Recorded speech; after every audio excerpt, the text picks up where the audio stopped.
Chapter 1, Seizing Luck and Preventing Disaster. Be gentle, in case you leave a mark and he finds it. So what if he finds out? He is my dog. The sound coming from the bedroom made Zhou Xian feel like he was falling into an icy cave. Looking at the scattered clothes on the floor, it was obvious what was happening in the bedroom. He kicked the door open. On the bed, the newlywed wife Wu Ying and a man were entangled like a snake. A hot, fishy smell was fermenting in the house. Seeing Zhou Xian coming in, Wu Ying was not at all panicked, and still hugged the man in a daze. The man looked at Zhou Xian with a hint of provocation in his eyes. Wu Ying, who is he? Zhou Xian's voice was trembling, but the only response he got was endless silence. The man sneered and said, "If you know what's good for you, close the door and get out of here." Zhou Xian suddenly became furious and pounced on the man. "Stop!" Suddenly there was an angry shout from behind. Immediately afterwards, a flying needle came through the air and pierced Zhou Xian's back. He pulled out the needle violently, but heard a whoosh sound and was hit on the back of the head with a club. Zhou Xian fainted immediately. When he opened his eyes again, he saw a dimly lit secret room. Zhou Xian tried hard to open his eyes, and then began to retch. The pain at the back of his head was like a brutal blender blade, slicing his vision into dizzying fragments. He tried to stand up, but found that his hands and feet were tied to a chair. The ropes were extremely strong and did not seem to be made of ordinary material. Zhou Xian, stop struggling. Zhou Xian's adoptive father Zhou Tao walked into the secret room, and following behind him was the man who was entangled with Wu Ying. "Father! Why are you here?" Everything in front of him was so strange that Zhou Xian couldn't help but wonder if he was dreaming. "Don't call me father. You know clearly that you are not my child." Zhou Tao frowned and said unhappily. Zhou Xian naturally knew that he was just an adopted son of the Zhou family. But the Zhou family had no other children, and Zhou Tao always treated himself like his own child. "What is going on?" Zhou Xian looked at Zhou Tao in confusion, trying to find some answers from his cold expression. "Ha ha ha ha ha ha." The man standing behind Zhou Tao burst into laughter. His laughter was so exaggerated that he could hardly straighten his back, as if Zhou Xian had told a very funny joke. After a moment, he stopped laughing and slowly walked towards Zhou Xian. "The situation is that the Zhou family has a dog, and now the dog has to pay back its debt, and you are the dog. Zhou Qian, come closer, be careful or he might kick you." Zhou Tao looked at the man standing in front of him with some concern. "Dad, it's okay. It's just a dead dog. Why should you be afraid of him?" Zhou Qian said with a smile. "What are you talking about?" Zhou Xian glared at the two people in front of him in disbelief. "Oh, I forgot to introduce you. This is Zhou Qian, the only bloodline of my Zhou family. If my son wasn't born weak and had a bad fate, he would need the nourishment of luck. Forget it, there is no point in talking anymore. Come on, start the ceremony." Zhou Tao waved his hand, and dozens of red candles suddenly lit up in the room, illuminating the dim secret room as bright as day. Before Zhou Xian could be surprised, Wu Ying ran in and threw herself into Zhou Qian's arms. "Aegon, we can finally love each other openly. I want to be with you and witness this moment with my own eyes." Zhou Xian's eyes were bloodshot, he wanted to roar, wanted to tear the people in front of him to pieces. But he found that his body was becoming lighter and lighter, and it collapsed like a pile of mud, out of his control at all. At this time, an old man wearing a black hooded cloak walked in. He forced Zhou Xian's mouth open and poured a bowl of turbid and smelly liquid into his mouth. The liquid flowed down Zhou Xian's throat, and severe pain broke out instantly. His stomach was churning, but his body was out of control and he couldn't even vomit. Tears caused by the pain blurred his vision and painful howls burst from his throat. The wailing sound seemed to please Zhou Qian and Wu Ying. "Oh my god, he looked so handsome outside, but now he looks like a dead dog. It's really funny." Wu Ying burst into laughter, her eyes filled with the joy of having her revenge fulfilled. "If it weren't for a Qian, why would I have anything to do with a lowly thing like you? You wasted a year of my youth, go to hell." "Why?"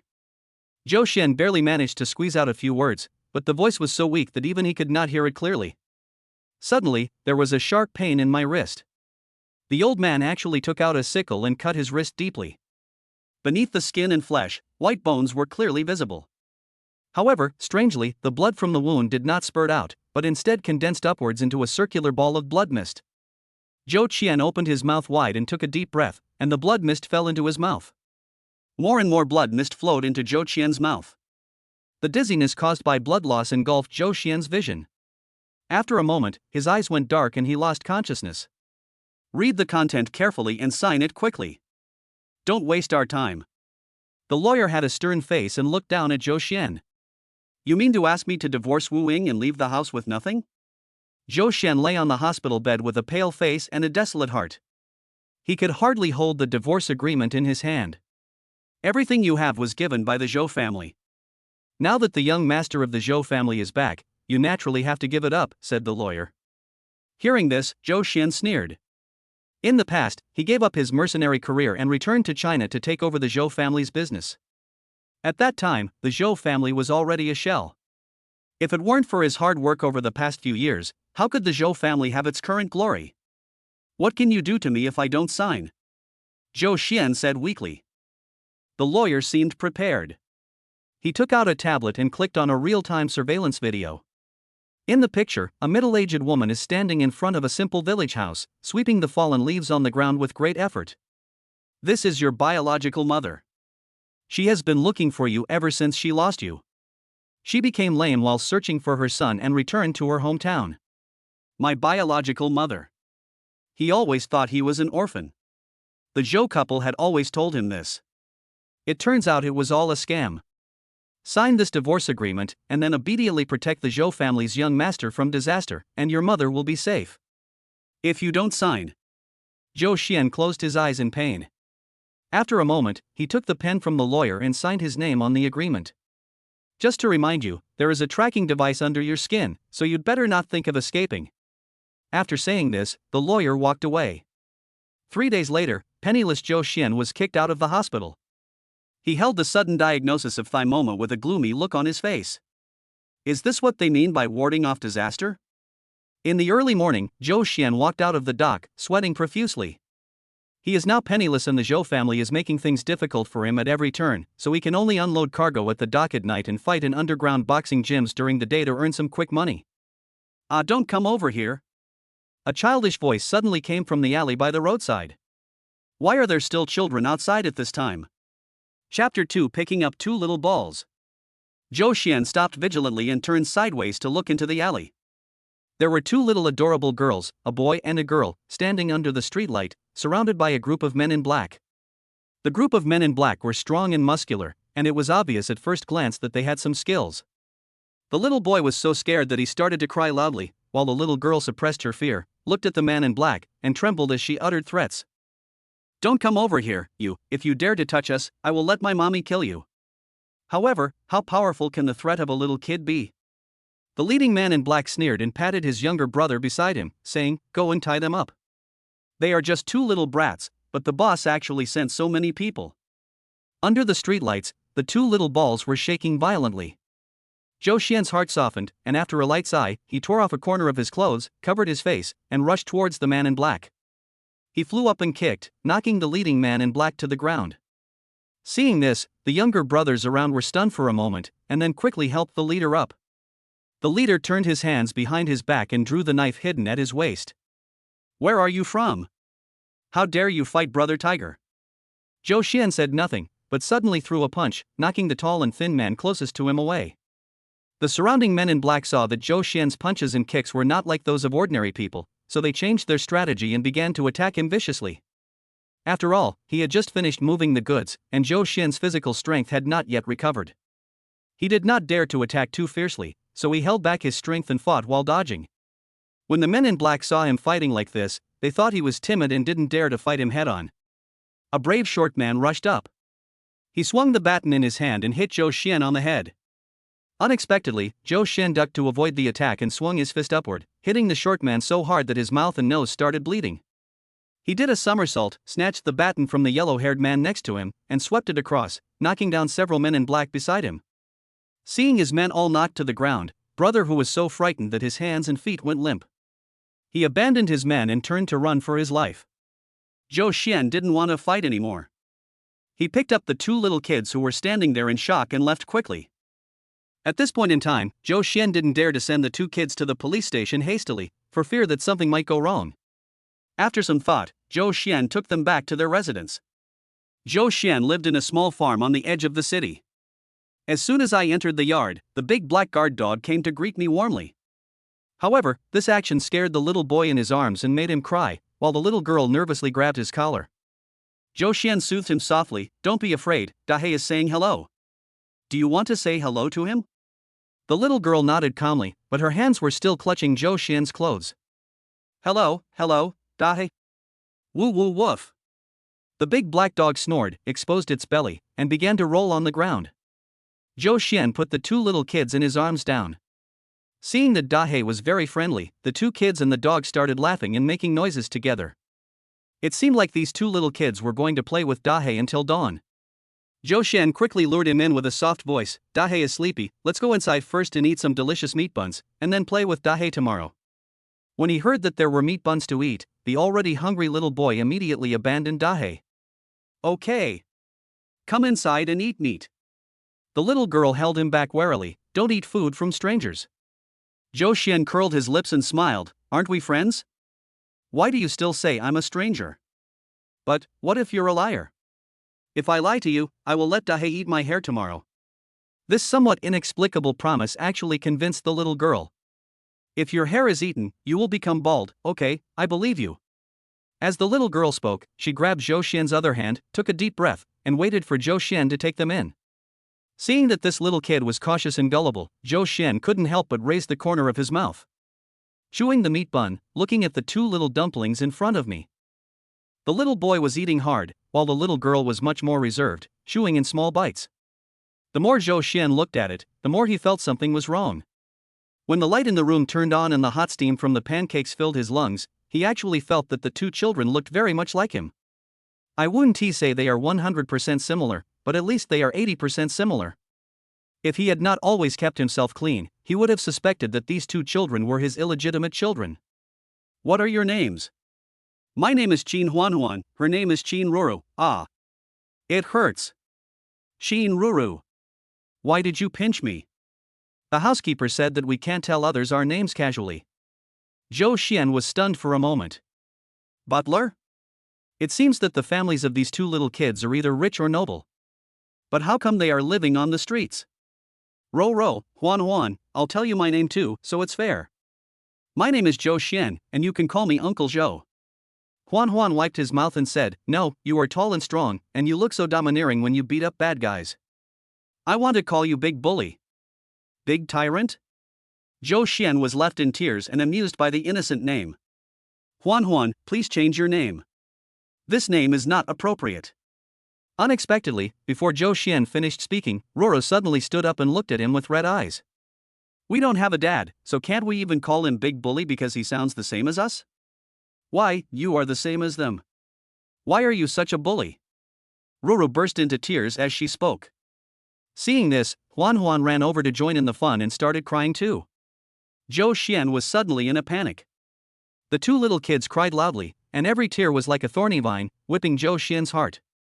He didn't know what to do for a moment, so he took a step forward, opened his arms, held them in his arms, patted their backs, and comforted them softly. Don't cry. You can call me anything you want, don't just call me Big Bully, you can even call me Big Dog. If you don't want to be called Big Dog, you have to be called Big Bully. Okay, then I'll call you Big Baba. The two girls were tired from crying and fell asleep in Zhou Xian's arms. Zhou Xian gently carried them to the bed, covered them with a blanket and settled them down. There was no extra bed in the room, so he pulled out a mat, spread it out on the floor next to the bed, and fell into a deep sleep. However, he had not slept for long when something heavy suddenly hit his arms, waking him up. He opened his eyes dazedly and found a little baby in his arms. How come he fell off the bed? Zhou Xian picked her up, but found that the skin under his palm was frighteningly hot. He quickly turned on the lamp beside him and found that Ruru's face was red from the fever and her hair was soaked with sweat. She closed her eyes tightly and sobbed softly. Ro. Zhou Xian called her in a low voice. Ruru opened her eyes dazedly, her big eyes filled with tears. She grabbed Zhou Xian's collar and murmured, Dad, Mom. I feel uncomfortable and scared. Zhou Xian sighed softly, patted her on the back, and said, Big Baba is here, don't be afraid. There was no antipyretic medicine for children at home, so Zhou Xian had to carry her on his back and prepare to go to the hospital. However, just as he stepped out of the door, he turned back worriedly. picked up Huan, who was still sleeping soundly on the bed, and took her to the hospital. After hanging up the drip and applying the fever-reducing patch, Ruru's red face finally cooled down a little. After tossing and turning all night, Zhou Xian leaned tiredly on the chair beside the bed. Huan, nestled in his arms, was still sleeping soundly. Looking at his sleeping face, Zhou Xian couldn't help but doze off. Suddenly, the door of the ward was kicked open and a man in black stuck his head in.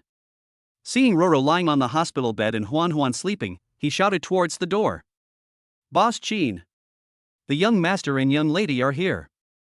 Then, a tall, slender, cold-tempered, and pretty woman in a black suit and skirt walked in. Chapter 3, Do I Need to Know Who You Are to Beat You?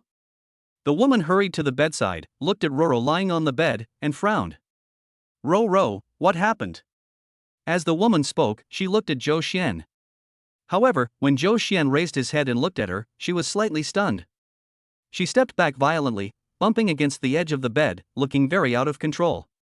The black-clad bodyguard at the side hurried forward and tried to hold her, but she waved him away.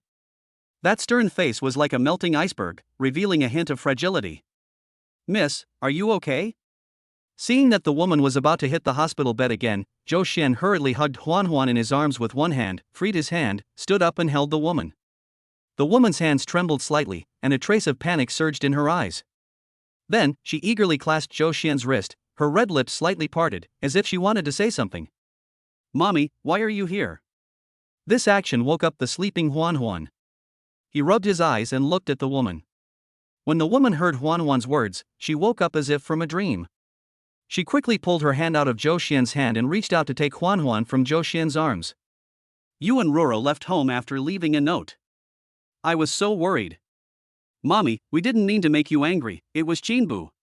He laughed at us for not having a father, and we couldn't accept it, so we wanted to come out and find our father." Hearing Huan say this, the woman's eyes turned slightly red, and with a hint of guilt, she hugged him tighter.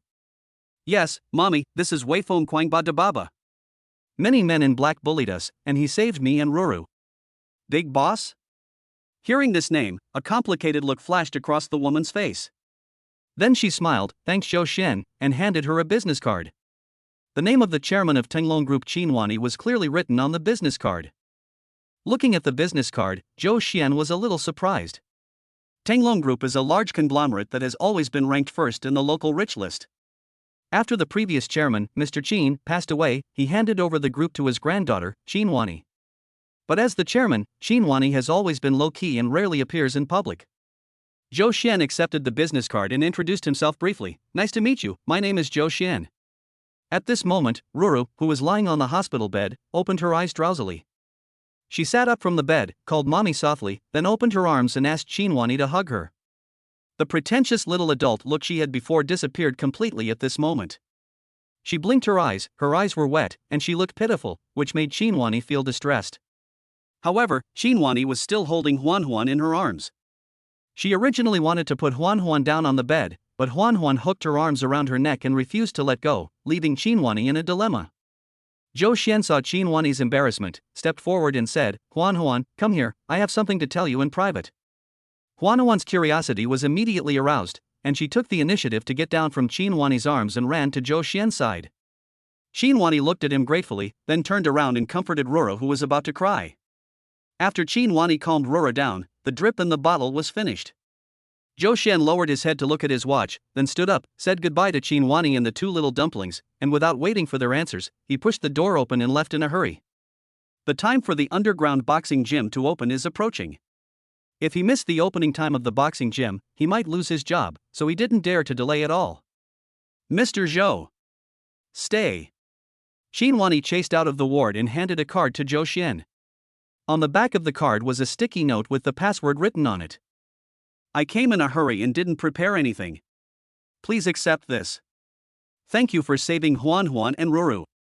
Please be sure to tell me your address. I will come to thank you some other day."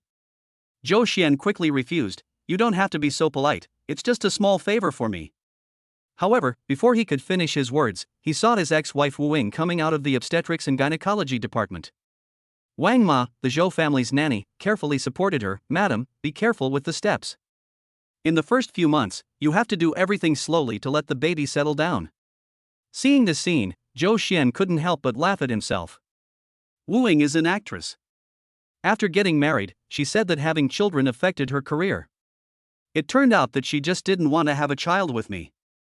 Wu-Ying noticed Zhou Xian, sneered, walked towards him, and said, "Didn't I tell you not to come in front of me again after signing the divorce agreement? Don't you understand what I'm saying?" Zhou Xian clenched his fists. Considering the previous threats from the Zhou family, he suppressed his anger and turned to leave. However, Wu-Ying glanced at Qinhuani sideways, and seeing that she was dressed elegantly and holding a bank card in her hand, ready to hand it to Zhou Xian, she smiled disdainfully. "You were trying to get close to the Zhou family before, and now you're trying to get close to Miss Fu. You're really destined to be a dog for life." Zhou Xian frowned, but before he could make any move, a small figure rushed out from the side like a cannonball. "You horse-faced witch, you are not allowed to talk about the big boss like that." Huan rushed to Wu-Ying, pointed at her and started cursing at her. Wu-Ying was born with a long face and she hated it the most when people mentioned this. When she heard Huan say this, her face suddenly turned dark. She walked forward, raised her hand and wanted to teach Huan a lesson. "Where did this wild kid come from? You're talking nonsense here." Seeing Wu-Ying looking so ferocious, Huan was so scared that she took a step back and closed her eyes. However, the expected slap did not fall. Huan opened her eyes and saw Zhou Xian holding Wu-Ying's wrist. She said expressionlessly, "That's enough. You even bully children. Is this what the Zhou family taught you?" Wu-Ying was furious and tried hard to shake Zhou Xian off. "You bastard, let me go." However, the 5 fingers holding his wrist were as firm as iron clamps, motionless. "What are you going to do? Do you dare to touch me? If you dare to touch me, I will make you pay for it." Wu-Ying's roar frightened Wang Ma, who was standing beside her. "Young madam, please take care of the baby in your belly. Zhou Xian, why don't you let go quickly? The Zhou family gives you food and drink, and now you come to bully the young madam. Are you a human being?" Wang Ma was usually a flatterer. In the past, whenever she saw Zhou Xian, she would always call him young master in a flattering way. Now, she acted like a loyal servant protecting her master, which was really funny. Zhou Xian pretended not to see her. "If you don't cause any more trouble, I'll let you go." "Zhou Xian, take a piss and look at yourself. Who are you? How dare you teach me a lesson?" Wu-Ying laughed arrogantly, and Wang Ma was like a dog in power. Seeing that Zhou Xian was unwilling to let go, she pounced on him and tried to scratch his face. Bang! Bang! Qinhuani came over at some point. She raised her hand with a cold face and slapped Wu-Ying and Wang Ma in the face twice. For a moment, the air seemed to freeze. Zhou Xian was stunned for a moment, then let go of his hand. Wu-Ying covered her red face in disbelief. Wang Ma put away her loyal servant's demeanor and stepped aside like an eggplant hit by frost, not daring to say anything more. Now that Zhou Xian had fallen into the mud, it wouldn't hurt for her to step on him, but Qinhuani was too noble and imposing, so how could she afford to offend her? Wu-Ying glared at Qinhuani fiercely, gritting her teeth and said, "How dare you hit me? Do you know who I am? Do I need to know who you are to beat you?" Qinhuani sneered and walked forward slowly. Snap! He raised his hand and slapped Wu-Ying again. The slap was so powerful that Wu-Ying retreated repeatedly and fell to the ground. Her hair, which was originally tied behind her head, was also blown loose. After the fight, Qinhuani turned around, grabbed Zhou Xian, walked around Wu-Ying, and walked out. The sudden soft touch in his palm made Zhou Xian stunned for a moment, but in the end, he obediently followed Qinhuani's pace. The bodyguard followed them, holding Huan and Ruru. "Bitch, you want to leave after beating someone up?" Wu-Ying got up, snatched the glass medicine bottle from the nurse's cart nearby, and threw it at Qinhuani. The bodyguard beside him was suddenly shocked. However, of the 2 bodyguards, one was holding the child and was unable to handle the situation, the other was too far away and was out of reach. The glass bottle was about to hit Qinhuani on the head. In a flash, Zhou Xian suddenly grabbed Qinhuani and held her in his arms. The glass bottle hit Zhou Xian's arm, shattered, and glass shards flew everywhere. Zhou Xian groaned, then looked at Qinhuani with concern. "Miss Qin, are you okay? Did you get stabbed by the glass shards?" Qinhuani stood there in a daze. After a moment, she shook her head, raised her hand and stroked Zhou Xian's arm, her eyes full of heartache. "Your arm. It's okay. It doesn't hurt." Qinhuani was still worried. She insisted on rolling up Zhou Xian's sleeves, wanting to see what was going on. However, the moment she lifted her sleeves, Qinhuani could hardly believe her eyes. In addition to the red mark left by the glass bottle, Zhou Xian's arm also had many bruises and wounds that were torn and stitched. Worried about scaring Qinhuani, Zhou Xian quickly put down his sleeves and explained, "I usually help out in the boxing gym, so it's inevitable that there will be bumps and bruises." Qinhuani's eyes were filled with complex emotions. Finally, she turned her face to the side and gently pressed the corners of her eyes with her fingertips. "Zhou Xian, come with me." After saying that, she pulled Zhou Xian out without saying anything. Wu was like a mad dog and wanted to use the same trick again. However, before she could do anything, the bodyguard rushed up and pinned her to the ground. Her nose hit the floor and blood flowed out. Amidst the wailing, the bodyguard dragged her aside like a dead dog. Chapter 4. You are clearly the same as the father in my dream. In the study room of the Qin family villa, Qinhuani called her assistant Wang Fun. "Check the woman who caused trouble in the hospital. Send me her information tomorrow morning." "Yes, Mr. Qin." "Teach her a lesson, and do it discreetly." "Okay, I understand." After hanging up the phone, Qinhuani walked to the study window and looked out. Looking at the figures of one adult, 2 children and a dog on the grass, she couldn't help but smile. Outside the villa, on the endless grass, Dahe was running wildly like a wild horse. In its life, it had never seen such a large grassland. "Once I started running, I couldn't stop." Zhou Xian held Ruru and sat aside, watching Dahe having fun, while Huan ran after Dahe breathlessly. Seeing that Huan was having difficulty chasing, Dahe suddenly turned back. Huan thought that Dahe had a change of heart, so he reached out to touch its head. Unexpectedly, the big black cat jumped up in a mean manner, jumped over Huan's raised arm, and ran in the opposite direction. Huan ran towards Zhou Xian dejectedly. "Big black bad guy. He's playing tricks on me. I won't play with him." Before Zhou Xian could say anything, Ruru jumped out of his arms and looked at Huan with disappointment. "That's because you're stupid. I can just call Dahe over." She then pursed her lips and whistled an unsuccessful whistle. Dahe naturally didn't hear the little whistle and continued to run happily aside. Huan laughed out loud. "You said you could call Dahe over, but I think you were just bragging." Ruru was a little unconvinced, so she ran to Zhou Xian and sulked with a pout. She pestered Zhou Xian to learn how to play the whistle. Just now when Huan was not around, she seemed to have learned it very successfully. Unexpectedly, she failed in front of Huan. Seeing this, Zhou Xian raised his hand and gently pinched Ruru's face, then took out a whistle from his pocket and handed it to her. Ruru took it and looked at the whistle curiously. "This is a wooden whistle. The carvings on it look very new, as if it was just made." "This is. I made a whistle for you.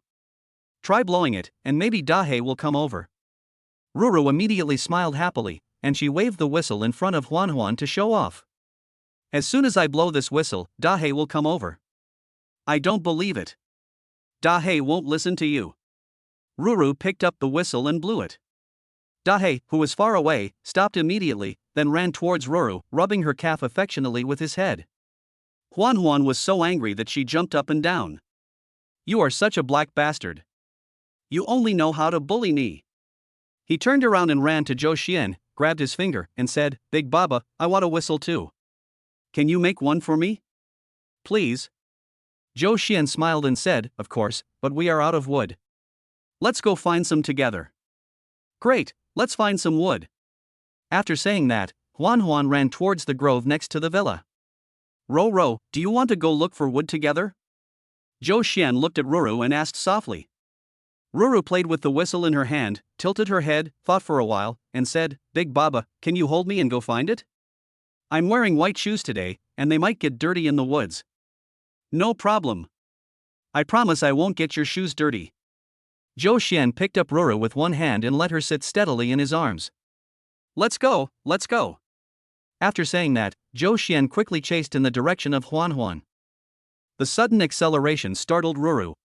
She quickly raised her hands to hook Zhou Xian's neck, snuggling in his arms, not daring to move. After a while, Ruru found that although Zhou Xian was running, his arms were so stable, without any bumps, just like a warm cradle. She raised her head, looked at Zhou Xian's profile, and said softly, "Big Baba, they all said that Huan and I don't have a father, but you are clearly the same father in my dream." The gentle look of loss was fully reflected in Zhou Xian's eyes. He stopped and a trace of heartache flashed across his face. Looking at this little face that looked so similar to his own, he felt even more sorry. Ro, your mom has hired me as your life assistant. I will take good care of you and Huan from now on. However, Zhou Xian's words did not help Ruru get out of her depressed mood. She looked into Zhou Xian's eyes and asked seriously, "Are you so nice to us because mommy hired you?" Zhou Xian shook his head. "I really want to be good to you guys. I've never been a father, but I think if I had children, they would probably be like you and Huan. Ruru lowered her eyes and muttered, "It would be great if you were really the father of Huan and me. I don't want to call you Big Bully anymore, I want to call you Dad." Zhou Xian chuckled, hooked his finger and gently scratched Ruru's nose. "This will get your mom in trouble, so don't say it again. He is in such a poor state that he shouldn't have any unnecessary thoughts." Qinhuani offered him a job, which was a great help to him at that moment. "If I cause unnecessary trouble to Qinhuani because of my careless words as a child, it will not be good for either her or myself." Hearing this, Ruru nodded in confusion, leaned close to his ear and whispered, "Then I will only whisper in your ear from now on, okay?" Zhou Xian was a little hesitant. He didn't know how to explain the interests involved to Ruru. Seeing that he didn't say anything, Ruru reached out and began to tickle his armpits. "If you don't agree, I will keep tickling you." However, Zhou Xian didn't have a sore spot, and her gentle attack had no effect on him. Ruru was immediately discouraged when she saw that she had been busy for a long time but there was no progress at all. After a moment, her eyes lit up. "Baji." Ruru took advantage of Zhou Xian's unpreparedness, moved forward and kissed him on the left cheek. My friend Huahua said that as long as she gives her parents a kiss on the cheek, they will agree to something. I have given you a kiss now, so you have to agree to it. Zhou Xian raised his hand, smiled helplessly, and wiped the saliva that Ruru had left on his face. Looking at Ruru's big eyes full of expectation, Zhou Xian felt soft-hearted. "Then let's make a deal that you can only whisper in my ear and not let anyone else hear, okay?" "Okay. Let's make a pinky promise. You can't regret it after you make the pinky promise." As Ruru spoke, she stretched out her finger and hooked it around Zhou Xian's little finger without hesitation. Zhou Xian shook his fingers gently and hooked his fingers with her to make an agreement. "Big boss, I found a super awesome piece of wood. Why are you two secretly making a pinky promise? I want to make a pinky promise too." Huan ran out of the woods holding a huge piece of wood. When she saw Zhou Xian and Ruru making a pinky promise, she instantly became unhappy. He rushed over like a little cannonball, hugged Zhou Xian's legs and started to act coquettishly. It was such a sticky mess that Zhou Xian's pants were almost torn off. Zhou Xian bent down and put Ruru down steadily. Then he looked at Huan lovingly, squatted down, and said, "Then let's make a pinky promise, but what do we want to promise?" Huan tilted her head, thought for a moment, and said, "Let's make a deal. You must make me a super impressive whistle by tomorrow. It must be bigger and louder than Ro's whistle." After saying this, he looked at Ruru timidly again, fearing that Ruru would be angry. However, Ruru was in a good mood at the moment, and she was not as angry as usual about Huan's little competitive thoughts. She just snorted softly and said, "You are really a child, so childish." Seeing that Ruru was not angry, Huan stretched out her little finger with confidence and hooked it with Zhou Xian's finger. "It's agreed that I want a super impressive whistle. Okay, I promise you, I will make you a super impressive one tomorrow." After getting the promise, Huan's smile became even brighter. He suddenly stood on tiptoe, hooked his hands around Zhou Xian's neck, and gave her a big kiss on her right cheek. Unlike Ruru, Huan's kiss was quite fierce. His hands were so strong that he almost pulled the defenseless Zhou Xian down. His mouth was like chewing jelly, leaving a red mark on Zhou Xian's right cheek. Zhou Xian rubbed his cheek helplessly, thinking, "This little kid looks so milky, he must be quite strong." Chapter 5 Huan wants to eat meat buns. Before dinner, Huan asked for the meat buns made by Zhou Xian. Looking at the chef busy in the kitchen, Zhou Xian felt a little overwhelmed. "It's my first day on the job and I'm already competing with others for work. It feels a bit impolite." After some thought, he went to find the housekeeper Sun Bo.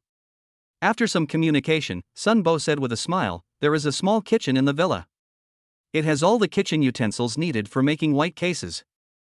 I'll take you there." On the way to the kitchenette, Sun Bo hesitated for a moment and said, "Mr. Zhou, you can use everything in the villa freely. You don't have to be so restrained. This is not appropriate. After all, I am just a life assistant." This is what Miss Wani told me personally. You don't have to feel burdened. Hearing this, Zhou Xian nodded, feeling that Qin Wani really cared about the two little kids and actually gave the personal assistant such great authority. Sun Bo secretly looked at Zhou Xian out of the corner of his eye. As soon as Zhou Xian arrived at the villa, Qin Wani privately instructed him to treat Zhou Xian as a distinguished guest, but not to be too deliberate and let him notice. Sun Boban was still a little confused, but now he looked at Zhou Xian's face carefully. Thinking of the life stories of the two little ancestors of the Qin family, Sun Bo already had some guesses in his mind. However, having worked in the Qin family for so many years, he naturally knew to be cautious in what he said and did. These secrets of wealthy families were never something he should worry about. In a blink of an eye, they arrived at the small kitchen. Uncle Sun said with a smile, "It's here. Do you need a kitchen helper to help you?" Zhou Xian waved his hand and said, "I can do it by myself, there's no need to cause them any trouble." Although Zhou Xian worked as a manager in the Zhou family's company for a period of time, he also climbed up from the bottom of the mercenary ranks. He naturally knew that in the workplace, causing less trouble to others would mean reducing trouble for himself. After the housekeeper left, Zhou Xian started making buns. The kitchenette is fully equipped with kitchen utensils and ingredients, so it doesn't take much effort to cook. Mix the dough, let it rise, chop the stuffing. Steam carrying the aroma of meat buns filled the small kitchen. Zhou Xian untied her apron, took the plate, and prepared to serve the buns while they were still hot. He turned around and saw Qin Wani leaning against the door. She was wearing a dark red dress and her curly black hair was draped behind her, making her skin look even whiter than snow. "Boss Qin, you're back." Qin Wani walked slowly into the kitchen. The mist in the air reduced her cold temperament a little. She stared at Zhou Xian, and after a moment, she suddenly raised her hand and stroked Zhou Xian's face. The cool touch on his cheek made Zhou Xian stunned. He stopped what he was doing and looked at Qin Wani with some confusion in his eyes. This touch was like a frightened butterfly, which stayed for a short while and then left in a hurry, but flapped its wings again, stirring up huge waves in Zhou Xian's heart. As a result, his heart uncontrollably beat faster. "There's flour on my face," Qin Wani said softly, and then a faint smile bloomed on her lips. Zhou Xian looked at the white powder on Qin Wani's fingertips and his face turned red. "Damn it, why am I so panicked?" He turned sideways as if trying to cover up something, picked up the tissue beside him, took out a piece, and wiped the flour off Qin Wani's fingertips. Qin Wani's hands were very cold, and her low body temperature could be felt through the tissue. A hint of worry flashed across Zhou Xian's eyes. Qin Wani had been secretly observing him, so this hint of worry was fully seen by Qin Wani. "Did I scare you? I've had a low body temperature since I was a child." Hearing Qin Wani say this, Zhou Xian quickly shook his head like a rattle. No, how could I be scared? Don't think too much." Before Zhou Xian could finish his words, Qin Wani firmly held his hand. "Cover my hand for me." As she spoke, her slender fingers domineeringly twisted around Zhou Xian's fingers, forcefully absorbing the heat from Zhou Xian's palm. Zhou Xian lowered his head and looked at the white fingers intertwined with his own. He felt as if he was entangled by a giant white anaconda. He raised his eyes and stared into Qin Wani's slightly upturned eyes, his heart beating more and more out of control. Suddenly, a hint of coldness flashed in those beautiful eyes. Qin Wani let go of Zhou Xian's hand and stroked his right cheek. The cool fingertips gently stroked Zhou Xian's cheek like a feather. The inexplicable itch gave him goosebumps all over his body. "Who did this?" Qin Wani asked with a hint of obvious anger. Zhou Xian was slightly stunned. "What? Who caused the red marks on your face?" Qin Wani frowned, suppressing the irritation in her heart. Although the red mark was faint, it was clearly applied not long ago. Zhou Xian had been in the villa all day, so why would there be such a mark on his face? "Did someone bully you?" "Don't worry, just tell me and I'll handle it." Qin Wani thought that the staff in the villa were bullying and mistreating Zhou Xian, but in an instant, she was ready to seek justice for Zhou Xian. Zhou Xian hesitated for a moment, not knowing how to explain to Qin Wani. Did he tell his employer on his first day at work, "Your son bit me and left a big red mark on my face"? Moreover, he and Huan were so close that they did lack a sense of boundaries. Zhou Xian was also worried about whether Qin Wani would be unhappy about this. After a moment, Zhou Xian said, "I accidentally rubbed it." However, Qin Wani didn't believe it, and the two of them remained in a stalemate. During this interval, Qin Wani carefully observed the red mark again. The more she looked, the more she felt something was wrong. Why does this red mark look a bit like a kiss mark? She became even angrier, and Zhou Xian's hesitation and silence changed in her eyes. Seeing that Qinhuani's face was getting colder, Zhou Xian secretly thought that something was wrong. Mommy! Big boss! Are the meat buns ready? I can smell the aroma from far away. Huanhuan's sudden appearance broke the tense atmosphere in the kitchen. Zhou Xian quickly changed the subject and said, "It's ready. Huanhuan, go wash your hands and I'll get you one in a bowl. Mr. Qin, you can have one while it's hot." Qinhuani nodded, but there was still coldness in her eyes. It was obvious that she was still angry, but she didn't want to lose her temper in front of Huanhuan. She carried Huanhuan to the sink nearby to wash her hands, carefully applied hand sanitizer on Huanhuan, and then rinsed and dried her hands. Huanhuan turned her head and looked at the faint red mark on Zhou Xian's face. A trace of embarrassment flashed across her face. He took a deep breath, walked forward and hugged Zhou Xian's calf, and said, "Big bully, does your face hurt? I didn't mean to kiss you so hard. Ruro said I should apologize to you. I'm sorry." Qinhuani was stunned when she heard Huanhuan's sudden apology, and then her expression returned to normal. Zhou Xian breathed a sigh of relief and secretly thanked Huanhuan for helping him out. He squatted down, picked up Huanhuan, and said, "Huanhuan, you did this because you love me, no need to say sorry." Huanhuan nodded, and then said with a smile, "Then let's eat the big meat buns quickly, I can't wait. Here, it's already been served for you." As Zhou Xian spoke, he handed a small bowl containing buns and a fork to Huanhuan. As soon as Huanhuan took the bowl, she couldn't wait to pick up the fork, pick up the buns and eat them in big mouthfuls. Qinhuani couldn't help but smile when she saw Huanhuan eating so happily. "Boss Qin, try it while it's hot." Zhou Xian handed the same small bowl to Qinhuani. He looked at Qinhuani with anticipation in his eyes. Qinhuani felt warm in her heart and took the bowl. However, as soon as she took the first bite, a look of surprise flashed across her face. However, the etiquette she was taught since childhood did not allow her to show too much expression when eating. "It's delicious. Thank you." The domineering boss Qinhuani finished the whole bun with a stern face and thanked with a smile. Chapter 6. Can we not go to kindergarten?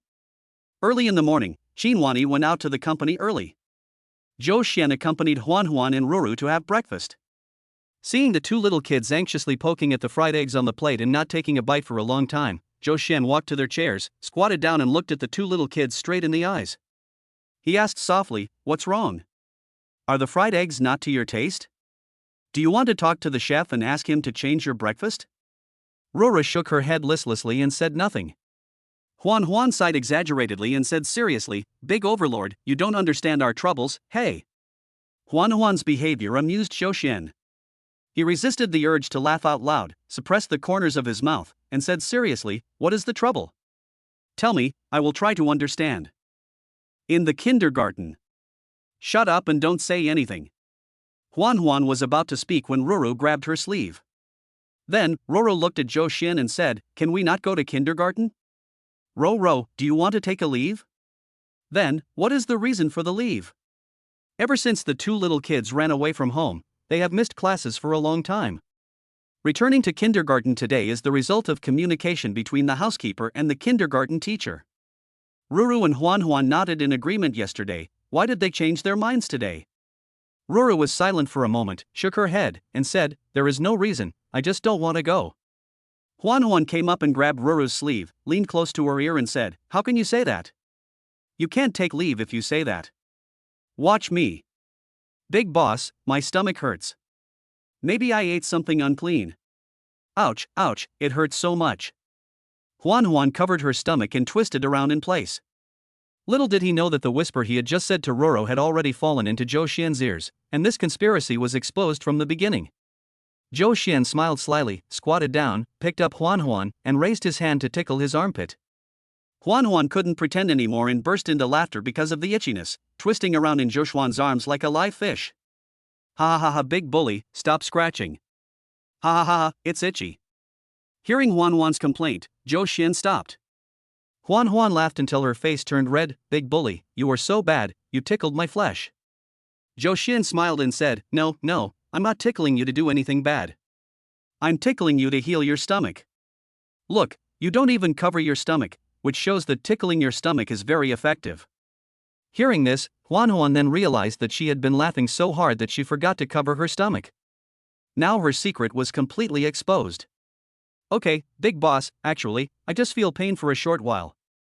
Huan said this as she returned to her seat guiltily and continued eating breakfast. Zhou Xian walked in front of Ruru and squatted down. He asked softly, Ro, if you really don't want to go to kindergarten today, I can talk to the housekeeper and ask him to ask for leave for you. But I still hope you can tell me why you don't want to go to kindergarten. A hint of hesitation flashed across Ruru's face. After a moment, she asked, can you take Huan and me to the kindergarten? If you can, I will go. Zhou Xian didn't expect Ruru's request to be so simple. In the past, the Qin family's bodyguards took turns to take Ruru and Huan to kindergarten. Could it be that Ruru and Huan don't want to go to kindergarten because they don't like the bodyguard who picked them up today? Zhou Xian thought about it and nodded, agreeing to Ruru. After receiving a positive answer, the gloom on Ruru's face was immediately swept away. Then you have to wear some handsome clothes to take us there. Ruru requested. Zhou Xian looked down at his current outfit with some confusion, a t-shirt and jeans. There was nothing wrong with it. But since it was Ruru who asked for it, let us try our best to satisfy her. Then Ruru, can you help me match my clothes? Okay. Wait for me for a moment. After saying that, Ruru pulled Huan and ran away. Zhou Xian had no choice but to sit back at the dining table and finish the rest of his breakfast. Ruru and Huan didn't come back until the maid came to clean up the dishes. Come, follow us. Huan and Ruru pulled Zhou Xian to the cloakroom. Shirts, suits, and leather shoes are ready in the cloakroom. Zhou Xian took a glance and knew that the suit was expensive. Even when he was a manager, he would rarely wear such an expensive suit. Big boss, this was just delivered to you after Huan and I selected it. Go try it on to see if it fits you. As soon as Ruru finished her words, Huan had already stood on the changing bench nearby, grabbed Zhou Xian's clothes and was about to peel off his t-shirt. Zhou Xian quickly covered Ruru's eyes with one hand and pulled his clothes with the other. Huan, stop talking. Why? If you pull it any further, you'll be exposed. It's okay, I'll pull it with my eyes closed. Zhou Xian's expression became serious and he picked Huan up from the bench. Then, he said to Huan and Ruru seriously, you can't do that even if you close your eyes. Let's make a deal. From now on, you can't pull other people's clothes, and you can't let others pull yours. Got it? Huan and Ruru nodded in confusion. Zhou Xian's frown finally relaxed. You two wait outside for a while, I'll show you after I'm done, okay? The two little kids nodded obediently and walked out, looking back every few steps. When he reached the door, he turned back and said, make sure you wear what we matched. Seeing Zhou Xian nod with a smile, they finally felt relieved and walked out the door. Zhou Xian took the suit and shirt and changed his clothes quickly. However, to his surprise, this temporary suit fit him exceptionally well. He has a big build to begin with, and this suit makes him look even taller and stronger. The stiff outline makes his shoulders look broad, his waist narrow, and his legs particularly long. When he walked out of the cloakroom, Huan covered her face and took a breath. Big boss, you are so handsome. He was like a little monkey, jumping and shouting around me. Zhou Xian smiled and said, I think he's quite handsome too, just as handsome as our Huan. Ruru walked up and grabbed Zhou Xian's sleeve. It's almost there, put this on. As she spoke, she handed a velvet box to Zhou Xian. Zhou Xian opened it and saw that it was a pair of sapphire cufflinks. Ro, this is too precious. Zhou Xian felt that this was like going to a dinner party rather than sending milkman to school. Ruru refused and pulled his sleeve, shaking it gently. Put it on. I spent so much time picking it out. Please. How could Zhou Xian withstand such a move? Looking at her big eyes, his heart softened instantly. He obediently put on the cufflinks, and instantly looked more noble. Ruru smiled with satisfaction and opened her arms for him to hug her. After he bent down and picked up Ruru hooked her arms around his shoulders, leaned close to his ear, and whispered, Dad, you're so handsome. He couldn't help but blush when he was praised by Ruru. Ahem. Let's go. I'll take you to the kindergarten. So, Zhou Xian temporarily took over the bodyguard on duty today and took over the task of picking up Ruru and Huan. The driver drove the car to the entrance of the kindergarten, and the life teacher who had been waiting for a long time came to greet him. For high-end clients like the Qin family, the kindergarten arranges special life teachers to accompany the children. Ruru and Huan's life teacher is a rather young girl. She was stunned when she saw that the people who sent Ruru and Huan here were not the bodyguards from the past. Then, after seeing Zhou Xian's face clearly, her face began to turn red uncontrollably. Ruru, who was held in Zhou Xian's arms, became a little dissatisfied when she saw the life teacher like this. She turned sideways like a little miser, blocking the life teacher's view. The life teacher did not notice Ruru's hostility. She said with a hint of embarrassment, "Hello, just leave Ruru and Huan to me, I will take them to the classroom." Zhou Xian thought of Ruru and Huan's resistance to kindergarten, so he asked, "Can I take Ruru and Huan to the classroom?" Ruru and Huan were even happier when they heard Zhou Xian say this. Huan grabbed Zhou Xian's sleeve and said excitedly, "Great, I'm going to introduce you to everyone." The life teacher didn't expect Zhou Xian to make such a request, and couldn't make a decision for a while, so he had to say, "Please wait a moment, I will ask the leader." He turned sideways and made a phone call. After receiving a positive response from her leader, she smiled and said to Zhou Xian, "The leader agrees. You can send Ruru and Huan to the classroom." Seeing that the class time was approaching, in order to ensure that Ruru and Huan would not be late, Zhou Xian squatted down and hugged Huan in his arms, then quickened his pace towards the classroom. The life teacher who followed behind him blushed even more when she saw him doing this. We soon arrived at the classroom. It was almost time for class and there were already quite a few children sitting in the classroom.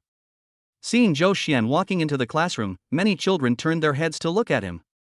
"Wow, that guy is so strong, much stronger than my bodyguard.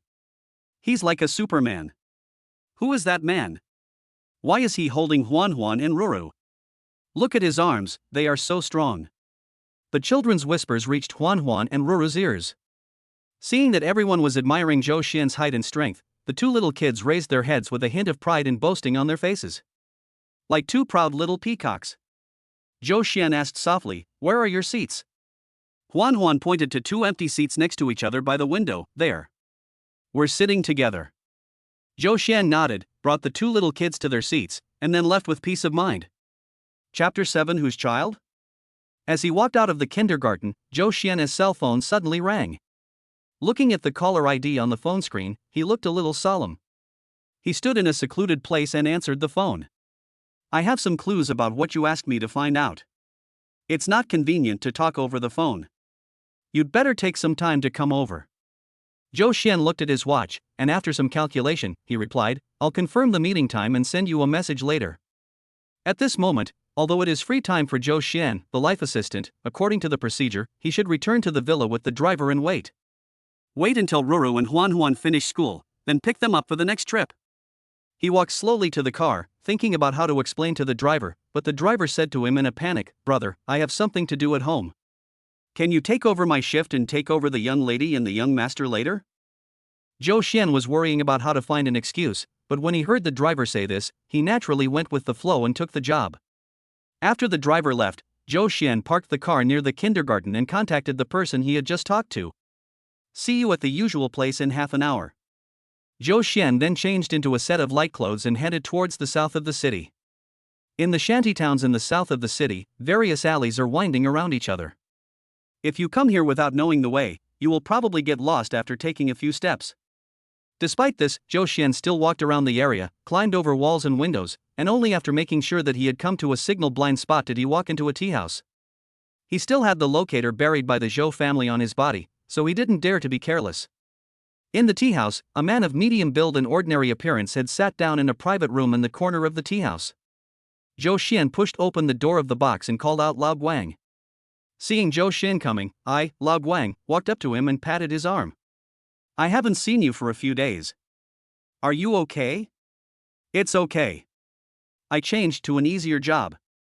After exchanging pleasantries, the two sat down and got down to business. Lao Guang took out a few photos, which showed some secretly taken ticket purchase records. "I checked the Zhou family's activities during this period. The person they sent to monitor your biological mother was a gangster. His wife and I have some connections, so I got his ticket purchase records during this period." Zhou Xian quickly picked up the photo and looked at it, then asked, "Any more specific information?" Lao Guang shook his head. "We can now roughly determine the city where your biological mother lives, but it will take some time to determine her specific address." Zhou Xian was a little discouraged, but it was already very difficult to find out the city where his mother was. "Thank you for your hard work. Once you have determined the exact address of my biological mother, please let me know as soon as possible. He then took out an envelope from his pocket and handed it to Lao Guang. Lao Guang took the envelope, counted the money inside, and smiled with satisfaction. Okay. We are all brothers, no need to be so polite. After saying goodbye to Lao Guang, Zhou Xian left the tea house with a sad look on his face. He trusts Lao Guang more. This person was a gossip monger that Zhou Xian had known in his early years. He had a complicated background and his true identity was unknown, but he was extremely efficient. Moreover, he always did things for money and never asked too many questions or spread rumors. As long as you can come up with the money, the deal is done. In the past, when he was in the Zhou family, he would ask Lao Guang to help him find out about things in the gray area that were not allowed to be seen in the light. The cooperation between the two was quite pleasant. Now, what worries him is that the Zhou family is threatening him with his biological mother. As long as he fails to rescue his biological mother, this threat will restrict him like a shackle. This is really a bit frustrating. Suddenly, the alarm on the phone rang. Zhou Xian glanced at the watch. It was almost time for Ruru and Huan to finish school, so he quickened his pace and rushed to the kindergarten. He ran until he was sweating and finally caught up with Ruru and Huan when they got out of school. But it was too late to change back into his original suit, so he had to come to the kindergarten gate wearing this t-shirt and jeans. He felt a little nervous, fearing that Ruru and Huan would get upset because of the clothes. He came up with several explanations in his mind, but still felt unsatisfied. The children in the kindergarten walked out of the kindergarten gate one after another accompanied by their life teachers, but Ruru and Huan were nowhere to be seen. Zhou Xian was a little anxious, so he found the contact information given by the housekeeper and contacted the life teacher. After the call was connected, as soon as Zhou Xian mentioned Ruru and Huan, the life teacher said in a panic, "Oh, you are the gentleman who sent Ruru and Huan here this morning, right?" After getting a positive answer, she breathed a sigh of relief and said, "Come to the kindergarten and take a look at Ruru and Huan. They are fighting with other children." After hanging up the phone, Zhou Xian hurried towards the teacher's office. When Zhou Xian pushed open the door and walked into the office, he was somewhat surprised by the scene in front of him. The scene he expected of Ruru and Huan being bullied did not happen. In the office, Ruru sat on a chair beside with a sullen face. Apart from her slightly red eyes, she seemed to be fine. Huan still looked heartless. He squatted beside the fish tank, teasing the little turtle inside with one hand and licking a lollipop happily with the other hand. The life teachers stood on the other side, comforting a crying short-haired little girl. Someone wrote the word bad on the little girl's face with a marker, right on her forehead, which looked quite funny. "Teacher, what's going on? Are you here to pick up Huan and Ruru?" "This is Xiao Tao, the new transfer student." Ruru and Huan wrote on her face while she was taking a nap. "May I ask what the cause is?" "I believe Ruru and Huan would not do such a thing for no reason. We also asked 3 children, but they were unwilling to say." Zhou Xian glanced at Ruru out of the corner of his eye and found that Ruru was secretly looking at him. However, when he turned his gaze to Ruru, Ruru turned her head away again and continued to look at the wall with a cold face. "Teacher, I'd like to take Ruru and Huan to the corridor for a while. Is that okay with you?" The teacher looked embarrassed, but the matter has not been resolved yet. "If I leave like this, I'm afraid we won't leave directly. We will be back soon. Don't worry." The teacher thought about it for a moment and finally agreed. So Zhou Xian picked up Ruru and Huan and walked out of the office. Huan was busy eating a lollipop, and although Ruru still had a cold face, she cooperated very well and hooked her arms around Zhou Xian's neck.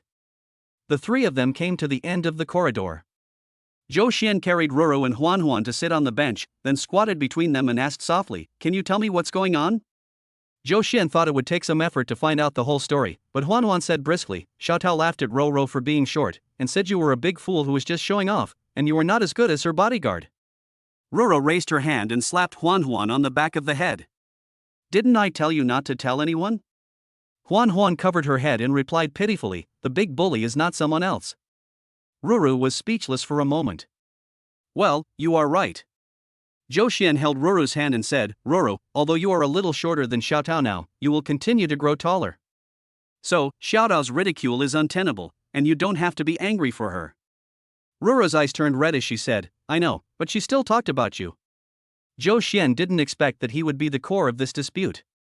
He took out a tissue and wiped the tears from the corners of Ruru's eyes with a smile. She said I'm not as good as her bodyguard. Next time we meet, I'll compare myself with that bodyguard and you can see if what she said is true. Okay. Then you have to promise me that you will win. I try to win. No, you have to win 100%. Okay, then it's a 100% win. Hearing this, Ruru finally smiled. Zhou Xian struck while the iron was hot and said, "It's wrong for Xiao Tao to say bad things about you. As a revenge, you wrote on her face. Although it's understandable, it's not a good way to resolve the conflict. When we get back to the office later, you ask Xiao Tao to apologize to you, and you apologize to Xiao Tao as well, okay?" Ruru nodded and agreed. So Zhou Xian took Huan and Ruru back to the office. Ruru walked up to Xiao Tao and said, "You said bad things about me, you have to apologize to me. If you are willing to apologize, I am also willing to say sorry to you." However, just as Ruru finished her words, a woman pushed open the office door and walked in. She said in a sharp voice, "Whose child are you? Why should my Xiao Tao apologize to you?"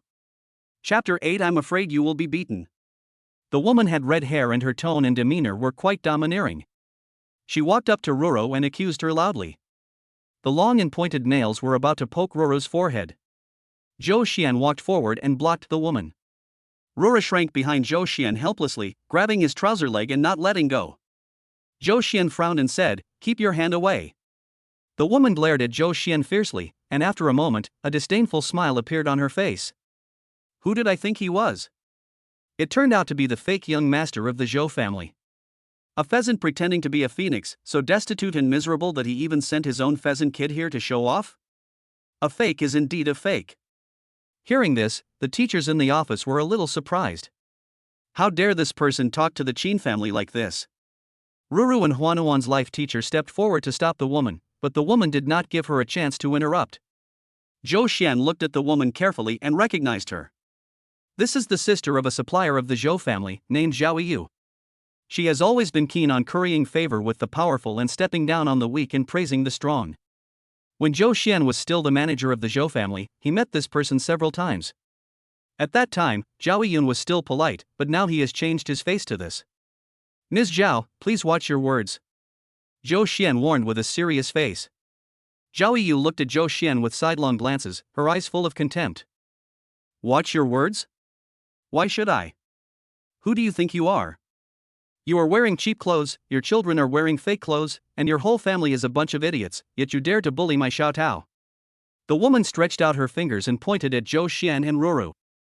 Huan rushed over and shouted, "You ugly red-haired freak, give me your hand."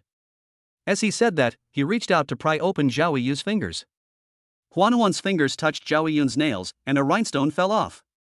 After Zhao Yun screamed, his face turned pale. She jerked her hand back, disgust in her eyes. "You little bastard." As she spoke, she raised her hand sharply. Seeing that the slap was about to fall on Huan's face, the life teacher screamed and tried to step forward to stop it in panic. Unexpectedly, Xiao Tao at the side stretched out her foot and tripped the life teacher. Bang! After a loud bang, the life teacher fell face down on the floor, screaming in pain. Amidst the cries of pain, Zhou Xian grabbed Zhao Yun's wrist. "Don't go too far. You fake bastard, you still want to show off in front of me? All of you, beat me up." Zhao Yu pulled her hand out viciously, then looked at the bodyguards behind her, motioning them to come forward. Two burly men surrounded them instantly. The Zhao family's bodyguards were indeed as tall and strong as Xiao Tao said. When two of them walked over, they were like two walls. Ruru and Huan hid behind Zhou Xian and took a step back in fright. "Big tyrant, these two guys are so scary, how about we run away?" Huan said somewhat timidly. Ruru also nodded, her voice trembling a little. "Let's go. I don't want you to get hurt, and I don't want you to win 100%. Zhou Xian raised the corners of his mouth, squatted down, and said to Huan and Ruru, "Be good, stand next to the life teacher and cover your ears. I will ask you to come over later. Come over." Ruru shook her head in resistance. "No, if we want to hide, let's hide together. Don't fight with them." Zhou Xian raised his hand and gently pinched Ruru's face. "Be obedient, it's okay." Then he picked up Ruru and Huan and handed them to the teacher beside him. "Please help me take care of them." Then he turned around and faced the two bodyguards of the Zhao family. Let's go out and fight, don't hurt the kids and teachers by mistake. One of the bald bodyguards sneered, no matter where we fight, you are no match for us. The other bearded bodyguard turned around and walked towards the corridor. Stop talking nonsense and fight in the corridor. Then, the three of them walked out of the office and came to the empty corridor. The bald man took the lead and kicked Zhou Xian in the back. He dodged the attack and hit him in the face with his backhand. The bald man turned his head with difficulty to avoid Zhou Xian's fist. However, Zhou Xian's punch was so fast that his hard finger bones hit his eye socket directly, leaving a huge bloody mark.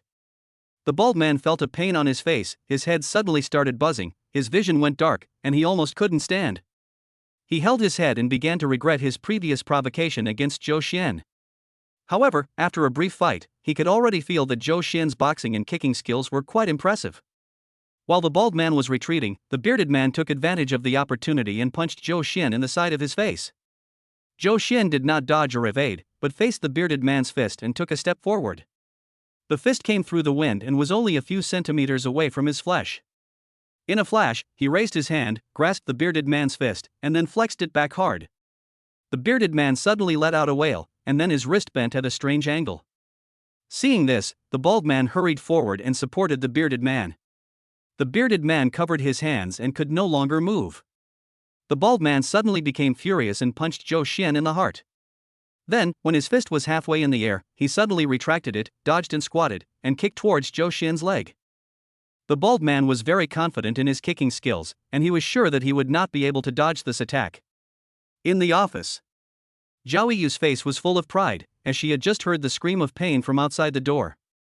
She was certain that Zhou Xian must have been knocked to the ground by the bodyguards at this moment. But why didn't the bodyguard come in to inform me after knocking the man down? She looked a little unhappy. In the corner, Roro covered her ears and trembled slightly. The fighting outside the door was so loud, and the screams of pain were so piercing that even if she obediently covered her ears, she could still hear them. She felt extremely guilty. Huan, should I not have written on Xiaodao's face? If I hadn't written that, Dababa wouldn't have been involved in trouble. Huan's face was also full of worry, but he still said firmly, "We did nothing wrong, it was Xiaotao who said bad things about you first." These words fell into Zhao Yiyun's ears, like a thunderclap, making her jump up. Okay. You two little bitches, you still say you did nothing wrong? Now Zhou Xian has been beaten and is paralyzed outside, who can protect you? She glared at Roro and Huan fiercely, "If you don't apologize properly, I will have to teach you a lesson." Several teachers nearby quickly stepped forward to stop her. This is the Qin family's child. If anything happens in the kindergarten, their kindergarten will be closed down. Zhao Yiyu snorted coldly, stood by the door and listened outside. Zhao Yiyun thought to herself, "I have to let these two little bastards see Zhou Xian's miserable state later, and see if they dare to bully Xiaotao again in the future." Suddenly there was a click from outside the door. Then, a violent scream broke out in the empty corridor. Zhao Yiyun immediately smiled.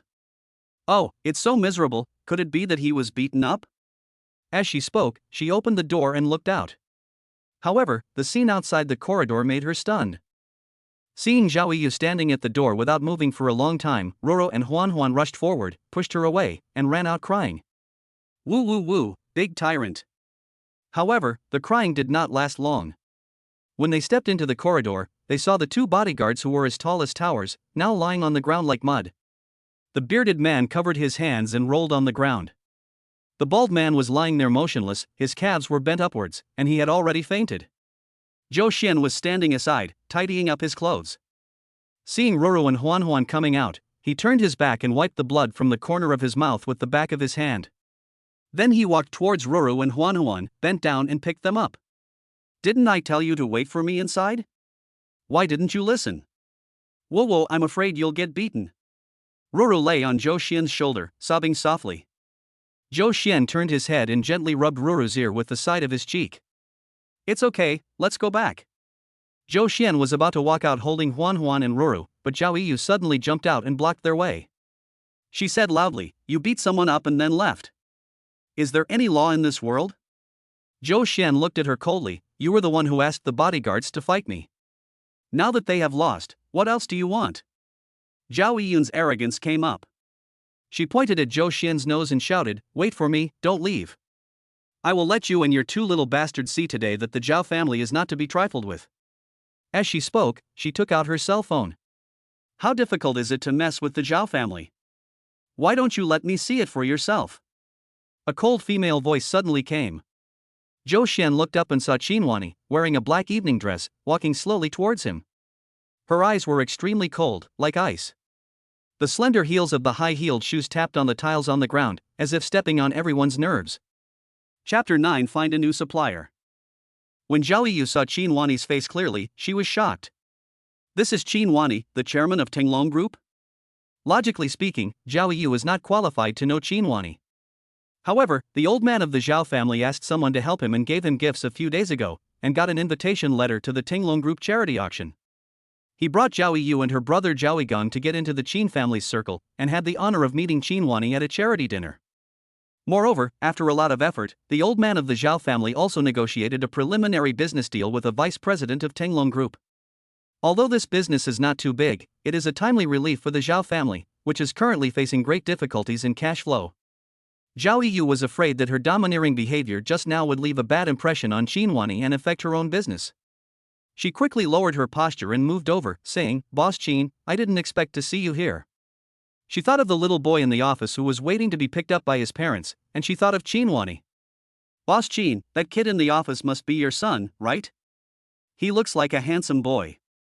Even with the commotion outside just now, he was still calm and collected while reading a book in the office. "It's really amazing." Qinhuani looked at Zhao Yu expressionlessly. After looking her over, he asked, "Who is Mr. Zhao from Wurzhou Group to you?"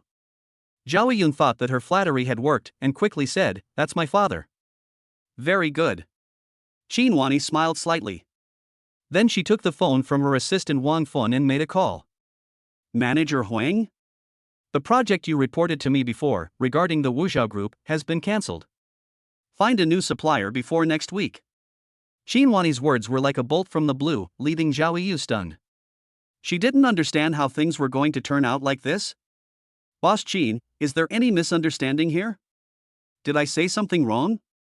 I can explain it to you." Zhao Yu quickly grabbed Qinhuani's wrist and begged. Qinhuani lowered her head and glanced coldly at Zhao Yu's hand. "Ms. Zhao, please let go." Seeing the coldness in Qinhuani's eyes as real as a sword drawn from its sheath, Zhao Yu was so frightened that she quickly let go of Qinhuani's wrist as if she had been electrocuted. She said unwillingly, "Boss Qin, this must be a misunderstanding." Qinhuani raised her hand and brushed her sleeves. "Miss Xiao, you are joking. How could there be any misunderstanding between you and me?" She then walked around Zhao Yu and walked towards Zhou Xian.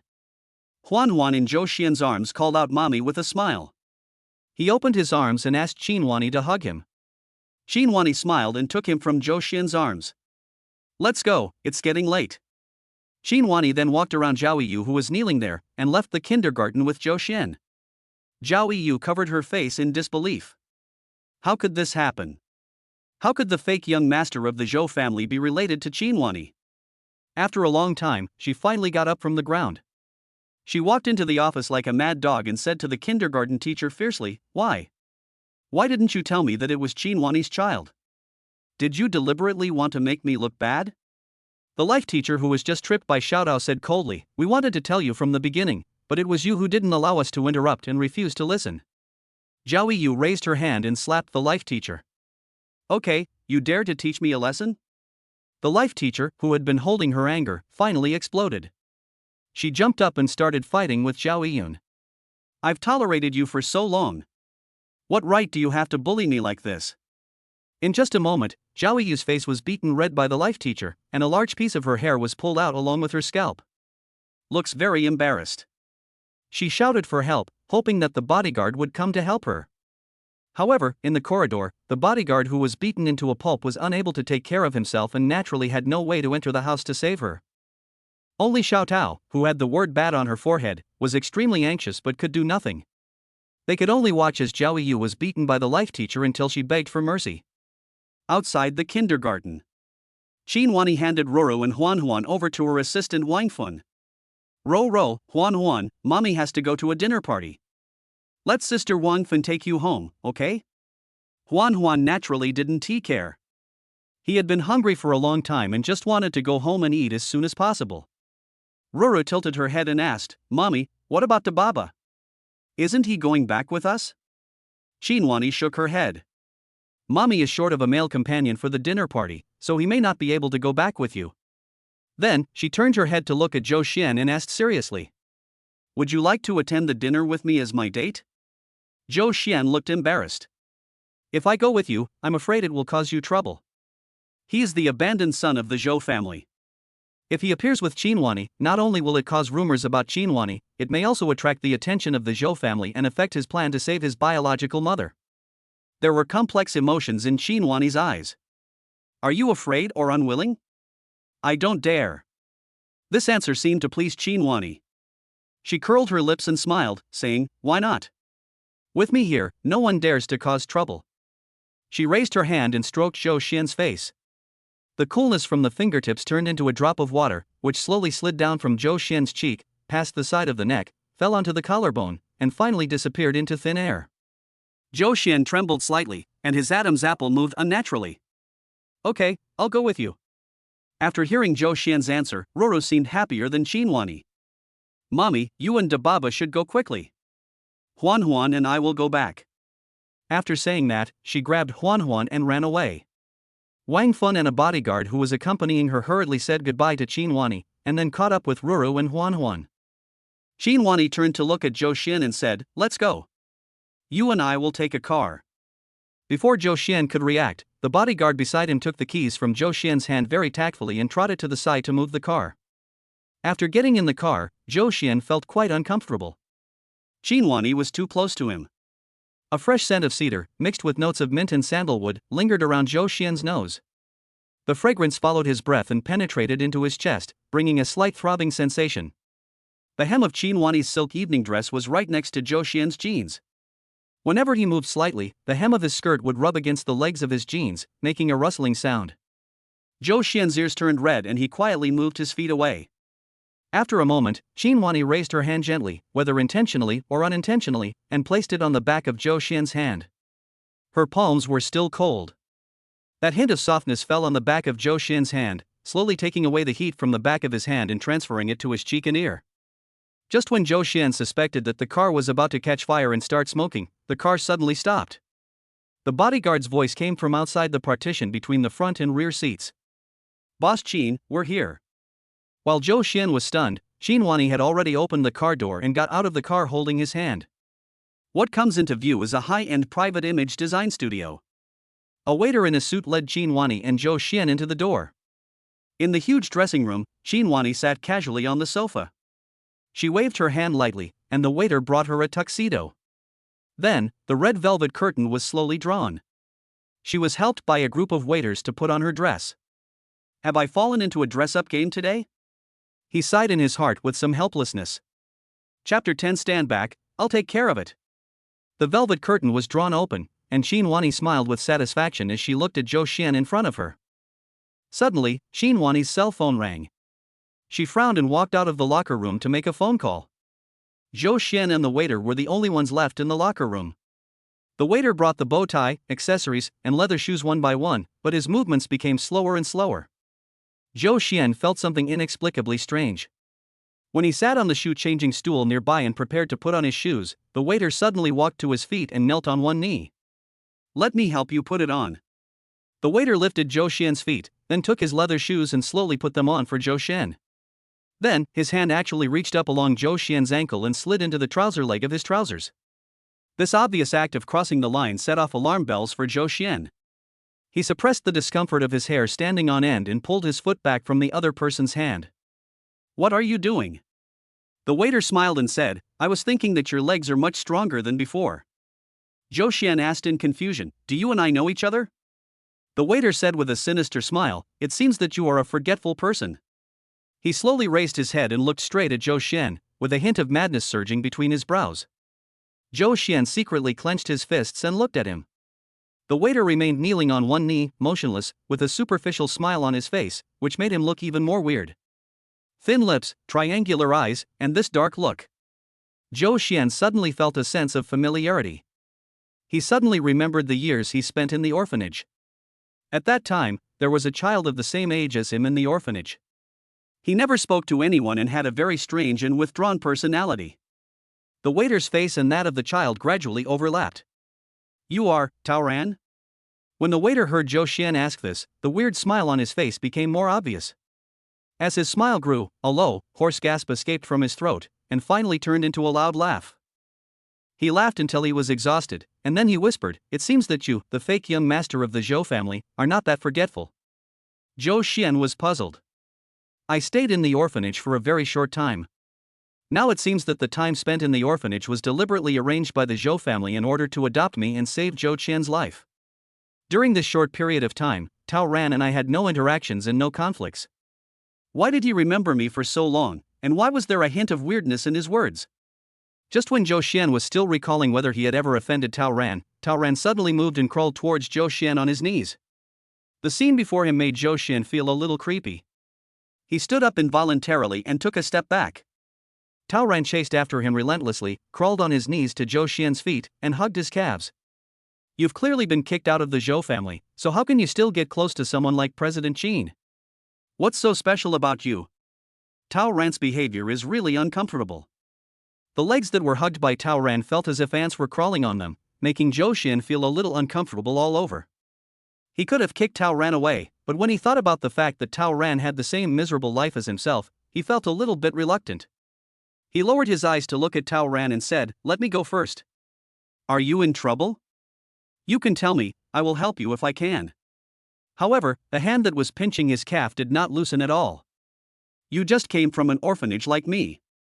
Why can you become the young master of the Zhou family and marry Mr. Qin?" The look on Tao Ran's face became more and more insane, and his expression became more and more ferocious. Zhou Xian looked at the distorted face and felt his patience slowly running out. "Tao Ran, I don't know what misunderstandings you have about my current life, but I have left the Zhou family. Now I am just a life assistant for the 2 children of the Qin family." "Ha ha ha, life assistant? Is this another name for a rich man's male favorite?"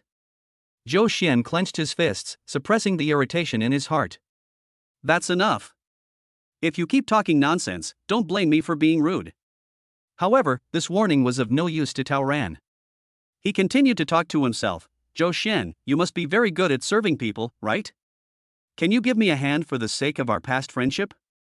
Introduce me to President Qin? I have served many wealthy ladies." Zhou Xian finally couldn't bear it anymore, raised his foot and kicked Tao Ran away. "Tao Ran, if you are mentally ill, go see a doctor. Don't go crazy and talk nonsense in front of me." Tao Ran covered his stomach and curled up in the corner. He raised his head and looked at Zhou Xian fiercely. "In the past, you snatched my chance to join the Zhou family. Now, I just asked you to help me, but you were so heartless. How can someone like you live so well?" Hearing this, Zhou Xian felt a strong sense of absurdity in his heart.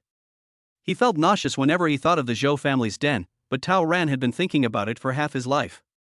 It was really ridiculous. "You are also a pitiful person.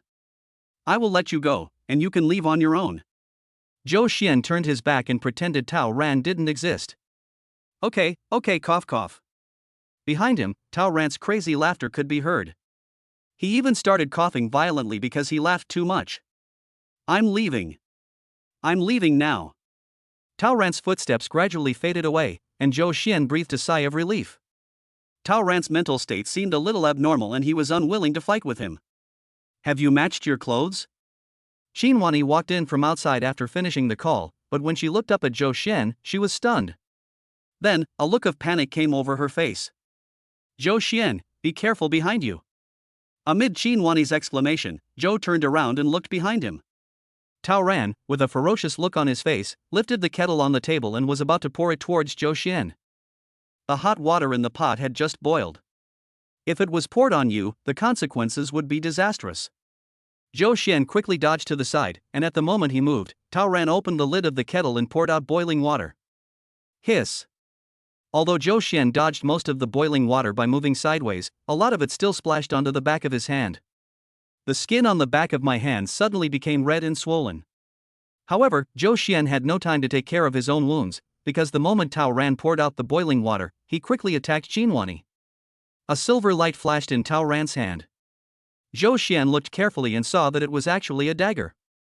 This madman.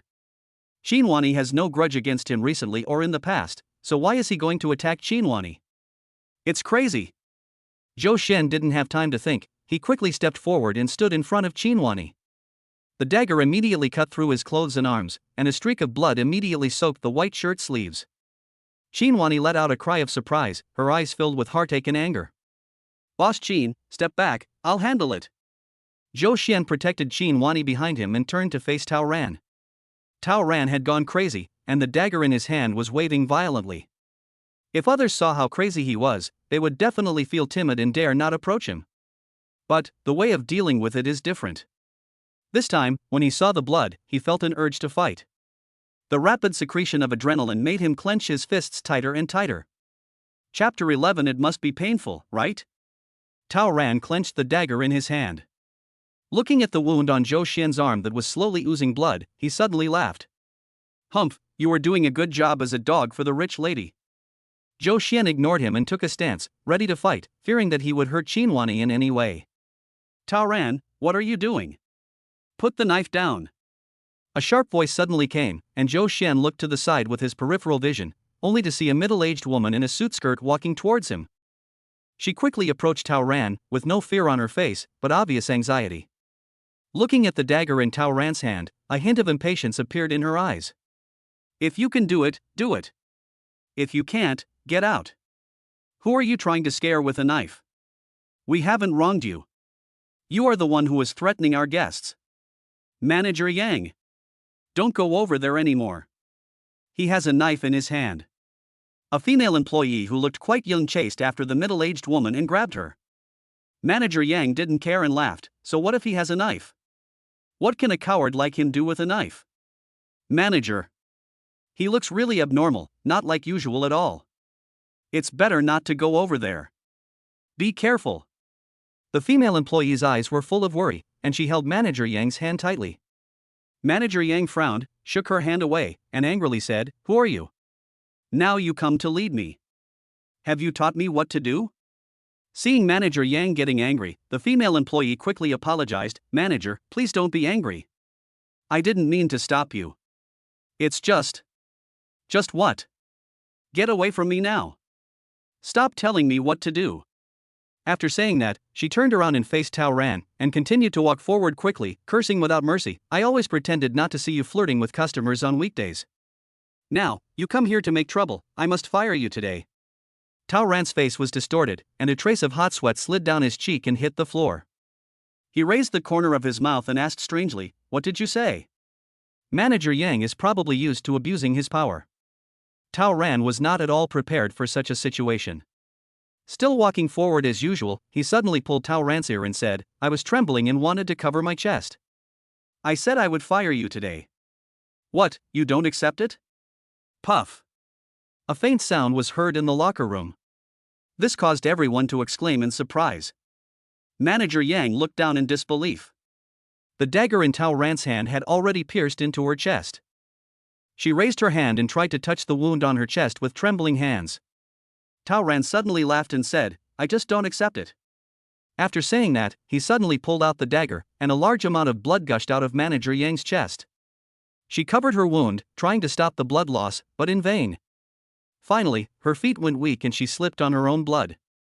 Tao Ran then pounced on him again and stabbed him a few more times. The female employee nearby screamed in fear, took a step back in embarrassment, and fled out of the locker room, crawling away. Seeing this, Zhou Xian hurriedly pushed Xinhuani out, trying to push her out of the locker room. "Boss Qin, this place is too dangerous, you should leave first." Xinhuani looked at him, endless worry in her eyes. "I've called the police, let's leave together." Zhou Xian shook his head. "Boss Qin, you go out and stay with the bodyguards. I will deal with this lunatic. You have to believe me, he is no match for me." Tao Ran, who was standing by, was covered in blood and stood up from the ground. He looked at Zhou Xian and Xinhuani with a crazy look on his face. "Ha ha, you two are really in love with each other. Why don't you become a desperate couple under my sword together?" After saying that, he rushed over quickly. Zhou Xian quickly pushed Xinhuani out of the dressing room and pulled the door closed. In a flash, Tao Ran had rushed in front of Zhou Xian. The bloody dagger flashed a silver light and suddenly passed in front of Zhou Xian. Zhou Xian turned sideways and squatted down suddenly to avoid the blade of the dagger. Tao Ran did not give up. He took a step forward and stabbed Zhou Xian. Seeing that the sharp blade was about to pierce his throat, Zhou Xian jumped up and kicked Tao Ran's wrist. Tao Ran also has some skills. He stepped back and avoided Zhou Xian's flying kick. Zhou Xian couldn't help but feel a chill in his heart. This Tao Ran was not as completely without any martial arts skills as he initially appeared to be. He quickly cheered himself up and responded to the challenge carefully. Tao Ran had a knife in his hand, so Zhou Xian leaned down and attacked his lower body. After he kicked him several times, Tao Ran suddenly found it difficult to defend himself and kept retreating. Seeing that Tao Ran was no match for him, Zhou Xian took advantage of him staggering backwards and accurately cut his wrist with a knife. With a loud bang, the dagger in Tao Ran's hand fell to the ground. He was about to bend down to pick it up, but Zhou Xian quickly kicked the dagger under the cabinet. Without a weapon in his hand, Tao Ran lost his advantage and was beaten by Zhou Xian without any chance to fight back. Finally, after being hit by Zhou Xian's hook punch, Tao Ran fell heavily to the ground. He lay face down in a pool of blood. The blood of Manager Yang, who had just slipped, now flowed into his mouth and nose. The strong fishy smell choked him and made him cough repeatedly. Zhou Xian took a step forward and stomped hard on Tao Ran's back, completely eliminating Tao Ran's ability to fight back. Bang! The door of the locker room was suddenly kicked open and a team of fully armed police officers rushed in. They raised their guns, pointed them at Zhou Xian and Tao Ran, and shouted, "Put your hands up." Zhou Xian raised his hands in cooperation, but Tao Ran had been beaten unconscious and lay on the ground motionless. A police officer slowly stepped forward and controlled the situation. The other two stepped forward to lift Tao Ran from the ground and placed him on the stretcher prepared by the medical team. Report. The attacker has been controlled and the victim is currently receiving treatment by the accompanying medical team. These words left Zhou Xian confused. How come I became a murderer in the blink of an eye? The police officer took out handcuffs and was about to arrest Zhou Xian. Suddenly, Xin Wani hurried in, followed by a senior detective. The senior detective waved his hand and called away the police officers who were about to arrest Zhou Luan. You got it wrong. The one on the stretcher is the murderer. You almost caused a big misunderstanding. Then, he turned to Qin Wani and said, Miss Qin, we will go and deal with this matter first. Afterwards, I would like to trouble you and this gentleman to come to our police station for a simple inquiry. Qin Wani nodded, don't worry, we will go. It is the duty of every citizen to cooperate with the police. The senior detective smiled with satisfaction and left with a group of police officers. Qin Wani turned and looked at Zhou Xian, her eyes full of heartache. She raised her hands cautiously and gently embraced Zhou Xian's waist. I'm sorry, if I hadn't insisted on having you attend the dinner, this wouldn't have happened. This sudden hug made Zhou Xian a little dazed. He hesitated again and again, but finally raised his hand and gently patted Qin Wani on the back. He comforted her softly, it's okay now, you didn't do anything wrong. Your wound must be very painful, right? Zhou Xian curled the corners of his mouth, smiled and shook his head. Qin Wani suddenly tightened her arms and buried her head in Zhou Xian's arms. Although Zhou Xian couldn't see her face, he could feel a little bit of wetness soaking through his shirt. Is she crying for herself? Zhou Xian couldn't help but be shocked. Chapter 12. Is this disease dangerous? At dusk, a car hurried into Carson Private Clinic. Lena Carson, the center's attending physician, who was rarely seen in the past, came downstairs to greet her in person. As the car door slowly opened, Qin Wani and Zhou Xian got out of the car. Dr. Carson immediately came forward and said, Ms. Qin, our medical team is ready and can start diagnosis and treatment at any time. Qin Wani smiled politely, sorry to bother you, Carson. I heard from your assistant that you were preparing for a vacation. I am really sorry to ask you to interrupt your vacation to make this trip. However, I really can't trust anyone else, so I can only trouble you to help Mr. Zhou treat his wounds. Carson smiled and shook his head. It's not a bother at all. Serving patients is our duty as doctors. You don't need to apologize. Carson said this beautifully, but the middle-aged nurse next to him couldn't help but smile meaningfully. When Carson, Qin Wani, and Zhou Xian entered the clinic building together, the middle-aged nurse whispered to the other new nurse, Dr. Carson actually said that she serves the patients? How can ordinary patients see her on weekdays? The nurse was a little puzzled and asked, who are the man and woman she greeted? How come they have such a big face? The middle-aged nurse looked around and saw that there was no one around, so she leaned over to the young nurse's ear. She whispered, "The woman is Chin Wani. She owns 60% of the shares in this treatment center." "I'm not sure about the man, maybe he's her boyfriend?" The young nurse agreed, "I also think that's her boyfriend. Look how nervous she is." She even called Dr. Carson for a simple burn or knife wound. It's obvious that she cares a lot about this man. Everyone says Chin Wani is cold as ice and has never had a close male relationship with her. I never thought that she would have a real relationship one day. It's really puzzling. The two of them got together and prepared to continue gossiping. Suddenly, the head nurse's roar came from afar, "You two! What are you doing there, dawdling and gossiping? Come and help me quickly." The two were frightened by the head nurse's roar, and quickly distanced themselves from each other, then quickly followed the pace of the medical staff. Carson personally took Zhou Xian to the ultrasound room. After the examination, he confirmed that his organs were fine and told Chin Wani the result. When Chin Wani heard the news, her expression became noticeably more relaxed. Seeing this, Carson became more attentive to Zhou Xian. "Mr. Zhou, please come this way. I will treat your wound." Seeing Carson's attitude, Zhou Xian felt a little uncomfortable. He had been to this medical center before, but he had never been treated like this. Now, he was inexplicably surrounded by a group of medical staff and welcomed into the treatment room.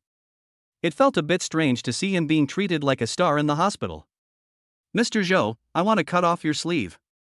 It may be a little painful where it sticks to the wound, so you need to be patient for a while," Carson said softly. Such a gentle tone, as if Zhou Xian was a delicate flower that would easily fall. Zhou Xian got goosebumps when he heard it. "Go ahead and cut it. You don't have to be so careful. The pain won't matter." "Okay, I'll cut it then." Carson took the scissors from the tray held by his assistant and prepared to start. "Doctor, wait a moment." Zhou Xian suddenly stopped Carson's action. He turned his head and looked at Chin Wani. "Boss Chin, why don't you go out and wait for me?" Chin Wani was puzzled and asked, "Why do you have to go out and wait?" "These are knife wounds and burns, so they are bound to look ugly." "You might be scared." "I don't want to scare you," Zhou Xian explained. Chin Wani looked at Zhou Xian deeply, then stepped forward and held his uninjured hand.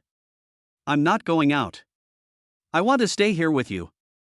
You got hurt protecting me, how could I be afraid?" The concern in Chin Wani's eyes caught Zhou Xian's attention. He felt a warmth rising in his chest. The warmth spread rapidly throughout his body like an inflating balloon. The tear glands at the corners of my eyes were also stimulated and became sore by the warmth. When he was young, he was injured in an orphanage and no one cared about him. When he was young, he seemed to be on the rise in the Zhou family, but if he got injured accidentally, no one would care. The Zhou family even scolded Zhou Xian for falling down the stairs because they were afraid of blood. Then, as a mercenary, getting injured was commonplace. Although the brothers in the team would take care of each other, no one had ever been as caring as Chin Wani. Zhou Xian couldn't help but hold Chin Wani's hand. Those hands were still a little cold, but the warmth in them warmed Zhou Xian's heart. "Doctor, please continue to treat the wound." Zhou Xian looked at Carson and said politely. "Clean the wound, disinfect, suture, bandage." This is different from the rough and careless sewing method used by the mercenary group in the past, which was like tying shoelaces. Carson was extremely meticulous in every step of treating the wound. It's like a medical teaching film. The medical staff were directed around by him, sometimes getting tools, sometimes getting medicine. The clinic was bustling with activity. After the wound was treated, Carson diligently explained the precautions. Zhou Xian didn't take it too seriously, but Chin Wani stood by and listened carefully. She even took out her cell phone, opened the memo, and wrote down the precautions and dietary taboos. Seeing that Chin Wani took it so seriously, Carson spoke even more happily. "Miss Chin, just to be on the safe side, why don't you take another CT scan for Mr. Zhou to check the condition of his bones? After all, it's inevitable to break bones during a fight." Chin Wani agreed with this, and then she and Carson pulled Zhou Xian out of the CT room. Zhou Xian felt somewhat helpless. He felt that he did not feel any discomfort after removing the two wounds on his hands. He was about to refuse, but when he turned around, he saw Chin Wani looking at him seriously with a hint of worry in her eyes. This made him unable to say no. "Forget it, let's do a CT scan to put her at ease." Zhou Xian obediently walked into the CT room and lay down for the examination. When the scan results appeared on the monitor, Carson suddenly frowned. Seeing this, Shinwani immediately asked nervously, "Is there any problem?" "There's something wrong with the position of the anterior mediastinum," Carson said solemnly, pointing at the screen. Shinwani stepped forward, stood next to the display screen, and looked in the direction of Carson's finger. The position of Carson's finger was obviously different from the image of the surrounding area, and it looked like a shadow. "What is this?" Shinwani asked. After Carson thought for a moment, he replied carefully, "It's most likely a thymoma. But further tests are needed to confirm it." Shinwani's face was full of surprise. How could this happen? Is this disease dangerous? Normally, this type of tumor develops relatively slowly. "No, please wait a moment, let me take a look." Carson looked at the screen with a hint of surprise in his eyes. "Mr. Joe has had a checkup here before. Let me take a look at his past films." Carson pulled out the CT images that Joe Xian had taken in the past from the folder, looked at them intently for a moment, and then frowned. His previous CT scans looked healthy, and it was not long ago. Why did he suddenly develop a thymoma? This is really strange. What is the possibility of curing the current condition? Shinwani asked anxiously. Carson held Shinwani's hand and comforted her. "It looks like it should be in the early stages, and the possibility of recovery is very high. You don't have to worry too much." Chapter 13: A Grand Matchmaking Plan. After coming out of the CT room, Joe Xian felt that Shinwani's condition was not right.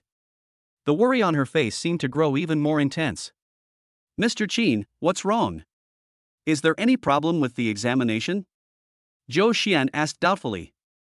Shinwani didn't say anything, but just handed him the CT test results. Taking the thin piece of paper and looking at the words "suspected thymoma," Joe Xian smiled calmly. After a moment's silence, he said jokingly, "You discovered my secret. You knew this tumor existed?" "Yes, I know." Carson on the side interrupted and said, "Mr. Zhou, have you taken any samples? Is it benign or malignant?" Joe Xian was silent for a moment, then smiled and said, "It's benign. I've already scheduled the surgery, and it will be soon. Don't worry." However, how could this product of borrowing luck to ward off disasters be benign? But he didn't want to tell Shinwani about such a cruel thing and make her worry. After hearing Joe Xian's answer, Shinwani's expression was indeed much more relaxed. "Come to Carson for surgery. The conditions here are much better than other hospitals." Joe Xian shook his head. "My scheduled surgery is almost here. I'll just go see the doctor I've been seeing. He's more familiar with my condition." Shinwani thought Joe Xian's answer made some sense and stopped insisting. Joe turned his head and looked out the window. It was completely dark, and a few stars could be seen sporadically in the night. The moon, on the other hand, was exceptionally round, and the moonlight sprinkled down like a ribbon made of gauze. Joe Xian suddenly looked at Shinwani. "You're late for the dinner now, right?" "Well, it's too late to get there." "I'm sorry, it's all because of me." "It doesn't matter. The dinner party is not that important. Compared with your injury, it is not even 1/10,000th as important." Joe Xian did not expect Shinwani to answer like this. He was slightly stunned, and the inexplicable itch in his chest spread again, almost swallowing him up with his flesh and bones. "Let's go home." Shinwani took a step forward and took Joe Xian's hand. Cassens was very considerate. He said goodbye to Shinwani at the stairs and did not see her off, so as not to disrupt the world of Shinwani and Joe Xian. Joe Xian let Shinwani lead the way and followed her all the way to the bottom of the building of the medical center. The bodyguard went ahead to move the car and didn't come back in time for a while. The two stood under the night sky, looking into each other's eyes, but didn't know what to say. The moonlight fell on Shinwani's eyebrows and hair, making her look particularly quiet. Joe Xian caught a glimpse of the garden next to the building out of the corner of his eye. It was a huge circular garden with an open space in the center and roses of various colors around it. Joe Xian bowed slightly and extended his hand in front of Shinwani. "Miss Qin, can I ask you to dance with me? The moonlight really suits your dress." A hint of surprise flashed across Shinwani's face, and then a smile appeared at the corner of her mouth. She nodded slightly, stretched out her hand, avoided the wound on Joe Xian's hand, and gently shook his. Joe Xian took her hand and walked into the center of the garden. He gently embraced Shinwani in his arms and placed his other hand on Shinwani's waist. Shinwani put her hands on Joe Xian's shoulders and danced with him in tacit understanding. The moonlight drew the two of them into the flowers. Shinwani danced and spun slowly. The hem of her skirt fluttered like a blooming flower, but it was more beautiful than all the roses in the garden. The two people's eyes kept meeting and entangled with each other as their heartbeats gradually accelerated. Everything around me turned into nothingness at this moment. In Chinwani's ears, the only sounds were her and Zhou Xian's breathing and heartbeats, reminding her that this moment was not a dream. Inside the villa, Ruru and Huan haven't fallen asleep yet. They are huddled on the sofa in the living room, watching a TV show. On the TV screen, the hero was holding the heroine's hand and said with a sad face, "Do you have someone else in your heart?" Seeing this scene, Roro suddenly turned her head and said to Huan, "Do you think mommy likes Dababa?" Huan scratched his head, thought for a moment and said, "She probably likes him, you see she always smiles at Dababa." Normally, why does she smile so much? Mommy doesn't seem to like to laugh. She doesn't look happy, Ruru said thoughtfully. Huan's mood became depressed. Hey! I noticed it too. What can we do? I think we need to bring Mommy and Big Boss together. You mean to make Big Daddy our real daddy? Right. Huan tilted her head and said, "But Aunt Wu from Grandpa's family said before that Grandpa wanted to match Mommy with the tall uncle who gave us gifts, but Mommy didn't agree. If we match her with the Baba, will she be angry?" He rubbed her and raised his hand, gently patting Huan's head. "You idiot! Mommy didn't agree before because she didn't like that tall uncle." Huan echoed, "I don't like that tall uncle either. He looks so fake. It feels like the smile on his face is forced." Yes. Mommy obviously likes Dababa now, and Dababa is so nice to us. She won't be angry if we match Mommy and Dababa. As Rura spoke, she held Huan's hand with a serious look. "We have to hurry up and bring them together. If we are slow, Dababa might be snatched away by someone else." Huan nodded, not quite understanding. "You're right, but how can we bring them together?" This question really touches on Rura's blind spot in knowledge. She frowned, her eyes fixed on the TV in front of her, her chin supported by her hand, and her index finger tapped her cheek lightly. Countless clips from romance dramas she had watched in the past collided and combined in her little head, like a puzzle, to form a grand matchmaking plan. Ruru's voice was drawn out. "I thought of it." She looked at Huan, but began to feel troubled again. How would she explain this plan to Huan? Ruru thought for a moment and decided to answer Huan's question in a simple way. "Huan, you see those couples in TV dramas, there will be all kinds of accidents that force them to get together. We must create such opportunities so that Mommy and Dababa can be alone together often." She gestured as she spoke, as if the scene of Zhou Xian successfully holding Chinwani's hand was right in front of her. Huan's eyes widened. "Wow, you're right. This plan is awesome. But Mommy is very busy. What if she doesn't have time to spend with Dababa?" Huan asked immediately. "You are so stupid." Ruru raised her hand and patted Huan again. "Mommy has to go home and rest. Besides, we can let Dababa follow Mommy to the company. Dababa is so powerful, why not let him be Mommy's personal bodyguard?" After Ruru finished speaking, she imitated the action of swinging a fist, which frightened Huan so much that he nodded his head. The two little kids were immersed in their little world, discussing how to bring Zhou Xian and Chinwani together. As time passed, the night outside the window gradually deepened, and Ruru and Huan couldn't help yawning. Seeing this, Gao Ma, who was in charge of taking care of their daily life, came over and said, "Master Huan, Miss Ruru, it's time to go to bed. I'll go wash up with you." Ruru and Huan shook their heads at the same time. They said in unison, "We have to wait for Mommy and Big Boss to come back." Gao's mother was helpless. "If you don't go to sleep now, you won't be able to get up for kindergarten tomorrow." Ruru and Huan tilted their heads and looked at Gao Ma with their big wet eyes. "But we want to wait for Mommy to come back and say goodnight to her." Gao Ma was defeated by the two men's big eyes and had to say, "Then wait another half an hour." Ruru and Huan nodded quickly. "We will go to bed in half an hour." At this moment, the sound of the gate in the villa courtyard suddenly opened. It's Mommy and Big Boss who are back. Ruru and Huan ran to the door of the first floor with great anticipation, waiting for the moment the door would open. Chapter 14, A Stunning Feather. The door was opened, and the light broke through the darkness, welcoming Zhou Xian and Chinwani in. In the living room, the slightly yellowish light filled every corner of the room, and the TV was playing the theme song of a TV series. Ruru and Huan were standing at the entrance and ran over like happy puppies. Zhou Xian's heart was full of tenderness. He slowly squatted down, looked at Ruru, and asked, "Why haven't you rested yet?" It's already very late at night. Roro put her hands behind her back and said righteously, Juan and I are waiting for you and Mommy to come back. Juan couldn't stop yawning, then opened her arms and pestered Chinwani for a hug. He said to Chinwani, Mommy, why did you come back like that? Did you have so much fun at the dinner party that you forgot about me and Roro? Chinwani leaned over, picked him up, and gently pinched his face. How could that be? Mommy will never forget you and Roro. When Roro saw Chinwani picking up Juan, she became a little jealous and pestered Zhou Xian and acted coquettishly. Roro, come here. Chinwani frowned and was about to stop Roro, but Roro had already raised her hand and grabbed Zhou Xian's arm. During the tug of war, she accidentally touched Zhou Xian's shoulder. The wound that had just been sutured began to bleed when it was pulled, leaving a red mark on the white shirt that Zhou Xian had just changed into. That little bit of bright red was very glaring and disturbing. Roro quickly let go of Zhou Xian's arm and stood aside in panic. Big bully, I hurt you. Roro's eyes instantly turned red and tears welled up in her eyes. She looked up at Zhou Xian, her eyes full of self-blame and worry. I'm sorry, I didn't mean to hurt you. The soft voice trembled. After saying that, she couldn't help but reach out and carefully touch the bloodstain on Zhou Xian's sleeve, wanting to confirm whether Zhou Xian's injury was serious. Zhou Xian quickly pulled his hand away, fearing that the stitches and the burns on the back of his hand would be seen by Roro. Roro, however, took a step back because of his actions. Her eyes were filled with guilt and fear.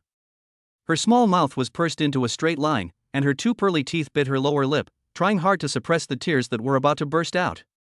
Big tyrant, are you angry? Seeing Roro's nervous look, Zhou Xian felt a warm feeling in his heart. He gently touched Roro's head. How could that be? Roro, you didn't do anything wrong, why would I be angry? He patted his sleeves and said with a relaxed look, this wound was not caused by you. I accidentally bumped into it on the road. It's just a minor injury. Zhou Xian comforted Roro softly, raised his hand to touch the corners of Roro's eyes, and wiped away the tears that were about to fall. Roro was still worried. She looked at Zhou Xian with concern in her eyes. Big tyrant, with so much blood, it must be painful for you, right? There was a tearful tone in her voice, and her chubby little hands gently stroked the red mark again.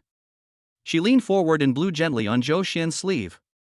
It hurts, just blow and it will go away. Seeing this, Juan also jumped out of Chinwani's arms, ran to Zhou Xian, and blew air together with Roro. Moreover, he blew very hard, spraying Zhou Xian's face with spit. Zhou Xian smiled and shook his head. It's just a minor wound. It doesn't hurt. Don't worry. Look, I'm so strong. This minor wound is nothing. In order to divert Roro and Juan's attention, he stood up, made a face as if nothing had happened, and then waved his arms to show that he was fine. Roro and Juan were amused by his funny appearance, and their worries gradually dissipated. Juan stood on tiptoe, hugged Zhou Xian's waist, and said loudly, Big bully. You must be careful next time. You are not allowed to get hurt again. Okay, I promise, I'll be careful next time. Zhou Xian patted Juan's back gently and promised. Afterwards, Zhou Xian and Chinwani coaxed the two little kids to wash up and go to bed. Zhou Xian only breathed a sigh of relief after the two little kids climbed onto the bed and fell asleep. He went back to his room, got out his medicine kit, took off his shirt, and began to treat the fresh wound. Fortunately, the pulling force just now was not strong, and only a little blood seeped out. Zhou Xian changed the blood-soaked gauze, disinfected it with iodine, and then put a piece of clean gauze on himself. Mr. Zhou, your wound. Zhou Xian just forgot to close the door. Chinwani, who had changed into a black silk nightgown and had her hair loose, walked straight into Zhou Xian's room carrying a medicine box.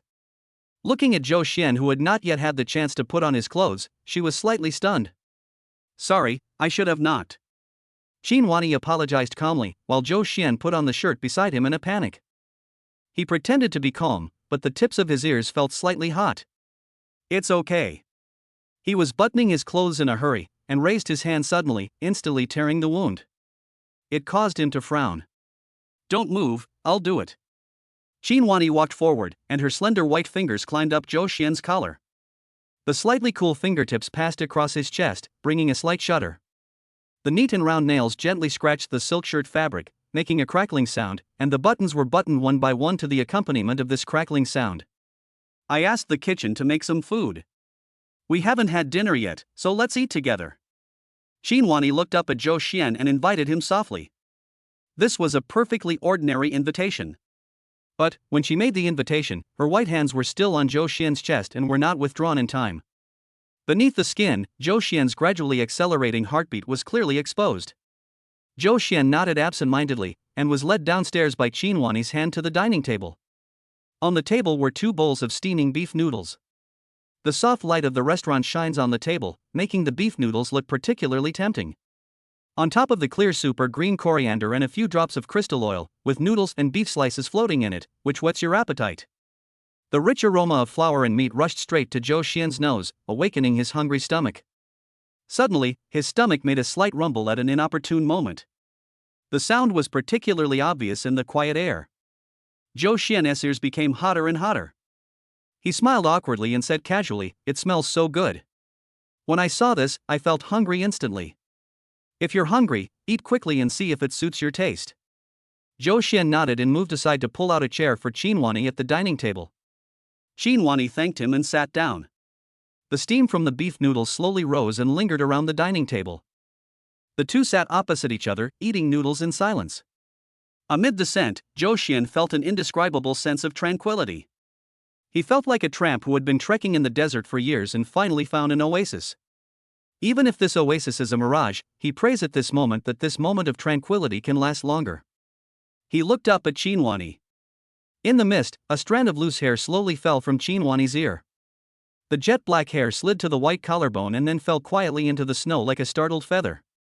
As if possessed by some mysterious force, Zhou Xian involuntarily raised his hand and reached over.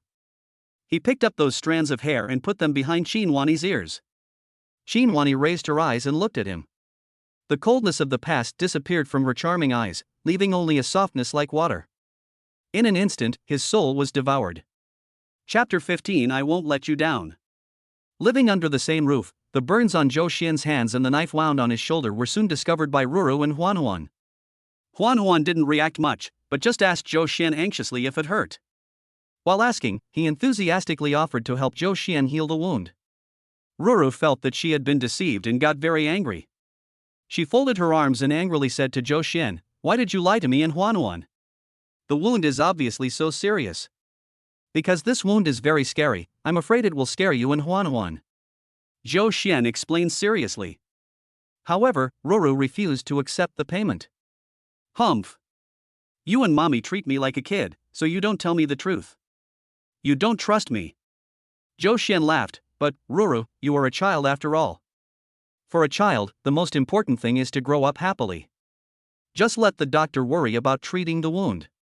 Ruru pinched the hem of her skirt, her eyes a little red. "But Huan and I are really worried about you."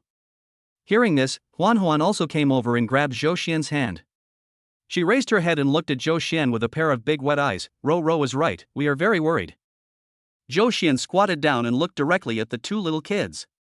"I apologize for making you worry. I will be more careful in the future and try not to get hurt again." Ruru stretched out her chubby hand and grabbed Zhou Xian's fingers, but turned her back awkwardly and didn't say anything. Zhou Xian gently shook her little hand. Ro, are you willing to accept my apology?" Ruru thought for a moment, and finally turned to look at Zhou Xian and nodded solemnly. "Okay, I forgive you." Seeing that Ruru was no longer angry, Huan habitually hooked her arms around Zhou Xian's neck and asked Zhou Xian to hug her. Zhou Xian opened his arms and embraced him, ready to pick him up. Ruru patted Huan's shoulder angrily. "Let go. Da Baba's hand is still injured." Zhou Xian defended Huan. "It's just a small injury, it won't hurt, you can hug me." Ruru's head shook like a rattle. "No, you have to wait until your wound is completely healed." As she said that, she pulled Huan away from Zhou Xian's arms. Huan seemed to realize that she was wrong and said hurriedly, "Da Baba, Ro, I'm sorry." In the next few days, the 2 little ones really didn't want Zhou Xian to hold them anymore. Instead, she took good care of him and took good care of his wounds.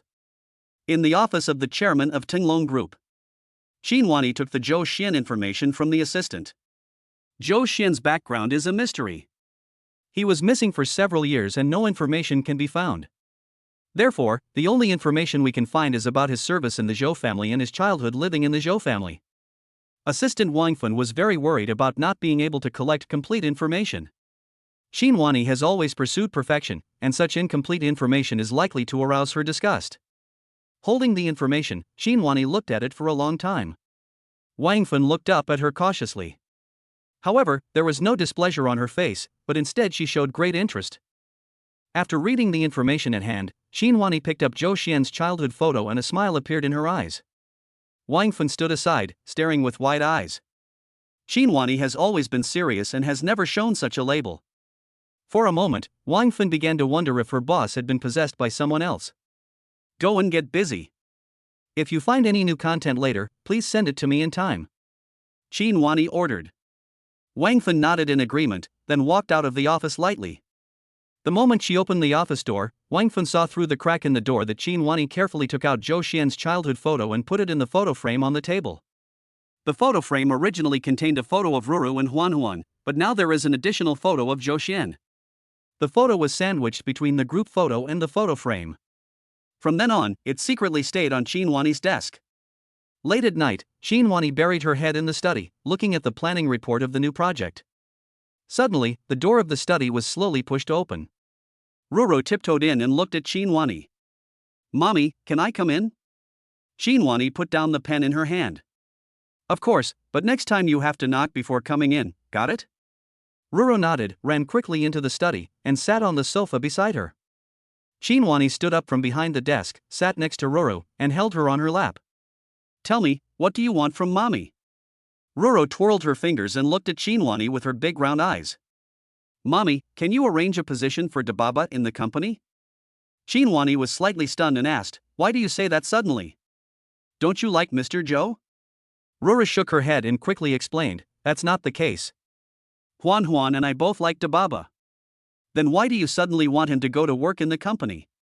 Faced with Xinhuani's question, Ruru hesitated. She lowered her head, thinking about how to answer.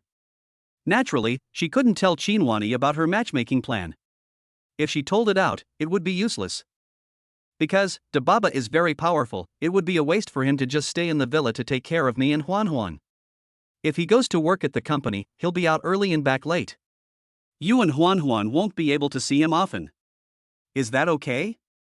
Hearing this, a trace of confusion appeared on Ruru's face. If possible, she and Huan both hope that Zhou Xian can always be with them.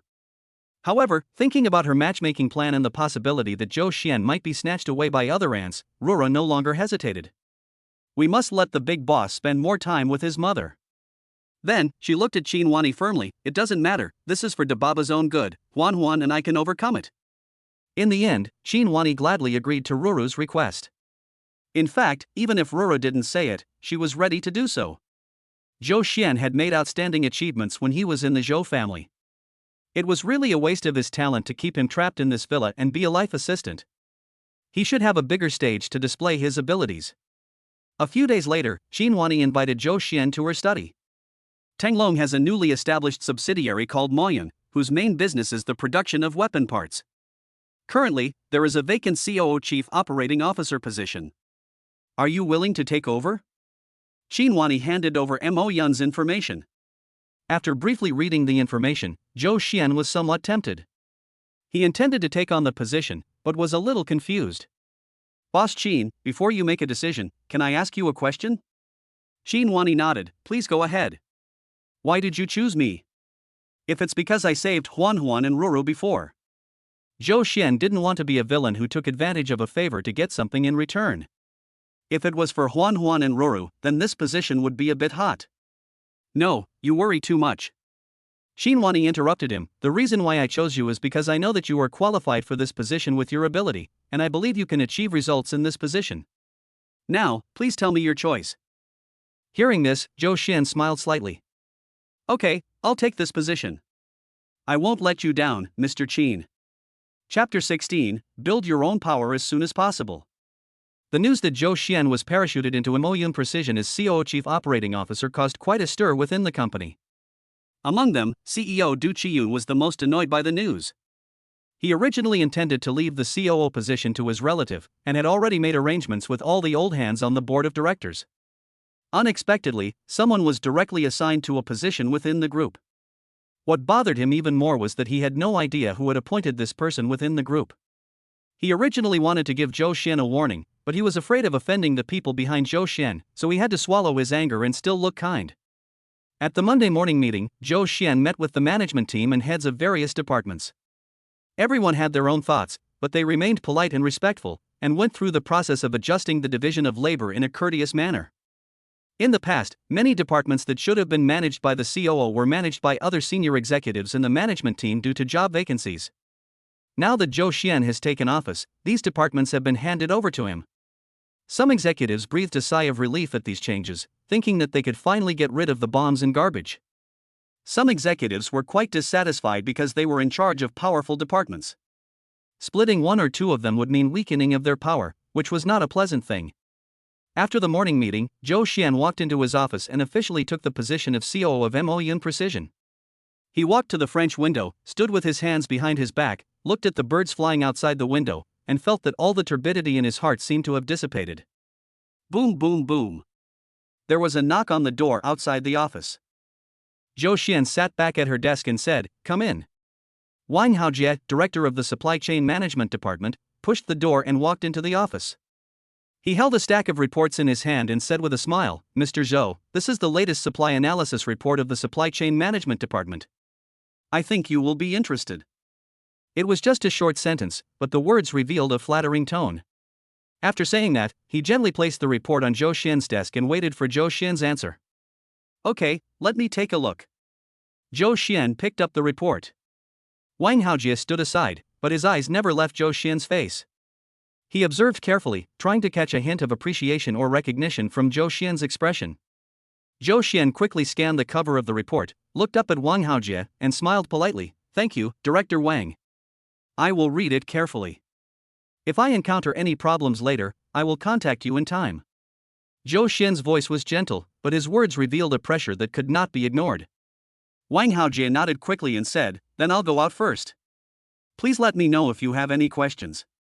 Just as Wang Haojie was about to leave, Zhao Wenjing, head of the warehousing and logistics department, knocked on the office door again. She held a financial statement in her hand and had a professional smile on her face. With light steps, she walked to Zhou Xian's desk. "Boss Zhou, this is our summary of last quarter. Can I give you a work report?" Zhao Wenjing's voice was clear and pleasant, and her eyes were full of shrewdness. Zhou Xian put down the pen in his hand and turned his gaze to Zhao Wenjing. "Manager Zhao, just keep the summary. I will study it carefully later." "Thank you for your active work."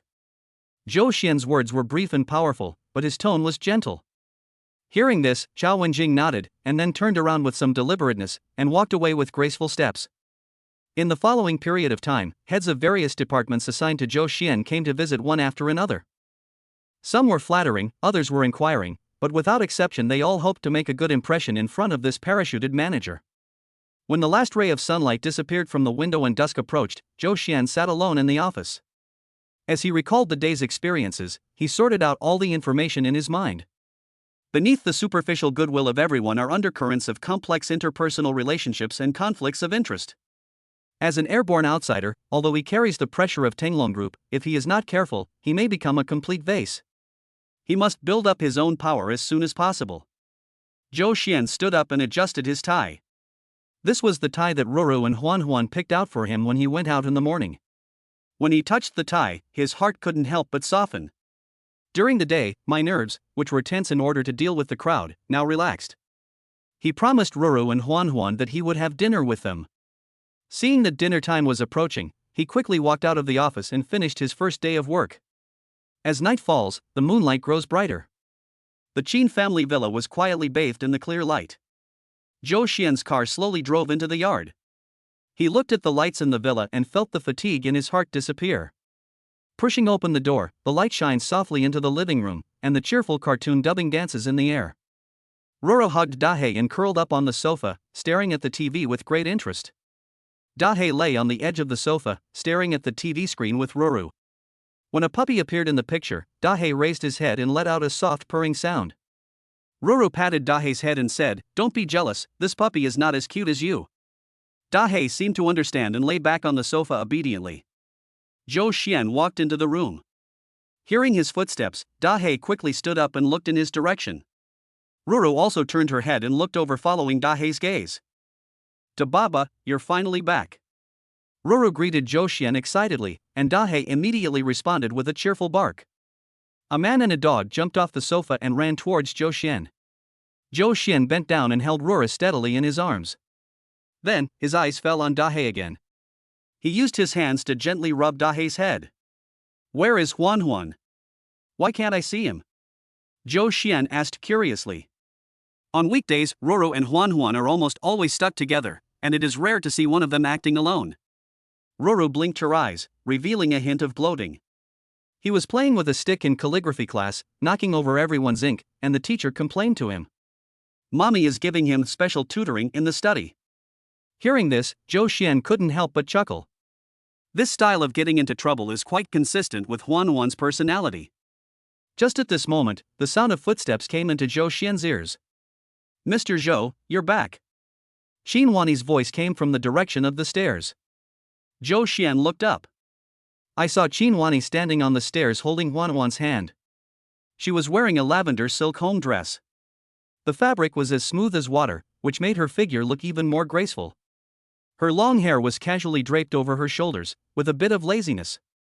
Under the soft light, she looked like an elf who had accidentally entered the human world, making it impossible to look away. Xin Wanni held Huan Huan's hand and slowly walked down the stairs. Huan Huan lowered her head, obviously having just been criticized severely. In the interval between Xin Wanni and Zhou Xian's conversation, he secretly raised his head and looked at Zhou Xian with pitiful eyes. Seeing this, Zhou Xian squatted down, put Roro down, and turned to look at Huan Huan. "Did you get criticized? Come and admit your mistake to mommy. Don't be so naughty next time." Seeing Zhou Xian coming to her rescue, Huan Huan quickly turned to look at Xin Wanni. He raised his rosy little face and said softly, "Mommy, I'm sorry, I shouldn't play with the stick in the classroom."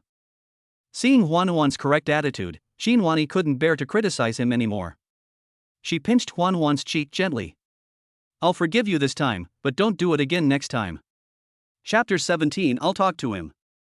In the second week of arriving at Moyun Precision, Zhou Xian finally met Wu Qingchuan, the head of the production department. When Zhou Xian took office, he happened to be on a business trip, inspecting production processes abroad. Zhou Xian tried to find him several times, but the news he got was that he was on a business trip and had not returned. Upon hearing the news that his business trip was over, Zhou Xian immediately called his secretary and asked him to come to the office for a chat. After hanging up the phone, Zhou Xian sat back at his desk. He looked at the information about the production department in front of him, and a sharp look flashed in his eyes. Boom, boom, boom. There was a knock on the door. He put the documents in front of him into the drawer and said loudly, "Come in." Wu Qingchuan pushed open the door and walked into the office. Surprisingly, he was not wearing a suit like other executives but a dark blue work suit. The work clothes looked half-worn, with slightly worn cuffs and the fabric at the joints having a faint white tint. His eyes fell on Zhou Xian with a bit of scrutiny. Then, he nodded slightly, without too much courtesy, and walked directly to the seat opposite Zhou Xian and sat down. "Manager Wu, nice to meet you." Zhou Xian spoke first, his tone full of sincerity. He put down the pen in his hand and folded his hands on the table. "I learned from your secretary that you just came back from a business trip recently. You must have worked hard." "It's just my duty." "It's not hard. What do you want from me?" Wu Qingchuan's distant answer was within Zhou Xian's expectations. Before meeting Wu Qingchuan, he had already learned about this man's temperament from other executives. This person is down to earth, serious, and upright, but he is a bit eccentric and arrogant. Zhou Xian paused and said, "I asked you to come here because I want to know your opinion on the company's production line and the problems in the production process." Wu Qingchuan frowned slightly. Moyun Precision is a company reorganized after the acquisition of Ruiguang Machinery. As an old employee of Ruiguang Machinery, Wu Qingchuan has a natural distrust of airborne operations. Wu Qingchuan was silent for a moment and then spoke slowly. "The production line is currently operating normally, but the equipment is seriously aging and the efficiency needs to be improved. In addition, the employee turnover rate has increased recently, which has begun to affect the stability of production." Zhou Xian took out a notebook, took notes while listening, and nodded occasionally. Seeing Zhou Xian's focused expression, Wu Qingchuan opened up and told all the chronic problems on Moyun Precision's production line. When Wu Qingchuan finished speaking, Zhou Xian was silent for a moment. Then he came up with an idea that surprised Wu Qingchuan. "Manager Wu, I want to go to the production line and see for myself what's going on." would you like to go with me? Hearing this, a hint of surprise flashed in Wu Qingchuan's eyes. He had never expected Zhou Xian to say this. After the establishment of the Mo Yinjing Communist Party, a group of old and new people were busy seizing power, and few people took the initiative to check out the production line. Wu Qingchuan was stunned for a moment, then nodded in agreement. Of course, I'll arrange it right away. Then, the two walked out of the office together, chatting as they walked. During the conversation, Zhou Xian noticed that Wu Qingchuan's attitude had subtly changed. The original defensiveness seemed to have been reduced a bit, replaced by a kind of closeness that was neither close nor distant. Zhou Xian drove the car and Wu Qingchuan acted as a guide, and the two arrived at the factory. Before Wu Qingchuan could remind him, Zhou Xian took the initiative to find the changing room, changed into a dust-free suit, put on a safety helmet, and looked quite professional. In the noisy workshop, the two walked and looked around. Arriving at the production line, Zhou Xian looked at the production equipment and found that Mo Yun's production technology and production machinery were indeed a bit old. Weapon parts produced by this kind of technology and machines have a high failure rate during use. If I were a mercenary, I would never use it. These devices were purchased by Ruiguang Machinery in the early years and have not been updated for a long time. What is the reason why the equipment is not updated? Ruiguang's capital chain broke down in the later period, so there was no condition for renewal. After the reorganization and merger into Mo Yun, I reported it several times, but the higher-ups didn't seem to have any intention of renewing it. Okay, let's sort out the equipment situation together this week. I'll mention this to several managers at the executive management level during the regular meeting next week. Zhou Xian's answer made Wu Qingchuan's eyes light up, and he nodded quickly. Okay, I have sorted out the relevant information before, and I will send it to you later. Clang. A loud noise interrupted Wu Qingchuan's words. Zhou Xian looked in the direction of the sound and saw a steel barrel filled with waste being pushed over and rolling in from the factory gate. Then, a burst of hurried footsteps was heard. I saw a pale young worker hurried in from the back door. He grabbed Wu Qingchuan's arm and said anxiously, "Manager Wu, this is bad. Lao Li. He is causing trouble at the entrance of the workshop, and he has a knife in his hand." Wu Qingchuan frowned. Didn't we already discuss a solution with his family? Why is he making trouble again? He turned around and explained to Zhou Xian, he is an old worker in the factory with very high skills. He used to be a technical team leader, but he accidentally injured his finger and can no longer work on the production line. The factory asked him to retire early, but he just couldn't figure it out. Let's go and take a look at the situation first, Zhou Xian said. After saying that, he turned quickly and strode towards the workshop entrance. Wu Qingchuan hurriedly caught up with him, followed closely behind him, and headed straight for the gate. When the two arrived at the scene, they saw a group of workers gathered in a circle. An emotional middle-aged man stood in the middle. He was holding a dagger, his face was ferocious and his eyes were full of anger. Lao Li, calm down. Don't be impulsive. Wu Qingchuan tried to approach him, but when Lao Li saw that it was him, he roared, I have dedicated most of my life to the factory, and you want to fire me just because I broke a finger? How can I stay calm? His voice was hoarse and his emotions were a little broken. Wu Qingchuan walked forward, ready to continue persuading. Old Li's emotions suddenly got out of control. Don't come over here. I won't talk to you, and you coaxed my family into agreeing to the agreement. Without warning, he swung the knife in his hand, drawing dangerous arcs in the air. It seemed that the knife was about to stab Wu Qingchuan. Everyone covered their eyes in fear. Zhou Xian was quick-witted and quick-handed. He rushed forward and grabbed Lao Li's hand. The tip of the knife suddenly brushed across his palm, leaving a bloody mark. Looking at the bloodstain, he cried out inwardly, oh no. Now I'll be scolded by Huan and Ruru again when I go back. After a second or two of distraction, he stepped forward, grabbed Lao Li's wrist tightly, snatched the knife away, and kicked it away. Then, he patted Lao Li's shoulder with his uninjured hand, trying to comfort him. Old Li covered his face, slowly squatted down, and began to cry loudly. He cried and wanted to hit the ground. If Zhou Xian hadn't held his hand, he would have probably hit his head and bled.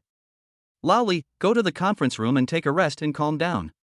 I promise to help you solve the problem within half an hour.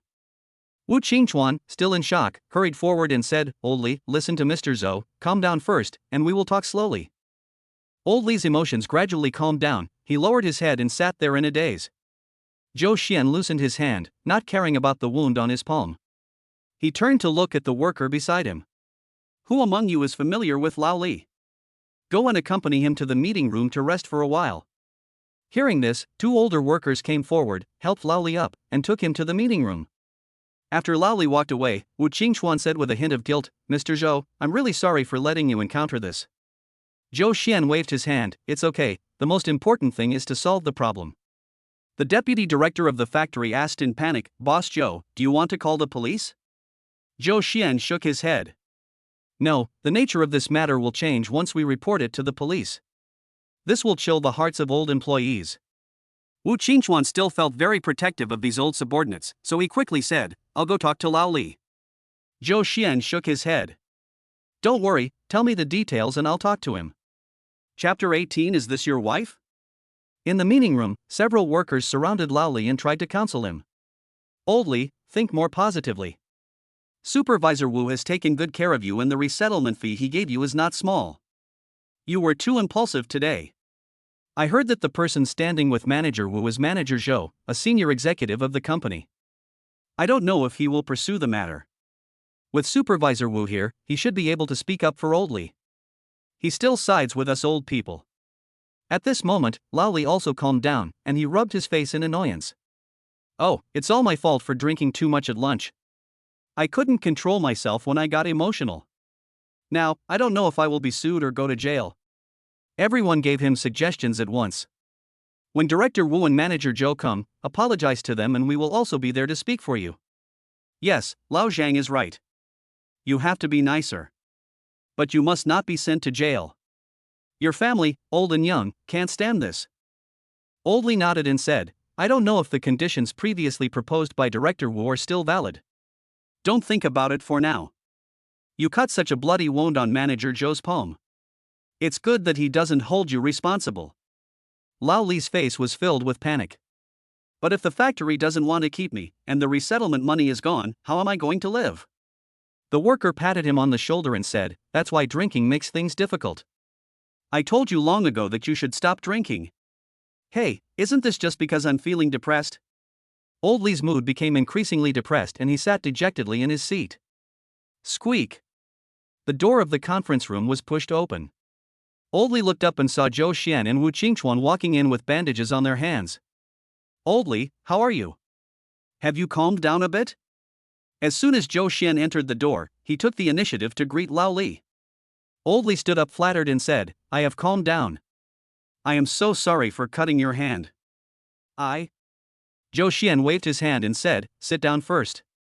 This injury is not a big deal. After Old Li sat down, Zhou Xian and Wu Qingchuan sat opposite him. Cold sweat kept streaming down Lao Li's face. He was hunched over and his hands were shaking. Seeing this, Wu Qingchuan quickly comforted him, Old Li, don't feel any psychological burden. Mr. Zhou said that he will not hold you responsible.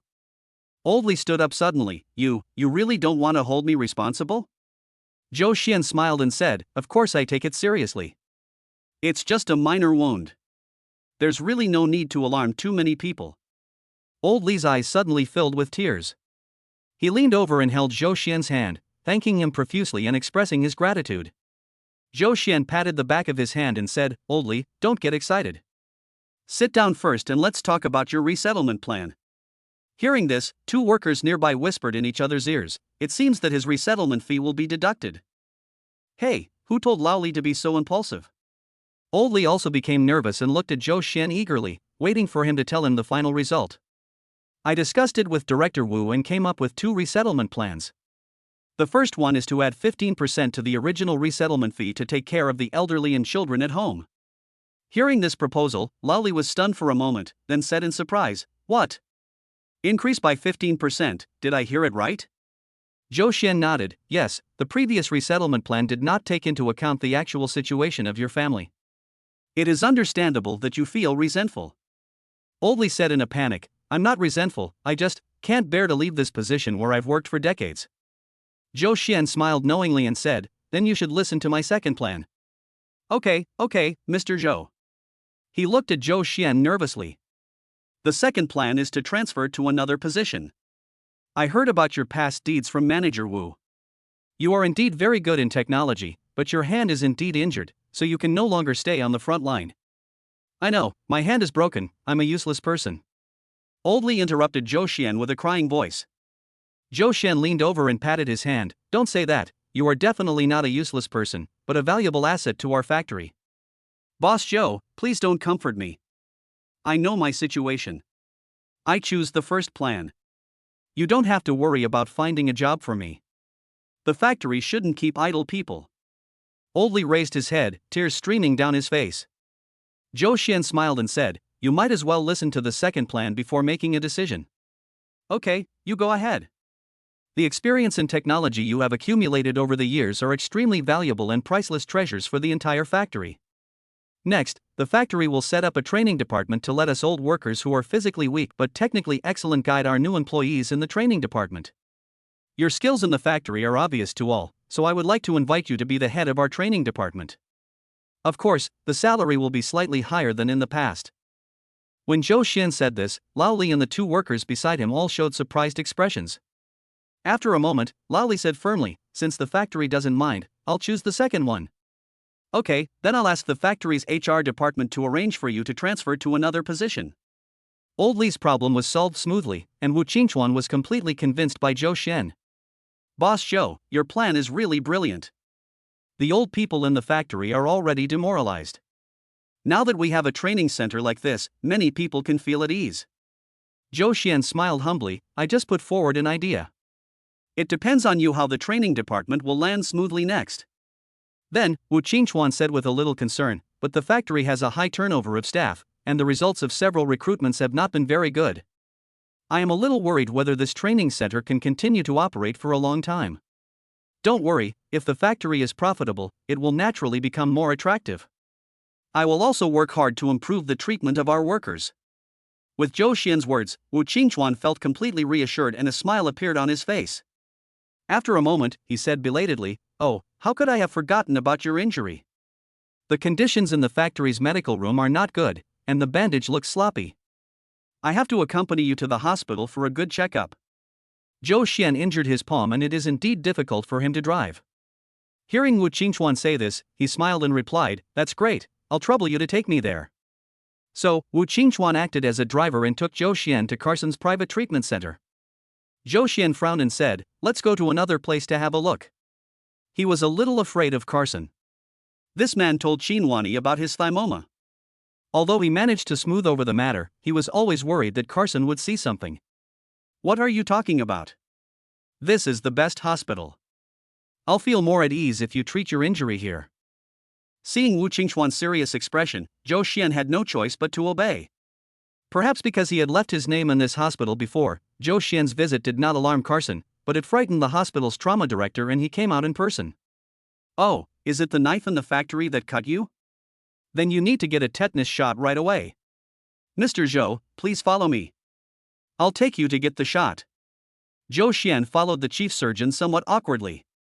Wu Qingchuan saw this scene and couldn't help but sigh that Zhou Xian's background was really powerful. He actually had such a big face in this diagnosis and treatment center.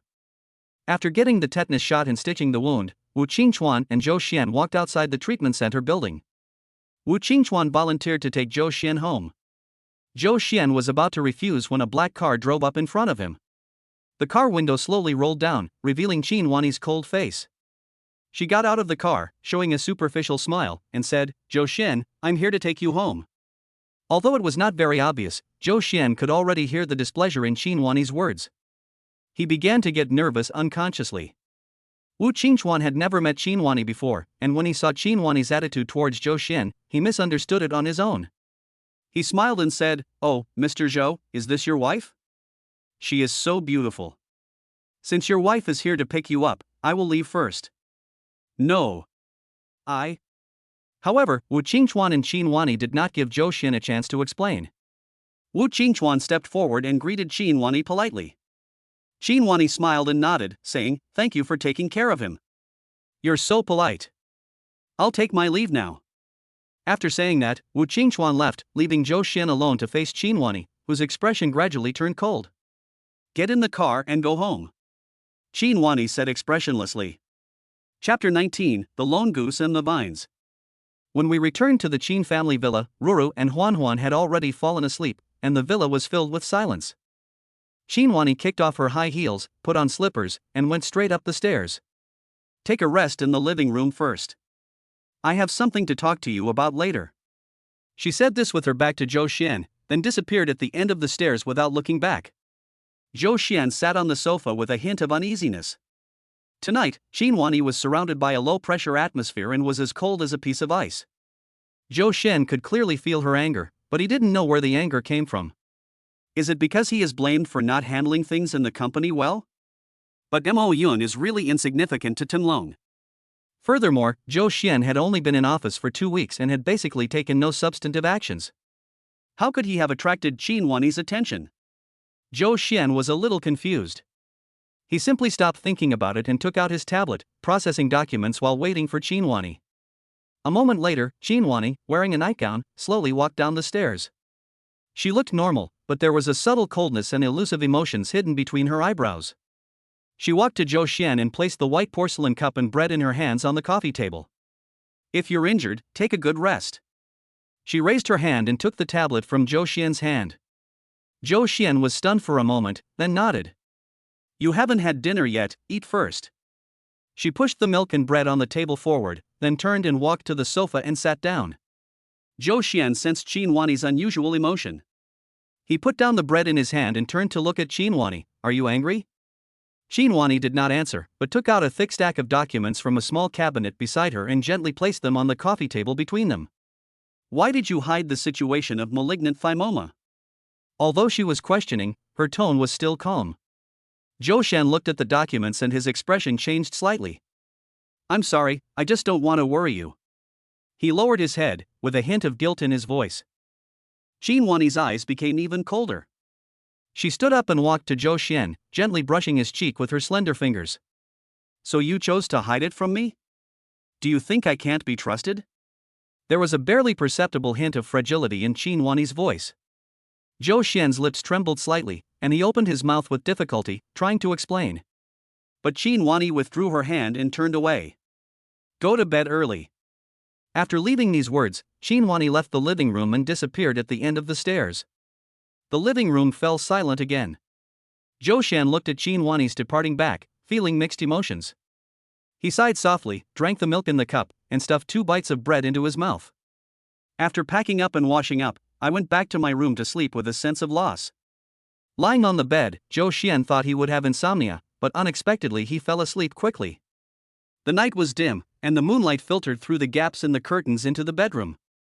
The dark clouds outside the window gradually thickened, slowly swallowing up the moonlight. The temperature gradually cooled down, and cool breeze blew into the bedroom through the gaps in the window. The raindrops grew from small to large and hit the window.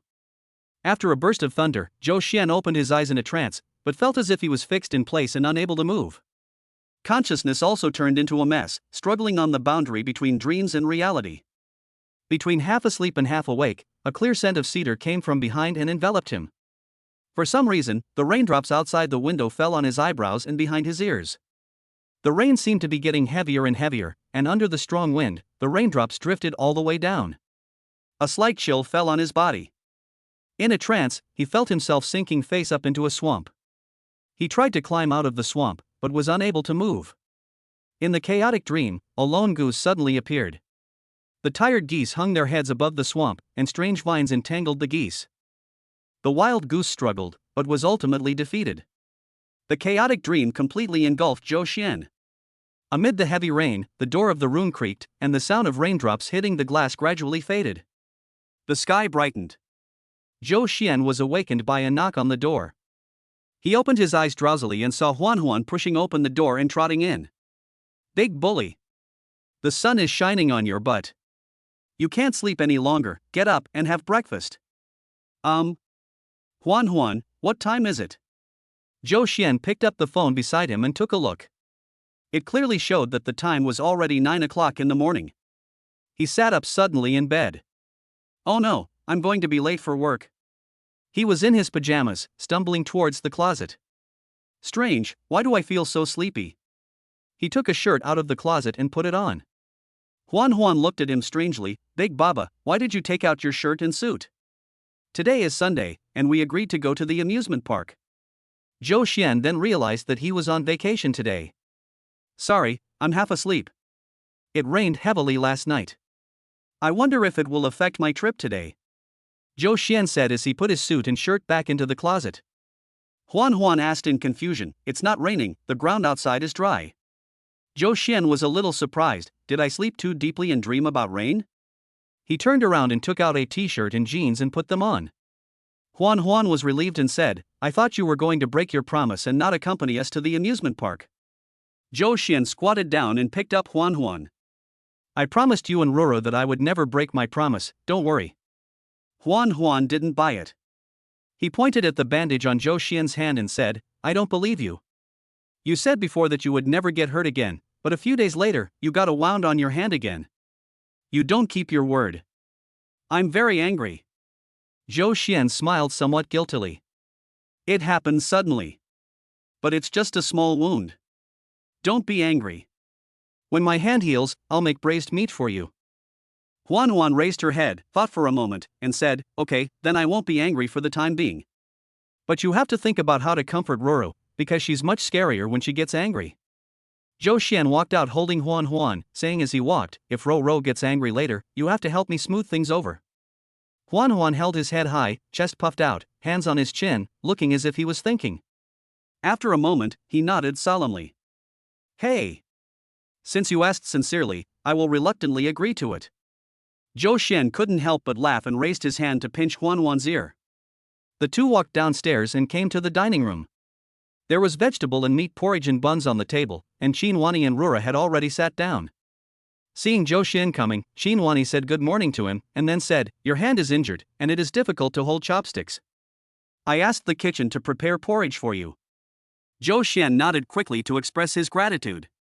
Seeing that Qinhuani looked normal, he thought to himself that perhaps Qinhuani had calmed down, so he couldn't help but feel relieved. What? Injured? Big bully, where are you injured? How can you not keep your word? Roro stood up suddenly, rushed towards Zhou Xian like a little cannonball, and asked anxiously. Zhou Xian's heart, which had originally breathed a sigh of relief, suddenly became tense. Chapter 20 Going to the amusement park. Zhou Xian put his hands behind his back, but the sharp-eyed Rura still saw the bandage on his palm. Big Baba, what's wrong with your hand? Ruru asked with a hint of anxiety in her voice. A pair of big eyes full of worry. It's okay, just a minor injury. Ruru didn't believe it, so she walked over to Zhou Xian, pulled up his hand, and looked carefully at the bandaged area. Her small hands tightly grasped Zhou Xian's fingers. You lied. Last time you also said it was a minor injury. But it took a long time to recover. Zhou Xian felt warm in his heart. He knew that Ruru was feeling sorry for him. He said softly, it's really okay this time. Look, I can still laugh and dance, right? As he said this, he jumped twice on the ground somewhat exaggeratedly. Roro couldn't help but shed tears. Seeing Roro crying, Qinhuani hurried over to comfort her, but to little avail. Roro pulled Qinhuani's sleeve and sobbed, why is the big boss always like this?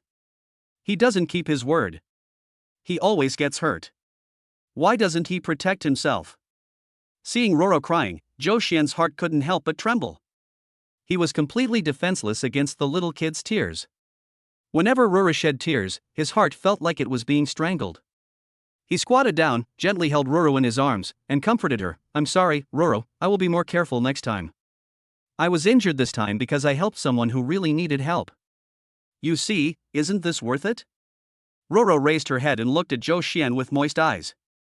Okay, then you have to promise me that you will be careful in the future, otherwise I will be very sad.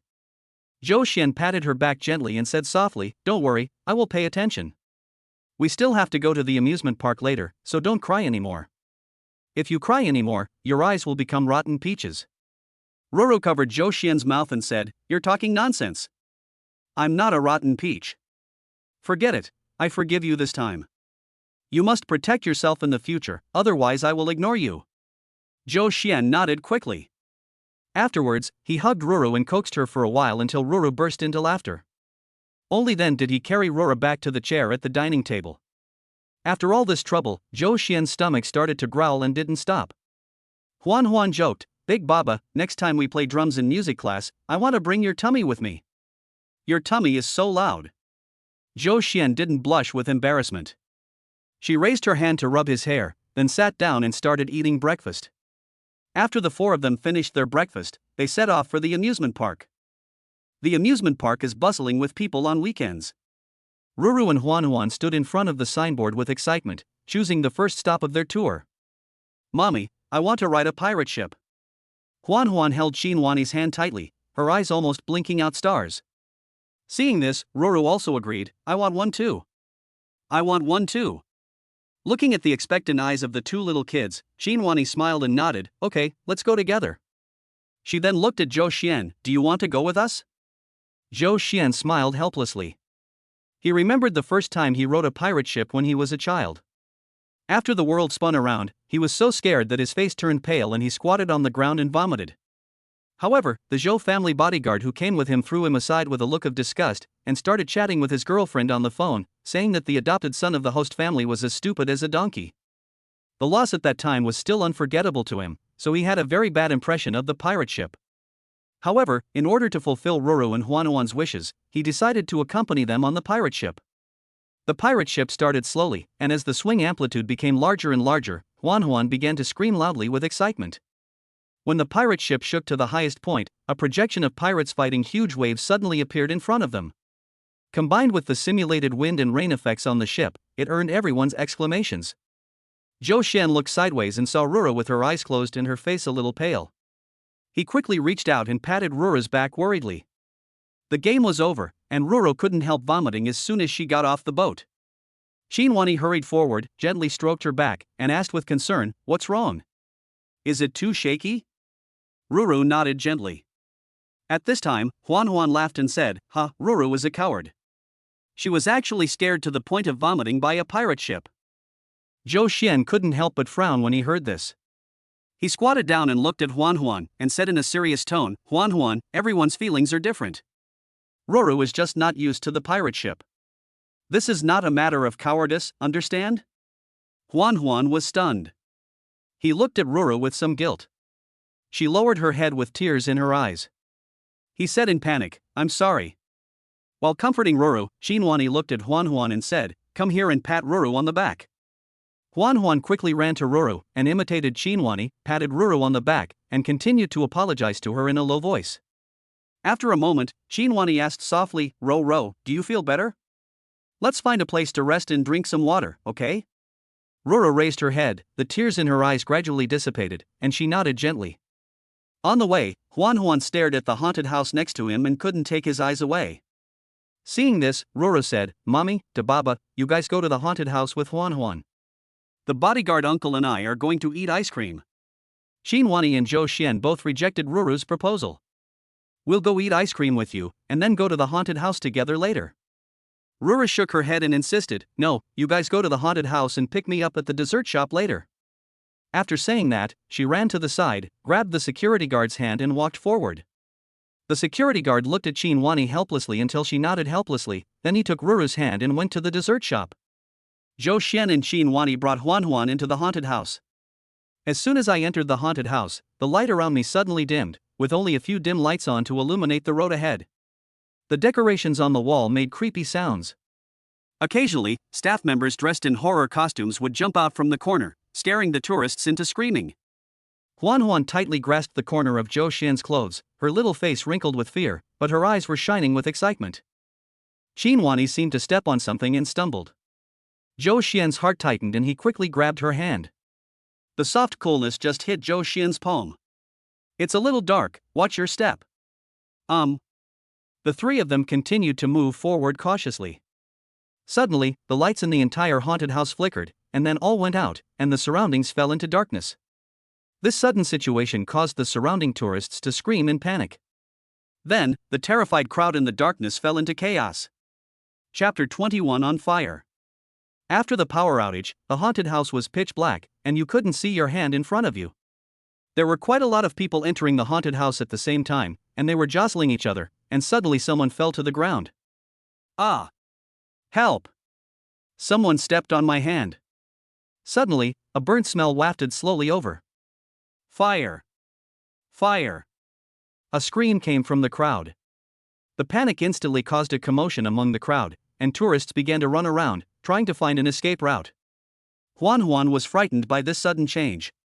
He tightly grasped Zhou Xian's hand and said in a trembling voice, "Big Baba, Mommy, I'm scared." Qinhuani also became anxious. "We have to escape quickly." The burnt smell became stronger and stronger. Zhou Xian quickly tore off his clothes, wet them with the mineral water he carried with him, and handed them to Qinhuani and Huan. "Cover your mouth and nose with a wet cloth first." Then he tore off another piece, wet it and tied it around his face. He quickly picked up Huan and held her in his arms. With the other hand, he held Qinhuani and pulled them to a corner to avoid being knocked down by the crowd. In the darkness, Qinhuani held Zhou Xian's hand tightly. The 10 fingers were intertwined, as if wanting to merge Zhou Xian's bones and blood into their own palms. "Don't be afraid, trust me, we will definitely get out safely." "Okay, I believe you." Zhou Xian tried his best to stay calm and comfort her. Then, relying on his memory, he groped the wall and moved slowly forward. Everywhere there were cries and screams of terror from trapped tourists, and an atmosphere of near despair, with smoke and dust filling the air. The thick smoke made the already dark road even worse. Zhou Xian stopped and felt the direction of the wind. After a moment, he chose his route. "Go to the right." The three of them moved forward and gradually saw a ray of light. Zhou Xian hugged Huan tightly, held Qinhuani tightly, and ran quickly towards the light. Boom! A huge partition suddenly fell down in front of the three people. Zhou Xian protected Qinhuani and Huan faster than he thought, but he himself tripped and fell backwards. Fortunately, there was a foam board inserted horizontally behind him, which offset the force of the impact. Zhou Xian, still in shock, sat on the ground, looking at the tripod blocking his way. His heart was filled with gratitude for having survived the disaster. If he ran a little faster, he might be hit by the tripod. Ahem! He inhaled too hard, and the smoke and dust instantly rushed into Zhou Xian's nose, causing him to cough. "Zhou Xian! Are you okay? Did you get hurt anywhere?" Qinhuani became flustered. She knelt on the ground, raised her hand and groped around. Her fingertips, which were once cold, now became burning hot. Ahem! Seeing Zhou Xian coughing non-stop, she became even more flustered. A pair of hands moved upwards and finally landed on Zhou Xian's face. Like a drowning person grasping at a life-saving straw, she leaned over, held Zhou Xian's face in her hands, and asked in a tearful voice, "Are you hurt anywhere? Answer me." Huan also cried and asked, "Big Baba, what's wrong with you? Speak quickly." Zhou Xian raised his hand and patted Huan's arm. Then, he stroked Qinhuani's neck and held her in his arms. "It's okay, I got a puff of smoke." In the chaos just now, the wet cloth tied around Zhou Xian's mouth had already fallen off and disappeared. Without the isolation of the wet cloth, the fragrance with a hint of coldness, mixed with smoke and dust, penetrated into Zhou Xian's nostrils. Perhaps it was the surge of adrenaline after surviving the disaster. Zhou Xian felt his emotions were somewhat out of control. As Qinhuani sobbed quietly, he turned his head and kissed her temple as if possessed by a ghost. The tiny kisses followed her temples all the way down to Qinhuani's face. The person in his arms was trembling, but the crying did not stop. "Don't cry, it's really okay." He patted Qinhuani on the back, slowly sat up, and helped Qinhuani and Huan up together. "Let's go, we have to hurry and escape." Although he said this, Zhou Xian still felt a little troubled when looking at the huge partition in front of him. The partition blocked his way. If he was alone, he could easily climb over it, but he was accompanied by Qinhuani and Huan. "Mr. Qin, I'll push you up first, and then you catch Huan," Zhou Xian said. Although the smoke here is not thick, the air is getting thinner and thinner, and they must get out as soon as possible. "Okay, I'll listen to you." After hearing Qinhuani's answer, Zhou Xian turned sideways and picked her up. Fortunately, Qinhuani had an advantage in height, and she climbed to the edge of the partition with just one hand. "Hold on, step on my shoulders." Zhou Xian hugged Qinhuani's calves and pushed her onto his shoulders. Qinhuani staggered onto the partition. Zhou Xian withdrew his hand, but smelled a bloody smell in his palm. "Wani, you are hurt." In a hurry, Zhou Xian called out a different name from before. Qinhuani was slightly startled, and a complex expression flashed across her face. But that expression was fleeting and soon disappeared into the darkness. "It's okay, just a minor injury." "Hand Huan over, I'll take it." Qinhuani crawled down from the edge of the partition and stretched out her hand to Zhou Xian. Zhou Xian quickly picked up Huan and lifted him high above his head. Suddenly she was lifted into the air, and Huan started crying in panic. Big bully. I'm scared. He kicked wildly with his feet, almost kicking Zhou Xian in the face. Huan, calm down. You can do it. Huan was still crying. No, big bully, it's too high, I can't reach it, put me down. Qinhuani was furious. Huan, why are you crying? Take back your tears. Huan had never been scolded so harshly by Qinhuani. He was stunned and even forgot to cry. Listen, now raise your hands as high as you can and hold on to me. Qinhuani's scolding seemed to work. Huan sniffed, held back her tears, and tried to raise her hand to hold Qinhuani's hand. Qinhuani gritted her teeth and pulled him up. In the end, Huan successfully climbed onto the partition without any danger. The fire was growing bigger and bigger, and the heat wave was encroaching little by little from afar. Zhou Xian. Come up quickly, the fire is coming. Qinhuani lay beside the partition and spoke loudly to Zhou Xian, her words full of panic. Zhou Xian responded, then took a few steps back, sprinted forward, jumped high, and climbed onto the edge of the partition. Zhou Xian exerted force with his arms and pushed with his feet and successfully climbed up the partition. After taking a few steps, I came to the other end of the partition. Zhou Xian jumped down, and then, just like before, he carried Huan and Qinhuani down one by one. Following the light, the three finally ran to the exit. The sunlight outside enveloped the three of them, making them feel like they were in another world. Zhou Zhuan turned his head and looked behind him. The blazing flames had already burned most of the haunted house. The firefighters nearby rushed over and took the three people away from the danger zone.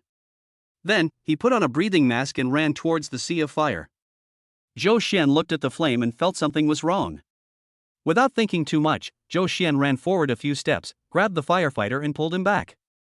Boom! An explosion was heard from the haunted house. A huge impact force accompanied by flames burst out from the exit of the haunted house, knocking Zhou Xian and the firefighter to the ground. The world suddenly spun before his eyes, and after a moment of trance, Zhou Xian lost consciousness. Chapter 22 Who Misunderstood. The sound of ambulance sirens coming from far away woke Zhou Xian up. He slowly opened his eyes. Everything in front of him was still a little chaotic, and his limbs felt unusually heavy. Gradually, his vision began to clear. I saw Ruru and Huan being protected by bodyguards, standing not far away, sobbing and crying. Qinhuani sat beside him, crying so hard that for a moment, Zhou Xian thought he was dead. The common self-possessed Qinhuani of the past was nowhere to be seen, and instead there was a Qinhuani with red eyes, tears on her cheeks, and slight trembling. At this moment, she looked so fragile, like a piece of melting ice, which would break with just a little more pressure. Zhou Xian's heart suddenly tightened. He raised his hand with difficulty and stroked Qinhuani's cheek. Stop crying, your eyes are swollen. His voice was very soft and a little hoarse, but Qinhuani still heard it clearly. She hurriedly grabbed Zhou Xian's wrist, as if she was greedy for that rare warmth, and was reluctant to let go for a long time. The doctor will be here soon, you must be fine. Zhou Xian raised the corners of his lips and nodded slightly. He struggled to sit up and wipe the tears from Qinhuani's cheeks, but unexpectedly, the dust on his fingertips stained Qinhuani's face. Looking at the dirt on the fair face, Zhou Xian frowned. At this moment, his mind was in a mess, and the only thought in his mind was to stop Qinhuani's tears. But there was dust on his hands. He couldn't help but slowly move forward. As the distance between them shortened, their breathing intertwined. Qinhuani's breathing became slower and slower, and finally, she was so nervous that she held her breath. Zhou Xian's lips fell on the corner of Qinhuani's eyes. He kissed Qinhuani's tears like a bee collecting nectar. Zhou Xian tasted a faint bitterness and saltiness on his skin which had been chilled by the wind. It turns out that this is what Qinhuani's tears taste like. Qinhuani's breathing became more and more rapid. She raised her hand and stroked Zhou Xian's face. Her cold fingertips measured the skin and flesh on Zhou Xian's cheek. It was as if confirming whether everything happening at this moment was reality or a dream. Soon an ambulance drove up nearby, and a team of medical staff got out, carrying a stretcher, and hurried to Zhou Xian's side. Qinhuani let go of Zhou Xian's hand and, together with the emergency personnel, sent Zhou Xian to the ambulance. Zhou Xian's face was a little pale. He looked at Qinhuani and said with a smile, "Don't worry, take Huan and Ruru home and wait for me." Qinhuani shook her head and said, "I'll go with you to get checked." Then she embraced Ruru and Huan. "Go back with the bodyguard uncle first, mommy will be back soon." Qinhuani turned to the bodyguard beside her and said, "We must ensure their safety. Don't worry, ma'am. The bodyguard nodded and prepared to leave with Ruru and Huan Huan. Huan Huan suddenly broke free from the bodyguard and rushed to the stretcher. I want to be with the Baba. Ruru also ran over and shouted, I want to go too. Xinhuani looked at this scene with mixed feelings. She took a deep breath, squatted down and hugged Ruru and Huan Huan. Okay, let's go to the hospital together. Upon hearing this, the bodyguard immediately walked to the black car nearby and opened the door. Madam, please get in the car. I will follow the ambulance closely. Xinhuani nodded and got into the car with Ruru and Huan Huan. The bodyguard drove quickly, following the ambulance all the way into the hospital. After a thorough examination, the doctor looked at the three people in the consulting room, one large and two small. Are you the patient's family members? Ruru raised her hand. Yes, we are the patient's family members. Huan Huan added, the one lying down is our big boss. The doctor was a little confused. Big Daddy? Ruru and Huan Huan said in unison, yes, big bully. The doctor had no intention of sorting out this seemingly chaotic family relationship. She turned to look at Xinhuani, whose eyes were red. I suppose you are the patient's wife? Let me briefly explain the condition to you. Before Xinhuani could answer, the doctor spoke to himself. After examination, it can be confirmed that the patient has a concussion and slight burns on the side of the neck. Concussion? Does that mean I need to be hospitalized? No, it's not serious. You can go home after the burns are treated. I'll prescribe some medicine for you. Just change the medicine regularly. Hearing this, Xinhuani breathed a sigh of relief. At this time, in the center of the clinic, Zhou Xian had already treated the wound. He lifted the curtain of the clinic and walked to Xinhuani. Xinhuani raised her head and was about to tell him the precautions the doctor had given her. He suddenly squatted down, hooked Xinhuani's knees with one hand, put his other arm around her back, and picked her up. Xinhuani, who didn't react at first, let out a cry of surprise. Don't move, or you might fall. Zhou Xian said in a low voice. Then he turned around and put Xinhuani on the stretcher in the inner room, and then looked at the doctor. Doctor, I'm so sorry, could you please take a look at the injury on her knee? Only then did the doctor notice a bloodstain on Xinhuani's trouser leg. The pants were dark gray, and the bloodstains were invisible unless you looked closely. She walked to Xinhuani's side and bent over to examine her carefully. Zhou Xian saw Ruru and Huan Huan standing aside blinking their eyes, so he walked over and patted them gently on the shoulders. I'm sorry, you guys must be worried. I'm fine, don't worry. The doctor in the inner room treated Xinhuani's wound. While writing out the prescription, she said to Xinhuani, it's just a scratch, not serious. I'll prescribe some medicine for you. Your husband is very attentive. Just now when you were sitting in front of me, I didn't even notice that you were injured. Xinhuani raised the corners of her lips slightly and nodded gently. The doctor walked up to Zhou Xian with the prescription and said, I checked it out. It's not serious. Go to the pharmacy and get your medicine. Zhou Xian took the prescription and thanked him repeatedly. Doctor! Come and have a look, there's something wrong with the patient. A young nurse poked her head in and called the doctor away. Zhou Xian leaned over, handed the prescription to Huan Huan, and said, Huan Huan, help me get it. Huan Huan took it solemnly and held it in his hands carefully, as if it was some precious treasure. Zhou turned around and walked into the inner room, then bent over and picked up Xinhuani again. Xinhuani hurriedly said, You are still injured, I can walk by myself. It's okay. I just bandaged it. Don't fall to the ground. Be careful not to open the wound. Boss Qin, just listen to me. Hearing this address, Xinhuani was stunned for a moment and the smile on her face faded a little. Why, don't you call me Huani like before? She looked into Zhou Xian's eyes, searching for the answer. There was a trace of panic in his eyes. Sorry, I was at the fire scene just now and I called you by a wrong name without thinking. Don't mind it. Xinhuani shook her head. But I hope you can call me Huani. I like this name. Zhou Xian smiled helplessly, lowered his eyes and said, Calling like this will inevitably lead to misunderstanding. Who misunderstood, you? Or someone else? I will misunderstand, and others will misunderstand. Xinhuani turned her head and raised her hand to stroke Zhou Xian's eyes. The subtle coolness fell on Zhou Xian's eyebrows and eyes, like drops of drizzle. Don't misunderstand me. There is no misunderstanding between you and me. After saying that, she leaned forward and placed her lips on the corner of Zhou Xian's mouth. Zhou Xian wanted to dodge backwards, but she raised her hand, pressed the back of his head, and blocked his retreat. Ruru secretly lifted the curtain between the inner and outer rooms, and this scene caught her eyes. She covered her mouth in surprise, then stepped back lightly. What's the matter? Aren't you going to call Mommy and Big Boss? Huan asked. Ruru quickly covered Huan's mouth and said, Don't talk. Don't disturb Mommy and Dababa. Huan lowered her voice and asked in confusion, What's the matter? Ruru said seriously, Mommy is biting the corner of Dababa's mouth. Chapter 23. Visit the production line more often. After resting for 2 days, Zhou Xian came to work early on Wednesday morning despite being injured. I saw that he had gauze tied around his hand, a bandage on his forearm, a few bruises on his forehead, and a red spot at the corner of his mouth.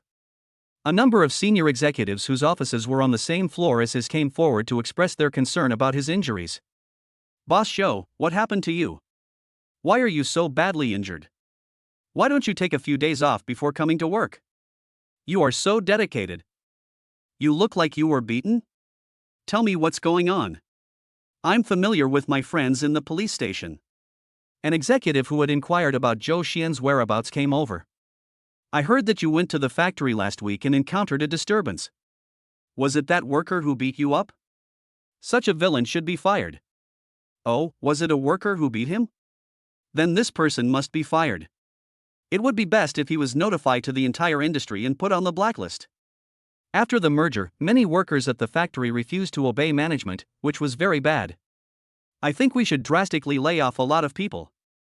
Several executives were instantly filled with righteous indignation, as if they wanted to pull out the tendons of the person who beat Zhou Xian, skin him, and eat his flesh.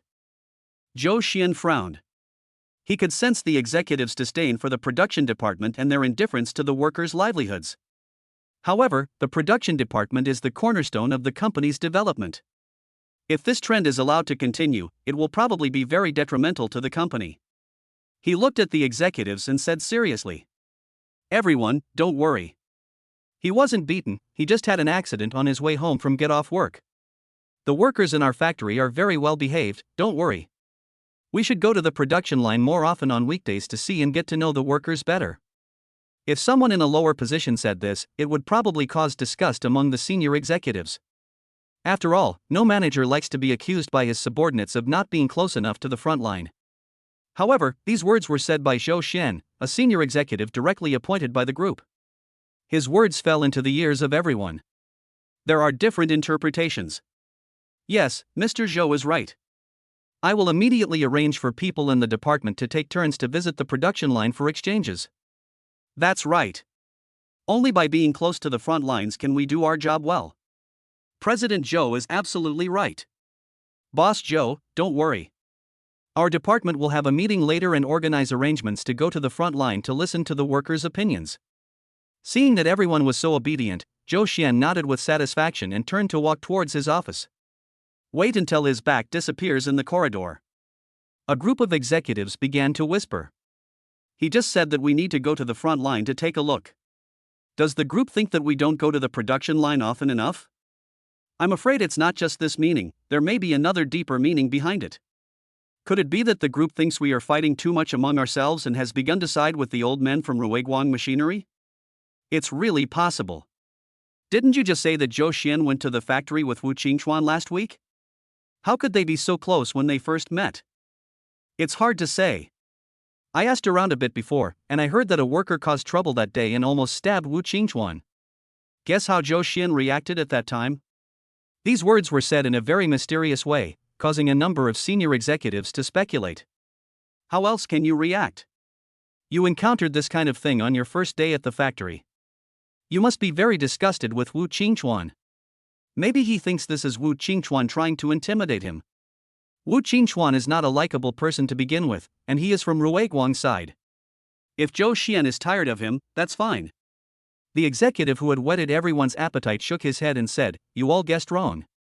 Zhou Xian not only did not dislike Wu Qingchuan, he also blocked his knife. Look at the wound on his palm, it was caused by the knife at that time. Good fellow, he actually blocked the knife for him? So Zhou Xian is a good man? I say you are just simple-minded. What do you mean by good man?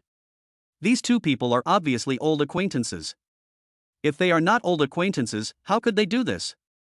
It seems that the group may really be leaning towards Ruiguang machinery, so they sent Zhou Xian to integrate the forces. Well, we are indeed a little cold to Wu Qingchuan on weekdays, so we should not. However, one executive shook his head, a look of disapproval on his face. He looked around, and after making sure that no one was coming from either end of the corridor, he moved closer to the center of the crowd and whispered. No, don't rush to choose sides. President Du clearly dislikes Zhou Xian. He is the CEO, and it would be too easy for him to control Zhou Xian. Where did you get that from? At the conference, Du Qiyun seemed quite polite to Zhou Xian. That's just superficial politeness. In fact, Zhou Xian is taking the position of Du Qiyun's relative. Everyone suddenly understood. Suddenly, footsteps were heard at the end of the corridor. Everyone looked back and saw that Cao Cao had appeared. The person who was striding towards them was Du Qiyun, whom they had just been talking about. I saw that he had a frown on his face, and his expression was unfriendly. His face was as black as the bottom of a pot. Seeing a group of executives standing in the corridor, he immediately angrily said to them, "Why are you standing in the corridor so early in the morning instead of working in the office? Are you getting paid to hang out here?" A group of senior executives quickly admitted their mistakes and then scattered. Suddenly, Du Qiyun was the only one left in the long corridor. Inside the office, Zhou Xian was standing by the floor-to-ceiling window, rubbing the wound at the corner of his mouth in a daze. This wound was caused by Qinhuani biting it. In the past days, he had never imagined that Qinhuani would be so tough and domineering. Her kissing skills were terrible and extremely immature, yet also had a hint of arrogance. This verbal battle left him with a cut at the corner of his mouth. Although, he also enjoyed this kiss very much. But he really couldn't understand Qinhuani. He didn't understand why Qinhuani liked him, and he didn't even know whether Qinhuani liked him.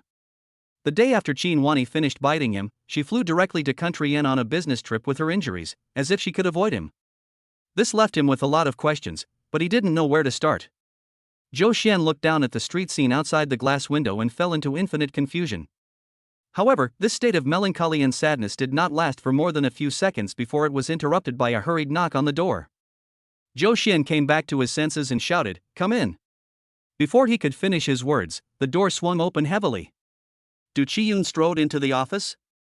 Before Zhou Xian could say anything, he sat down on the sofa beside him, folded his arms, and looked at Zhou Xian angrily.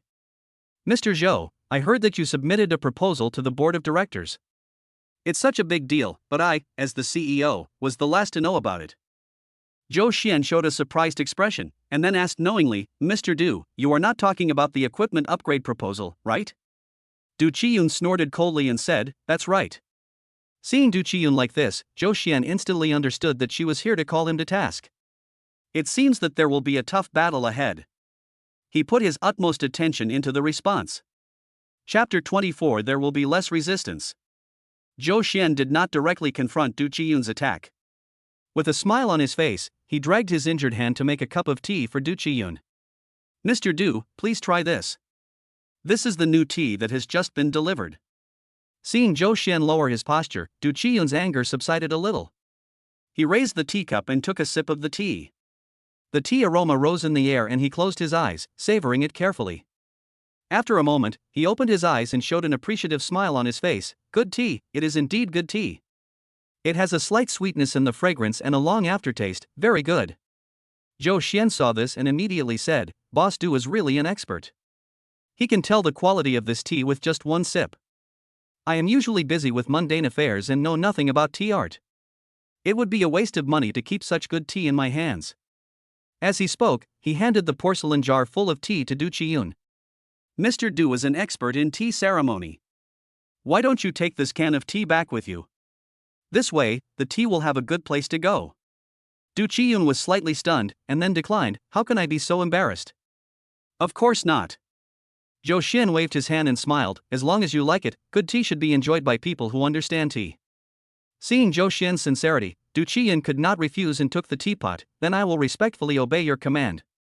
"Thank you." Zhou Xian nodded with a smile on his face. "This is a good thing."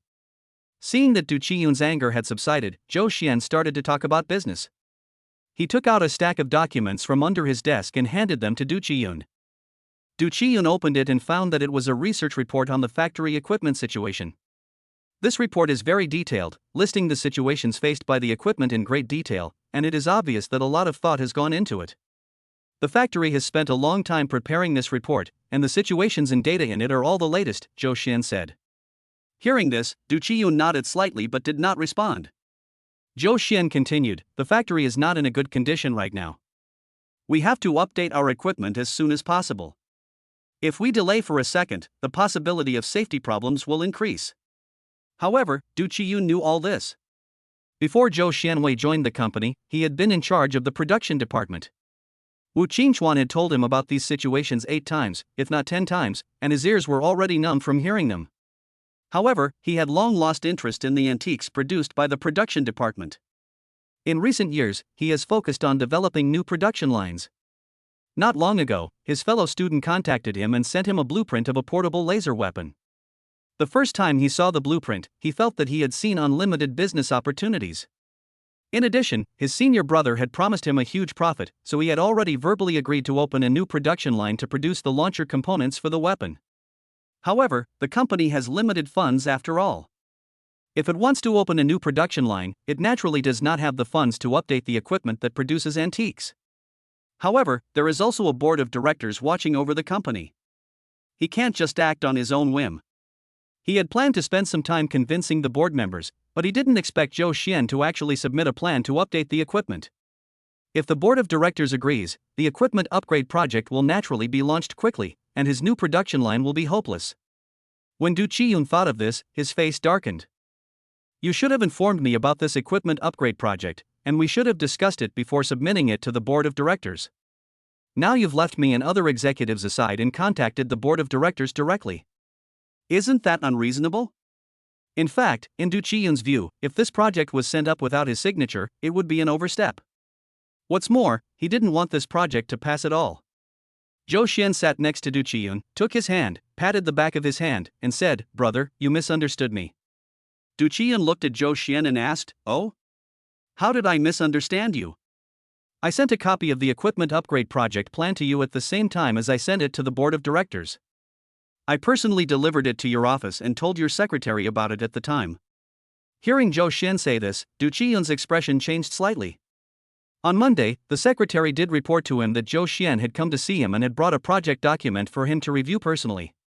He was busy playing golf at the time and did not ask any further questions. In addition, he was angry and wanted to give Zhou Xian a warning, so he deliberately put aside the documents he sent. Who would have thought that Zhou Huan would send the documents to both him and the board of directors at the same time? Procedurally, there is nothing wrong with this. In this way, he no longer had any reason to blame Zhou Xian.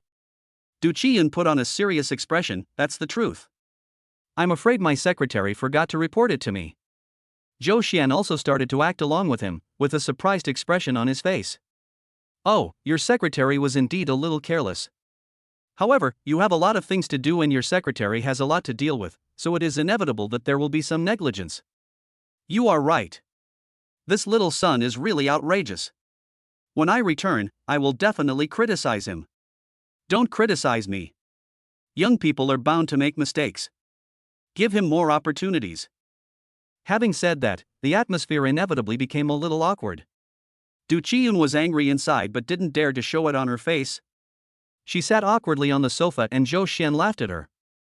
Zhou Xian simply took advantage of the situation and grabbed Du Qiyun's hand, saying seriously, "Well, Du, let me be honest with you. This equipment update is not just my idea. Do you understand?" Du Qiyun was slightly stunned and began to think secretly.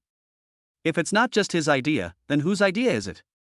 He suddenly dropped in, and the power behind him is unknown. Since it was not his intention, it must be the intention of someone in the Longting group behind him. He held Zhou Xian's hand with a serious look. "You mean?" Zhou Xian remained silent and Zhang nodded. "Okay, I understand." Du Qiyun stood up with a serious expression and was about to say goodbye. At this moment, he looked very worried, and his state was completely different from the aggressive one when he first entered the office. "Old Du, please stay." Zhou Xian suddenly called out to Du Qiyun. He quickly stopped and turned to look at Zhou Xian. "What else?"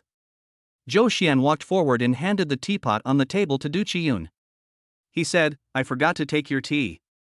Du Qiyun smiled stiffly, took the teapot, said thank you, and left Zhou Xian's office. Zhou Xian walked to the floor-to-ceiling window and stood with his hands behind his back. He said nothing, and he didn't know what Du Qiyun understood. Now, he only knows that there will be less resistance in updating equipment. He raised his hand and gently brushed the corner of his mouth. It stung slightly, but he couldn't help but smile. Chapter 25: A date with a beautiful lady. As soon as Zhou Xian took office, he pushed for the renewal of equipment. In the eyes of other directors on the board of directors, this move became strong evidence that Tinglong Group was committed to maintaining the production of traditional parts. Therefore, very few people raised any objections. With the strong support from the veteran employees of Ruiguang Machinery on the board of directors, the proposal to update the equipment was quickly passed by the board of directors. Seeing that the matter was settled, Du Qiyun, who had originally opposed the proposal, had to back down. The news of the proposal's passage soon reached Wu Qingxuan's ears. Without even taking off his work clothes, he ran to Zhou Xian's office and put a stack of documents on Zhou Xian's desk. These are several suppliers I have investigated before. I have listed their advantages and disadvantages. You can take a look. You are too anxious. The proposal has just been approved. We are very anxious. The factory has been looking forward to upgrading its equipment and making progress. Okay. I'll finish reading it the day after tomorrow, and then we'll have dinner together the day after tomorrow and chat about it then. Wu Qingxuan then said, I was just about to tell you that I will cook for you today and invite you to my house for dinner. Zhou Xian smiled and said, if you cook for me personally, I will definitely go, but I really can't today. What? Do you have an appointment today? Wu Qingxuan asked. Zhou Xian couldn't help but curl his lips and said, yes, the beauty has an appointment. Wu Qingxuan frowned as he looked at the corner of Zhou Xian's mouth where the scab had just fallen off. After hesitating for a moment, Wu Qingxuan looked at Zhou Xian and said, you may not like to hear this, but I still want to say. He paused and continued, your wife seems to be a good person. You must not make her sad for the wildflowers outside. I am a few years older than you and have seen more things. The more I see, the more I understand the importance of family stability. When Zhou Xian heard Wu Qingxuan say this, he knew he was thinking wrongly. However, for a moment, he didn't know how to explain to Wu Qingxuan that the person in the house was not actually his. After thinking about it, he felt that it was too troublesome to explain, so he patted Wu Qingxuan on the shoulder and said with a smile, don't worry, I am a very honest person. Wu Qingxuan teased, with a face like this and a figure like this, it's inevitable that there will be many suitors flocking to you. It's probably difficult to resist them just by doing your duty. You have to practice self-control. Don't worry, brother. I am a Luxiaoui type. My specialty is to remain calm even when a woman's arms are bent. Zhou Xian looked at his watch and saw that the time was almost up, so he said goodbye to Wu Qingxuan, went downstairs, drove, and headed straight for the highway. After a while, we arrived at the airport. Zhou Xian parked the car and ran towards the exit. Standing at the exit, he felt inexplicably nervous. He paced sometimes and stopped sometimes. His hands were behind his back, clenched tightly, showing a bit of awkwardness.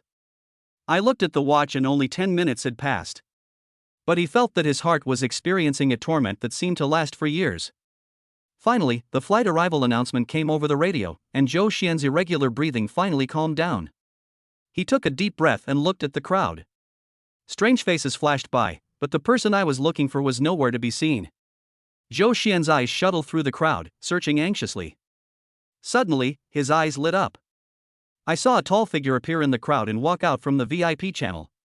She was wearing a black shirt dress and had her black hair tied behind her head, looking very capable. That was Qin Wani, who had been on a business trip for a long time.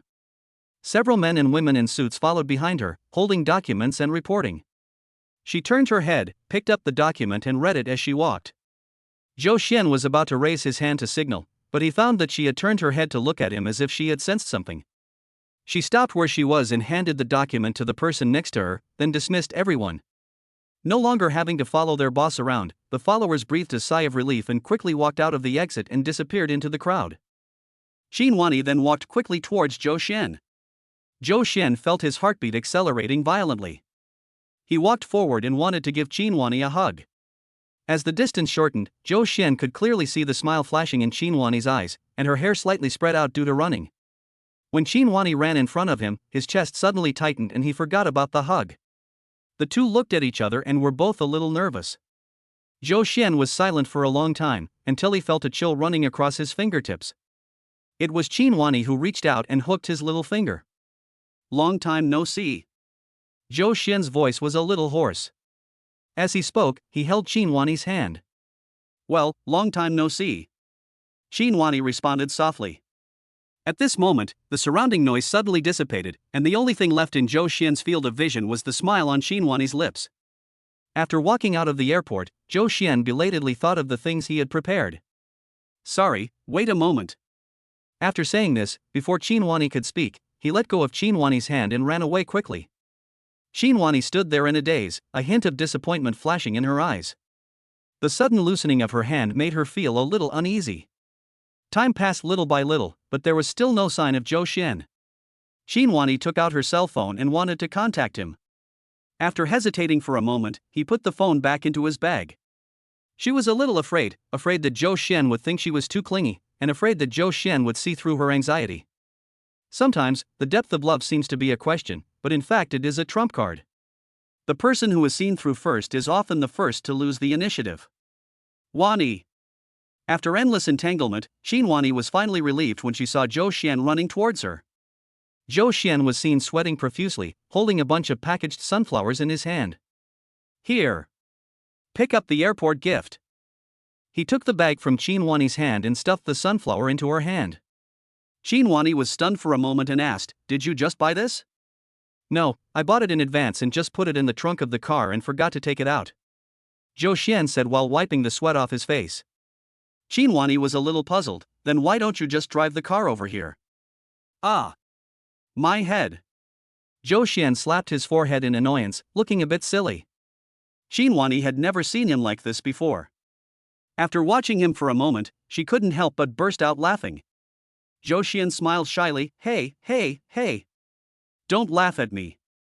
I'm not laughing at you. Come on, I'll go drive with you." Qin Huani held back her laughter and began to change the subject. Zhou Xian waved his hand quickly. "Just wait here for me, I'll drive the car over." "Don't go out, it's out in the sun." After saying that, he ran away again. Looking at Zhou Xian's back, Qin Huani felt as if something in her chest was trying to grow outward, making her heart swell. "I really want this figure to belong to me forever." The sudden thought in her mind made Qin Huani a little flustered. She couldn't help but cover her chest with her hands, suppressing the possessive desire that was tangled in her body.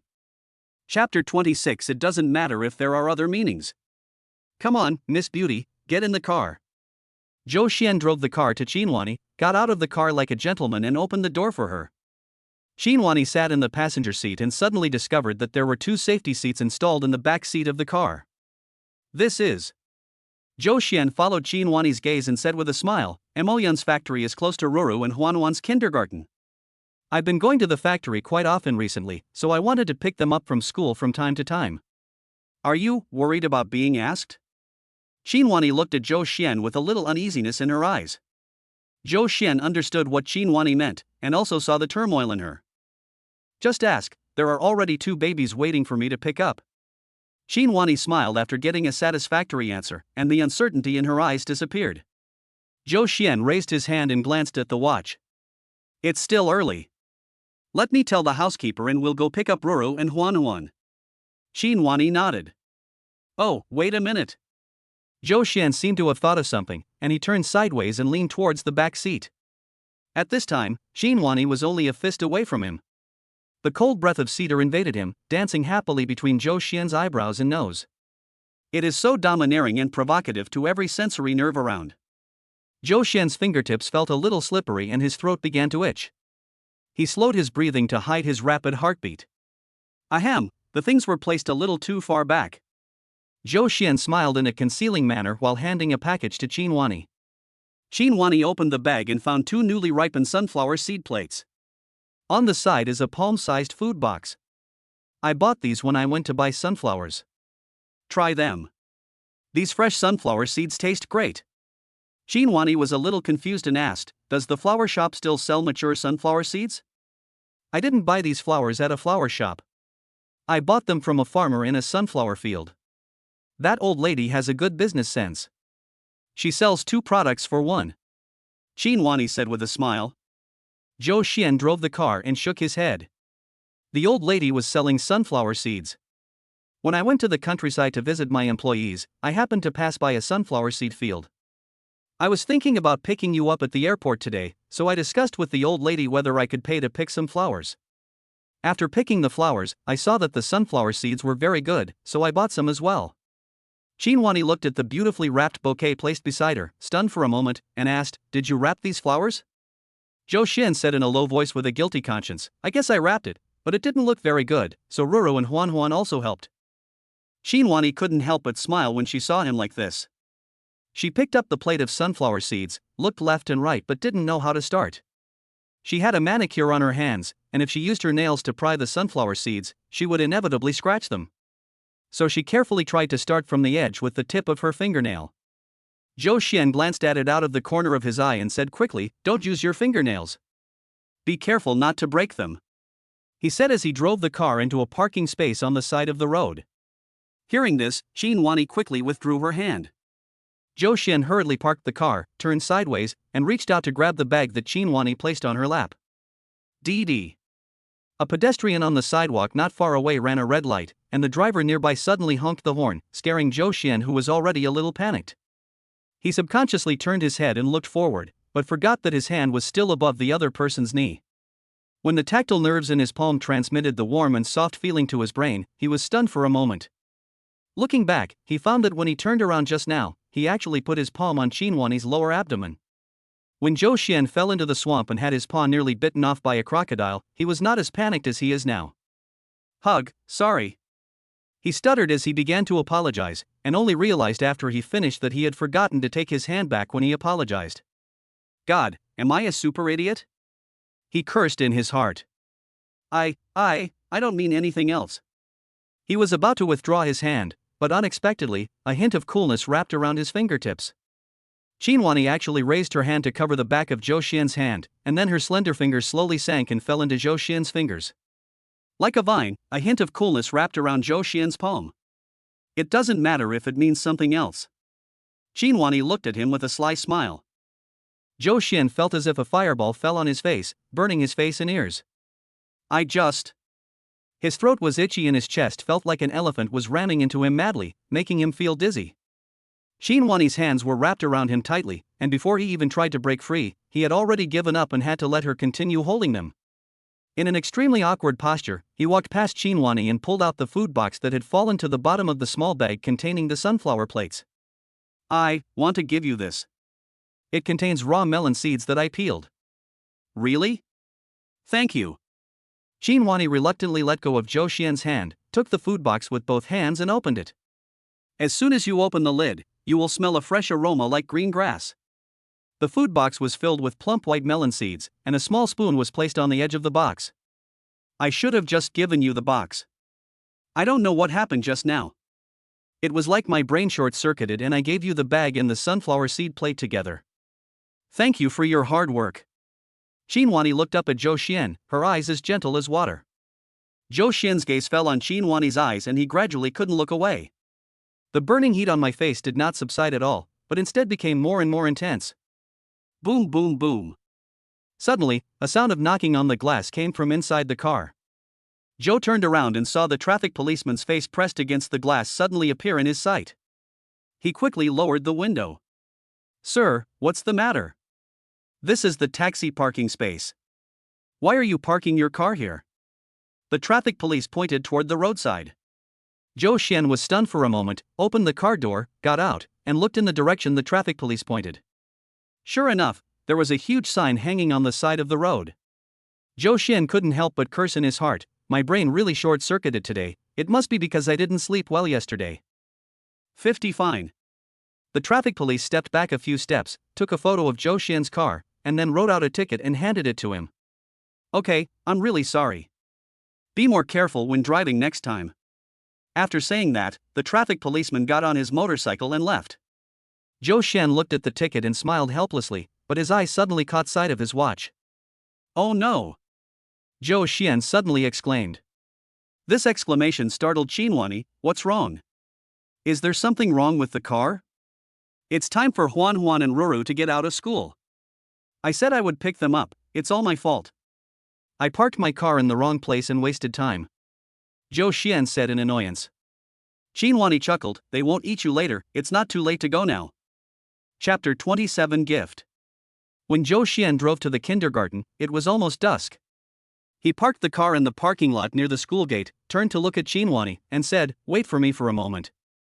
I'll go upstairs to pick up Ruru and Huan." Xinhuani nodded slightly and watched him leave. Zhou Xian hurried upstairs and saw that the corridor was empty. He secretly blamed himself for being careless and wasting so much time on the road. When I walked into the teacher's office, 2 teachers were playing games with Ruru and Huan. "Sorry to have kept you waiting for so long," Zhou Xian said apologetically. The teachers smiled and waved their hands. "It's okay, we didn't have to wait too long."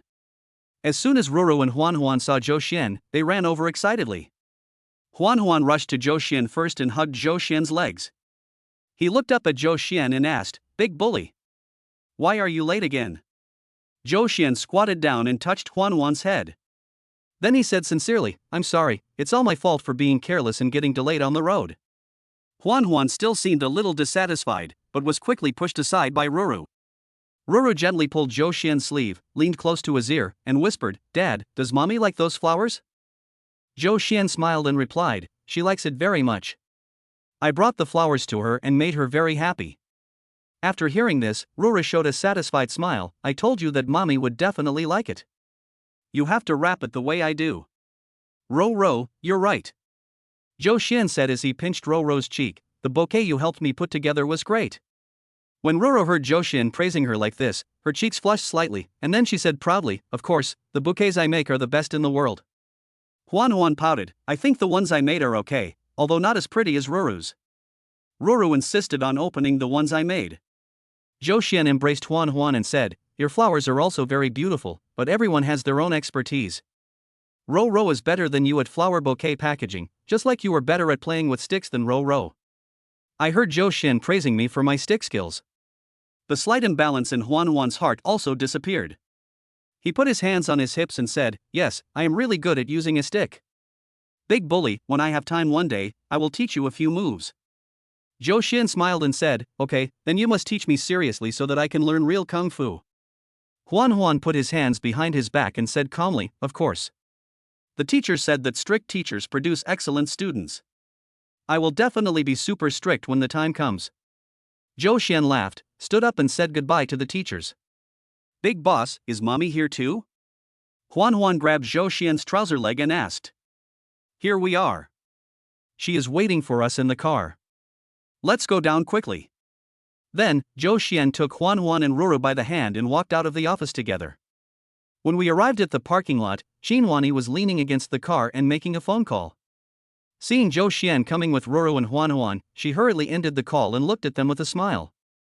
"Mommy, I haven't seen you for a week." Ruru ran towards Xinhuani and jumped into her arms.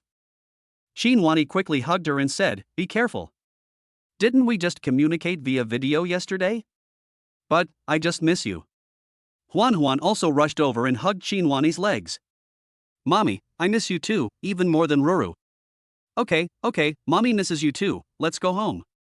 After saying that, she put Ruru down and prepared to open the car door for the 2 little ones. But Ruru held her hand and said, "Mommy, I prepared gifts for you and Dababa." As she spoke, she took out 2 boxes. She handed one of them to Zhou Xian first. "Big Baba, this is a gift for mommy, open it and put it on her." Zhou Xian opened it and saw that it was a small handmade pendant. A small wooden flower hangs under the silver chain. "This is what Ruru and I made in the craft class." Huan raised her head and said proudly. The little face is full of praise me quickly. Zhou Xian took out the pendant, looked at it carefully, and praised, "What a beautiful pendant." Then he looked at Xinhuani, "Do you want me to help you put it on?" Xinhuani naturally would not spoil the children's fun and nodded seriously. Zhou Xian walked behind Xinhuani and gently unbuttoned the necklace. Xinhuani lowered her head slightly, revealing her white neck. Zhou Xian carefully reached forward and put the necklace on Xinhuani. He just felt hot and rolled up his sleeves. Xinhuani's breathing fell on his arm with a somewhat rapid rhythm.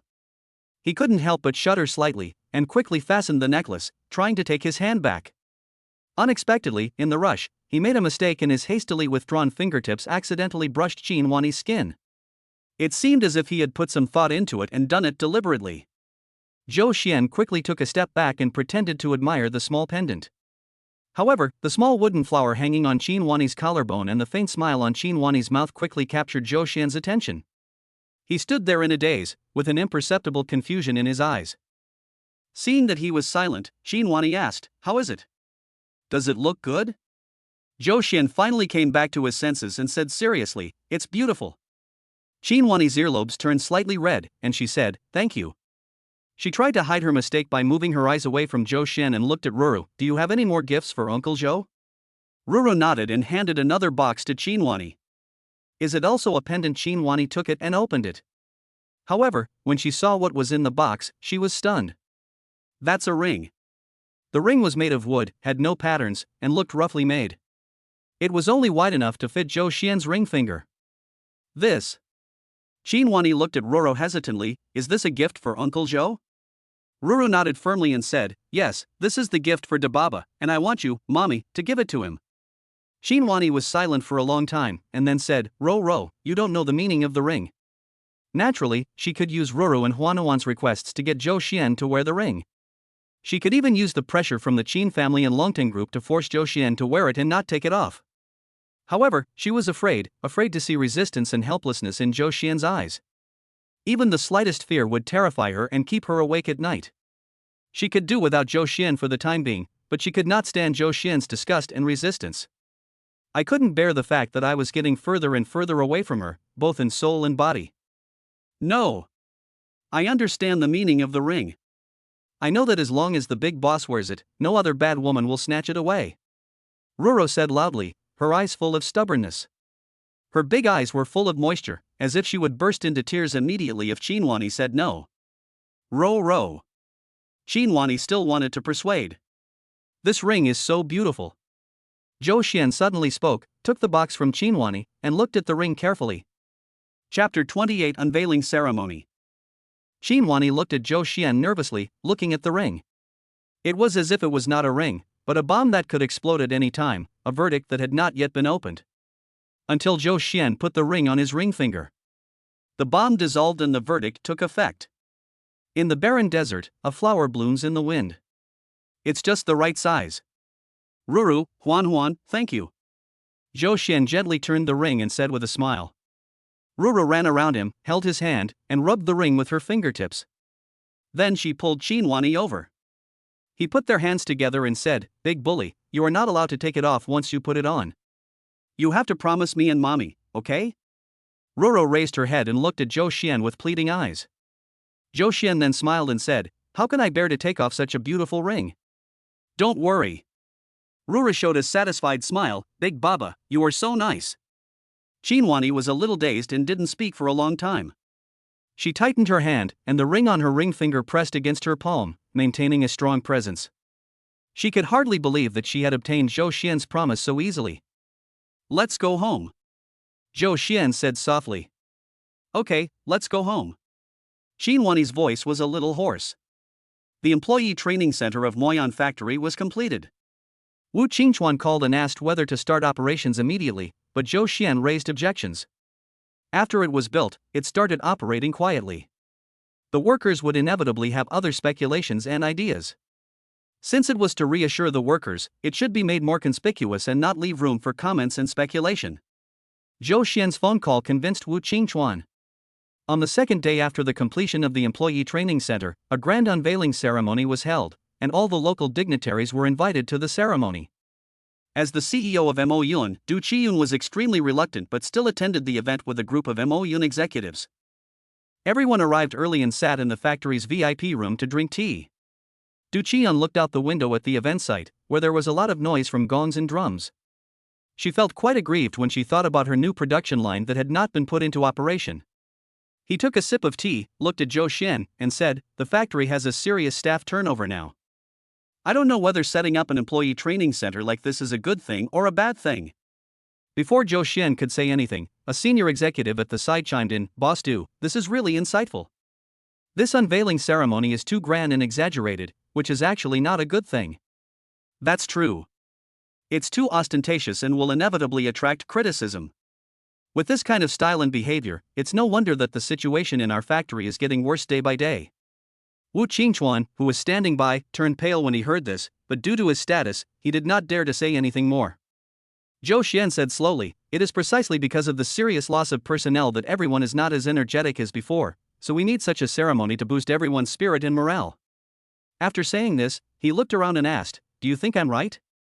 The air was quiet for 2 seconds before becoming active again.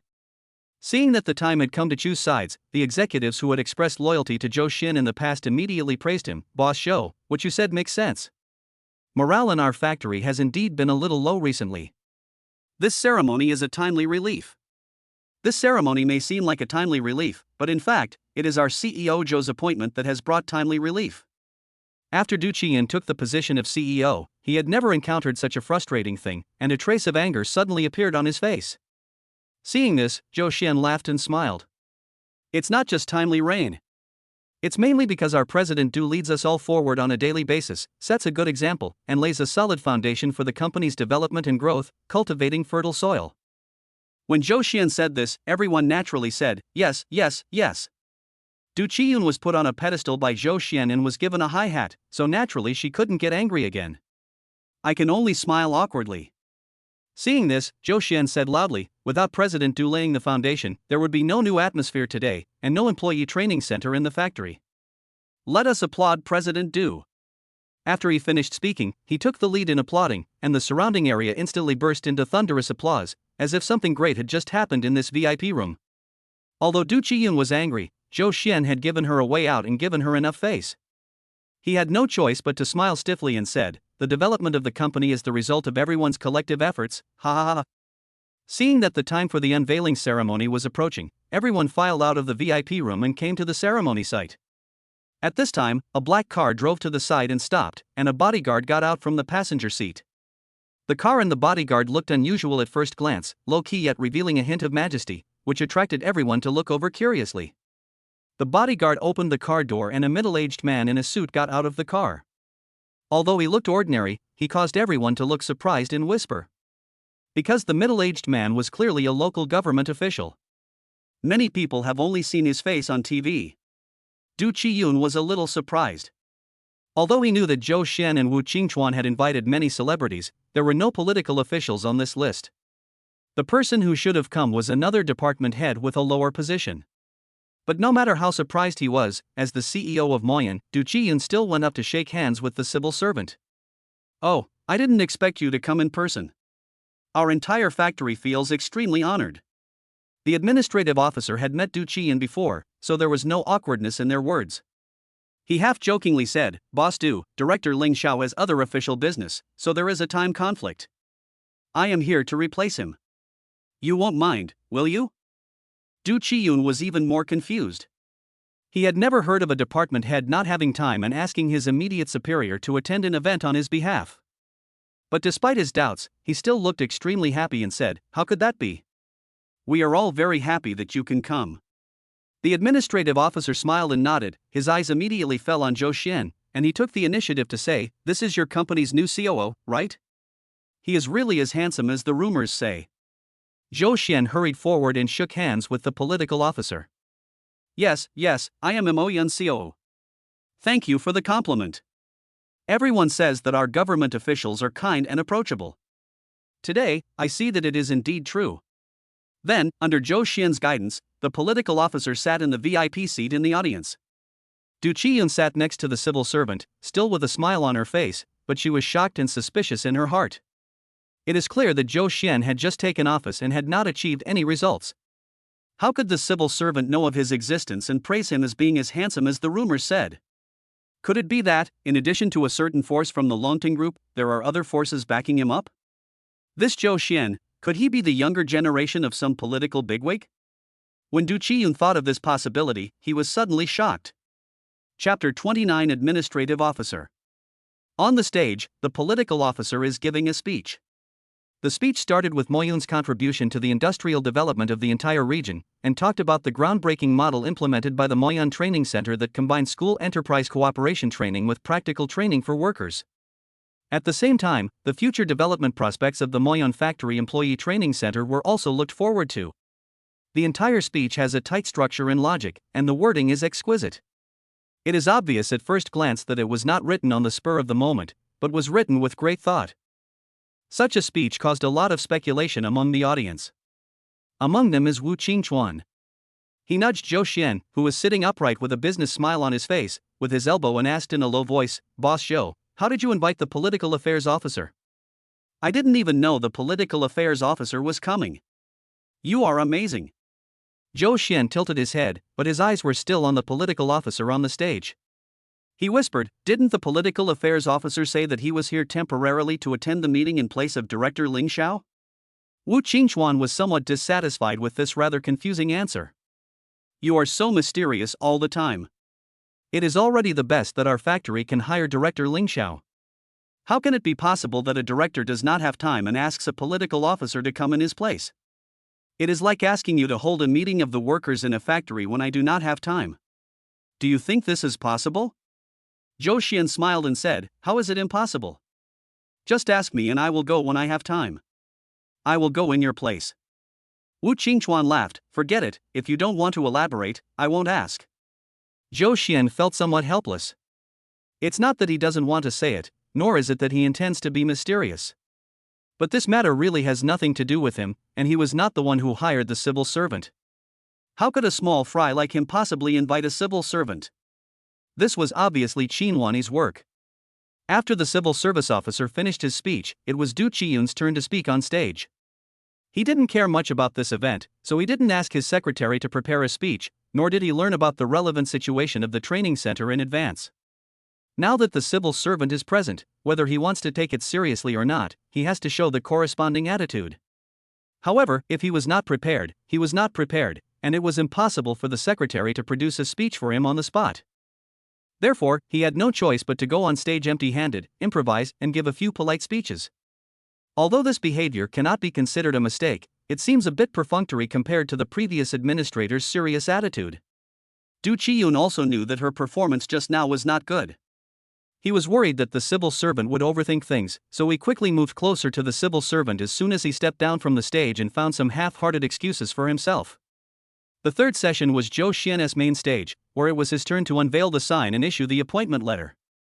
As the red cloth slowly fell, a plaque with the words Moyan Employee Training Center written on it appeared in front of everyone. The plaque was also carefully crafted.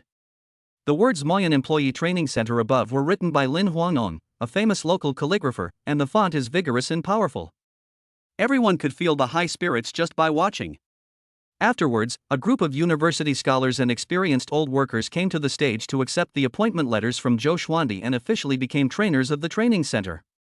The training center, which was led by Zhou Xian, was initially positioned to engage in school enterprise cooperation with local universities, while at the same time having veteran factory employees be responsible for practical training. In this way, the training center not only serves as a training base for new employees of the company, but also becomes an internship base for colleges and universities. In this way, Zhou Xian naturally obtained academic support from the school, and his future product development naturally had good academic backing. At the same time, students who come to the school for internship can enjoy certain preferential recruitment conditions after graduation, so they are very likely to become new employees of the Moyun factory. It was such a good plan that even Du Qiyun couldn't help but admire it. On the stage, university scholars praised Zhou Xian's serious attitude towards academics and his respect for scholars, which drew applause from the audience. Lao Li spoke on stage as a representative of the hired worker trainers. As soon as he opened his mouth, tears welled up in his eyes. "My hand was injured, and I thought I couldn't continue working in the factory. Unexpectedly, Mr. Zhou said that the experience and skills I have accumulated over the past few decades are a huge asset to the factory, and asked me to be a trainer at the training center." Old Li wiped his tears as he spoke, causing the workers in the audience to become emotional. "My child was sick a few days ago, so I took a long vacation. Mr. Zhou even came to my home to visit me. Such a good leader is a blessing for our factory. Mr. Zhou has helped me and my old brothers and sisters in the factory regain the enthusiasm we had back then. We will definitely work hard in the employee training center and make new achievements." Old Li was so excited when he spoke that tears streamed down his face.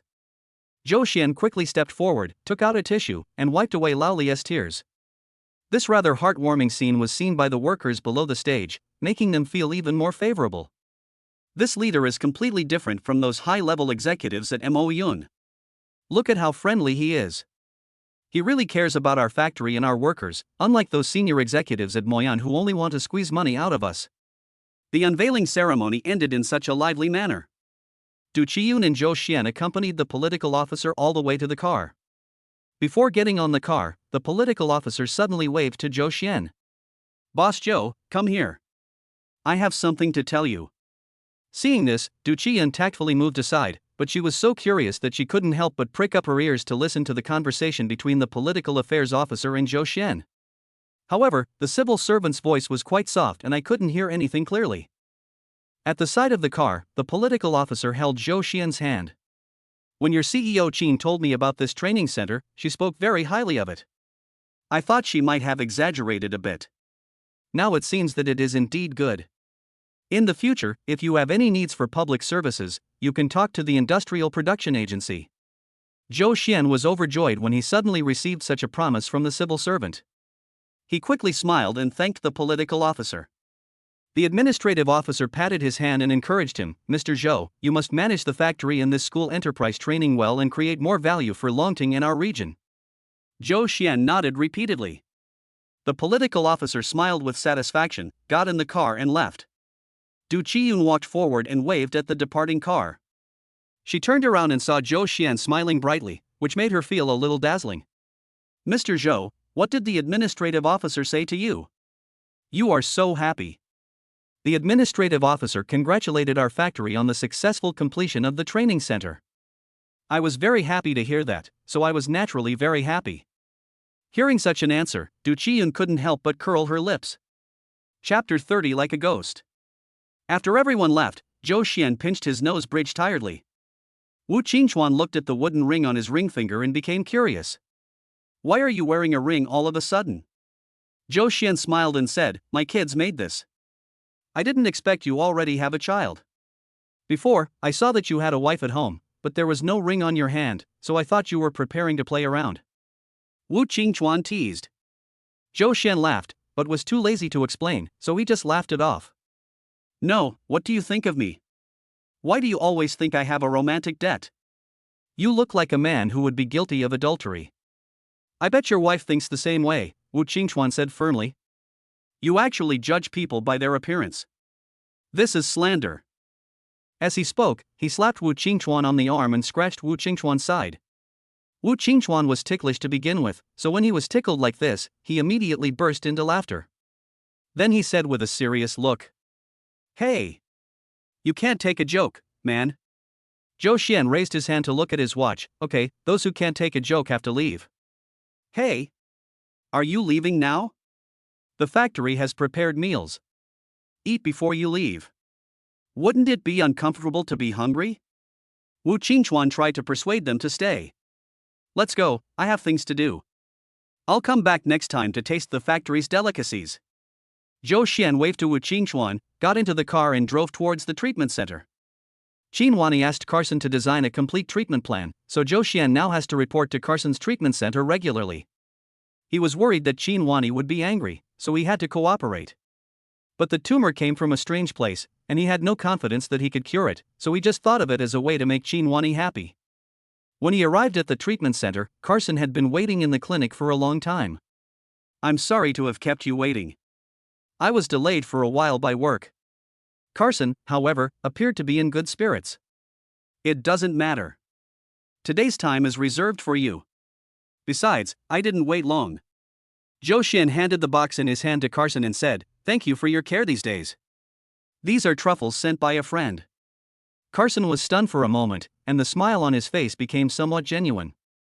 He took the box, opened it and took a look, and said in surprise, "Thank you. Mr. Zhou, this looks really good, I like it very much." Zhou Xian smiled and said, "As long as it suits your taste." Seeing Carson's growing smile, Zhou Xian felt much more relaxed. Carson likes to cook, which Zhou Xian found out after asking around for a long time. Judging from her performance, this gift must be the right one. Carson was so kind to himself because of Qinwani's sake. However, that was Qinwani's face, not his. If he took this kindness for granted, Carson would inevitably feel uncomfortable over time. After the treatment, the nurse took Zhou Xian to the ward to rest. Fatigue gradually overwhelmed him, and Zhou Xian slowly fell asleep on the hospital bed. He fell into a fragmented dream, as if jumping on a piece of broken glass. From the hail of bullets during his mercenary days, to Qin Huani's domineering kiss, and finally, he fell into the suffocating moment when his life was taken away from him. The feeling of suffocation in the dream became stronger and stronger, and the alarm of lack of oxygen in his head suddenly woke Zhou Xian up. He opened his eyes and saw Zhou Qian. Zhou Qian was pinching his neck, slowly applying force. He kicked Zhou Qian hard and sent him flying. He sat up, covered his mouth, and started coughing violently. The moment he raised his hand, the severe pain in his wrist woke him up from his dream. I saw that the wrist was separated again, just like when I saved my life. Strange spots of light are emerging from the wound. Zhou Xian tore off a piece of bedsheet and quickly bandaged his wrist, and the leaking light spot stopped. Zhou Xian, you know how to hide. Do you think that if you get close to the Qin family, you can be protected by them for the rest of your life? Zhou Qian climbed up from the ground with a grim smile, pulling at his shirt which was wrinkled from the fall. The Qin family has made it impossible for Ring Air to gain a foothold in the entertainment industry, and they also provided you with hidden security, so that I can't even find a chance to ask you for some luck. Hee, the Qin family really values you. Zhou Xian looked at Zhou Qian warily, raised his hands and clenched his fists, ready to attack. Zhou Qian was not afraid at all and walked towards Zhou Xian step by step. When he was only a punch away from Zhou Xian, he said viciously, "You want to hit me? You can punch me, but don't you want your mother to die?" Zhou Xian said expressionlessly, "What makes you so sure that I would care about a woman I've never met? I can kill you here and get rid of you silently." Ha ha ha ha ha ha. Really? You still have such courage? After Zhou Qian laughed, he sat on the sofa beside him. Since you don't care, why did you send someone to check her whereabouts? Zhou Xian was shocked. How did Zhou Qian know that he was asking Lao Guang to find out the whereabouts of his biological mother? Could it be that Lao Guang was exposed? Seeing Zhou Xian remain silent, Zhou Qian laughed and said, "Are you wondering how I know this? People like Lao Guang will naturally listen to whoever pays them, ha ha ha. Master Zhou, if you don't seize the opportunity to absorb your luck, you will miss the time." Suddenly, a hooded man in black appeared silently from the corner of the ward like a ghost. Zhou Xian looked at the man in black and felt creepy. He hadn't even noticed that there was someone in the corner. The man in black appeared before his eyes as if out of thin air. This person, what kind of evil spirit is this? Boom boom boom. There was a sudden knock on the door. The hospital security guard and nurse stood outside the door and asked worriedly, "Mr. Zhou, are you okay? We just heard a loud crash." Hearing this, Zhou Qian suddenly took out his tablet. What was displayed on the screen was the residence of Zhou Xian's biological mother. In the courtyard, Zhou Xian's biological mother, who looked a little thin, was talking to a tall and strong man. The man seemed to be asking for directions. Zhou Xian's biological mother nodded and pointed to one side. "My people are right there. With just one order from me, your biological mother will be dead. What do you want to do? Go over now and ask the people outside to leave quickly." Zhou Xian stood there without moving. The voices outside the door were getting more and more anxious. "Mr. Zhou, can you hear me? Did something happen?" Zhou Qian raised the tablet in his hand and said, "Why don't you go quickly?" Zhou Xian clenched his fists and slowly loosened them. He walked to the door, opened it a crack, looked at the nurse and security guard outside and said, "I'm fine. I just stood up too hard and bumped into the bed. I want to rest for a while." The nurse quickly said, "I'm sorry to bother you. Please continue to rest."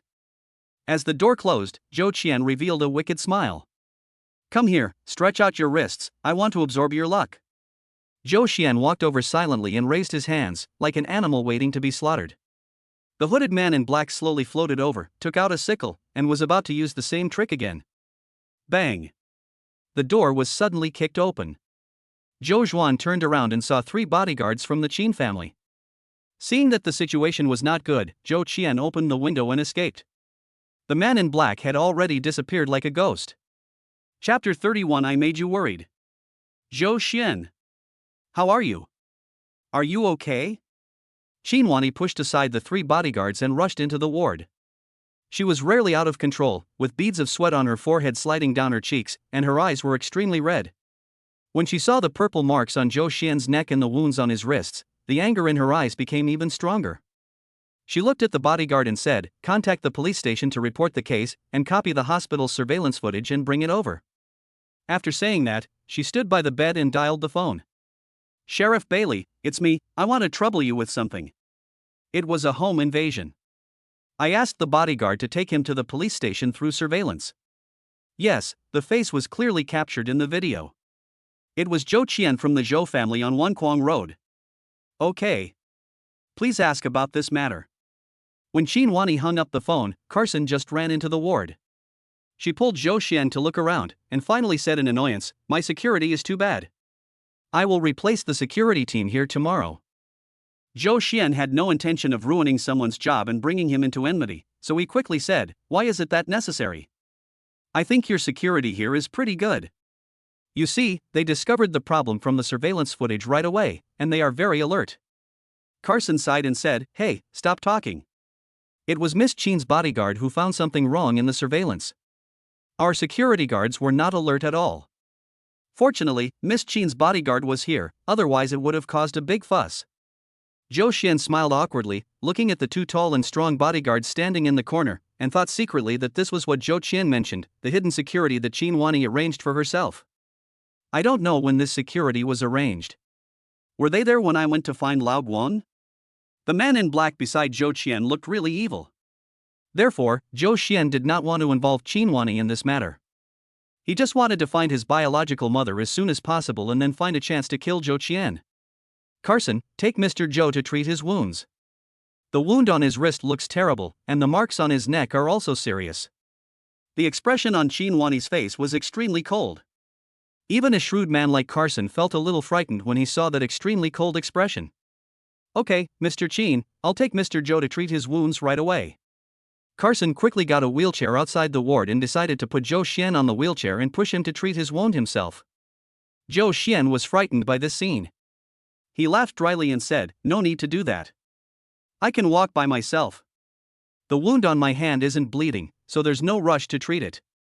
If possible, can you let me check the surveillance first?" Carson quickly looked at Qin Wani and asked her to make a decision. Qin Wani was obviously angry, and Carson didn't dare to offend her. After a moment of silence, Qin Wani walked to Zhou Qian's side and said, "After watching the surveillance video, go and treat the wound immediately, okay?" Zhou Qian raised his hand, used his sleeve to wipe the sweat off Qin Wani's forehead, and said with a smile, "Okay, I'll listen to you." Qin Wani's anger seemed to subside a little. She lowered her head and gave Zhou Qian a gentle kiss on the side of his face. "Just now when I was outside the door, I felt like my heart was going to explode when I thought about what might happen to you." A trace of distress flashed in Zhou Qian's eyes. "I'm sorry for making you worry." Qin Wani sighed and said, "Go watch the surveillance with Carson and take care of the wound. I have some things to arrange and will come to you later." Zhou Qian nodded and followed Carson out the door. Behind her, Qin Wani made another call. "Send someone to look for Zhou Qian now. After catching him, tie him up and send him to the police station. Do it in a low-key manner, but quickly. Don't give the Zhou family time to rescue him." Carson brought Zhou Qian to the monitoring room and turned on the surveillance video. The security guard in charge of playing the surveillance video explained as he played it, "In order to protect the privacy of the patient, there is no surveillance in the ward. This surveillance camera is a high-altitude surveillance camera opposite the ward, and it just happened to capture the scene of the murderer climbing through the window to enter your room."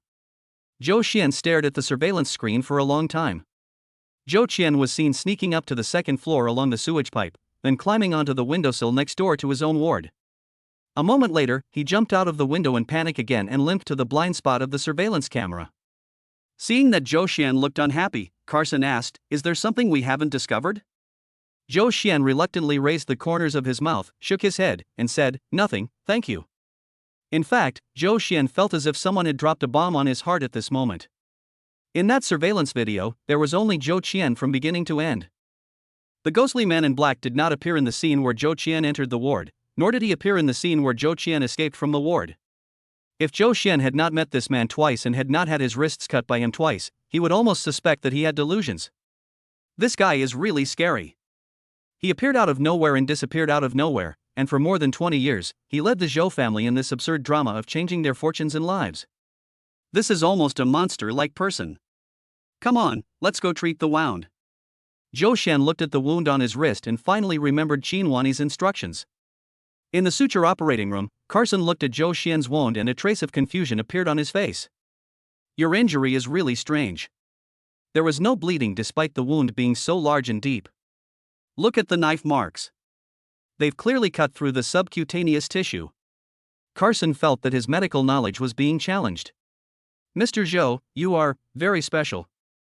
Whether it is the thymoma or your current wound, it is worth studying carefully. Of course I can do research, but before that, please help me suture my wound. Zhou Xian laughed and said helplessly. Of course, I'll help you sew it up now. Carson hurriedly buried his head in threading the needle. After the suturing was completed, Qinhuani came to the clinic. Carson explained the abnormality of the wound to Qinhuani. This wound looks very special, but it should heal normally after being sutured. Don't worry too much. A complex emotion flashed across Qinhuani's face. Finally, she said calmly, okay, thank you for your help. Then, she looked at Zhou Xian and said, let's go home. On the way back, Qinhuani was very silent. Two bodyguards, one driving and the other escorting, sat upright in the front row, making the atmosphere in the car even more solemn. Zhou Xian lowered the partition between the front and back seats and asked, Wani, how did you know that the person who ran into the ward was Zhou Qian? Qinhuani was silent for a moment and answered Zhou Xian's questions truthfully. On the first day you came to the Qin family, your information was delivered to my desk. Hearing this answer, Zhou Xian was not angry, he just breathed a sigh of relief. The information about him as a mercenary was kept strictly confidential, and even Qinhuani found it difficult to find. As for the rest, apart from the ghostly man in black, there was nothing to hide. If Qinhuani wanted to investigate, she could do it. He was even somewhat relieved that Qinhuani knew about Zhou Qian through his information. If he went through other channels, he would inevitably worry that the ghostly man in black would target Qinhuani through Zhou Qian. Thank you for helping me send Zhou Qian to the police station. However, he is a very dangerous person. Try not to have any contact with him. Qinhuani was a little surprised to hear Zhou Xian say this. She thought Zhou Xian would attack her and ask her why she was secretly investigating him. But I didn't expect that Zhou Xian would turn the page so easily. Chapter 32 I'll be fine. After returning to the villa, Zhou Xian felt so tired that his whole body was about to fall apart. He looked at Qinhuani and said, I'm going to rest now. I'm very tired today. By the way, thank you for inviting the administrative officer for me. Today's unveiling ceremony was a great success. You're welcome, you. Qinhuani showed some hesitation, as if she wanted to say something but stopped herself. Seeing this, Zhou Xian asked softly, do you have something you want to ask me? After a moment's silence, Qinhuani finally expressed her doubts. Zhou Qian, why do you keep holding on to me? Zhou Xian felt a little helpless. How could someone as smart as Qinhuani not see the weirdness in it? He didn't want to lie, but he also didn't want to drag Qinhuani into this terrible quagmire. Maybe it's because he hates me. After all, I have been the adopted son of the Zhou family for so many years. Qinhuani, however, showed a questioning look. If he had driven you out of the Zhou family out of hatred, why did he keep chasing you and even crawl into the ward to attack you? Zhou Xian was silent. When you tell a lie, more lies are already starting to happen. However, for Zhou Xian, lying to Qinhuani was a very difficult thing to do.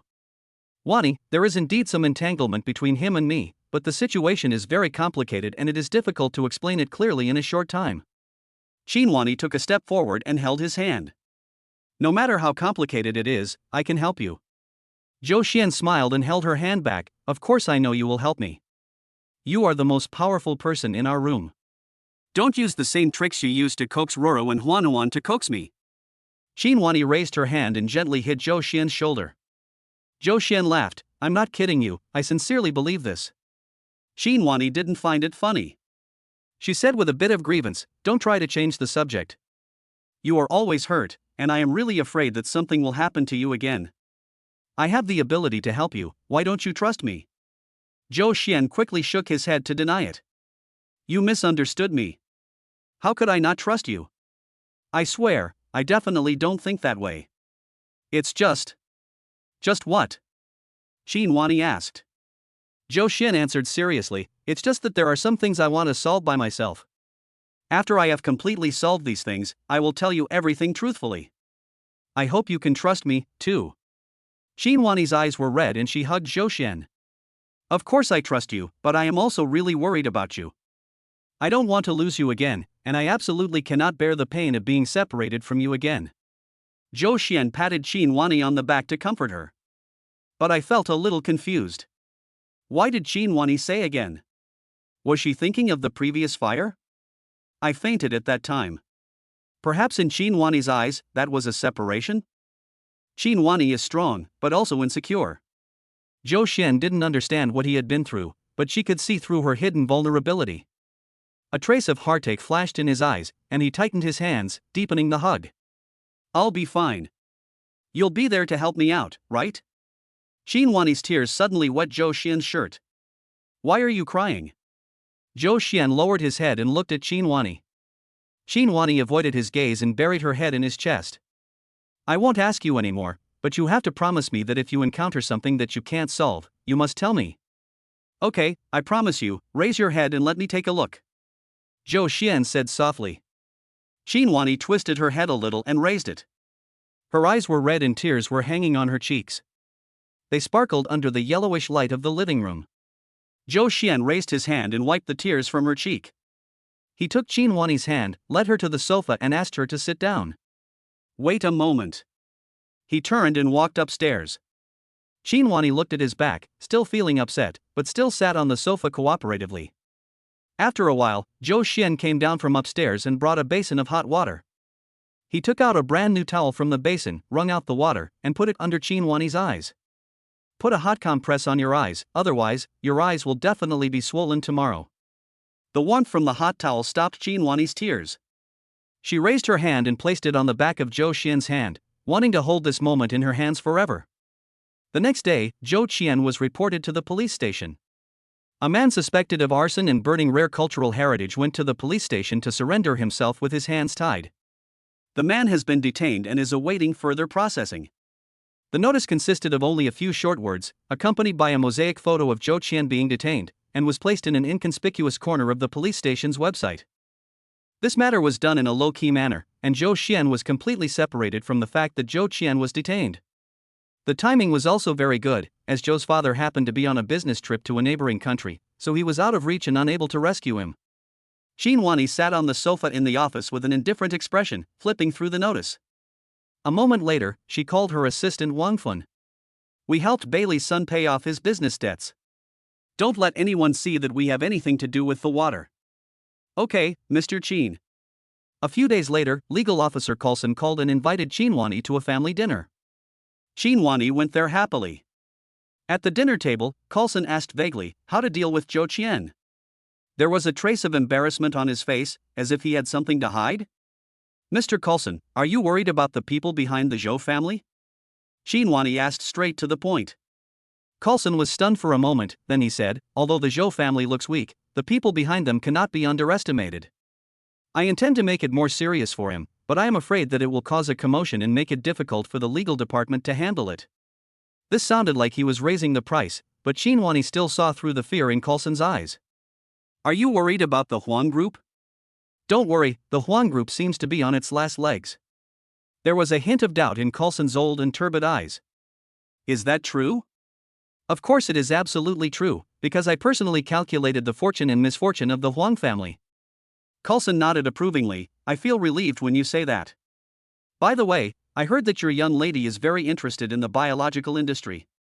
The shitty biological company under Huang's is actually quite good, but the name is a bit ugly. I wonder if your young lady is interested in changing its name. Coulson understood Qin Huani's implication and nodded immediately, patting his chest and saying, Don't worry, I will personally take care of Zhou Qian's case and will definitely handle it fairly and impartially. Qin Huani smiled slightly. Thank you very much. It is a blessing for all citizens to have a responsible legal officer like you.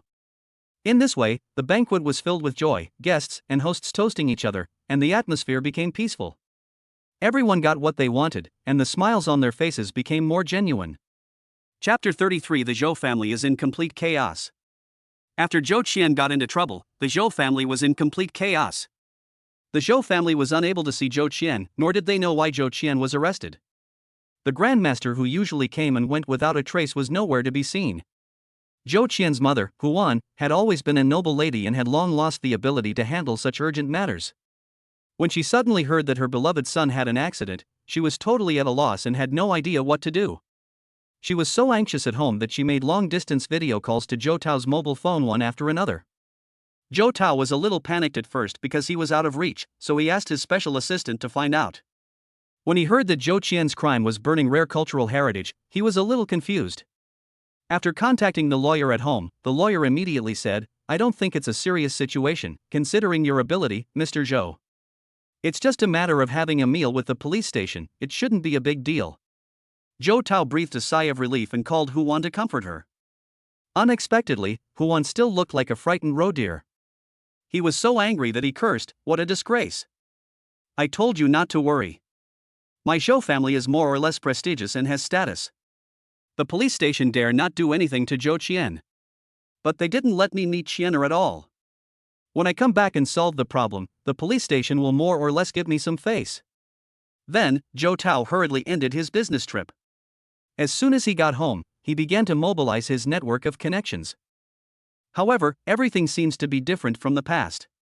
When Zhou Tao called a detective he was familiar with and asked him to have dinner with him, the other party directly rejected his invitation. "Sir Wang, don't you have time recently?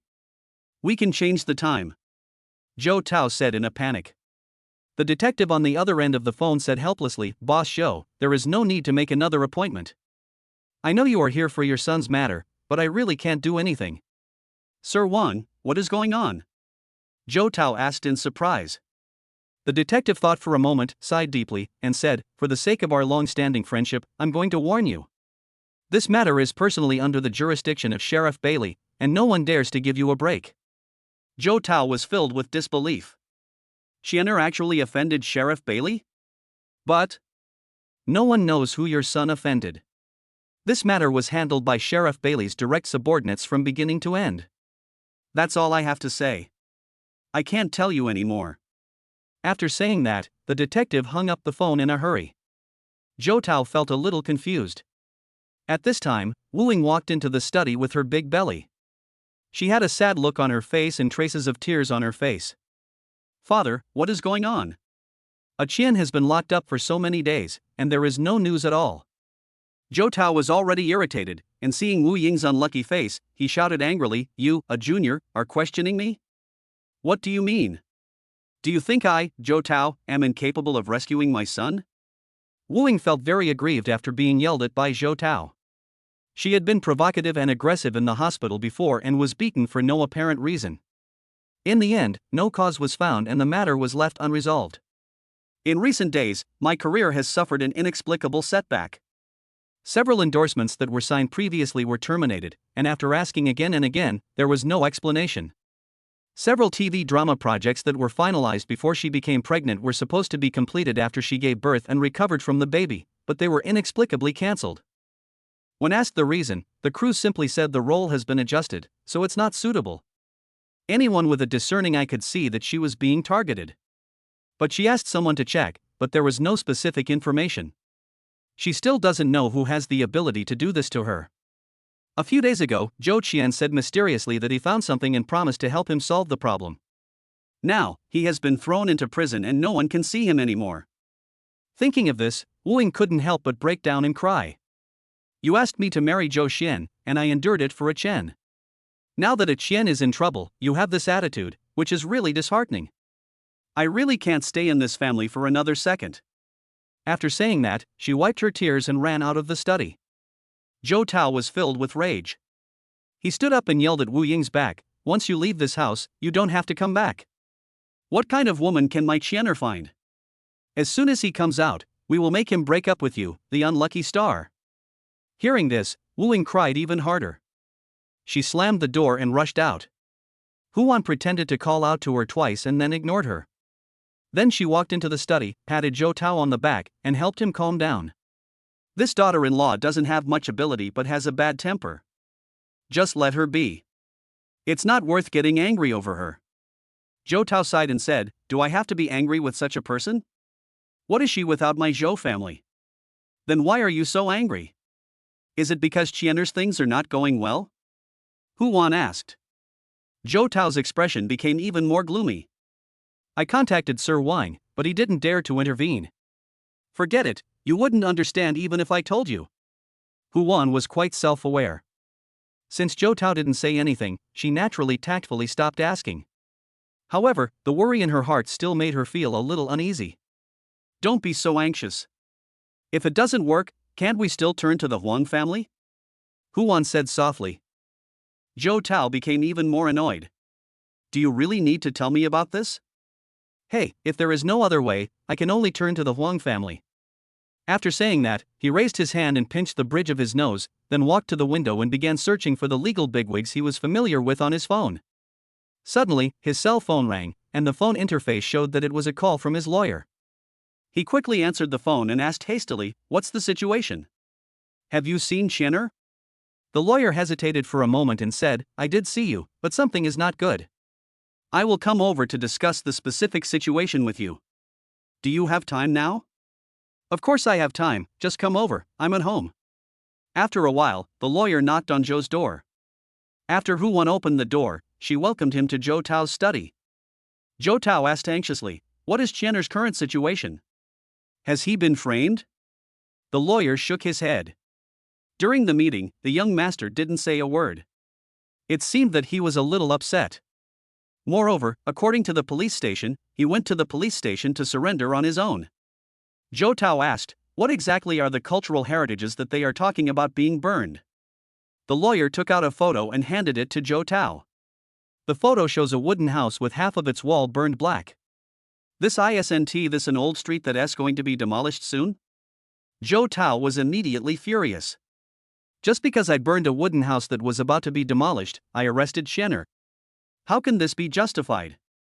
The lawyer sighed helplessly. The people from the Cultural Affairs Bureau said that last week, they found rare wood carvings on the burned wall. They are said to date back 300 years. Hearing this, Zhou Tao felt extremely uneasy. Even the people from the Cultural Affairs Bureau were involved. Who is the person with great connections who is plotting against Chenner? Chapter 34. Something big happened. Wu Ying drove aimlessly on the street. She was holding her anger in her heart and wanted to just run away with the baby in her belly and make the entire Zhou family regret it. However, thinking of what Zhou Tao and Hu Wan said, she felt that even if she left, the Zhou family would not take it seriously. After all, they were still planning to replace the people around Zhou Qian. It was the weekend and there were many families out and about on the streets, which was a bit glaring in Wu Ying's eyes. She wiped away her tears and took out her cell phone to talk to her best friend Peng Yunyun. She and Peng Yunyun are artists who debuted at the same time. They have similar temperaments and became good friends. My parents-in-law are so mean. They actually said they want my husband and I to break up. I've given so much to his family, and this is how they treat me? Do you think I should do something to teach them a lesson? However, after a long time, Peng Yunyun did not reply to her. She gradually felt dissatisfied. Peng Yunyun is not as well developed as her in all aspects, and she has no support behind her, so she has always been praised. Since the two of them became friends, Wu Ying had never encountered such a situation of being ignored. She angrily threw her phone onto the passenger seat and continued driving aimlessly. She glanced at her wrist and felt that something was missing, so she drove to the jewelry store she often went to. "What new jewelry do you have? Show me." Hearing this, the clerk greeted her attentively. "Ms. Wu, you look really good today. Why don't you try on some of our new necklaces? I think they all suit you very well." Wu Ying nodded and followed the clerk to the VIP room. The new necklaces were placed on a tray and delivered to Wu Ying one by one. Wu Ying took a quick glance and said, "It looks okay. Come over here and help me try it on." The clerk stood behind her, put on gloves, took the necklace from the tray, and carefully put it around Wu Ying's neck. "Hiss, what are you doing?" The clasp of the necklace hooked Wu Ying's hair, hurting her scalp, and she immediately let out a cry of pain. The clerk was so scared that he apologized repeatedly. "Sorry, Miss Wu, I didn't mean it." Snap. Furious, Wu Ying stood up and slapped the clerk. "If you can't do your job well, get out and get someone who can do it." The shop assistant was just a girl in her early 20s. She was so humiliated that she immediately burst into tears. She covered her face and looked at Wu Ying, her eyes full of grievance. "What are you looking at? If you do something wrong, you have to pay the corresponding price." The clerk wanted to argue with her, but just as he opened his mouth, he was stopped by the manager who rushed out. The store manager said coldly, "Get out." "Didn't you see that Miss Wu was angry? Go and call Lena in to serve Miss Wu." The clerk felt even more aggrieved. He covered his face and ran out of the VIP room crying. "Ha, is this how you train your store clerks? This is their attitude when they do something wrong?" Wu Ying said dissatisfiedly. The store manager's face didn't look very good, but when she thought about the amount of money Wu Ying spent in the store, she still forced a smile. "Don't be angry. Our clerk is young and ignorant. I apologize to you on his behalf. Next, let me try it on for you." Hearing the store manager say this, Wu Ying's expression eased slightly, and she snorted coldly before sitting down. "Okay, then you can help me put it on." The store manager smiled apologetically, took the necklace from the tray and put it on Wu Ying. While putting it on, she complimented him. "Your skin is so fair, this necklace is just right for your knee, it especially suits your temperament." Wu Ying snorted and didn't respond. Finally, she picked and chose a necklace. As usual, she took out a card from her wallet and asked the store manager to swipe it. After a moment, the store manager came running over with a troubled look on his face. "Ms. Wu, there seems to be a problem with your card. Please change it." Wu Ying thought about how she had bought a lot of things at the beginning of the month, and it seemed that the card had reached its limit. She then took out another card and handed it to the store manager. However, after a while, the store manager came over again, and this time her face looked a little ugly. "Ms. Wu, this card still doesn't work." Wu Ying began to panic. Could it be that I had just had an argument with Zhou Tao and Hu Wan, and they suspended my card? The store manager looked at her with a bit more doubt in his eyes. Those doubts were like a whip, making her feel uncomfortable all over. She glanced at her phone, trying to hide her mistake, and said, "I have something urgent to do, so I won't buy it yet. Please keep it for me, and I will come to pay tomorrow." The store manager's face turned completely dark. "Ms. Wu, it will be very difficult for us to deal with this." Wu Ying was like a cat whose tail was stepped on. She immediately screamed, "So what? Are you still going to force me to buy or sell?" After saying that, she walked out of the VIP room without looking back. Unexpectedly, the clerk she had just slapped walked up to her, grabbed her wrist and said, "Why did you hit someone and then leave?" "I've called the police. Don't think you can do anything just because you're a customer. I'm quitting this job today." Wu Ying frantically tried to shake off the clerk's hand. "What do you want to do, you bastard? Let me go." But the clerk held her wrist tightly and refused to give in. The store manager came out with a gloomy face and said, "Hurry up and let go. You are affecting the reputation of our store by doing this." The clerk said angrily, "Having a store manager like you affects the reputation of our store and the reputation of our company." "Say it again if you have the guts." The store manager looked at the clerk angrily. The clerk held Wu Ying in his hand and took out his cell phone, saying, "Say it again, do you think I'm afraid of you?" The clerk dialed a number and the manager began to feel nervous. "Dad. I'm interning at the store on Pitt Road. The store manager here allowed customers to beat me up and even spoke ill of me. I think people like this will affect the reputation of your company. You can check the surveillance at the head office now." "Okay, I'll wait for your news." The store manager stood by and watched in amazement, cold sweat instantly breaking out on her back. Several shop assistants nearby laughed and said, "That stupid store manager finally hit a wall. That girl is so noble, and it's obvious that she came here to experience life. She treated him so badly before, so she deserves her bad luck." The store manager turned around and looked at the two people laughing and said angrily, "Why don't you two go to work? What are you talking about here?" The two of them curled their lips and stepped aside. After a while, the store manager's cell phone rang. "Hello, Minister Kate." "What? Dismissal? Is there some misunderstanding?"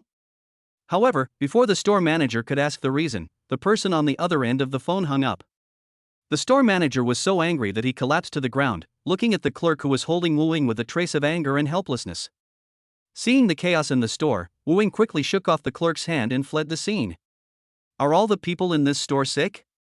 It's inexplicable. She got in the car and took out her cell phone, talking to herself, and saw that Peng Yunyun still hadn't replied to her. With a hint of anger, she sent a message saying, "If you don't reply to my message, I will block you." However, the moment the message was sent, a red exclamation mark appeared in front of it. She was actually blocked by Peng Yunyun?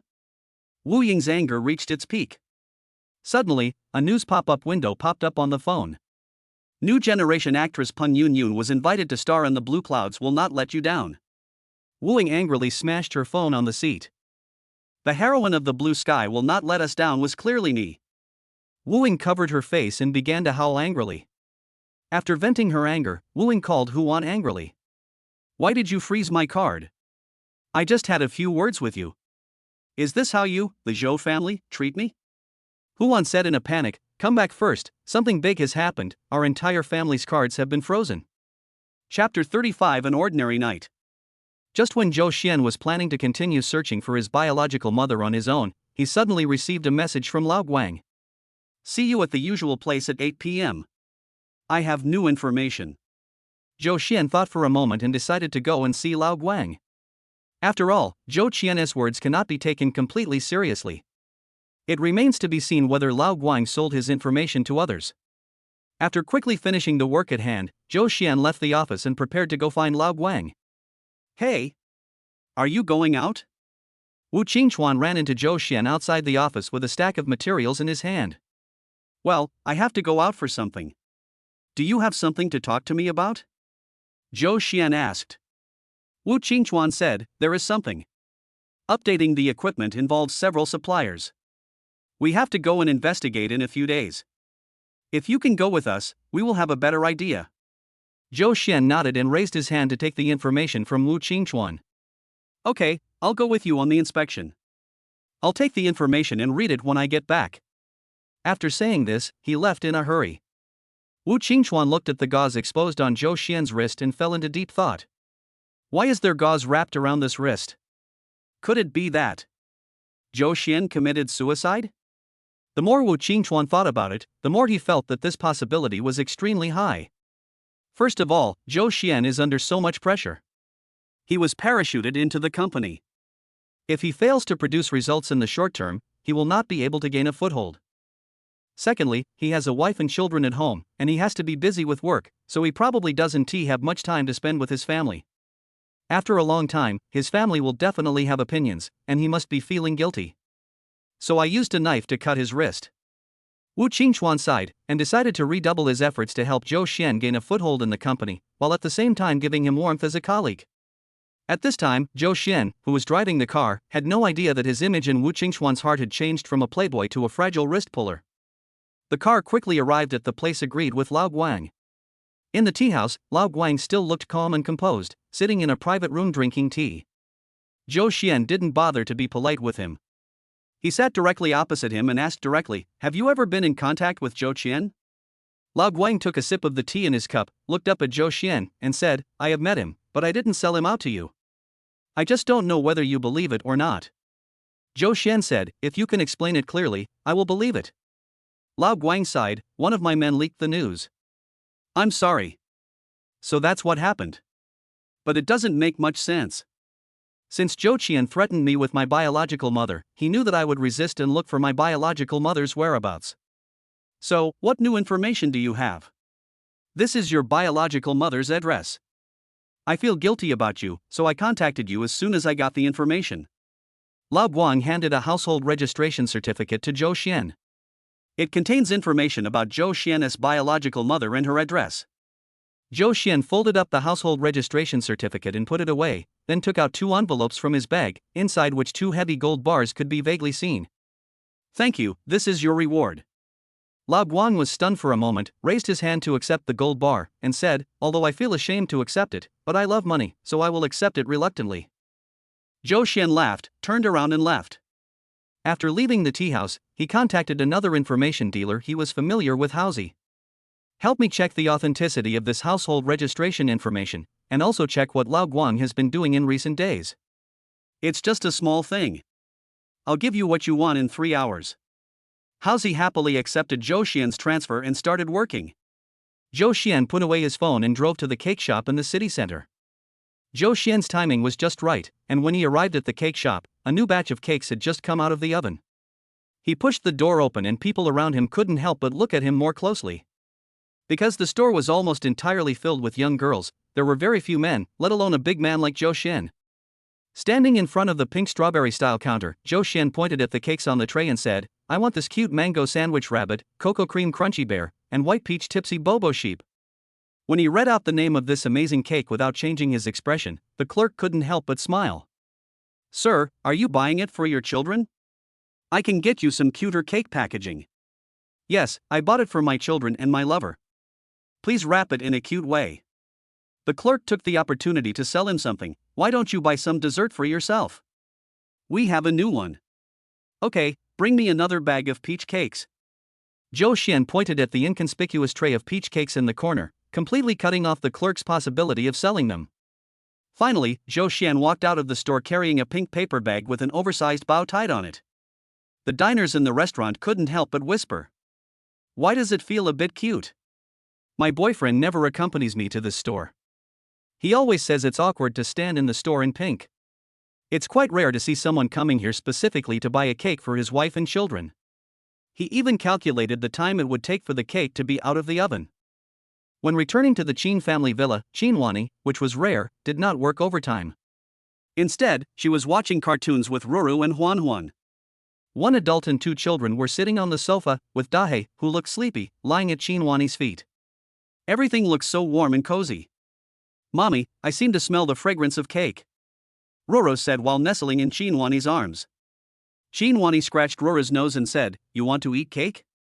Then ask the chef to make it tomorrow. Huanhuan said, I don't want the cake made by the chef. I want to eat the one I had in the city center before.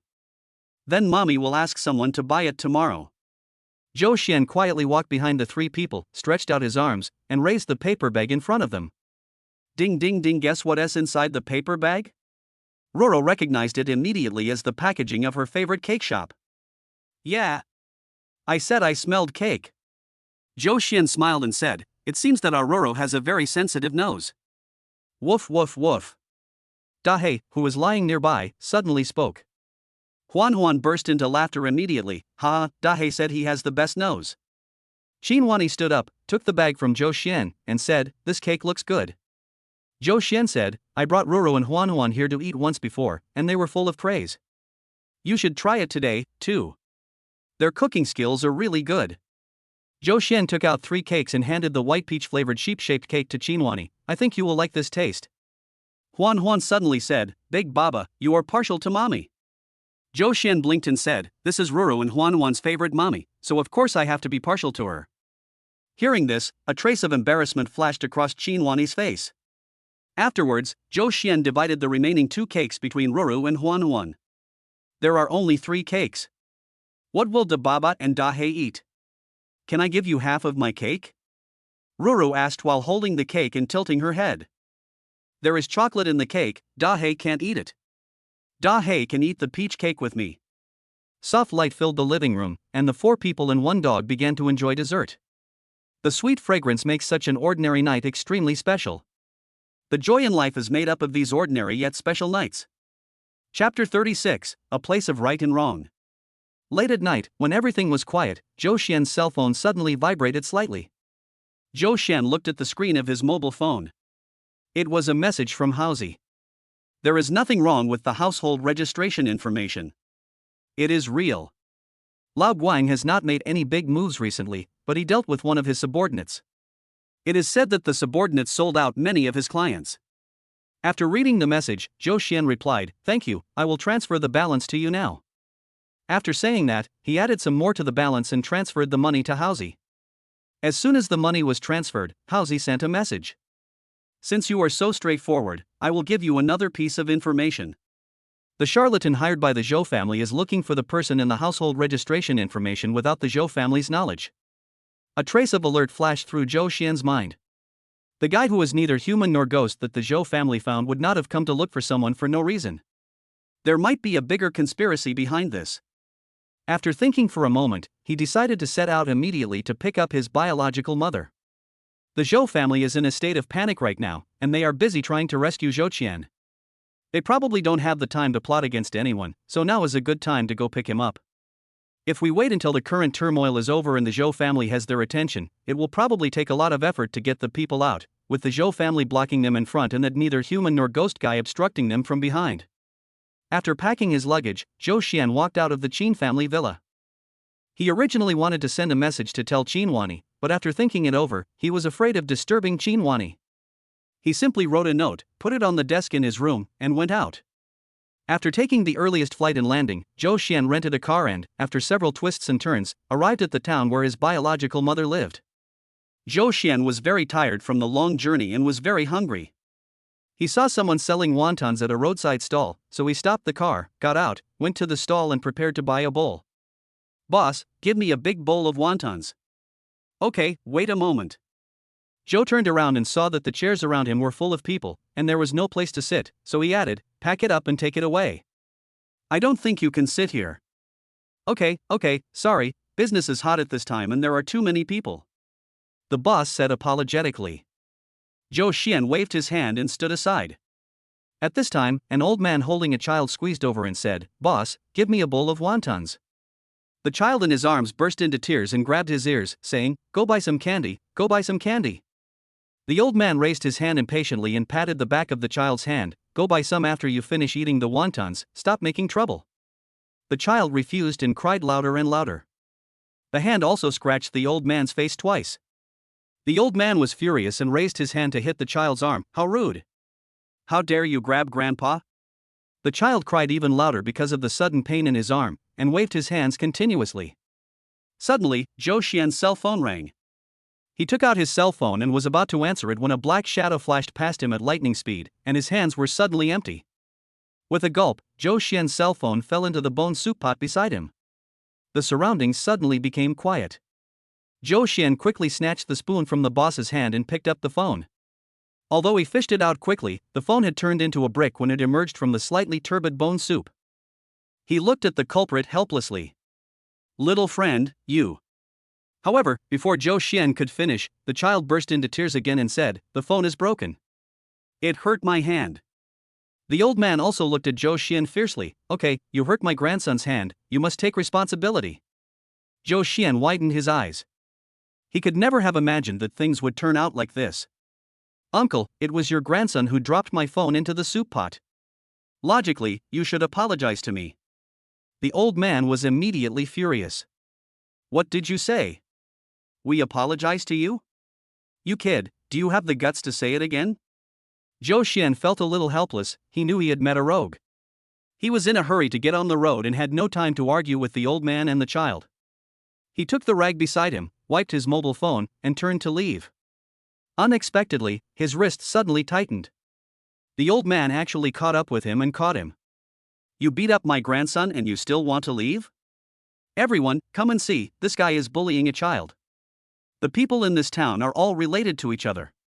When the old man shouted like this, people immediately gathered around to watch the fun. "Oh my, how can such a big guy beat a child? He looks like a stranger. How can a stranger be so arrogant? Don't be impatient. Take a look at the character of this old Zhao first. You know this." Looking at the crowds of people watching the fun, Zhou Xian felt a little overwhelmed. I don't know if there are people arranged by the Zhou family in this town. If there is such a commotion, it might alert the enemy. He looked at the owner of the wonton soup stall and asked, "Are my wontons ready?" The boss was stunned for a moment and said, "It's cooked, but your phone fell into the pot, so I haven't scooped the bone soup for you yet." "Okay, no need for soup, I'll eat it dry." Zhou Xian took the packaged wontons, took out the money and put it on the table. Seeing his reaction, the old man wanted to come up and pull him. "You actually treated us as if we didn't exist. You are so arrogant. I must teach you a lesson today." Zhou Xian dodged while holding wontons. Then he took a step back and rushed towards the child standing nearby. "Ah! What is he going to do?" passers-by exclaimed. Zhou Xian snatched the stuffed toy from the child's hand and threw it at a drooling stray dog digging in the garbage on the side of the road. The wild dog was startled, then sniffed the scent on the stuffed toy and rushed towards the crowd. The dog's eyes were bloodshot and drooling, and it looked very ferocious. When the onlookers saw this, they were immediately scared like headless flies and scattered in all directions. Zhou Xian took the opportunity to squeeze out of the crowd and rushed to his car parked on the side of the road. He drove quickly and fled from this dangerous place. When they drove to a hillside and saw that there were no people around, Zhou Xian breathed a sigh of relief and stopped the car. He took the wontons next to him and started eating them in big mouthfuls. Although the wontons were a little lumpy, they were still warm. For the hungry Zhou Xian, they were a good meal. After filling his stomach, Zhou Xian set out again on the road to his biological mother's residence. According to the address on the household registration information, Zhou Xian's biological mother lived in a village far away from this small town. The mountain road is a bit rugged and not easy to walk on. To make matters worse, the internet in the car was also down. In this way, Zhou Xian could only drive forward relying on the map he had memorized before. Chapter 37 Lingling, is that you? After wandering around on the mountain road for most of the day, Zhou Xian finally arrived at the village where his biological mother lived. He took out a few candies that Roro had given him from his pocket and stopped a child on the road to ask for directions. At first, the child looked at Zhou Xian with caution. When Zhou Xian took out the candy, the child's face suddenly changed, and he snatched the candy and stuffed it into his mouth. The old lady you mentioned lives halfway up the mountain. She lives alone in a small house. The child pointed to the mountain and said, "Thank you, little friend. Here are some candies. They are all for you." Zhou Xian stuffed all the candies in his pocket into the child's hands. The child smiled and said, "Uncle, thank you. You are much better than those people who asked for directions before." Hearing this, Zhou Xian couldn't help but frown. "Has anyone asked you where this old lady lives before me?" The kid nodded and said while holding the candy in his mouth, "Yes, it was just 5 minutes ago." The man was driving a silver car. "If you drive faster, you might be able to catch up with him." Zhou Xian felt a little uneasy. He waved to the child, got in the car, and sped towards the middle of the mountain. He drove at maximum speed, but still didn't see the silver car the child mentioned. The car went up little by little along the winding mountain road, and a slightly shabby concrete building appeared in Zhou Xian's field of vision. There is a small courtyard in front of the small building, with some fruits and vegetables planted on the side. Zhou Xian looked carefully and found that the courtyard of the small building was exactly the courtyard that Zhou Xian had seen in the video that the Zhou family used to threaten him. Zhou Xian couldn't help but feel relieved after successfully finding his biological mother's residence. However, when the car turned a corner, Zhou Xian's heart was tense again. "I saw a silver car parked at the corner, with no one in it." Zhou Xian quickly parked his car aside for easy escape, then ran towards the small building. However, there was silence around the small building, without any sound at all. This really made Zhou Xian feel abnormal. He clenched his fists and slowly approached the yard, and suddenly he noticed that there was half a footprint of a man's shoe on the edge of the wet vegetable field. Following the footprints, the mud spots extended along the cement road in the yard to the firewood shed next to the small building. Zhou Xian picked up the harpoon beside him, and slowly approached the woodshed along the fence wall beside the courtyard. "I saw a tiptoe sticking out next to the woodshed." He stabbed at the toe with the harpoon. "Ah!" Suddenly, a scream scared away the birds on the telephone pole. Zhou Xian stepped back holding the bloody harpoon. A group of men in black suddenly rushed out from the tailor shop and prepared to fight Zhou Xian. Suddenly, a sinister male voice came from behind the woodshed. "Don't be too harsh, and let him live." The bearded leader turned to the woodshed and said, "Yes, Grandmaster." Zhou Xian smiled coldly, took advantage of the moment when the men in black were distracted, grabbed the harpoon and thrust forward fiercely. The sharp tip of the harpoon instantly cut through the bearded man's lapel, leaving a trace of blood. The bearded man cried out in pain, then waved his hands and said, "Everyone, come together and capture him alive." Zhou Xian wielded the harpoon with great vigor. Before the men in black could get close to him, they were forced to retreat by the harpoon. Seeing that he couldn't attack at close range, the bearded man immediately took out a taser, pointed it at Zhou Xian, and then pulled the trigger. 2 electric needles were then fired out and flew towards Zhou Xian's thigh. Zhou Xian quickly grabbed the harpoon and jumped upwards, barely avoiding the electric needle. The first shot missed. It would take a long time to fire again, so the bearded man simply threw away the taser in his hand. He then took out a telescopic stick from his waist, swung it violently, stretched it out, and attacked Zhou Xian.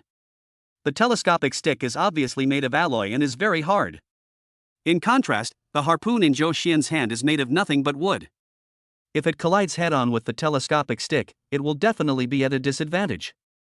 Zhou Xian immediately changed his strategy, fighting and dodging at the same time. Taking advantage of the gap when the bearded man swung the telescopic stick, he bent down and swept the harpoon towards the bearded man's lower body. The bearded man was knocked to the ground by Zhou Xian without paying attention. Seeing this, the younger brothers around him did not retreat, but instead rushed towards Zhou Xian with daggers in their hands. However, the longer the stick, the stronger it is. A dagger is no match for a long stick. Zhou Xian raised the harpoon and thrust it forward fiercely, and the tip of the harpoon pierced the wrist of the intruder. After a painful cry, the dagger fell to the ground, and the man in black covered his wrist and rolled on the ground. Zhou Xian seized the opportunity and kicked the dagger several meters away. Having lost his weapon, the man in black became a little more timid. He took a few steps back and dared not move forward. The two sides confronted each other in such a tense situation. "Who are you? Why are you in my house?" A female voice suddenly came from behind Zhou Xian. Zhou Xian looked back and saw a middle-aged woman with gray hair carrying a backpack, standing not far away, looking at him in surprise. That was Zhou Xian's biological mother, Jin Huan. Jin Huan's appearance added a hint of uncertainty to the tense atmosphere. Seeing Zhou Xian distractedly looking at Jin Huan, the man in black seized the opportunity and suddenly punched him. Zhou Xian seemed to have eyes on his back. He swung his sword backwards and stabbed the attacker's thigh. Seeing that Zhou Xian was so strong and was about to move forward, the man in black couldn't help but feel a little scared. They took a step back to avoid Zhou Xian's attack. Zhou Xian took the opportunity to run towards Jin Huan, grabbed her hand and said, "Come with me first, I will explain the reason to you later." Jin Huan looked at Zhou Xian, stunned for a moment, and suddenly said in disbelief, "Ling Ling, is that you? Mom thought she would never see you again in this life." Seeing Jin Huan was a little excited, Zhou Xian said quickly, "Yes, it's me. Let's talk while we walk. It's very dangerous here." Jin Huan nodded, threw the backpack on his back, and followed Zhou Xian to run towards the car. However, Jin Huan is old after all, and he cannot run fast even if he tries his best. Seeing that the man in black was about to catch up, Zhou Xian picked up Jin Huan and ran quickly to the car. He opened the door of the driver's cab, put Jin Huan on the passenger seat, then got in the car and prepared to escape. However, just as the car started, the men in black who were chasing them had already grabbed the windows on both sides, ready to rush in. Zhou Xian raised his hand and punched the man in black next to him, causing him to bleed from the face and nose, and he let go of his hand that was prying at the car window. On Jin Huan's side, the man in black had already inserted half of his body. Jin Huan was stunned for a moment, then he raised his foot, stepped on the black man's face, gritted his teeth and kicked the man in black out of the car with all his strength. Then, Zhou Xian accelerated and rushed out, leaving the man in black behind. Watching Zhou Xian's car go away, a man walked out of the woodshed. It was exactly the neither human nor ghost guy that Zhou Xian had seen before. "Grandmaster, should we continue chasing?" The bearded man looked at him and asked timidly. The so-called Grandmaster raised his hand and slapped the bearded man in the face. "What a waste! With so many people, they can't even defeat one Zhou. Chapter 38 What is Good and Bad? Zhou Xian was driving fast on the road. He opened his mouth to say something, but didn't know how to start. The situation at this time was somewhat different from the family reunion scene he had imagined. He also didn't expect that the first time he saw his biological mother he would grab her and start to escape. Jin Huan did not say anything, but just stared at him blankly with tears in his eyes, as if he could never look enough. After hesitating for a moment, Zhou Xian said, "Mother, your residence is a little dangerous now. We may need to leave this place for a while. I will ask someone to pick up the things in the house in a few days. Is that okay with you?" Jin Huan choked up and said, "The things in the house are not important. I rented the place originally, and there are not many things there. Can you call me mother again?" The crying tone in Jin Huan's words made Zhou Xian feel very sad, and his eyes were sore. He blinked his eyes, suppressed the urge to cry, and said with a smile, "Of course, mother." "Hey, kid, how have you been these years?" Jin Huan asked. Zhou Xian didn't know how to answer. He thought back to every detail of his life over the past 20 years, but he didn't know how to evaluate whether it was good or bad.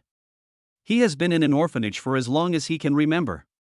Perhaps it is because I was told since childhood that I have no father or mother, and I know that I have no support in life, so I live cautiously in every aspect. When he was older, he went to the Zhou family, but his short family life did not make him feel much warmth. Just as Zhou Qian said, the Zhou family raised him like a dog. When he was young, he was full of heroic spirit and his life seemed to have more hope, but he encountered an accident. No one made a mistake in the accident, but someone had to take responsibility. The captain who treated him like a brother seemed to have aged 10 years overnight. How could he bear to let such a good person fall into the mud? He simply wrote a report without the captain's knowledge, took responsibility for everything, and left. Afterwards, he went to a foreign land as a mercenary, and lived happily with a group of good brothers through life and death. However, for the Zhou family, he gave up everything, but what greeted him was a scam. It seems that he has never truly owned anything in his life, so how can he talk about good and bad? Zhou Xian suppressed the sadness rising in his heart, collected his thoughts, and said with a forced smile, "It's not bad, but if we hadn't been separated from our flesh and blood, perhaps we would be happier." Zhou Xian had no intention of making Jin Huan cry.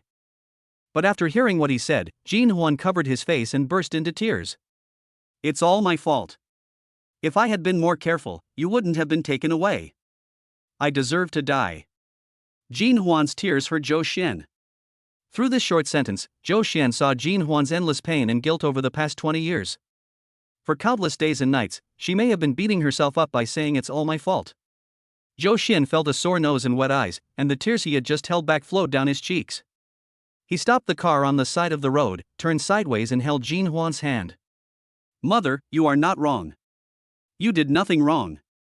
The one who deserves death is the one who took me away." Jin Huan cried even harder. "Son, these years, I have been afraid that you would blame me for not protecting you well. I am even more afraid that you would misunderstand and think that you were abandoned." Zhou Xian felt even more heartbroken when he looked at his mother's gray hair and wrinkles on her face. He held his mother in his arms, patted her on the back and said, "It's all over." After booking the plane tickets, Zhou Xian took his mother and left this troubled place overnight. Instead of going back directly, he placed Jin Huan in a small building in the neighboring city. This was obtained by him in his early years using his overseas identity. Even if the Zhou family and the so-called Grandmaster wanted to investigate, they would have no way to do so. The small building has been equipped with security facilities, and he has also arranged bodyguards and nannies through a trustworthy security company. Jin Huan looked at the tall and strong bodyguard in the small building and asked anxiously, "Kid, are those troublemakers very powerful? Then aren't you in danger?" Zhou Xian comforted him, "It's okay, just stay here and don't worry about me. Those people are just ordinary hooligans, I will take care of them later, don't worry."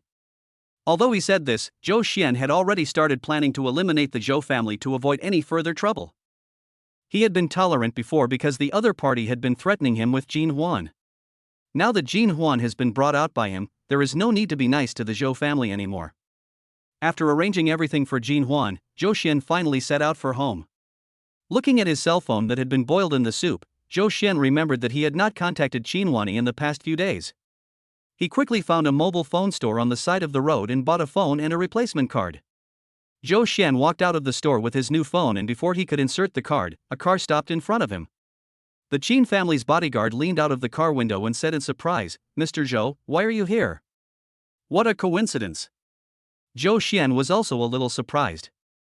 He looked at the two bodyguards in the car and asked, "Do you have a mission nearby?" The Qin family's bodyguard gave an embarrassed smile. "I just sent Miss Ruru and Master Huan to kindergarten, and was just wandering around. I didn't expect to meet you." Zhou Xian thought, it seems that the other party was slacking off at work and was caught by him. "Ah, that's really a coincidence." The three of them looked at each other in silence, and the atmosphere suddenly became cold for a moment. Then, the Qin family bodyguard suddenly said, "Mr. Zhou, are you going back to the Qin family villa?" "We are also going back, please take our car." Zhou Xian's car was still parked at the Qin family villa. Just now, he had planned to take a taxi back. Now, it would be nice to be able to take a ride along the way. Although life is better now, I'm used to living a simple life and always feel that every penny saved is a penny earned. He nodded immediately and sat in the back seat, "Then thank you very much." The bodyguard smiled and said, "It's not a bother, it's just a side trip." "You're welcome." The car drove all the way to the Qin family villa. Halfway through the journey, the bodyguard suddenly said, "Mr. Zhou, why are you sweating all over your face?" "Oh, sorry, I didn't realize that the air conditioner temperature is a bit high." Zhou Xian was just thinking about how to get rid of the Zhou family, and his mind was not on the temperature in the car. After the bodyguard's reminder, he found that he was sweating. "It's okay. It's not too hot. There are drinks in the small refrigerator. Take some and drink some. You can see that your head is covered in sweat," the bodyguard said attentively. Zhou Xian did feel a little dry in the mouth, so he took out a bottle of mineral water from the refrigerator on the side. After a few sips of ice water, I felt much cooler. Zhou Xian leaned back in the seat, feeling exhausted all over. He had been working non-stop these past few days and had hardly had a good night's sleep. He rubbed his temples and yawned several times in succession. Mr. Zhou, if you are sleepy, take a nap. We will call you when we get there. As the bodyguard spoke, he raised the partition between the front and rear seats. Zhou Xian said, "Thank you very much," and then leaned back in the chair and fell into a deep sleep. Chapter 39 Underground Aquarium. There was a chill at his fingertips, and Zhou Xian felt as if he had fallen into the deep sea. After a moment of confusion, time seemed to stand still. However, at this moment, a colorful tropical fish swam over slowly, its silky tail swaying. It slowly approached, and its cool fins gently swept across the surrounding waters, as if caressing this mysterious world. The contact between the fish fins and the water produces tiny ripples, which gradually expand into small circles of waves and spread out in all directions. The fish turned and swam towards the depths, and disappeared in the blink of an eye. However, at this moment, the fish suddenly changed direction and swam into the deep sea like a ghost. It showed no fear at all and attacked the strange beasts in the deep sea without considering its own capabilities. Until the sleeping beast was awakened. This chaotic dream tore Zhou Xian's thoughts between reality and illusion. A cold scent of cedar suddenly penetrated his nostrils. The stimulation of his olfactory nerves finally made Zhou Xian's mind a little clearer. He opened his eyes dazedly, and under the dim light, all he saw was white. Above the soft pure white, a bone fan like a butterfly wing was faintly visible, but was mostly covered by the hanging black hair. The scene in front of him made Zhou Xian's brain freeze. If someone had told Zhou Xian this a day earlier, he would have been tied up in a strange aquarium and left to be slaughtered. Then he will definitely think that the person who spoke is mentally ill. If that person said again that Qin Wani was the culprit, he would definitely beat that person up. However, all this turned out to be true. The real Qin Wani is there. She seemed unaware that Zhou Xian had woken up, and she was still sitting there alone with her back to Zhou Xian. For a moment, Zhou Xian didn't know whether he should feel sorry for her because she had lost so much weight, or stop her extreme behavior. Ahem, Boss Qin, what are you doing? Zhou Xian suddenly spoke, startling Qin Wani. She froze in place, her ears and neck suddenly turning mostly red. After a moment, she stood up suddenly, put on her pajamas, jumped out of bed, and ran away in her slippers. Zhou Xian helplessly watched her quickly leaving back and did not dare to say anything to keep her. After all, her ears were so red. If she said a few more words, her skin and flesh would probably turn red enough to catch fire. Qin Wani disappeared, and Zhou Xian was finally able to focus his attention and observe the environment he was in. The room seemed to be a basement, and the surrounding decoration was very ordinary. But what is surprising is that the floor tiles in the room are transparent tempered glass. Under the tempered glass, there was actually a flowing body of water, in which countless colorful fish were swimming leisurely. There was even a black and white sea snake in the water, coiled on a reef that looked like a tree. The Qin family villa is located halfway up the mountain, so it is unlikely to create such a large area of water. This basement should not be in that villa. Then, Qin Wani built an aquarium for herself? If it weren't for his limited mobility, Zhou Xian would almost want to take out his cell phone to capture this spectacular scene. Qin Wani never returned. Fortunately, the device that restrained Zhou Xian's movements was designed quite cleverly. One end was in Zhou Xian's hand, and the other end was embedded in the wall. The length was just enough for Zhou Xian to move around in the room without trapping him to death. Although Zhou Xian was a little confused as to why Qin Wani did this, he quickly adapted to the life in the basement. There is a lifting device on the table at one end of the basement. Hot meals are lowered from a fixed point every day. After eating, put the empty plate down and the device will rise up, thus solving the problem of eating and drinking.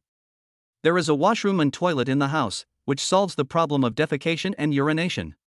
Eating, drinking, defecating and urinating are all solved, and basic life should not be a problem, but Zhou Xian still feels a bit of a headache. Because there was not a single piece of clothing to cover the body in this huge basement. Zhou Xian was like a savage in primitive society, living a life in this basement with only enough food to fill his stomach and no clothes to wear. Although he was the only one in the basement, image issue was not too important. However, the camera that was turning in the corner from time to time reminded Zhou Xian that although there was only one person in the room, there was more than one pair of eyes.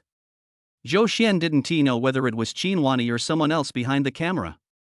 But after thinking it over, he let go of his psychological burden. After all, Qin Wani's family is wealthy and powerful, so she wouldn't record him like this and do anything with it. After a few days like this, Zhou Xian felt a little overwhelmed. There was no distinction between day and night in this basement, and the times for the 3 meals were irregular, which made him almost lose his sense of time. With a hint of frustration, he ran to the camera and said, "Wani, is there any misunderstanding between you and me? Can you let me go first so we can have a good talk?" However, the only response he got was silence. Not long after, a set of pajamas fell from the lifting tray. Zhou Xian secretly guessed that maybe Qin Wani was preparing to meet him. He put on his clothes quickly, but he didn't expect that his wrists were pulled and shortened towards the wall.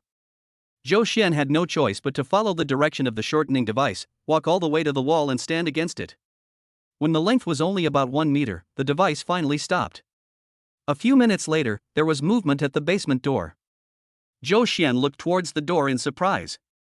However, the person who opened the door was a man wearing a hat and a mask. The man was wearing the Qin family's cleaning clothes. As if he didn't see Zhou Xian, he pushed a small cart straight to the bed and began to change the bedding quickly. After making the bed, the cleaning lady started cleaning. After making the surroundings tidy, she left the basement without looking back. After struggling for a while, I didn't know whether to be happy or sad. If I were to say I was happy, I really couldn't be happy being trapped in this basement. If we talk about sadness, Qin Wani has taken good care of herself and has no intention of trapping herself to death here, so there doesn't seem to be anything worth being sad about. Moreover, compared to before, I now have an extra set of clothes. Even though they are pajamas, they are clothes after all. These days we can barely afford food to eat and clothes to wear. However, it didn't take long for Zhou Xian to be happy anymore. Because he accidentally splashed soup all over himself while eating noodles just now. He could only helplessly put the dirty clothes on the lifting plate. However, the clothes only went away but never came back. He once again became a naked savage. Chapter 40. Will you come back? Just when Zhou Xian was wondering if he would get rheumatism after staying in the basement for too long, Qin Wani, who had disappeared for many days, finally appeared. When Zhou Xian opened his eyes in the morning, Qin Wani was already sitting on the sofa beside him. She was wearing a black strapless dress and was staring at him lying on the bed. It was unknown how long she had been looking at him. Zhou Xian was holding his breath. Although he was awake, he was still lying on the bed motionless. He thought that his temper was not bad, but even if he was a clayman, he still had some temper. He was locked up in this basement by Qin Wani for no reason. He had been locked up for who knows how many days and was already filled with anger.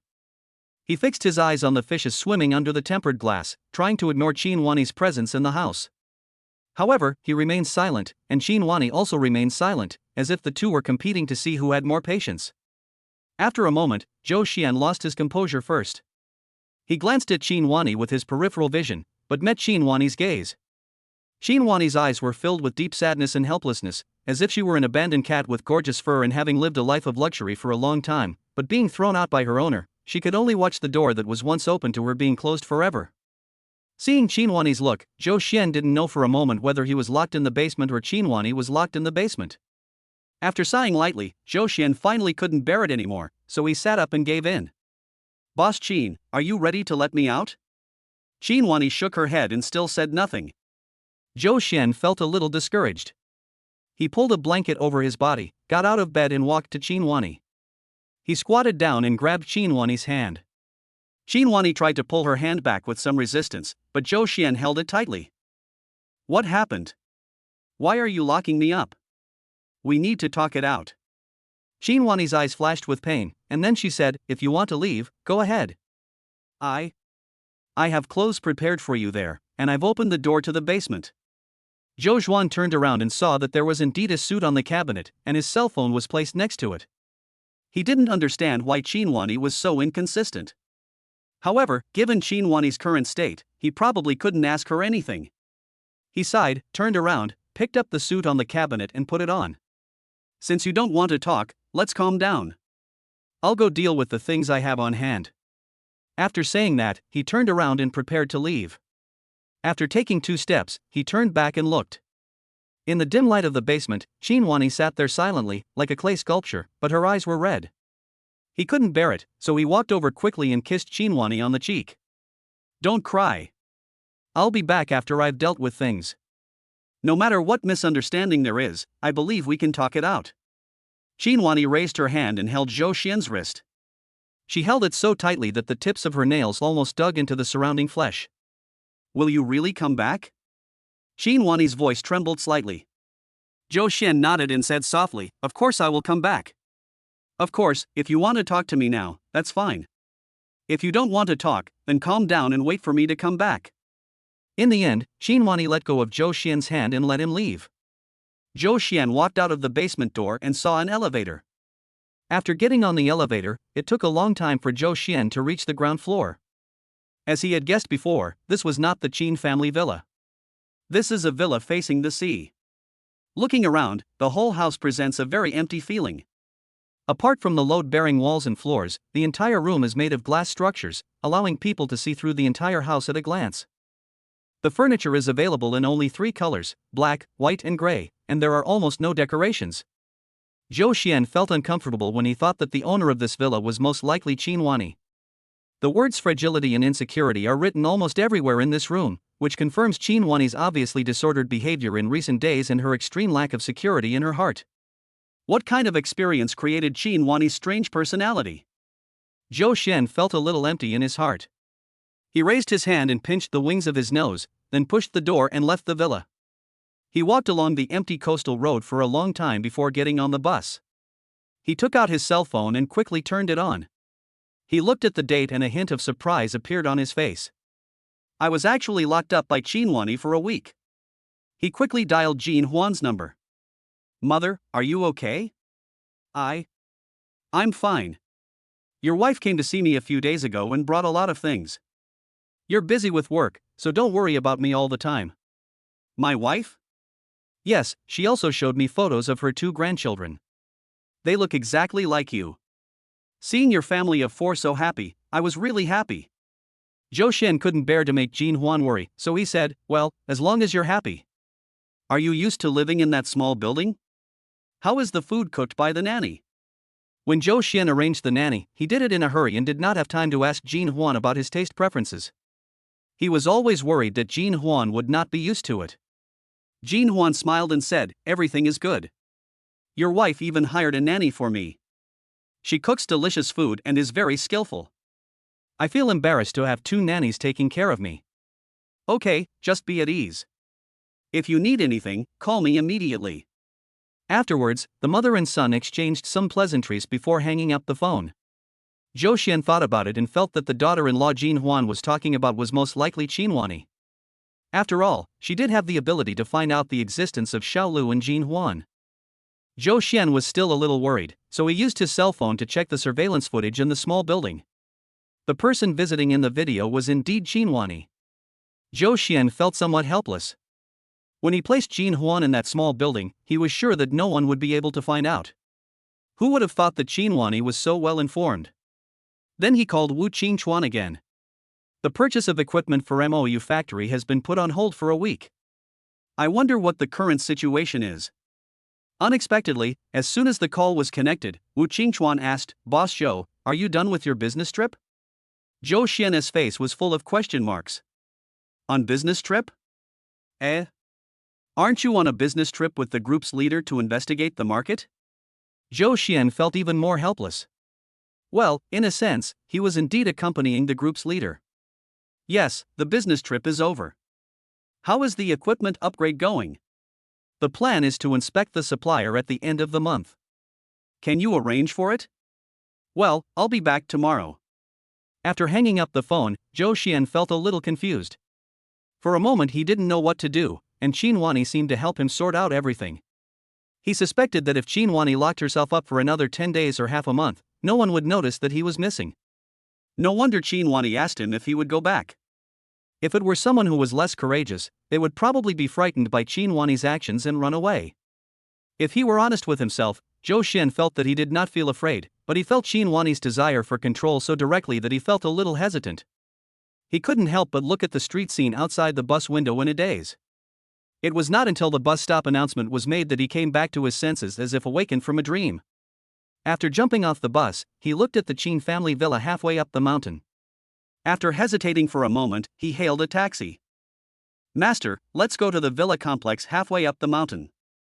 Chapter 41 It's Your Fault. When Zhou Xian walked into the Qin family villa, it was time to prepare lunch. Seeing Zhou Xian, a maid greeted him warmly. "Mr. Zhou, are you back from your business trip? Have you eaten yet?" Do you need me to prepare some food for you to fill your stomach? It seems that Qinhuani's explanation for these people at home was also business trip. So Zhou Xian, who had just returned from a week-long business trip in the basement, said with a polite smile, "No, I have to go out later, you go ahead and do your work." The maid nodded and went into the kitchen. Zhou Xian was about to go upstairs, but was stopped by the housekeeper Sun Bo. "Mr. Zhou, are you back?" "Well, I'm back." "What's up, Uncle Sun?" However, Sun Bo looked at him hesitantly. Zhou Xian felt a little puzzled. Sun Bo was not a flatterer in normal times. He ran out in such a hurry to stop him. There must be something wrong. But why did he look so strange? "Mr. Zhou, there is something I don't know what to say." The old man's face was full of confusion. "Uncle Sun, just say whatever you want to say," Zhou Xian said with a smile. Sun Bo advised earnestly, "Originally, I shouldn't have pointed fingers at your relationship with President Qin, but President Qin really loves you sincerely. You don't know that you suddenly disappeared a few days ago. When President Qin looked at the surveillance camera, she saw you carrying a suitcase out of the door, and her face changed immediately. So, next time you go on a long trip, you should tell President Qin and don't let her worry." Zhou Xian was very surprised by Sun Bo's words. "You mean, Mr. Qin doesn't know that I'm out? If she knew, why would she be so anxious?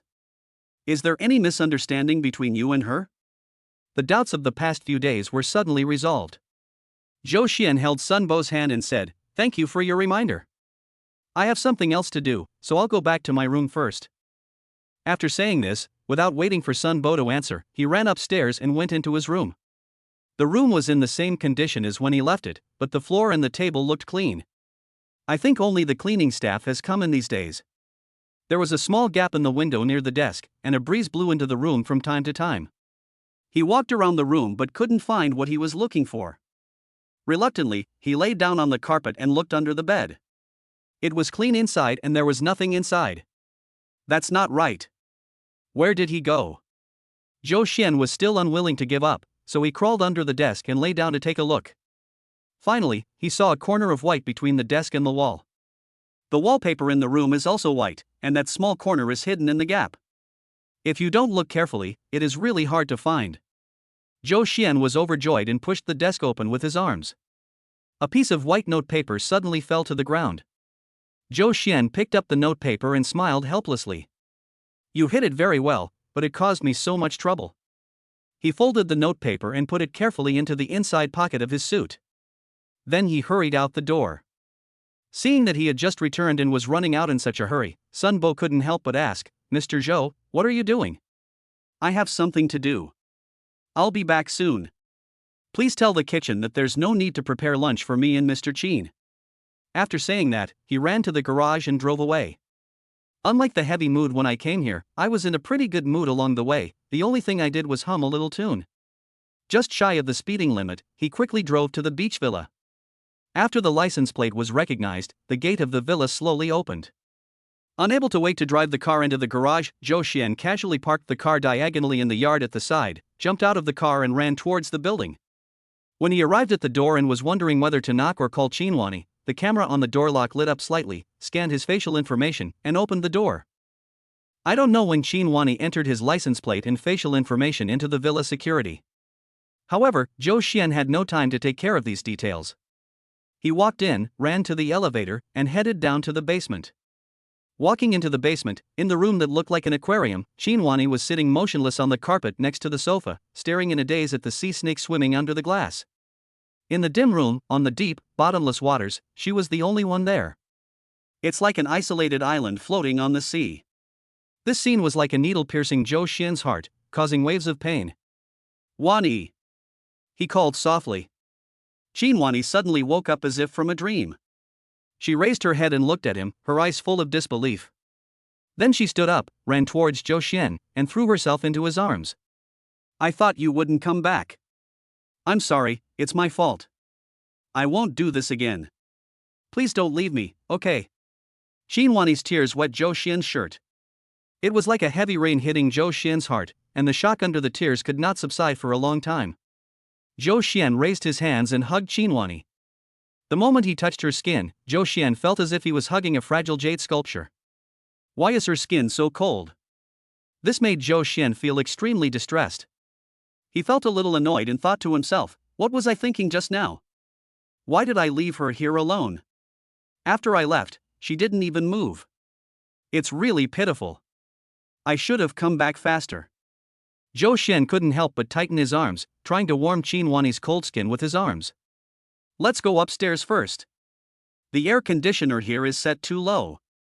After saying that, he picked up Qin Huani without saying anything, strode towards the elevator, and left the basement. After arriving at the first floor, Zhou Xian hurriedly put Qin Huani on the sofa, then took out a blanket from a small cabinet beside him and covered Qin Huani with it. Qin Huani looked at him with red eyes and said, "My hands are cold, you warm them for me." Seeing Qin Huani's cautious look, Zhou Xian couldn't help but curl the corners of his mouth. "Okay, I'll warm it for you." He reached his hand into the blanket and held Qin Huani's hand. Qin Huani, however, took the initiative and grabbed Zhou Xian. Her 10 fingers wrapped around him like snakes, and she forcefully occupied the space between Zhou Xian's fingers. Zhou Xian smiled with a hint of indulgence and let Qin Huani hold her. The two of them exchanged each other's body temperature in this way, pure and innocent yet extremely ambiguous. When Qin Huani's hand finally returned to normal body temperature, Zhou Xian said softly, "Can you let go for a while? I'll show you something." Hearing this, Qin Huani reluctantly let go of Zhou Xian's hand. Zhou Xian quickly took out the note from the inner pocket of his suit jacket. "I left a note for you when I went out to pick up my biological mother that day.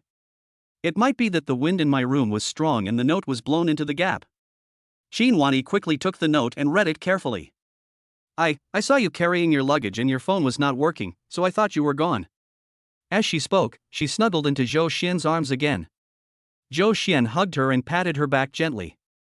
"My phone fell into the soup, so I couldn't get through. It's all my fault. This misunderstanding caused it." Qin Huani raised her hand and gently hit Zhou Xian's chest, showing a rare bit of arrogance. "It's your fault. Who writes notes in this day and age?" Chapter 42, Pushing the Limits. Leaving notes seems a bit old-fashioned. Moreover, it is not only old-fashioned, but also leads to misunderstanding. It is not an exaggeration to say that the trouble started with the note. So Zhou Xian quickly reflected and said, okay, it's my fault. I won't do it again." As if to prove his determination to reflect, he hurriedly held Qin Huani on his lap and forcefully pulled Qin Huani's hand to his chest. "Look, I'm speaking from the heart." Under his palm was Zhou Xian's heartbeat, beating wildly like a giant elephant's head crashing into a huge object. It was so loud that Qin Huani couldn't hear anything. Her ears turned red.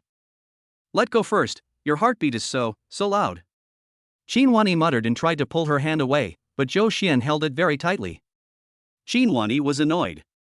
She curled up her slender fingers and twisted Zhou Xian. Hiss. Even though the twist was not severe, it still made Zhou Xian gasp through his shirt. However, although he cried out in pain, he did not relax his grip and continued to hold Qin Huani's hand. "I promise you that I will tell you in person when I go on a long trip in the future. You also have to promise me that you will not throw me into the basement when you have a disagreement with me in the future. If you don't agree, I will not let go," Zhou Xian said seriously and stubbornly. A trace of guilt flashed across Qin Huani's face, and the wrist that was struggling with Zhou Xian loosened. She lowered her eyes and said, "I'm sorry, I'm really afraid of losing you. I will try my best to change, but I can't promise." Zhou Xian sighed inwardly. It seems that this bizarre desire for control cannot be overcome for a while. As Qin Huani spoke, her eyes became red again. Zhou Xian couldn't bear to see her like this, and his heart softened instantly. He raised his hand and wiped the moist corners of Qin Huani's eyes. A hint of cunning flashed across his face. "Okay, if you really like the one in the basement, tell me and I can study it with you." Qin Huani was stunned for a moment and her face turned red instantly. She punched Zhou Xian, then covered her face with her hands. "You're talking nonsense. Who likes it?" Seeing Qin Huani like this, Zhou Xian couldn't help but have the bad idea of teasing her. "You've locked me up for a week, and you still don't like me? I'm just afraid you'll run away." Zhou Xian leaned close to Qin Huani's red ear, blew a breath, and said, "I don't believe it." Qin Huani's shoulders couldn't help but tremble, and she covered her ears in panic. "Ugh, what are you doing? It's itchy." "Really? How itchy?" Zhou Xian became more and more aggressive and kissed Qin Huani's earlobe. The earlobe was white with a hint of pink, like a pink peach, which made him want to take a nibble on it. With just a light touch, the sharp canine teeth left a shallow tooth mark on the delicate earlobe. Xinhuani's ears would itch if someone blew on them, let alone be bitten like this. Let go. Xinhuani whimpered like a little animal and raised her hand to push Zhou Xian away, but he held her hand again. Okay, let go then. So, Zhou Huan moved his position and kissed the corner of Xinhuani's mouth. Gulu. Gulu. At the moment of passion, their stomachs protested at the same time. Come to think of it, both of them have not eaten or drunk anything since they opened their eyes in the morning, and their stomachs are already empty. The stomach doesn't care what the brain thinks. No matter how deep your feelings are, it only knows that it is hungry. Zhou Xian couldn't help but burst into laughter. He let go of Xinhuani's hand, picked her up from her lap, and put her on the sofa. Is the kitchen here okay? I'll get you something to eat. Xinhuani's head was still in a daze. She covered her earlobe with the teeth mark for a moment, then came to her senses and nodded stupidly. Zhou Xian looked around and found the entrance to the kitchen among the glass walls. He couldn't help but complain, this villa is decorated like this, I'm afraid you'll accidentally hit the glass one day. Xinhuani sat on the sofa, hugging a pillow, and said, but this style looks very comfortable, and it feels like everything can be seen. Zhou Xian smiled helplessly and turned into the kitchen.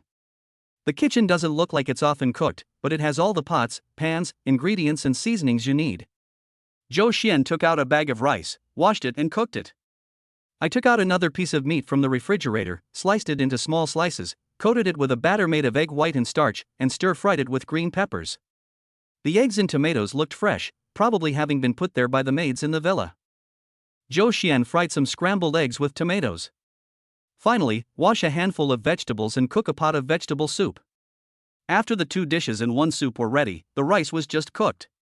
Zhou Xian brought the food to the table and called Xinhuani to come and eat. Xinhuani said, I lost my slippers. After taking a look around, he found that it was indeed the case. When he just carried Xinhuani up from the basement with a depressed look in his eyes, he didn't know where he dropped her slippers. Zhou Xian was too lazy to look for his shoes, so he walked to the sofa without saying a word and picked up Xinhuani. Xinhuani exclaimed and quickly hooked her arms around his neck. What are you doing? Come and eat first, then go find your shoes. Zhou Xian carried Xinhuani to the dining table without saying a word and put her on a chair. After adding a bowl of rice to Xinhuani, he sat on the chair opposite Xinhuani and started eating with his head down. He was really hungry. With 2 meals left in his stomach, he felt so hungry that he could swallow a cow. After swallowing half a bowl of rice, he finally felt a little fulfilled. However, a chill suddenly flashed across my legs. He looked down and saw that Xinhuani had put her foot on his leg. Those 10 fingers were as round as pearls, with pink and white nails dyed burgundy, and they stepped on Zhou Xian's black suit pants so brazenly.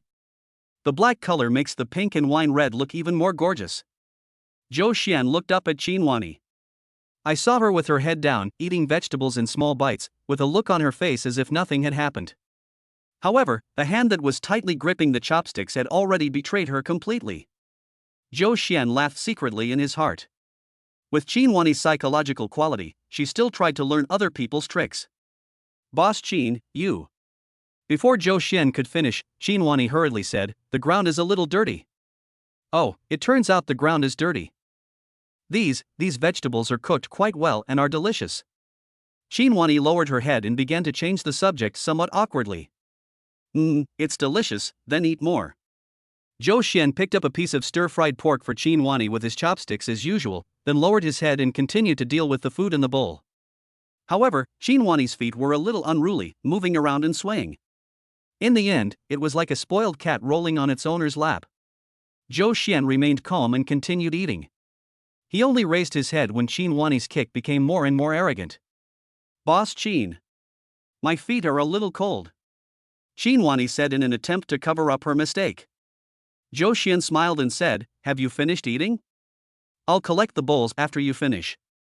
Hearing this, Xinhuani realized that while she was using eating as a cover to think about how to play a trick on Zhou Xian, she had already eaten a lot of the food in front of her. The food was tasteless and the feet were not in good condition either. Xinhuani was a little depressed. Zhou Xian, however, bought up the remaining food and finished it in 2 gulps. After he put away the dishes and chopsticks, he reached out and grabbed Xinhuani's ankle and gently placed her on a chair beside him.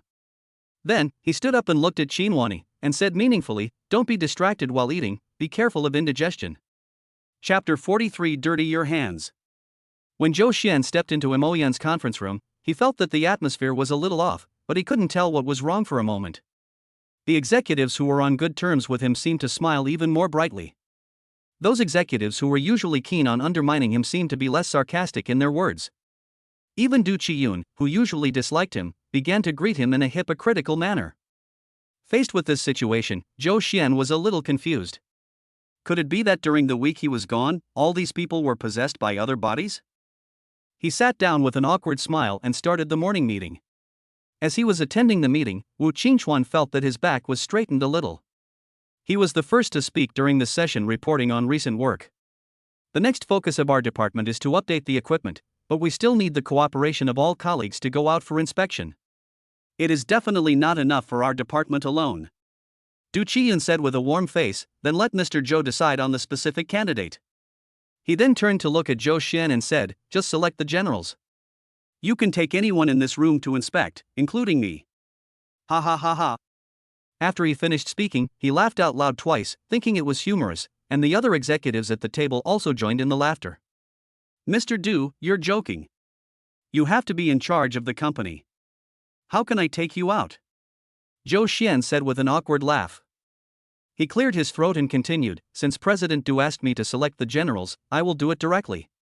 Those who are selected will go out with us for the inspection. Please, Director Chao Wenjing of the Warehousing and Logistics Department, Director Wang Haojie of the Supply Management Department, and Deputy Director Lin Danqing of our Finance Department. Please get ready. Those who were called had no objection and nodded one after another. Afterwards, a few more items on the agenda were discussed and the meeting finally adjourned. However, as soon as Zhou Xian stood up, Du Qiyun came over and called him Brother Zhou affectionately. Zhou Xian felt a little awkward being addressed like this, but he still agreed with a smile. After exchanging pleasantries with him, Du Qiyun asked, Brother Zhou, you went on a business trip with the group leader last week. What did you go to investigate?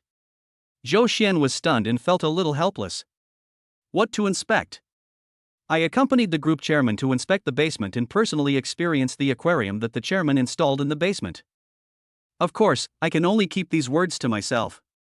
Zhou Xian acted as if he was being very secretive and said, these are some investigation contents within the group that have not been made public yet. The group has told us not to talk about them. Hearing this, a complicated look flashed across Du Qiyun's face. The group really trusts you, Brother Zhou. They even invited you to participate in such an important inspection, which shows that they think highly of you. Who else should she call? If she calls someone else, I might be the first one to explode. Zhou Xian laughed awkwardly. It's all work-related, there's no such thing as valuing someone or not. Seeing that she couldn't get any information out of Zhou Xian, Du Qiyun chuckled twice and let Zhou Xian go. Zhou Xian then took his notebook and walked out of the meeting room. Wu Qingchuan caught up with him from behind and called out to him, Mr. Zhou, wait for me. Zhou Xian sighed, don't tell me you're preparing to report your work. I have a pile of documents on my desk that I need to read. Please let me take a break. Wu Qingchuan, however, hooked Zhou Xian's shoulders. Who do you think I am? I won't report my work to you when I meet you. I'm not a workaholic. You're right, every time I meet you, you always come to me to report on your work. Okay, but not this time. Wu Qingchuan took out a box from his arms and handed it to Zhou Xian. When Zhou Xian opened it, he saw a box of ginseng that looked very thick. Wu Qingchuan explained, it's a good thing to calm the mind and replenish qi. It was sent from my hometown. I'm giving it to you. Zhou Xian was a little confused. Why did you suddenly think of giving me this? Wu Qingchuan's gaze slowly fell on Zhou Xian's wrist, which had just healed not long ago. It said earnestly, I'm here to nourish you. I treat you as a brother, so I'm giving you some advice. Life is precious. If you have any problems, you can talk to me. Don't hurt yourself. Zhou Xian looked at the ginseng in his hand, then at the scar on his wrist, and immediately understood what Wu Qingchuan said. No, listen to me, this scar. However, before he could finish, Wu Qingchuan patted him on the shoulder and said, I understand. If you feel stressed in the future, come and talk to me. Let's go. I have to go to the factory. Having said that, he turned and left. Zhou Xian didn't know whether to laugh or cry, so he had to cover the box of ginseng and put it in the office. Then he sat down at his desk and began to deal with the work that had piled up during the week. When the work was finished, he felt tired as a dog. In comparison, he actually felt that those days in the basement were really easy. After all, there wasn't such a huge pile of files for him to deal with. After getting up and stretching around, seeing that Chinwani's time to get off work was almost up, he went downstairs, got in the car and drove straight to the Tinglong Group's building. He wanted to help Chinwani adjust her weird desire for control, but he didn't have the ability to hypnotize or chat like a psychologist. It would be better to hang around Chinwani more often to give her some reassurance. As soon as he saw Chinwani, Zhou Xian leaned over and stole a kiss on her cheek. Chinwani quickly covered her face and said, "I've been in meetings all day and my makeup is all gone." Zhou Xian opened her hands, kissed her forehead, and said, "She looks good with or without makeup." Chinwani couldn't help but curl up the corners of her mouth and smile when she was teased by him. "Let's go home," Zhou Xian said softly. Then, the two got in the car and drove towards the Qin family villa. On the way, Zhou Xian turned on the radio, which happened to be broadcasting the local evening news. The famous inflatable device Big Pineapple will land in the city the day after tomorrow and will be exhibited at the port. After hearing the news, Zhou Xian took the initiative to ask, "Are you free the day after tomorrow? Why don't we go see the Big Pineapple?" Chinwani thought about it, shook her head and said, "I have a meeting with the president of Kunkika the day after tomorrow, so I probably won't have time." Well, then. Dear listeners, now a piece of news. Today, the Zhou Group couple and their daughter-in-law, who were accused of fraud, were found drowned in their villa and left a suicide note to confess their guilt. Not long ago, their son Zhou Qian was charged with damaging precious wood carvings and was imprisoned. After learning that his parents and wife had passed away in prison, Zhou Qian was overwhelmed with grief and had a heart attack. He died despite failed rescue efforts. This sudden news left Zhou Qian stunned. He quickly drove the car to a parking space on the side of the road and looked at Chinwani. "This is..." Chinwani looked a little tired and said, "What do you want to ask me?" Zhou Xian felt his mind was in a mess, and blurted out, "Did you know about this before?" Chinwani was a little impatient. "Why, do you think I did this? Or do you feel sorry for your ex-wife?" This slightly sharp tone brought Zhou Xian back to his senses.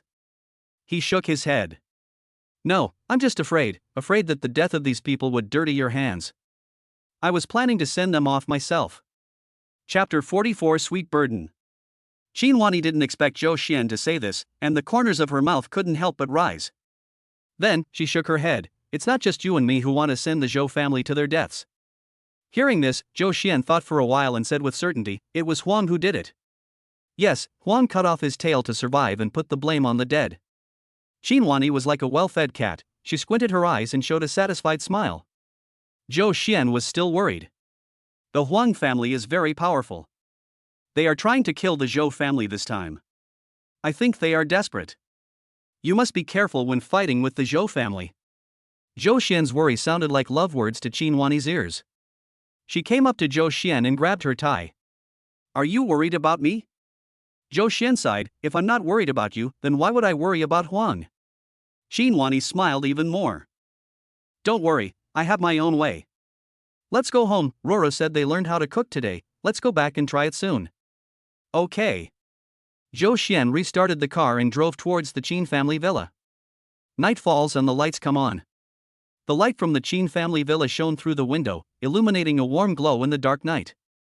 As soon as Zhou Xian and Chinwani walked into the hallway, they heard laughter coming from the kitchen. "Mommy! Big bully!" With a cheer, Huan ran out of the kitchen, with Roro following closely behind him. Ruru's face was covered with flour, like a tabby cat. Zhou Xian couldn't help but laugh. He leaned over to pick up Ruru and wiped the flour off her face. Unexpectedly, the flour was quite stubborn. Under Zhou Xian's hands, it became bigger and bigger, and finally Ruru was rolled into a dough. Ruru didn't know that a big pancake was spread on her face, and she shouted, "Big Baba!" With a smile. "What are you doing?" Zhou Xian asked with a smile. "We are making dumplings." Ruru answered excitedly, gesturing with her two little hands, "Super big dumplings." Zhou Xian smiled and said, "You're getting better and better. You can even make dumplings." He looked at Ruru, his eyes full of doting. Huan saw this and was not to be outdone. She grabbed Zhou Xian's trouser leg and said, "I wrapped it very well too. If you don't believe me, go and see." However, Huan's hands were covered with flour, and when those hands came over, Zhou Xian's black trousers turned into black and white floral trousers. Looking at the flower on his pants, Zhou Xian didn't know whether to laugh or cry. He shook his head helplessly, then bent down and picked up Huan Huan. This little hand is white, did you feed the flower to your palm? As he said that, he looked at Qin Wani with a smile and said, I'll take them both to wash their hands first. Qin Wani smiled and said, be careful, he might take your suit jacket. However, before Qin Wani finished her words, her soft palm touched Zhou Xian's suit. There were suddenly 2 small white handprints on the black fabric. It seems that my clothes will be ruined today. As he said that, he carried Ruru and Huan Huan to the sink. After washing their hands, the 2 boys hurriedly pulled Zhou Xian and Qin Wani to the kitchen. In the kitchen, the nanny was busy. Seeing them come in, he pointed to the covered tray on the table and said with a smile, Hey, Mr. Qin, Mr. Zhou, you are back. Miss Ruru and Master Huan Huan were just talking about giving you a surprise. Really? Zhou Xian walked to the table and opened the lid. There are various dough balls on the tray. Some have the filling exposed, some have the filling inside the skin, some are pinched into pentagons, and some are triangles. Well, it was a surprise indeed. Looking at the remaining dough and stuffing on the side, he rubbed Huan Huan and Ruru's heads and said, Let's make dumplings out of all this dough and stuffing. Qin Wani leaned against the door, looking at Zhou Xian's raised mouth, and couldn't help but smile. She walked to the table and made dumplings with 3 people in the kitchen, 1 adult and 2 children. Big boss, can you wrap it? Huan Huan asked curiously. Of course, Zhou Xian picked up a piece of dough, rolled it into a dough sheet with a rolling pin, and demonstrated it to Ruru and Huan Huan. If you pinch the edges tightly this way, the dumplings won't leak. Let me try it too. Huan Huan couldn't wait to pick up a piece of dough and imitate Zhou Xian's movements, carefully rolling out the dough. He seemed to be rolling the dough very seriously, but the final shape of the dough was a long triangle. Look, big boss, isn't the dough I rolled very artistic? Ruru, who was standing by, also started to learn how to roll out the dough, but she rolled out a circle with a hole in it. I think mine also has an artistic feel. Zhou Xian smiled helplessly, it is indeed artistic, but can the dough of the 2 of you wrap the meat-filled buns? Huan Huan smiled confidently, what's so difficult about this? He randomly took out a spoon, scooped out a large spoonful of meat filling and placed it on the long triangle, then rolled the meat filling into the dough like a burrito. Ruru rolled out another circle with a hole, put the 2 circles together, and wrapped the meat filling in it. It seems okay? Zhou Zhuan turned his head to look at Qin Wani, only to see her trying to force a spoonful of meat filling into a lump of noodles. Zhou Xian laughed, Boss Qin, the dough is not Tinglong's new energy recycling station, the capacity is not that high. Qin Wani blushed, but still said stubbornly, I'm making meat dumplings. Boss Qin, the meat dumplings don't seem to be made with wheat flour. Qin Wani was so angry that she raised her hand and smeared Zhou Xian's face. I said it was gnocchi, and it is. Zhou Xian looked at the 3 dumpling innovation masters in the kitchen, 1 big and 2 small, and smiled helplessly. That night, a bunch of strange dough and meatballs appeared in the Qin family's kitchen. Fortunately, the Qin family as chef is very good at cooking and the seasoning is very good. This pile of dough and meatballs finally have the chance to be put into the pot. At the dining table, Zhou Xian looked at the final product. I saw only 1 poor dumpling floating in a large bowl of dough and meatballs. That was manipulated. Zhou Xian couldn't help but secretly believe in his heart that the Qin family might be lacking a little cooking gene. Then, he took the bowl, scooped up the only dumpling, put it in front of Qin Wani, and joked, Boss Qin, try this meat dumpling. Qin Wani blushed a little, what do you mean by calling a deer a horse? This is not calling a horse a zebra. This is following the general trend and going with the flow. After all, our President Qin said that this is meat dumplings, so it must be meat soup. You are so annoying. Qin Wani picked up the dumpling and took a big bite. The posture seemed as if it was biting Zhou Xian's flesh. Seeing this, Huan Huan, who was standing by, enthusiastically picked up a triangular dumpling and invited Zhou Xian to taste it. Big boss, don't you think I wrap it artistically? Come and try it and see if it tastes good. Ruru yelled in dissatisfaction, it's obviously my artistic sense, and it was me that Dababa praised. Then she picked up her masterpiece, the ring-shaped dumplings, and put them on Zhou Xian's plate. Big tyrant, mine is obviously more delicious, right? Ruru looked at Zhou Xian with her big eyes blinking. Zhou Xian resigned himself to eating the triangular and ring dumplings in the bowl. Feeling this somewhat helpless sweet burden. Chapter 45 Ruru and Huan Huan will miss you. In a blink of an eye, it was time to go to Country O to inspect the equipment. Qin Wani got Mo Yun's investigation plan from somewhere, and frowned when she looked at the list of the investigation team. Is the gender ratio of Moyan's leadership so unbalanced? Zhou Xian was a little puzzled. It's okay. The ratio of men to women in Mo Yun's management should be fairly balanced. Oof. Where's the balance? Qinhuani complained softly while severely cutting into the investigation plan. When you are on a business trip, remember to video chat with me regularly. Ruru and Huan will miss you. Zhou Xian was amused by her awkward look and deliberately asked, will Ruru and Huan be the only ones who miss me? Qinhuani stood up, curled her lips and smiled. There should be Dahe as well. On the day of departure, Huan and Ruru stuffed Zhou Xian with a bunch of snacks. The two little kids said pitifully, why does the business trip take 3 weeks? It's too long. We will miss you if we can't see you for such a long time. Can't the business trip be shorter? Zhou Xian rubbed their heads and said, because there are many places to go, it takes a long time. This is work. Whether you like it or not, you have to do it. Huan put her hands behind her back and said in a serious tone, it seems that work is like the pumpkin that I hate the most. I don't want to eat it, but my life teacher and mommy force me to eat it. Zhou Xian smiled and pinched Huan's ear. But, when you were eating pumpkin tarts, you always asked for another piece. Huan thought for a moment and said, then I take back what I said just now. I think work is more like coriander. Zhou Xian laughed, then waved, got in the car and left. Get on Mo Yun's chartered plane and wait for takeoff. Zhou Xian felt a little sleepy, so he took out his eye mask and prepared to catch up on his sleep. Chao Wenjing, director of the warehousing and logistics department, pulled Wu Qingchuan, who was sitting next to Zhou Xian. Minister Qingchuan, I want to switch places with you. I have work to do and want to report to General Manager Zhou. Chao Wenjing grabbed Wu Qingchuan's wrist and shook it, acting like a spoiled child. Wu Qingchuan frowned. Why are you reporting now? Look, Mr. Zhou is going to catch up on his sleep, so you won't be able to report anything if you sit here. Chao Wenjing refused to give in and said, Boss Zhou hasn't slept yet. Look, he's still got his eyes open.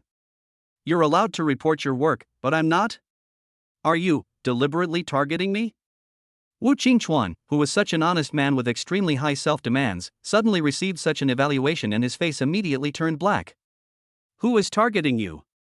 There is no hatred between you and me in recent times, and there is no grudge in the past. Why should I target you? Chao Wenjing said confidently, then why don't you change seats with me? Aren't you targeting me? You deliberately prevented me from reporting my work progress to my boss normally and affected my career development. You are targeting me by doing this. The honest man Wu Qingchuan was left speechless by this barrage of questions. What the hell are you talking about? Why is it talking about career development? Humph, it has something to do with career development. Chao Wenjing insisted. Wu Qingchuan was annoyed by Chao Wenjing, so he turned to look at Zhou Xian, seemingly asking for his opinion, but actually asking for help. However, Zhou Xian, who had just been watching the fun, instantly put on an eye mask and fell into a deep sleep. After all, he didn't like dealing with Chao Wenjing. Seeing this, Wu Qingchuan couldn't help but curse in a low voice, you guy, you don't have any sense of brotherhood at all. I'm obviously helping you. With the mentality of if you are unkind, don't blame me for being unjust, Wu Qingchuan stood up and quickly changed seats with Chao Wenjing. Since you want to report your work so much, then just sit down. At this moment, Zhou Xian, who was under the blindfold, panicked. This Chao Wenjing is not only talkative, but also clingy. He really didn't want to have to listen to this person's so-called work report on the plane. What's more, there was no work in the warehousing and logistics department recently that required him to report to him on the plane. He quickly took off his eye mask and acted as if he had just woken up. Hey, Minister Chao, why are you sitting next to me? The person next to me should be Wu Qingchuan. He pretended to be stupid, and Chao Wenjing followed suit. Mr. Zhou, you woke up after just a short nap? I just wanted to report to you about the recent development plan of our warehousing and logistics department, so I switched places with Director Wu. Zhou Xian said hurriedly, I can't understand anything from the report on the plane. Let's wait until the plane lands before we talk about it. I'm a little sleepy too. I'll take a nap. You and Minister Wu should switch. Chao Wenjing said, if you are sleepy and want to sleep, just go ahead and don't worry about me. Seeing that Chao Wenjing clearly didn't want to sit back in her seat, Zhou Xian quickly said, my sleeping posture is not very good when I sleep sitting down. I always fall to one side or the other. If I bump into you, that would be bad. Let Wu Qingchuan come over. Unexpectedly, Chao Wenjing smiled shyly and spoke in a low voice. Since you're staggering, why don't you just lean on my shoulder and sleep? Zhou Xian was so frightened by her answer that he got goosebumps all over his body. He could never have imagined that Chao Wenjing actually had such feelings for him. Ha, you're joking. Since you like this seat, then just sit there. I'm going to go chat with Wu Qingchuan. As he said that, he stood up, ran to Wu Qingchuan, and exchanged seats with another executive. This action made Chao Wenjing's eyes red. Zhou Xian pretended not to see it. It was dusk when the plane landed. Mo Yun and his group checked into the hotel they had booked previously. After Zhou Xian packed up his things, he took out his cell phone and looked at it, wondering whether he should send a message to Qinhuani. Due to the time difference, it was already early morning at Qinhuani's place. Zhou Xian originally wanted to not disturb her and send a message the next day, but he thought of the misunderstanding between him and Qinhuani before he left, and the fact that Qinhuani had instructed him to report safety in time. After some hesitation, he sent the message as soon as possible. Unexpectedly, Qinhuani replied as soon as he sent the message. This surprised Zhou Xian, and he asked hurriedly, "Why haven't you rested yet? Ro and Huan are worried about you, so they are waiting for you to report your safety as soon as possible." This reply made Zhou Xian feel a little amused and helpless. According to Roro and Huan's schedule, and their quality of sleep, as they fall asleep as soon as they lie down, these two little kids should be sleeping soundly in their beds right now. Zhou Xian couldn't help but tease, "Besides Roro and Huan, is there also Dahe waiting for me to report that he is safe?" Qinhuani replied seriously, "Dahe can't read, so he can't understand your report that you are safe." Chapter 46. Can I ride in the same car with you? The conditions of several suppliers initially screened are similar in all aspects, so the results of the on-site inspection become an important criterion for finalizing the suppliers. This matter concerns Mo Yun's future development, so Zhou Xian dare not be careless. Early in the morning of the second day after landing, just as the sky was getting light, Zhou Xian called Wu Qingchuan, Wang Haojie, director of the Supply Chain Management Department, as well as the purchasing manager and several senior engineers to a meeting in the small conference room of the hotel. The group reviewed the basic situation of Rostodon, the first supplier they were going to inspect today. Whether we can purchase suitable production equipment is related to our development direction in the next few years. We must pay attention to it, Zhou Xian emphasized. Everyone nodded. Dang dang dang. Suddenly, there was a knock on the meeting room door. Everyone looked at the gate, somewhat confused. Although they rented this conference room, they did not ask the hotel to provide services in order to keep the procurement plan confidential. I wonder who was knocking on the door at this time. Everyone carefully closed their laptops, and an engineer near the door stood up and opened it. "Why didn't you call me for the meeting?" Chao Wenjing, wearing delicate makeup and a long dress, walked in, looked at Zhou Xian and said angrily. Zhou Xian felt a little helpless. When he was drawing up the list of investigators, he included her in the list considering that the follow-up work would have some overlap with the department in charge of Chao Wenjing.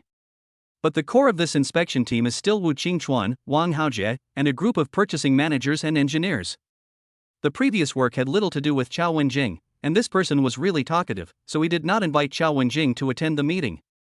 Unexpectedly, Chao Wenjing came to the door himself. Wang Haojie, who was standing by, had worked with Chao Wenjing for a long time and had a certain understanding of her character. Wang Haojie saw Zhou Xian's impatience.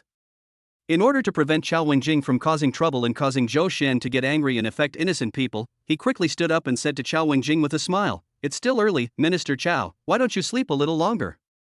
Chao Wenjing said, "When I think about our procurement, I can't sleep." Wang Haojie still had a smile on his face, but he couldn't help cursing in his heart. I and several purchasing managers are still here. Do you really need someone from an irrelevant department to come here and act like a model worker? He looked at Chao Wenjing and said with a smile, "Minister Chao really cares about the company, but today we are mainly focusing on the preliminary preparations." Chao Wenjing walked up to Zhou Xian, put her hand on his shoulder, and said, "I think our department can help even with the early preparations, don't you think so, Mr. Zhou?" Zhou Xian shuddered. He calmly turned his shoulder, pretending to pick up a pen, and shook Chao Wenjing's hand off his shoulder. "Ha, you have a point, but this meeting is almost over." Hearing this, Chao Wenjing turned around, dragged a chair from the side, and sat as close to Zhou Xian as possible. "Since it's almost over, I have to listen carefully to the arrangements so that I can be prepared for the next meeting. Seeing Chao Wenjing's stubborn attitude, Zhou Xian began to regret putting her on the investigation list. He really couldn't understand why Chao Wenjing behaved like this. However, Chao Wenjing is one of the earliest executives of Moyonli, and the background behind him is not very clear. Zhou Xian hadn't yet completely established his foothold in Mo Yun, so he didn't want to come into conflict with her. Minister Chao is really serious about his work. Okay, let's continue the meeting. Zhou Xian then raised a few irrelevant issues and then adjourned the meeting. Chao Wenjing, wearing high heels, caught up with Zhou Xian, who was walking out of the conference room quickly, and asked softly, "Mr. Zhou, can I take a car with you to Rosteding later?" According to the arrangements for this trip, the host prepared a sedan and a business bus. Zhou Xian was the Mo Yun executive who led the trip, so the car was naturally prepared for him, while Chao Wenjing should have to ride in a business bus with a group of executives. Zhou Xian asked with a puzzled look on her face, "Why do you want to ride in the same car with me? A business bus should have enough room." Chao Wenjing took advantage of Zhou Xian's inattention and grabbed his arm. "Because I get carsick easily when I take a commercial bus." Zhou Xian suddenly got goosebumps all over his body and quickly pulled her hand off his arm. "Minister Chao, I like to ride in a car with fewer people. If there are too many people, especially female colleagues, I will get carsick easily." Chao Wenjing didn't expect Zhou Xian to give such an excuse for refusal. After a moment of silence, she said with a hint of resentment, "But, Mr. Zhou, can you bear to see me get carsick and make a fool of myself on a business bus? If I, a girl, vomit on the bus, wouldn't I be laughed at?" Zhou Xian pondered for a moment and said, "What you said makes sense. We really can't let a girl like you vomit in the car." Chao Wenjing nodded repeatedly. Mr. Zhou is still a man who knows how to be gentle and considerate to women. As she spoke, she moved towards Zhou Xian. Zhou Xian quickly took a step back and said, "Minister Chao, please wait here for a moment. I'll be back soon." After saying that, he quickly walked to the side. Chao Wenjing took 2 steps after him and said to his back, "Mr. Zhou, do you want to change the bus schedule?" "It doesn't matter. I can talk to the person in charge myself." Zhou Xian carried her on his back, waved his hand and said, don't worry. Just stand here and wait for me to come back." Zhou Xian ran so fast that Chao Wenjing couldn't catch up with him, so he had to stand there and wait. However, after a few minutes, there was still no sign of Zhou Xian. Just when Chao Wenjing suspected that Zhou Xian was lying and running away, he suddenly appeared from the corner. "I'm sorry, Minister Chao, I kept you waiting for so long." Zhou Xian apologized and walked over quickly. Chao Wenjing quickly pulled her hair back, lowered her eyes and said, "It's okay, I didn't wait long." Seeing her actions like this, Zhou Xian felt goosebumps appearing again. "Ahem. Come on, Manager Chao, this is for you." Zhou Xian stopped 1 step away from Chao Wenjing. He stretched out his hand and stuffed a paper bag into Chao Wenjing's hand. Chao Wenjing looked at the paper bag in her hand with a puzzled look on her face. "Boss Zhou, what do you mean by this?" Zhou Xian said sincerely, "As a girl, it is indeed embarrassing for you to vomit in the car because of motion sickness. It will attract the laughter of others. So, just take this paper bag and vomit in it when you feel motion sickness and want to vomit." Chao Wenjing stood there in a daze, the corners of his eyes twitching uncontrollably, as if he was suppressing the urge to roll his eyes. "Mr. Zhou, my motion sickness is not temporary. This paper bag. It's okay." Zhou Xian interrupted Chao Wenjing. He took out a whole stack of paper bags from behind him. "I still have a lot of paper bags here. If you don't have enough, just come to me for more." After saying that, without waiting for Chao Wenjing to say anything, he forced the pile of paper bags into Chao Wenjing's hands. Then he turned around and walked away quickly. Chao Wenjing stood there, not knowing whether to scream or roll her eyes. Chapter 47. It's not easy. Mo Yun and a group of senior executives came to the front of Rosteding's building in a mighty procession. Millie, the vice president in charge of sales, came out to receive them. Millie has blonde hair, blue eyes, a tall figure, and a pair of slightly upturned peach blossom eyes that seem to be filled with honey. Such a beautiful foreign beauty suddenly appeared in front of everyone. Several older executives stared at her so hard that their eyes almost popped out. Zhou Xian sighed secretly, feeling that these people were really shameful. It is true that exotic beauties attract attention, but this is a business negotiation, and staring at someone else's vice president like this is not only impolite, but will also make others look down on you. After returning, I still have to find a way to reorganize the top management of Mo Yun and add some new forces. As he thought about it, he walked forward to shake hands with Millie, and turned sideways to block the view of the male executives. Millie looked at him and smiled. "Joe, welcome." Led by Millie, a group of people came to Rosteding's conference room. After some greetings, Rosteding's product manager began to introduce the equipment. Page after page of exquisite PPTs flipped before Zhou Xian's eyes. Although he looked as if he was reading them seriously, he still felt a little bored in his heart. He had already learned the information the product manager was talking about through the materials, and now listening to it again, he just found it boring.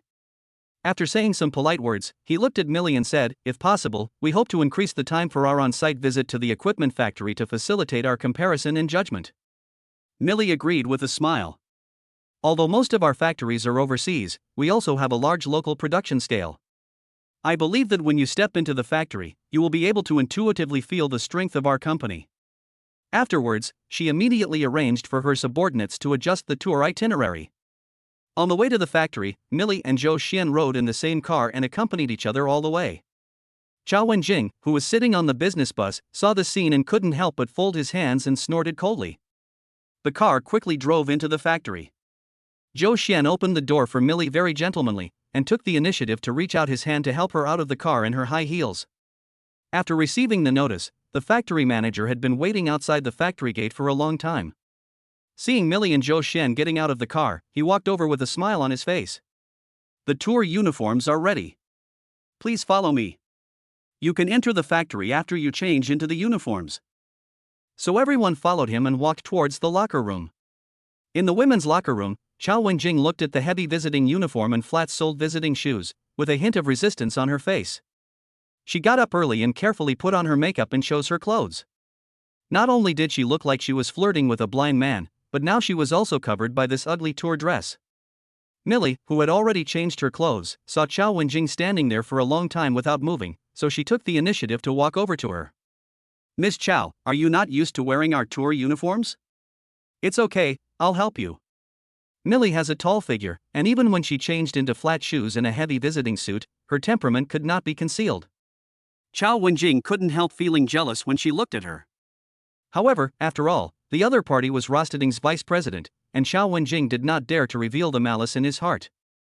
She smirked and said, "No, I can do it myself." However, Millie was a little too enthusiastic. She picked up the tour dress and wanted to help Chao Wenjing put it on without any explanation. Chao Wenjing refused again and again, but the tour dress was still put on her head, smudging most of her makeup. The two of them had some language barriers to begin with, and Chao Wenjing's refusal only had a counterproductive effect on Millie's ears. So, after putting on the tour clothes, Chao Wenjing's exquisite hairstyle and makeup were mostly ruined. Chao Wenjing was furious, but she didn't dare to vent her anger. She had to grit her teeth and follow Millie out of the dressing room to continue her factory tour. However, people can't help but compare. When the tall Millie and the suddenly shorter Chao Wenjing appeared in front of everyone, everyone looked over at them. When they approached, the smudged makeup on Chao Wenjing's face drew joking laughter from several executives. Zhou Xian felt a little depressed as he looked at the executives who were staring at Chao Wenjing and Millie and whispering to each other. Do these people have professional qualities? Judging from their performance, if you don't know them, you would think they were traveling in a group. Zhou Xian coughed lightly. Ahem, everyone, come together to visit the factory. Don't just stand there motionless. Upon hearing this, several executives quickly restrained their blatant gazes. Chao Wenjing looked at Zhou Xian with some gratitude, but Zhou Xian turned his gaze to the factory manager. Please introduce us to it. The person in charge nodded and led Zhou Xian and his group into the factory. Our factory has basically achieved 80% unmanned production, with high guarantees in production technology and production precision. Inside the factory, groups of high-precision processing units are in operation. There are almost no people in the entire factory. Only robots of various shapes are shuttling between the processing units. Such a scene is truly amazing. Zhou Xian's past career as a mercenary cultivated his love for weapons, and these processing units in front of him were like the first mother of weapons, which made him very excited. He couldn't help but walk forward and communicate with the person in charge. At first, the person in charge treated him as just an executive who was curious about questions, but as his questions became more in-depth, a gleam of appreciation appeared in the person in charge's eyes. You have very unique ideas about the weapons processing industry. I believe you must have handled a lot of firearms in the past? The person in charge asked curiously. Zhou Xian smiled and shook his head. Thank you for the compliment, but I haven't handled many guns. I'm only interested in this information because of work requirements. Millie on the side said immediately, you are really a serious and rigorous practitioner in the weapons production industry. However, judging from your physique, if you are engaged in the weapons use industry, you must be an expert. Zhou Xian laughed out loud and said a few humble and polite words. That smile caught Millie's eye and caused her to be distracted for a moment. She couldn't help but bite the corner of her mouth gently with her canine teeth, and there was a hint of tenderness in her eyes when she looked at Zhou Xian. Seeing this, Wu Qingchuan, who was standing next to Zhou Xian, couldn't help but feel a chill. Why does this guy attract so many girls as soon as he comes out? Chao Wenjing, who had come close before, was still standing by with a fierce look in his eyes, and now Millie showed up again, with a particularly uninnocent look in her eyes. As a concerned brother, Wu Qingchuan couldn't help but sigh, this guy must be a succubus from another world. The one in his family really has a hard life. Chapter 48 That Kind of Woman. After visiting the factory, the day's trip was almost over. The two parties agreed to continue visiting Rostedin's raw material distribution center the next day. Then, Mo Yun and his group returned to the hotel to rest, change clothes and prepare to attend Rostedin's dinner. Mo Yun's visit coincided with the 20th anniversary celebration of Rostedin. In order to show his hospitality, Rostedin sent an invitation to Mo Yun and his group. A celebratory dinner can not only showcase the company's strength through the guests, but also deepen the relationship with Mo Yun and increase the possibility of signing a contract. Why not do it? Back in the room, Zhou Xian began to look for a dress to wear to the dinner party. He found out that Rostedin had arranged a dinner party just before he left, so he found a tuxedo that he quite liked and put it in his luggage. However, he searched for a long time in his luggage but couldn't find the dress. Instead, he found a velvet dress that looked a bit old-fashioned. The velvet jacket was designed to be quite loose, and the trousers were also straight-legged, with almost no protruding lines in the cut. This dress. I've never seen it before. Zhou Xian held the dress, feeling a little confused. However, he was not a person who cared much about clothing matching, and he did not see anything wrong with the clothes. After a moment of confusion, he took a quick shower and put on the velvet dress. Looking at himself in the mirror, with his perfect hairstyle, no stubble on his chin, and no dust on his coat, he smiled with satisfaction and went out to look for Wu Qingchuan. Wu Qingchuan was still walking around the room in his bathrobe. When he opened the door, he saw Zhou Xian, who had come to visit him, already dressed in a formal suit. Only then did he realize that time was running out. He quickly changed his clothes and started to play with his hair. Seeing that he had been fiddling with his hairstyle for a long time but couldn't come up with a decent one, Zhou Xian strode over to his side. You can't do this, watch me. He took the hair wax, scooped out a lump and rubbed it in his hand, then quickly gave Wu Qingchuan a beautiful 3:7 side-back haircut. Then, a spray of hairspray ended the battle. Look, this is much better than the messy hair you had just now. A hint of pride flashed across Zhou Xian's face. Although Wu Qingchuan was very satisfied with the hairstyle, he couldn't stand Zhou Xian's smug look. Hey, you look so stupid and you still have the nerve to say that I have a messy hair. Zhou Xian looked down and still felt that there was nothing wrong with the clothes. This one is not bad. In fact, to be honest, Zhou Xian's outfit was not ugly, and it was not inappropriate for a dinner party. However, the dress made Zhou Xian look shorter visually, and the thick fabric made him look even more stiff. However, Wu Qingchuan changed his mind and realized that Millie and Chao Wenjing were staring at Zhou Xian with a fierce look, as if they were two wild wolves staring at a piece of meat. Although Zhou Xian's dressing was a bit dull, if you think about it carefully, it actually had the effect of keeping away romantic interests. Maybe Zhou Xian dressed like this just to deal with these two people? Wu Qingchuan couldn't help but admire Zhou Xian's cleverness. Is this dress really ugly? Zhou Xian turned around in front of the mirror twice and asked somewhat unconfidently. Wu Qingchuan's face changed into one of wide smiles. It's not ugly, it's nice, and it's smart to wear it like this. Very smart? No, it's very clever. Downstairs, in Chao Wenjing's room, the scene was quite different. She was holding two evening gowns, somewhat undecided, with a look of hesitation on her face. She looked at Yu Lily, the deputy director of the production department, who was sitting next to her, and asked, "Which one do you think looks good?" Yu Lily said helplessly, "You have asked me this question several times." She turned her gaze and looked at the several dresses placed on the bed. She sighed and continued, "Wenjing, I think you should stop thinking about Zhou Xian." Chao Wenjing put down the clothes in her hand with a bad look on her face. "Why do you say that? Didn't you see that Zhou Xian was always wearing a ring on that hand?" Chao Wenjing snorted coldly, "It's just a wooden ring, like a toy, so what if you wear it?" Yu Lily continued to advise, "I heard from Minister Wu that Zhou Xian has a wife and children at home, and there are 2 child seats in the back seat of the car he drives." Chao Wenjing's face became uglier and uglier, but Yu Lily showed no intention of stopping. "Also, I saw him and his wife on video at noon today. Although I was far away and didn't see what his wife looked like, from the tone of his voice, I could tell that the couple had a very good relationship." Chao Wenjing was silent for a moment, took a step back and sat on a chair nearby. It was noon, and it was the afternoon working time in China. During that time, women who were still waiting to video chat with men must not have any careers, right? I don't believe that I can't be better than such women. Seeing her say this, Yu Lily felt even more helpless. She shook her head and said, "Why are you so stubborn? What good will it do to provoke someone like Zhou Xian?" Chao Wenjing closed her eyes and said expressionlessly, "Lily, you don't understand. You don't understand my current situation. I have to do this." Seeing that she couldn't persuade him, Yu Lily gave up and said, "Change your clothes and leave quickly. We are running out of time." After Chao Wenjing changed her clothes and walked downstairs to the hotel with Yu Lily, preparing to take a car to the dinner, Zhou Xian and Wu Qingchuan also came out. Seeing the 2 people, Yu Lily nudged Chao Wenjing with her arm and said, "Look at Zhou Xian's clothes."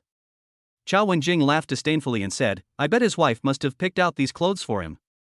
She picked out these dull clothes on purpose to prevent him from attracting other women." Oh, how childish and ridiculous. Yu Lily felt that her words were a bit harsh, so she said, "You haven't seen his wife, so how can you say she is a yellow-faced woman?" To tie up a man in this way, what else can she be but a shrew? There was a hint of pride and jealousy in Chao Wenjing's words. As more and more people gathered around, the 2 of them could not continue to say bad things behind Zhou Xian's back, so they shut their mouths and got in the car to the dinner with everyone else. At the entrance of the dinner, Millie, wearing a burgundy backless evening dress, had been waiting for a long time. As soon as Zhou Xian got out of the car, she walked over and held Zhou Xian's arm. "Zhou, I haven't found a suitable date today. It will be embarrassing to be alone at the dance later. Can you be my date?" Millie's hand was clasped very tightly, and Zhou Xian tried several times to pull it free without making a sound, but each time she failed. He had no choice but to say, "Miss Millie, I'm not very good at dancing, and I'm clumsy. Your shoes are so beautiful today, it would be bad if I stepped on them and made them dirty later. Why don't you choose a new partner?" Millie refused and said in a sweet voice, "Since I have been with you all day in the factory, please meet my small request." Then, without waiting for Zhou Xian to answer, she took Zhou Xian's hand and walked straight towards the hall. Zhou Xian didn't want to show too much resistance, so he just let her drag him. Behind him, many male executives began to whisper, "Mr. Zhou is really lucky. Isn't it normal for a man like him to have so many beautiful women around him? I would think it's abnormal if he didn't spend money. That makes sense. If I had his money and looks, I would spend money too. Brother, you don't have his money or looks, but you've spent a lot of money." Chao Wenjing, who was standing by, listened to what everyone was saying and looked at Zhou Xian's departing back, and couldn't help but clench his fists. Chapter 49, Extremely Unlucky. Ross Stedden's dinner was indeed grand, and the Minister of Industry of Country O, local celebrities, and various prominent figures in the industry were all invited. However, what Zhou Xian couldn't understand was why for such a grand banquet, the dinner was just a table meal. Sitting at the incredibly long table, watching the waiters bring meals again and again, Zhou Xian felt a little annoyed. "I know that you are an established company with a long history, but is it necessary to be so retro?" After sighing lightly, Zhou Xian lowered his head resignedly and started eating. Although these dishes look exquisite and sophisticated, they can only satisfy visual appreciation for those who have been busy all day and have an empty stomach. One bite after another, it was elegant, but it couldn't fill his stomach. As he ate, Zhou Xian felt like he was almost going crazy. Suddenly, Zhou Xian felt someone kicking his foot. At first, he thought that the unfamiliar bearded man next to him was moving too much and bumped into him, so he didn't pay much attention to it and continued to eat. After taking 2 bites, Zhou Xian felt something was wrong. The foot that kicked him came back again, and the tip of the shoe kicked the edge of his trouser leg. Looking at this direction, it definitely couldn't be the bearded man next to him. He raised his head and looked straight ahead of him. Millie was looking at him with one hand on her chin, looking a little drunk. Zhou Xian was already hungry, and was harassed like this, which made him feel extremely annoyed. He stepped back to avoid Millie's harassment. However, Millie refused to give up. She moved forward a few inches, stretched out her legs, and kicked Zhou Xian's instep again. Zhou Xian raised his hand and pressed the corner of his eyes, then stood up and looked at the waiter beside him. "Excuse me, where is the restroom?" The waiter was stunned for a moment and showed him the way. He nodded and headed towards the bathroom, leaving Millie sitting there in shock. Standing by the sink, Zhou Xian looked at his pants and felt very annoyed. "What the hell, you kicked my pants so dirty." He angrily took out a tissue from the tissue box beside him, dipped it in some water, squatted down and began to wipe the shoe prints on his trouser legs. The bathroom door suddenly made opening and closing sounds. Zhou Xian, who was busy fighting with shoe prints, thought that someone wanted to use the sink, so he stood up and prepared to make way. However, before he could stand up straight, a pair of hands reached out from behind him, hugged his waist and held him. Almost subconscious muscle memory made him raise his hand suddenly. It was only a moment before he came to his senses, withdrew his hand, and forced himself not to give the other person an over-the-shoulder throw. He lowered his head and saw that his hand was white and the veins were blue. If the hand hadn't still been warm, he would have almost suspected that he had seen a ghost. "Mr. Zhou." Chao Wenjing's voice came from behind. Zhou Xian suppressed his impatience and said, "Minister Chao, this is the men's restroom." "Did you go to the wrong door?" Chao Wenjing said softly, "How could I go wrong? I came here to find you." Zhou Xian raised his hand, pried Chao Wenjing's hand apart, turned around, and looked at her seriously. "Why are you looking for me? There's only a urinal and a toilet in this bathroom. I can't get lost between the urinal and the toilet and not be able to find my way back." Chao Wenjing was speechless for a moment. After a moment's silence, she looked up at Zhou Xian with tears in her eyes. She was naturally pretty, and her tearful eyes made her look quite delicate, like a pear blossom in the rain. However, when Zhou Xian saw this situation, he found it incomprehensible. "Why are you crying? You went to the wrong bathroom, and I told you out of kindness. I didn't bully you, so why did you act like this?" Chao Wenjing still didn't give up. He took a step forward and grabbed Zhou Xian's collar. "Zhou Xian, why don't you understand my thoughts? Why should I understand your thoughts?" "No. Minister Chao, can you please let go of your hand first? You wrinkled my clothes." Zhou Xian frowned, and the words unromantic were almost written on his face.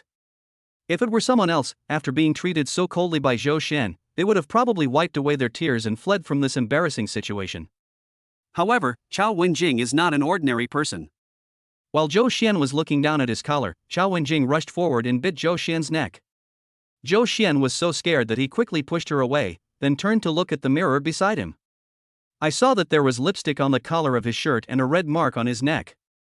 Zhou Xian's mood suddenly reached rock bottom. He grabbed a tissue from the side and wiped the collar of his shirt, but the lipstick mark was very stubborn, and the more he wiped, the larger the area became. Looking at the red collar, he couldn't help but curse in his heart, "My clean clothes, which I wore to this banquet, were stepped on by footprints and smeared with lipstick. I am so unlucky." Chao Wenjing, who was pushed aside, came to her senses and started crying with red eyes. She complained, "Zhou Xian, why do you treat me like this?" Hearing this, Zhou Xian looked at her in shock. "What did I do to you? You suddenly attacked me, and you still blame me for pushing you? Why are you so cruel to me? Is this what you call cruel? Do you think I should praise you just because you soiled my clothes?" Zhou Xian was so angry that he threw the tissue in his hand aside and turned to leave the bathroom. However, before Zhou Xian had taken a few steps, he met Wu Qingchuan. The first thing he saw was Zhou Xian's bright red collar. At first he was a little confused, but when he took a closer look, the half-lip mark and the red mark on Zhou Xian's neck became clear. "Zhou Xian. In less than 10 minutes, you just..." Wu Qingchuan looked at Zhou Xian, wanting to say something but stopping himself. Zhou Xian didn't understand why Wu Qingchuan looked like that at first, but after a moment, he looked at Wu Qingchuan with an increasingly complicated look in his eyes. Zhou Xian was anxious, as if something had suddenly occurred to him. "What do you mean less than 10 minutes? What are you talking about?" Wu Qingchuan said aggrievely, "I just saw you walk into the bathroom, it was indeed less than 10 minutes. Zhou Xian held his breath and said, "No, I didn't do anything. This was just a forced attack, right? This was a surprise attack, right?" Wu Qingchuan looked him up and down with a suspicious look. "You were attacked suddenly by someone with your physique, and you were bitten hard? This. I was careless." The two looked at each other in silence for a moment. Finally, Wu Qingchuan nodded and said, well, the people in this land are really fierce. You better protect yourself. Zhou Xian said helplessly, it's not that the people in this land are fierce, this is. He wanted to mention Chao Wenjing, but he took the words back when they came to his lips. It's not that I don't trust Wu Qingchuan, but there are so many people here and it's inevitable that there are ears. Once these words were spoken, if heard by others, it would have a significant impact on both him and Chao Wenjing. Forget it, I'll tell you in detail after we get back to the hotel. Chapter 50 Shirt. On the way back, Zhou Xian told Wu Qingchuan about Chao Wenjing's abnormality. She's holding onto me like a plaster, it's really weird. Look at me, she's messed up my clothes and there's a mark on my neck. Zhou Xian pulled at his collar, feeling extremely upset. Wu Qingchuan looked a little solemn. He also sensed that something was wrong with Chao Wenjing, but he had been very distant from these senior executives in the past, so he didn't know Chao Wenjing well and couldn't give much advice. After thinking for a moment, he said, if she was just after sex, she wouldn't have gone to this extent. She is so persistent, she must have no good intentions. Zhou Xian waved her hand, of course it's not for sex. I know this. My face is not worth her doing this again and again. She must have other motives for doing this. So, you have to control yourself to avoid falling into the trap. Wu Qingchuan said earnestly. Of course. From now on, I'd better have less contact with her. Zhou Xian pinched his nose, a trace of fatigue flashed across his face. After returning to the hotel room, Zhou Xian was just about to change clothes when his cell phone rang. Zhou Xian took out his cell phone and saw that it was a video call from Ruru and Huanhuan. As soon as the video was connected, Huanhuan's face was seen pressed against the camera. Big boss. Long time no see. Huanhuan said loudly in a slightly exaggerated tone. Zhou Xian laughed, how can it be so long? It's only been less than 2 days, right? Huanhuan said seriously, 1 day without seeing you is like 3 years. 2 days without seeing you is like 6. We haven't seen each other for 6 years. It must be a long time. Zhou Xian smiled and nodded, haha, that makes sense. Get out of the way, I want to talk to the big boss. Roro came over and pushed Huanhuan away. Seeing the dress Zhou Xian was wearing, Roro asked happily, Big Baba. Did you go to the party? Zhou Xian nodded, yes, our Roro has great observation skills. Roro stuck out her tongue and then said slyly, Huanhuan and I chose this dress for you. Do you like it? Well, it turns out that these 2 kids switched the clothes. Zhou Xian smiled and asked back, let's not talk about whether you like it or not. Why did you 2 change out of your original dresses? Roro blinked, because the original dress doesn't look good, you should wear something nice, daddy. So Huanhuan and I picked this one for you. Huanhuan came over and said, Ro, didn't you say that the original one was too pretty, so you wanted to? Before Huanhuan could finish her words, Roro covered her mouth. What nonsense are you talking about? Obviously this velvet one looks better. Anyway, you remembered it wrong, I didn't say that. Zhou Xian was holding back his laughter as he watched the 2 little kids pushing and shoving each other. Okay, thank you for helping me pick out clothes, but next time, you must tell me first and don't change my clothes secretly. I know. Ruru and Huanhuan said in unison. Suddenly, Huanhuan came forward and said, Big Baba. What's that on your neck and collar? Zhou Xian smiled helplessly and said, this was bitten by a big lizard. However, before Zhou Xian could finish her words, footsteps were heard from the other end of the video. Huanhuan turned her head and looked behind her and said loudly, Mommy, come and see. Da Baba was bitten on the neck by a giant lizard. Zhou Xian gave a bitter smile, thinking to himself that something was not good. Sure enough, Xinhuani, who walked over and sat in front of the camera, saw at a glance that the red mark on Zhou Xian's neck was not caused by a bite from a big lizard. The expression on her face froze for a moment, then turned cold. Huanhuan, Roro, the chef has already prepared breakfast, let's go and eat. The 2 little kids nodded obediently and walked out of the room one after the other. After watching the 2 little kids leave, Xinhuani turned to look at Zhou Xian on the other side of the screen, staring at the red mark on his neck, and said coldly, you said this was bitten by a big lizard? Looking at Xinhuani, who was on the verge of getting angry, Zhou Xian felt as if a feather had fallen in his heart, and a little bit of itchiness and a hint of bad intention emerged. He suppressed his laughter and said seriously, yes, it was bitten by a big lizard. That lizard was very big. As he spoke, he gestured with his hands. It's this big. Xinhuani was so angry that she laughed. Does that lizard also wear lipstick, is as tall as your collarbone, and can just touch your shirt collar when standing on tiptoe? Zhou Xian raised his hand to cover his mouth and forced down the corners of his mouth that were raised. You're right. That lizard's lipstick is really hard to wipe off. It rubbed against my collar and I couldn't get it off. I don't know what brand of lipstick it is. Qinhuani was annoyed. She turned her head away, raised her chin, bit her lower lip with her small pearly teeth, and said nothing.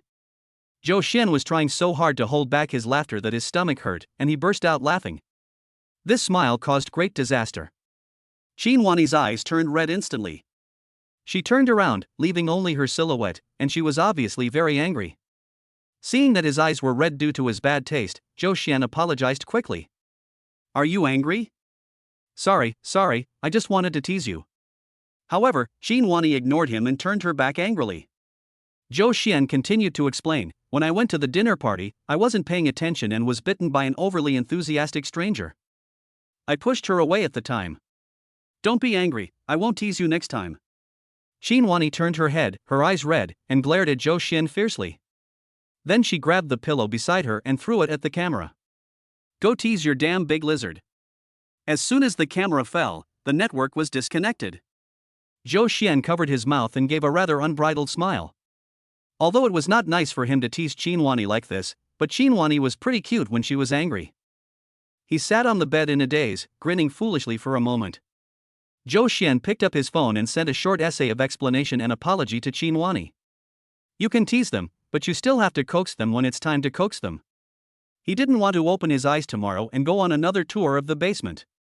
After waiting for a while, Qinhuani replied, I know. Zhou Xian stared at the three words for a long time, but still couldn't figure out whether Qinhuani had calmed down or not. I felt sleepy and a little tired after running around all day. He put the phone aside, thinking that Qinhuani had calmed down. After washing up, he threw the lipstick-stained shirt into the trash can, then lay down on the bed and fell into a deep sleep. The next morning, Zhou Xian got up early, turned the sign on the room to indicate that it could be cleaned, and then went to the nearby park for a morning jog. The cleaning staff was thoughtful and cleaned Zhou Xian's room as soon as possible and emptied the contents of the trash can. The cleaning lady pushed the cart downstairs and met Chao Wenjing, who had just gotten up and was preparing to go to dinner.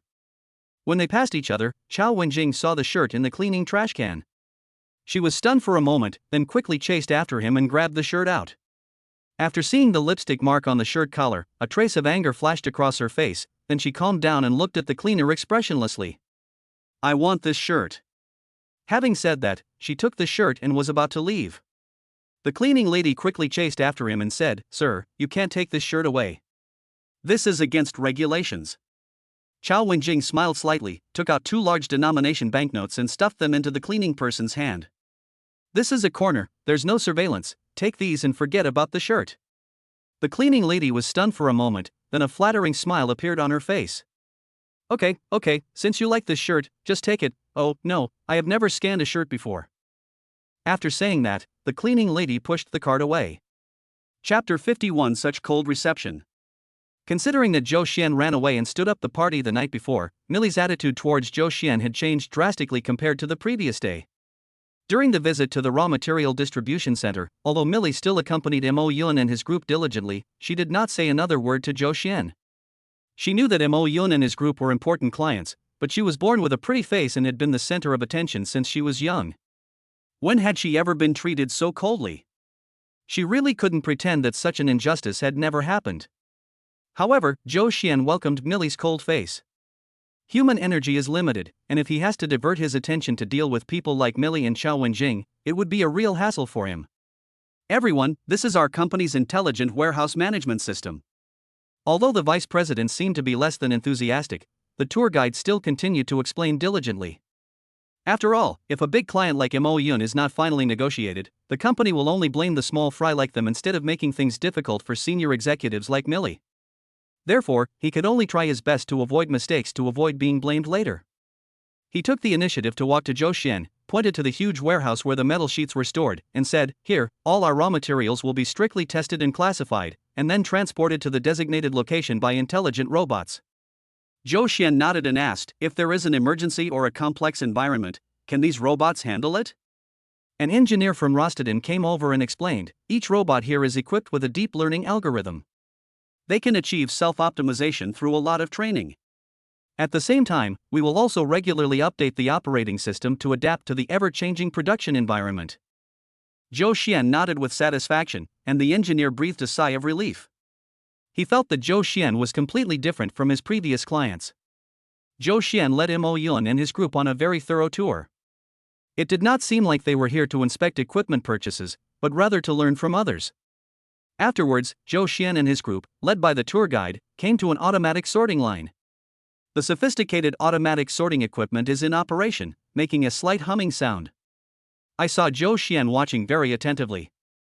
The tour guide explained earnestly, the company attaches great importance to quality control. Only raw materials that are 100% qualified will be sent to the production line. At this time, Zhou Xian asked a question with some concern. In such a large-scale automated production, if a certain link fails, will the entire system come to a standstill? Millie didn't know what she was thinking, and she walked up to Zhou Xian.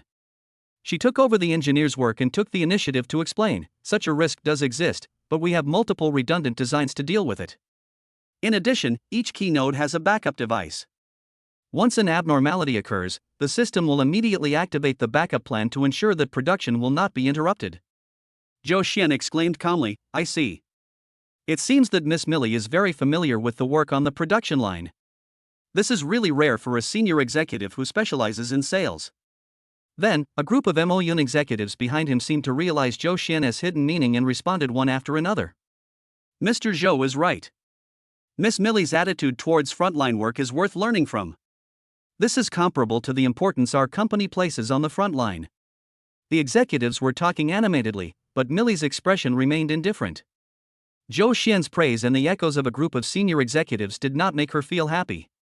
Her eyes were always on Zhou Xian's neck. The red mark on the neck is really eye-catching. The innate pride gave Millie a strange desire to win.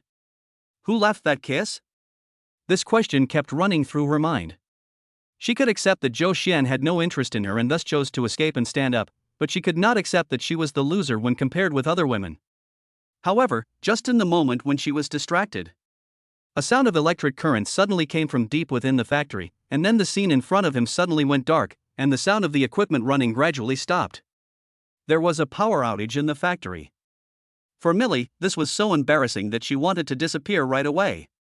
She had just finished explaining to Zhou Xian how to prevent system stalls when such a major power outage occurred. What is scary is that the backup power supply, which should have started quickly, has not yet started working. In the darkness, Millie felt that her business with Mo Yun was becoming dangerous. Time passed second by second, and the feelings of shame and annoyance almost swallowed Millie. At this time, Zhou Xian said calmly, "Everyone, please stand still and try not to move. The situation in the factory is complicated, be careful not to bump into anything." Just a few words brought a sense of peace to Millie's heart. Her interest in Zhou Xian was rekindled.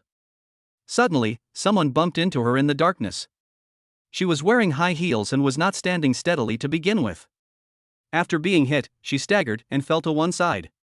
Millie was startled and felt a little desperate. The situation was already extremely embarrassing. If she fell and made a fool of herself again, she would be too embarrassed to face anyone. Careful! A pair of large hands grabbed her arms and lifted her up. That was the sound of Zhou Xian. Millie felt her cheeks grow hot. She said timidly with a hint of shyness, "Thank you, Zhou. I didn't expect this to happen." The voice hardly sounded like hers, but rather like that of a teenage girl who was just beginning to fall in love. Zhou Xian didn't notice her psychological changes, and just calmly comforted her, "You're welcome. Miss Millie, you don't have to worry too much. I believe the backup power supply will be activated soon." Millie felt even more annoyed. The factory design that she was so proud of now looks like this. As the vice president of sales in the company, she was comforted by the customers instead. This is really a bit absurd. After a while, the overhead line began to make a sound again, and then several indicator lights slowly lit up. Click. After a series of beeps, the sound of the machine slowly began to sound again. The backup power supply started, and the lights illuminated everyone's faces again. Everyone in Rosteden looked a little dejected, especially the person in charge of the raw material distribution center. This sudden accident is likely to affect Mo Yun's evaluation of Rosteding. If this business fails, who will be held responsible? The person in charge's face became uglier and uglier. Zhou Xian stepped forward and said, "Let's continue the tour." The expression on his face was very calm, making it impossible to guess what he was thinking, let alone infer his attitude towards this purchase. Millie and Rosting's group had no choice but to pretend that nothing had happened and continued to lead Zhou Xian and his group on their tour. Chapter 52. Who is happy to see you? After finishing their trip in Rosteding, Zhou Xian and his team flew to Country K to inspect the second company, Pro Company. On the plane, Wu Qingchuan asked Zhou Xian what he thought of Rosteding. Zhou Xian pondered for a moment and said, "It can be seen that they have a deep accumulation of technology, but you also saw the power outage at that time. The power outage might have just happened by chance." "I think they are doing well in all aspects," said Wu Qingchuan. Zhou Xian waved his hand and said, "The power outage has exposed their poor emergency response capabilities, and many of their raw materials are imported, so there is a lot of uncertainty in the supply chain. Once this cooperation is finalized, it will be long-term, especially in terms of consumables, and a stable supply needs to be guaranteed." Wu Qingchuan nodded. "What you said makes sense. Let's take a look at Pro Company and compare it." The plane landed quickly, and Mo Yun and his group got in the car sent by Pro Company and went to the hotel to check in. The executives' rooms are all on the first floor, except for Zhou Xian, who has a suite on the top floor. Zhou Xian frowned and turned to look at the administrative staff in charge of booking rooms. "Remember to book the same room next time." The girl quickly explained, "According to the company's regulations, you can book a suite at your level." Zhou Xian sighed helplessly. "This is not a question of level at all. Chao Wenjing is a dangerous person who was eyeing them with eager eyes. If his room is on the same floor as everyone else's, then Chao Wenjing might restrain himself. Now that he has been arranged to a separate floor, if Chao Wenjing does something weird again, he won't even be able to find a witness." After thinking for a while, he found Wu Qingchuan and said, "Brother, I will stay in the same room with you later." Wu Qingchuan was a little confused. "You don't live in that apartment anymore?" There are not enough single rooms, so he was assigned a double room. If Zhou Xian came, he could stay there, but wouldn't that suite be more comfortable than a double room? Zhou Xian shook his head. "I was just bitten by a ghost. I'm afraid of encountering ghosts again." Wu Qingchuan smiled knowingly. "Okay then, but the luggage has been delivered to your respective rooms by the waiter. If you want to come and stay with me, you have to go back to your room and move the luggage here first." Zhou Xian nodded and went upstairs. Zhou Xian hurried into the room, picked up the luggage at the entrance, and prepared to go downstairs to Qingchuan. He looked up and saw that the sliding door of the extended terrace was half open. The wind blew in gently, rustling the curtains. Looking out through the half-open door, you can see the park not far away. Water birds flew up from the lake in the park, drew an arc in the air, and then flew towards the distant mountains. The scene was quite wild and attracted Zhou Xian to come to the terrace involuntarily. He leaned on the railing and looked at the mountains and rivers in the distance. The wind gently blew across his face, bringing a sense of comfort. Suddenly, there was a sound of a door being pushed open on the terrace of the next room. Zhou Zhuan turned his head and saw a familiar figure, which made him stunned for a moment. "I saw Qin Wani leaning on the terrace of the next room." The wind blew her long hair, revealing a part of her white neck. "Wani, why are you here?" Zhou Xian almost suspected that he was dazzled and hallucinating. Qin Wani glanced at him and said indifferently, "Is it not okay for me to come and see the giant lizard?" Zhou Xian laughed out loud. It seems that he hasn't calmed down yet. He looked at Qin Wani with a smile and said, "There are no big lizards on this terrace." Qin Wani crossed her arms over her chest and frowned. "I just like to watch here, it's none of your business." Zhou Xian pretended to be indifferent. "Well, I have something else to do, I'll leave first." Having said that, he turned around and was about to leave the terrace. Qin Wani's face flashed a little panic, but she was so angry that she turned her back and said, "Just go, I'm leaving too, who wants to see you?" Zhou Xian stood by the sliding door of the terrace, covering his mouth and laughing. Qin Wani turned around and saw that the terrace was empty, and a hint of loss appeared in her eyes. She stood blankly on the terrace, her hands holding the railing clenched tighter and tighter, her nails piercing into her palms, but she didn't feel any pain. Bang! A white shadow flashed before Qin Wani's eyes. She looked at the scene in front of her and felt her heart was about to stop out of fear. Zhou Xian actually stepped onto the wall with one foot and leaped to the center of the terrace of Qin Wani's room. Qin Wani covered her mouth and couldn't utter a word. Zhou Xian felt a little amused when he saw her dazed look, so he took a step forward and hugged her in his arms. "You just said you didn't want to see me? Are you willing now?" Xinhuani's face was full of anger. She raised her hand and hit him hard on the shoulder. Are you crazy? If you jump over like this, what if you slip and fall to your death? As she spoke, Xinhuani began to cry. Zhou Xian didn't expect that his actions just now would scare Xinhuani so much. He quickly raised his hand and wiped away the tears on Xinhuani's cheek. Sorry, I won't jump next time. I was inconsiderate. Xinhuani was not relieved. She glared at Zhou Xian and punched him twice on the chest. Zhou Xian suddenly let go of Xinhuani, covered his chest and said, "Ouch, it hurts." Xinhuani was slightly startled and hurried over. Where did you hit me? I'm sorry, I shouldn't have been so hard, I just... Her face was full of panic, and she seemed to really feel that she had ruined Zhou Xian. Zhou Xian covered his chest and turned his back, still wailing in a very fake manner. Xinhuani was extremely anxious. Is it very painful? Let's go see a doctor. She turned to stand in front of Zhou Xian, held his wrist, her eyes full of anxiety. A sly smile flashed across Zhou Xian's face. He turned his hands, bent down slightly, and put his arms around Xinhuani's waist and knees, picking her up. While Xinhuani was still not able to come to her senses, he moved closer and kissed the corner of her mouth. Xinhuani was shocked and embarrassed. She raised her hands to cover her face, but her rapid breathing still came through her fingers. There was no place to steal a kiss on her face, so Zhou Xian turned his face and kissed Xinhuani on the ear. The air exhaled from the nostrils fell on Xinhuani's earlobe like a furry brush. Xinhuani was ticklish, and Zhou Xian's action immediately caused her to scream.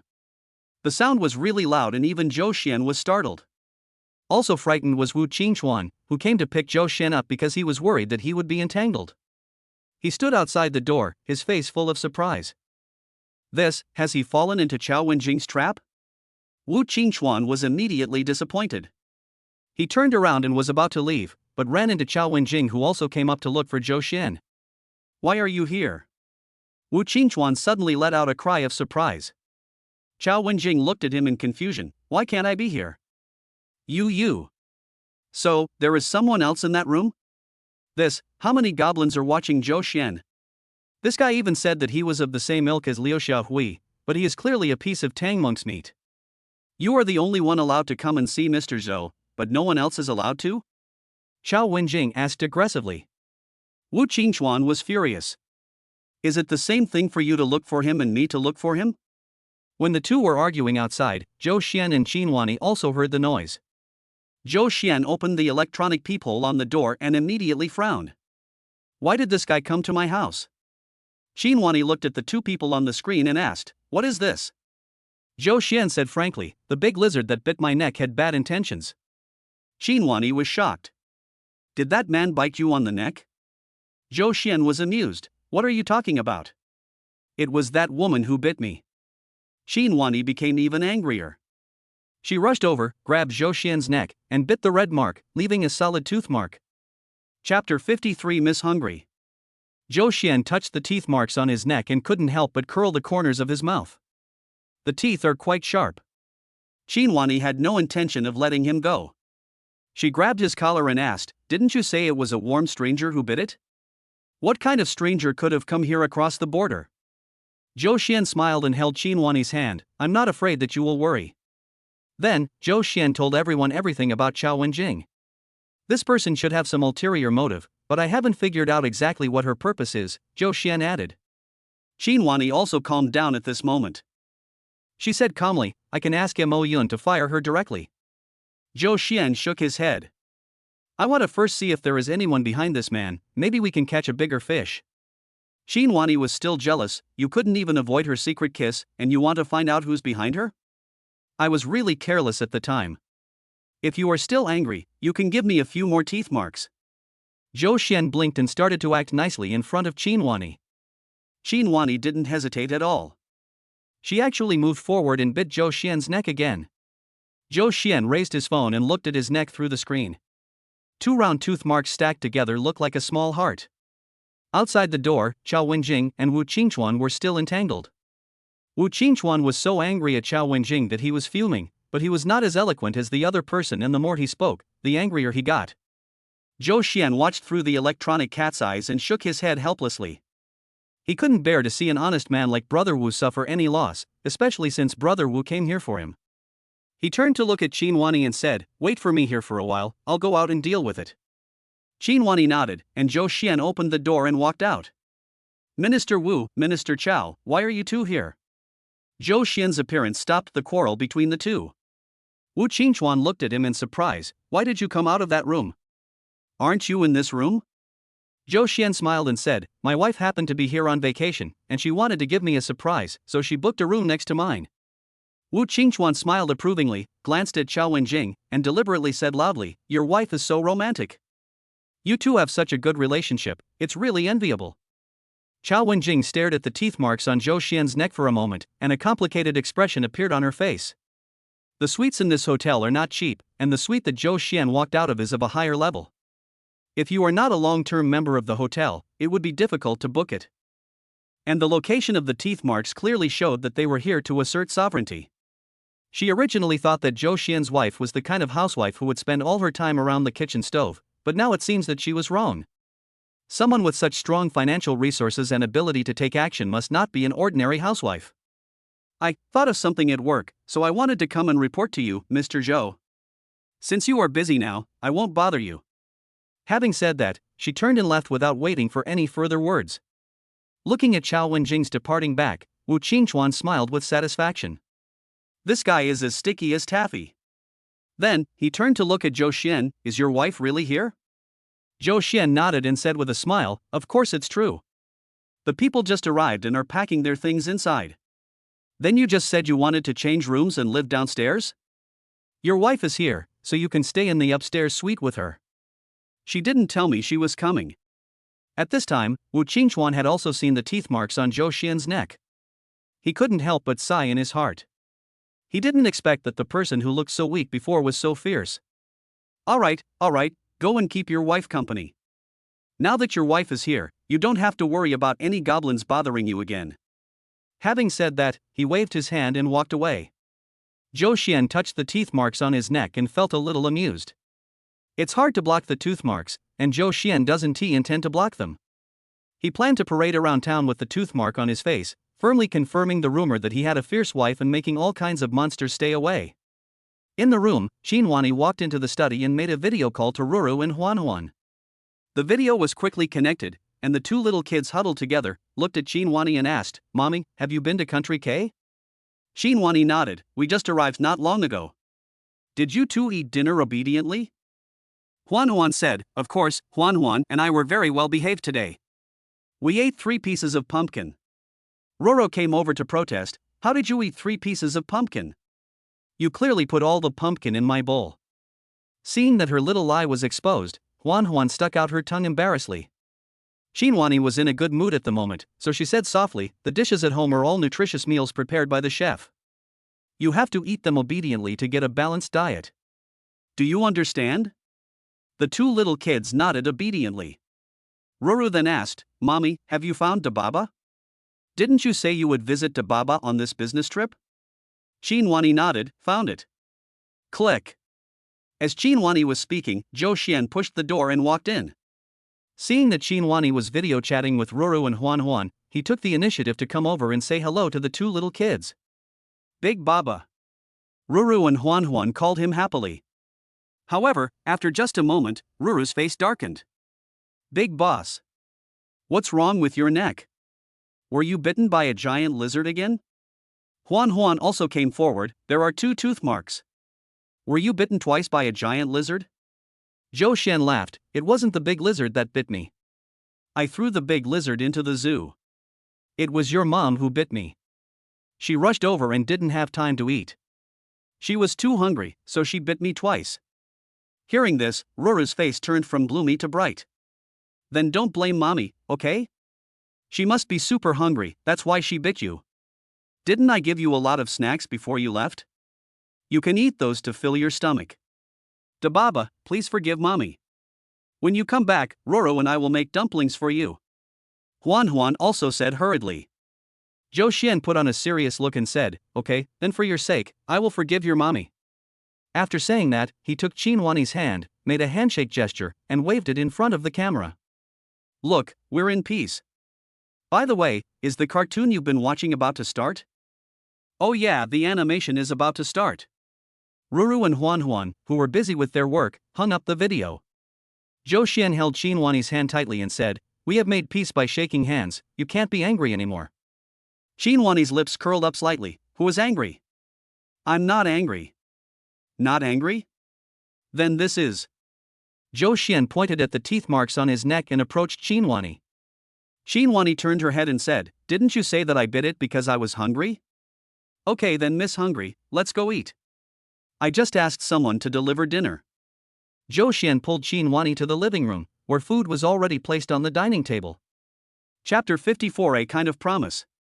Qinhuani stayed for a day, visited her former teacher when she was studying abroad, and then returned home.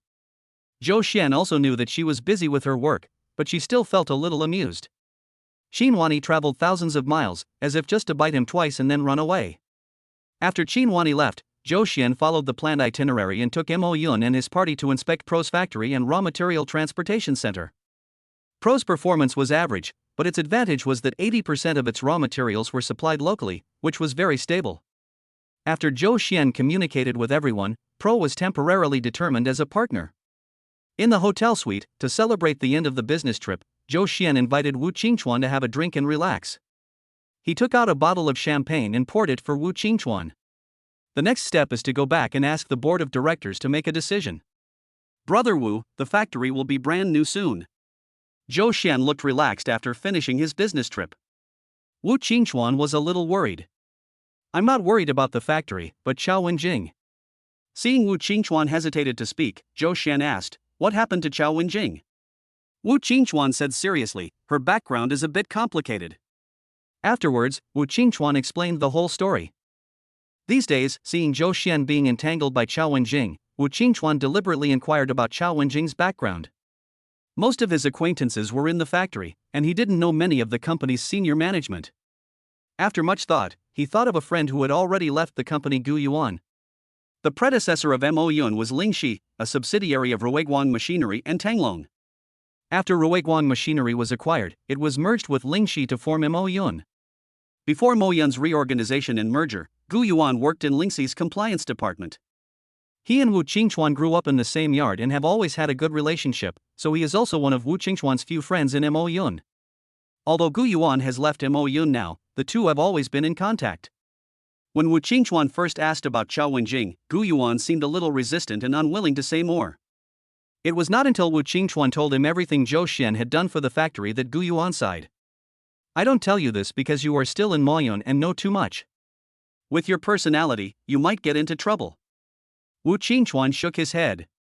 Whether the old people in the factory can live smoothly in the future depends on Mr. Zhou. If he is overthrown, I and the people in the factory will probably be laid off. Helping him is also helping me. Gu Yuan naturally knew Wu Qingchuan's feelings towards the factory and its old employees. Gu Yuan and Wu Qingchuan have a deep relationship and can't bear to see him worry about it. After thinking for a moment, Gu Yuan told everything he knew. Chao Wenjing was once investigated by the compliance department for occupational embezzlement, but the investigation was stopped halfway through. After that, the compliance department investigators, including me, were transferred from their original positions and marginalized one after another. Although Gu Yuan explained it calmly, his anger was hard to conceal in his words. After a few seconds of silence, he added, "This is also the reason why I left Mo Yun shortly after it was established." Wu Qingchuan was very shocked. I didn't expect you to suffer such a great injustice. I didn't know it before. Gu Yuan laughed bitterly. The fewer people who know about this, the fewer people will be implicated. You and I have been playmates since childhood. How could I bear to let you get involved in this? Now that I have left the weapons manufacturing industry and have developed quite well, I have the confidence to bring this up again. After Wu Qingchuan comforted Gu Yuan, he asked, "Were the people who stopped the investigation the top management of Ling Xie?" Gu Yuan denied it. The matter was investigated by the then head of the compliance department, and was reported directly to the audit committee of Ling Xi's board of directors. The committee initially expressed support, not to mention that Ling Xi's top management did not have the power to directly stop it. So, the problem was not with Ling Xi. Wu Qingchuan was more and more shocked, and he finally understood Gu Yuan's good intention of not wanting to tell him about this matter in the first place. You mean, the senior management of Longting Group directly intervened in this matter? Wu Qingchuan expressed his guess. Gu Yuan was silent for a moment, then replied, "No one knows who was the one who intervened, but Long Tang is the most likely one." Wu Qingchuan pondered over what Gu Yuan said for several days, and finally decided to tell Zhou Xian everything. Everyone knows that behind Zhou Xian, the airborne COO, are senior executives of Longtong Group. He may have the capital to fight with the people behind Chao Wenjing. After listening to Wu Qingchuan's story, Zhou Xian suddenly felt that everything made sense. Chao Wenjing's strange behavior might not be directed at him, but at Qin Wanyi behind him. However, his relationship with Qin Wanyi is not well known. In Mo Yunzhong, even Du Qiyan didn't know that Qin Wanyi was behind him, but the person behind Chao Wenjing was able to grasp this information and make plans for it. It can be seen that this person has considerable energy. "Brother Wu, thank you for telling me this." Zhou Xian held Wu Qingchuan's hand and said gratefully. Wu Qingchuan shook his head. "There's no need to talk about this between you and me. Chao Wenjing is so impatient now, it's obvious that the people behind her are eager to take you down. You have to stay calm, the development of the factory depends on you." Zhou Xian nodded. "Don't worry, Brother Wu, I will be fine." Afterwards, the two drank a few more glasses and began to pack up their things, preparing to return home tomorrow. The plane landed at noon the next day. Zhou Xian said goodbye to Mo Yun and his group, and drove straight to his mother Jin Huan's residence. Today is Jin Huan's birthday. Early this morning, before Zhou Xian boarded the plane, Qin Wanyi sent him a message, asking him to go directly to Jin Huan's residence after returning to China, as she was planning to celebrate Jin Huan's birthday. Zhou Xian has been so busy these days that he didn't even remember that today is his mother's birthday. He didn't expect that Qin Wanyi actually wrote this day down in her heart. Zhou Xian couldn't help feeling a little moved. When I arrived at the small building where Jin Huan lived, I heard a familiar laughter as soon as I stepped into the yard. Zhou Xian walked forward a few steps and saw Ruru and Huan playing with Dahe, while Qin Wanyi was sitting aside, chatting with Jin Huan.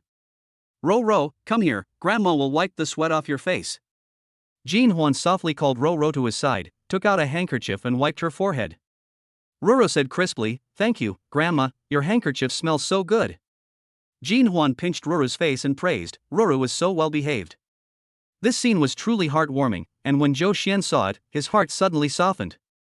He didn't expect Qin Wanyi to bring Ruru, Huan, and Dahe with him. Although he and Qin Wanyi knew each other's feelings and were as clingy as a couple in love, they ultimately had no inclination to take the next step. Now, Qin Wanyi brought Ruru and Huan, as if she had made some kind of promise first, which made Zhou Xian's thoughts fly. Chapter 55, All Fear. When they saw Zhou Xian appear, Ruru and Huan rushed over cheering. "Ba! You're back. We missed you so much." This sudden change of address made Zhou Xian hesitate for a moment. He picked up Ruru and Huan and turned to look at Qin Wanyi. Qin Wanyi smiled and said, "Ashwan, you're back." This kind of address made Zhou Xian a little surprised. Qin Wanyi called him Mr. Zhou at first, but later, as they got to know each other better, she called him by his full name. When had she ever called him like that?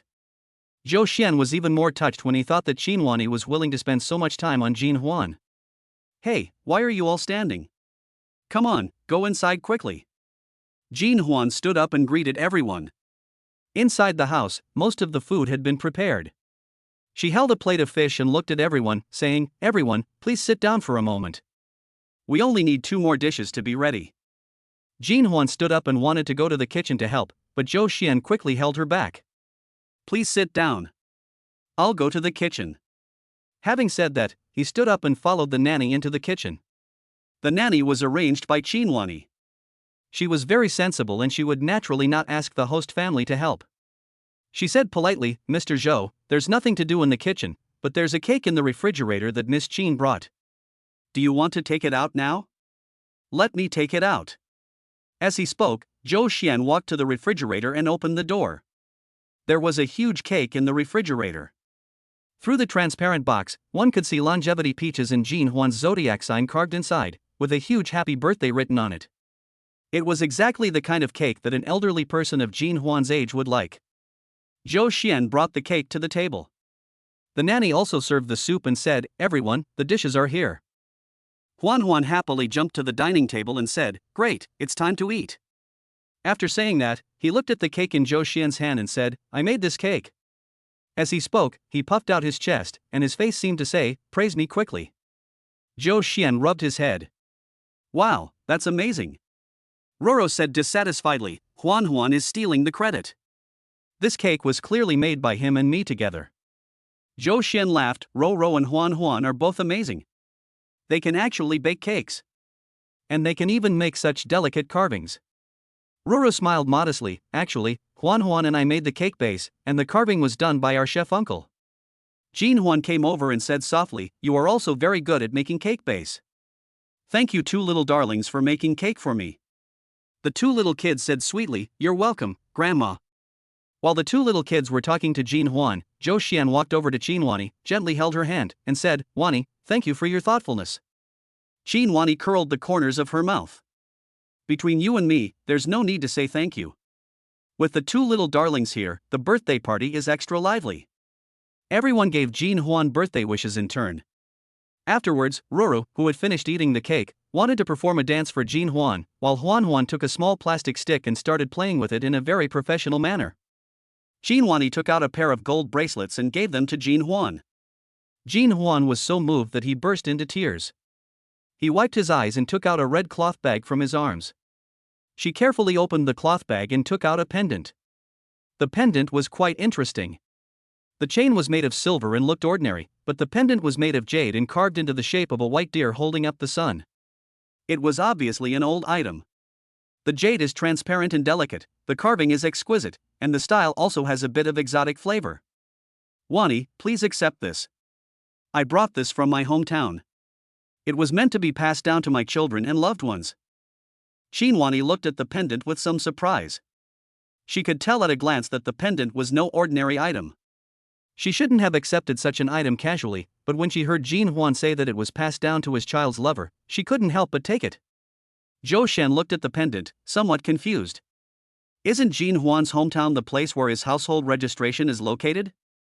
This pendant is obviously of foreign style.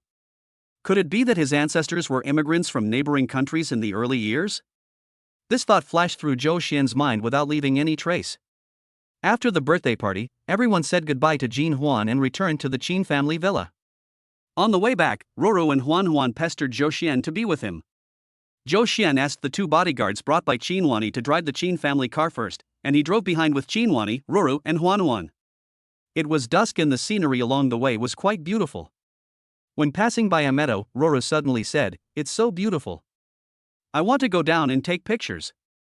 Zhou Xian slowed down the car, drove to the meadow, looked at Qin Wani and Huan Huan, and asked, "Do you want to go down and take pictures?" Huan Huan is a person who loves to join in the fun, so she was naturally happy to do so.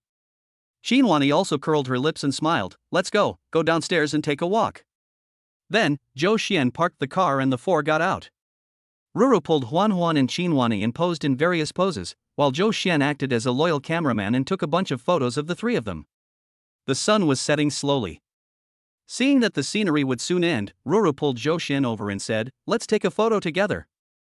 "How can we miss one person in such a beautiful scenery?" Zhou Xian smiled and put his phone on a branch nearby, set the timer to take pictures, and quickly ran to the camera, hugged Qin Wani, Roro, and Huan Huan, and took a photo together. It was completely dark and the four of them returned to the car happily. Zhou Xian continued driving forward, while Roro and Huan Huan were so tired that they slowly fell asleep, making playful little snoring sounds. Qin Wani also leaned on the passenger seat and dozed off. Zhou Xian turned off the music in the car. In the silence, he felt extremely peaceful inside. As the car gradually approached the bridge connecting the two cities, the alarm sounded from far away. Qin Wani woke up from her sleep, looked out the window in confusion, and asked, "Did something happen up ahead?"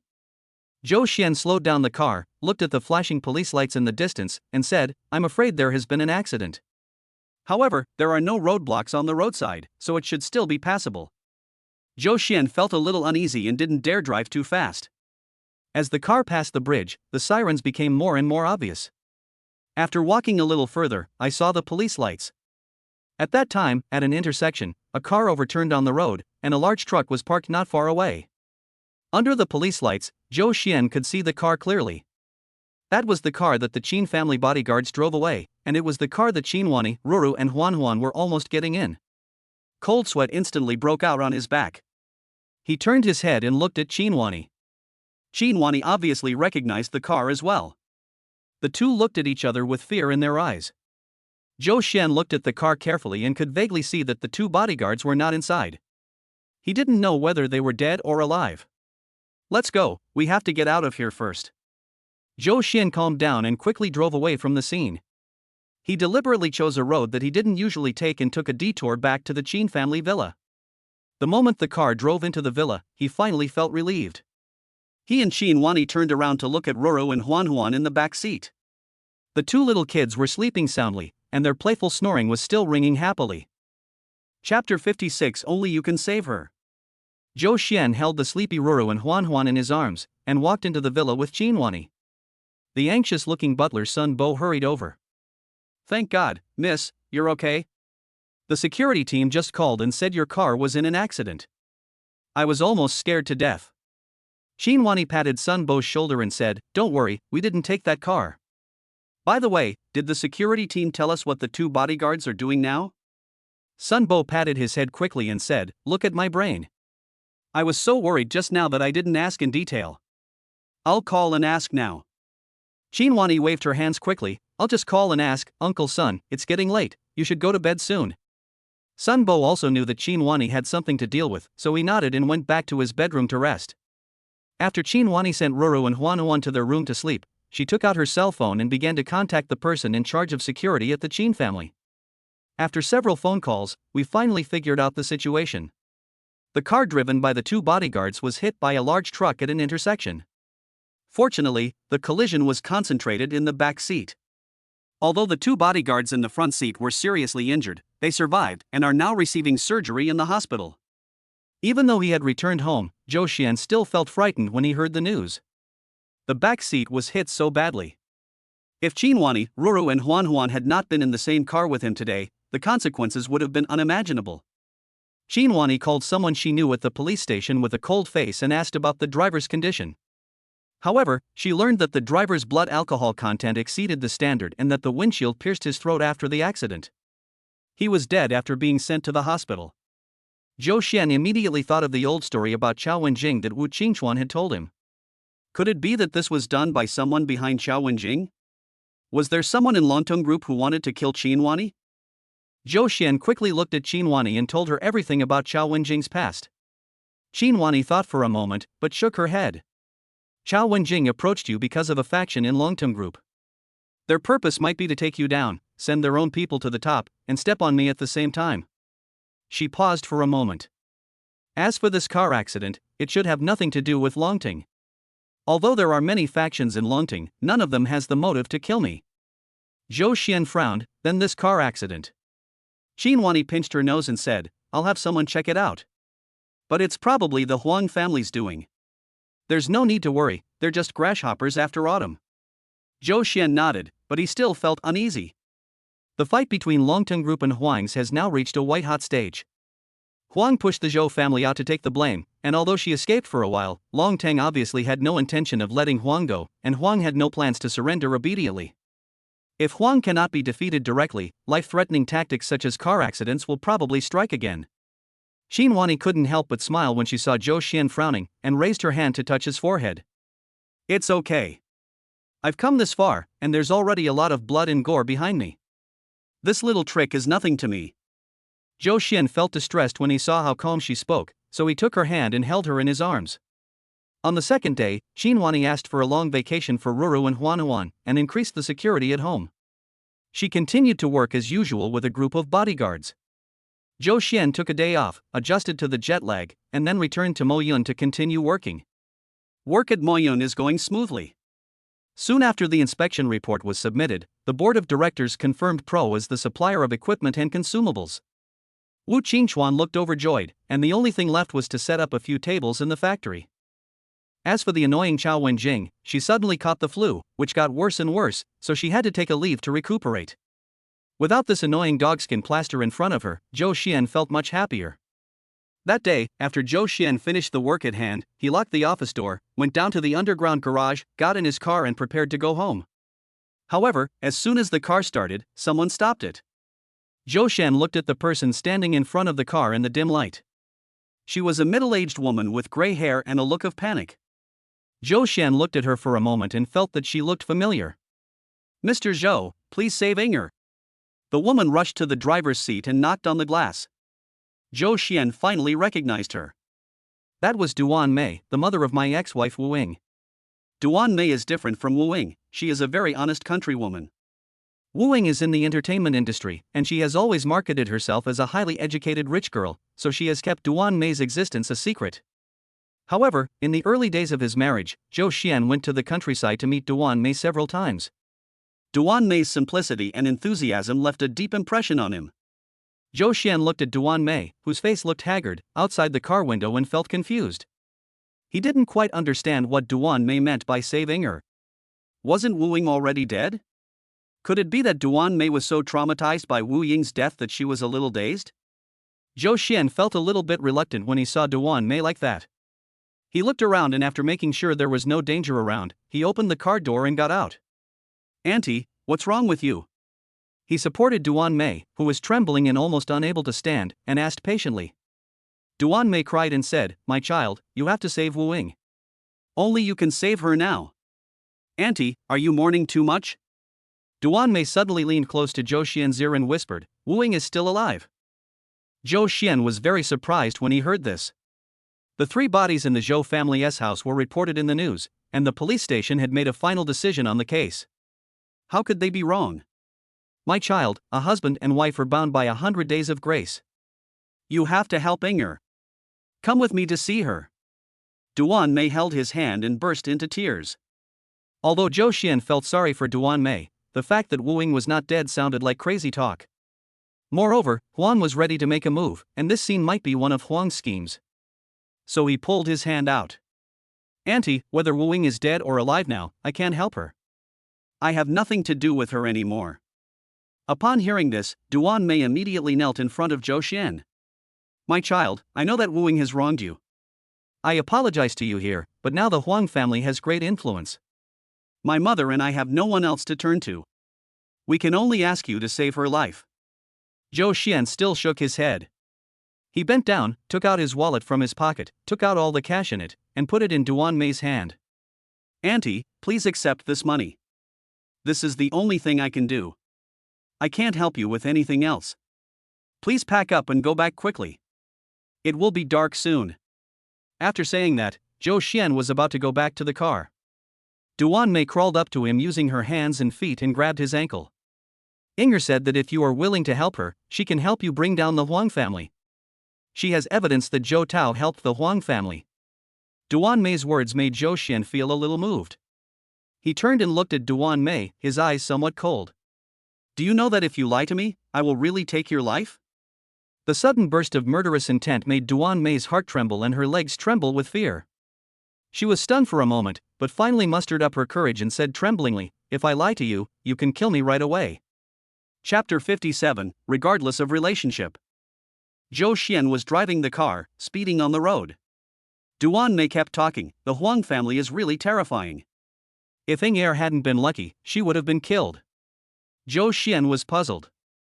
She is pregnant and should have difficulty moving. How could she escape from the people sent by the Huang family? Duan Mei shook her head. I don't know the specific situation. Inger only said that the Huang family killed the wrong person. But if the Huang family reacts, they will definitely kill her. So, she has been hiding at my place these days. Seeing that Duan Mei seemed to have no idea of the whole situation, Zhou Xian stopped asking and instead sped up the car towards the village where Duan Mei lived. The car soon arrived at Duanjia village. This village has quite a bit of history. The houses accumulated over several dynasties are built against the mountainside, with layers of buildings and pavilions scattered around. The roads in the village are crisscrossed and winding, like a maze. If there is no familiar person to lead the way, I am afraid I will get lost as soon as I enter. As soon as Zhou Xian's car drove into the village, many villagers cast their eyes at him. Duan Mei hurriedly rolled down the car window and greeted the villagers. All of a sudden, people started calling each other uncle, aunt, brother, and sister-in-law.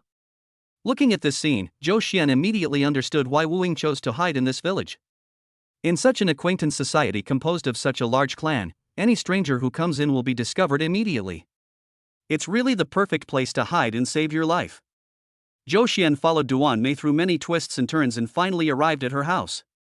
However, Duan Mei did not enter the house, but looked around vigilantly.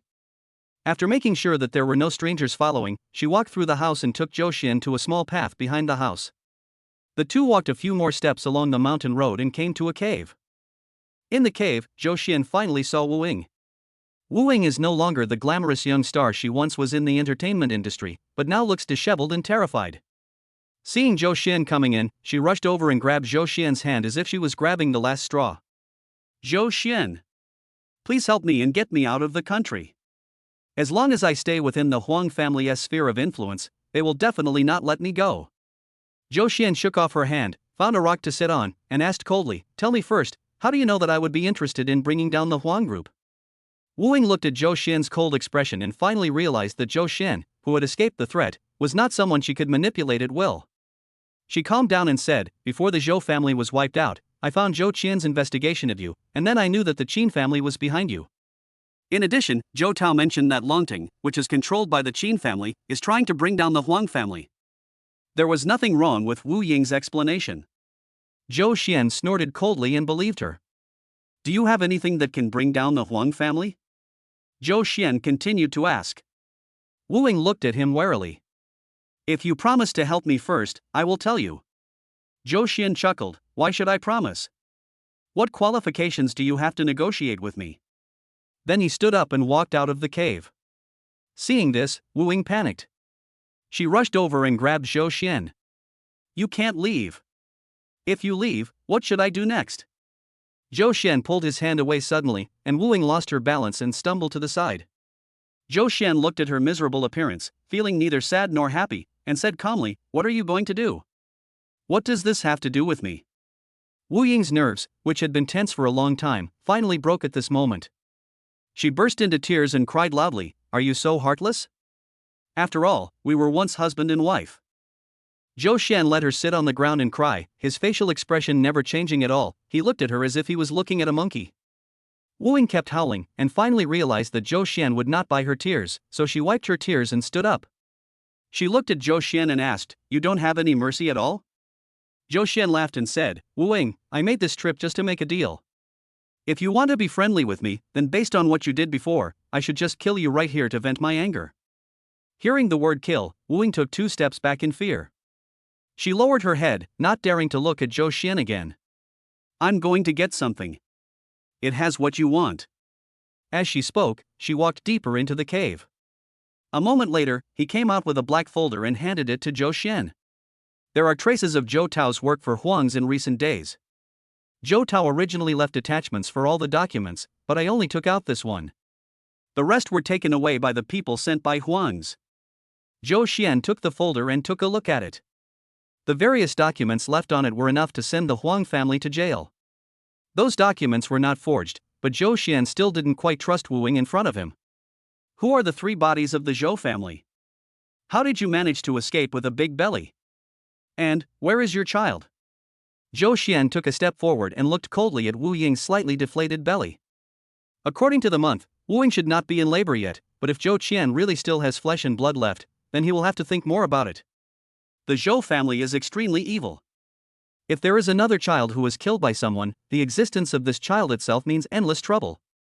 Zhou Xian's questioning made Wu Ying a little scared. She suppressed her inner fear and told the whole story. That day, after a big fight with the Zhou couple, she learned that all of the Zhou family's assets had been frozen, and she immediately began to feel a little disloyal. If the Zhou family can still be as powerful as before after going through the turmoil, she will naturally still be the Zhou family's virtuous daughter-in-law and can share the joys and sorrows with the Zhou family. But it seems that this time, Zhou Qian was arrested, the Zhou family's funds were frozen, and they sought help from outside several times, but to no avail. Perhaps they can't get back on their feet. She had a plan in mind and began to act. She stole a lot of cash and antiques that the Zhou family could find, and secretly took Zhou Tao's folder, planning to use it to control the Zhou family in the future. After doing all this, she induced labor. Unexpectedly, she was discovered by Hu Wan on the 2nd day after the induced abortion, and Hu Wan pulled her aside to make a fuss. At this time, the person Zhou Tao kept outside came to the house with a big belly because her card was frozen, and the Zhou family was immediately in an uproar. In the chaos, Wu Ying took the opportunity to escape, but unexpectedly escaped the assassin sent by Huang. The killer only knew that there was a pregnant woman among the people he was going to kill, so he hurriedly finished the job without verifying her identity. It was a hot summer day, and after a few days, the body became swollen and decayed, and even the police were able to fool the police. In addition, Huang also had some influence in the police station. Under such heavy pressure, no one performed an autopsy, and they mistakenly identified Zhou Tao's man as Wu Ying. Chapter 58 Cold Expression. Seeing that Zhou Xian was still skeptical, Wu Ying hurriedly took out the medical record from the treatment center and handed it to Zhou Xian. Zhou Xian took the receipt and looked at it. It did not look fake. The receipt came from a private treatment center, which is known for its privacy and safety. This may be the reason why Huang has not realized that he killed the wrong person. I also know the truth about Zhou Qian exchanging lives with you. Your luck was not actually taken away by Zhou Qian. If you help me this time, I will tell you the truth. Wu Ying continued to increase the stakes, fearing that Zhou Xian would turn around and leave again. Zhou Xian was slightly surprised. After Zhou Qian's death, the thymoma in his body suddenly stopped worsening, which made Carson call it a medical miracle. However, after several treatments, there was no sign of improvement, and it just remained the same. The Grand Master, who was neither human nor ghost, had disappeared, and Zhou Xian was at a loss as to what to do. He had to let the thymoma grow there. Zhou Xian secretly thought, if what Wu Ying said is true, there is someone else behind this ridiculous act of exchanging lives, then as long as we find this person, maybe there will be a chance of recovery from this disease? Suddenly, Duan Mei ran in. She asked with a hint of doubt, "Child, have you told others about the future of Duanjia village?" Zhou Xian shook his head and asked alertly, "What happened?" A lot of strangers came to the village entrance. Duan Mei's face was full of anxiety. Zhou Xian walked quickly to the side of the cave and looked towards the village entrance through a gap in the dense forest. I saw 2 black business cars parked at the entrance and 6 men in black wandering around the village. Zhou Xian felt something was wrong. After a while, the 6 men in black took out a drone from the car and controlled it to fly over the village. With this situation, it is only a matter of time before Wu Ying is discovered. After the men in black took back the drone, Zhou Xian looked at Duan Mei and said, "Pack up and change into inconspicuous clothes. I will take you and your daughter to another place." Duan Mei grabbed Wu Ying and hurried back home to pack up her money and belongings. Zhou Xian walked to the yard of the old man next door and looked at the pickup truck in the yard. The old man sitting next to him was also looking at him. Zhou Xian smiled and said to the old man, "Uncle, let me exchange cars with you. Please lend me your pickup truck for a while. Your truck has a large capacity. Let me haul some things." The old man waved his hand and said, "I use this car to transport goods. If you drive away, I will have no car to transport goods." Zhou Xian took out a stack of cash from his pocket and handed it to the old man. "You can take a few days off. This is to compensate you for your work." The old man looked at the thick stack of cash and said, "Then you have to return it to me as soon as you are done with it." Zhou Xian nodded, "Of course. If you deliver it late, I will compensate you double the lost wages." So the old man happily handed the pickup truck to Zhou Xian. A moment later, Duan Mei and Wu Ying packed up their things and walked out the door. They were a little surprised at the scene in front of them. Zhou Xian was seen sitting in the pickup truck, wearing a tattered old man sweatshirt and covered in dust.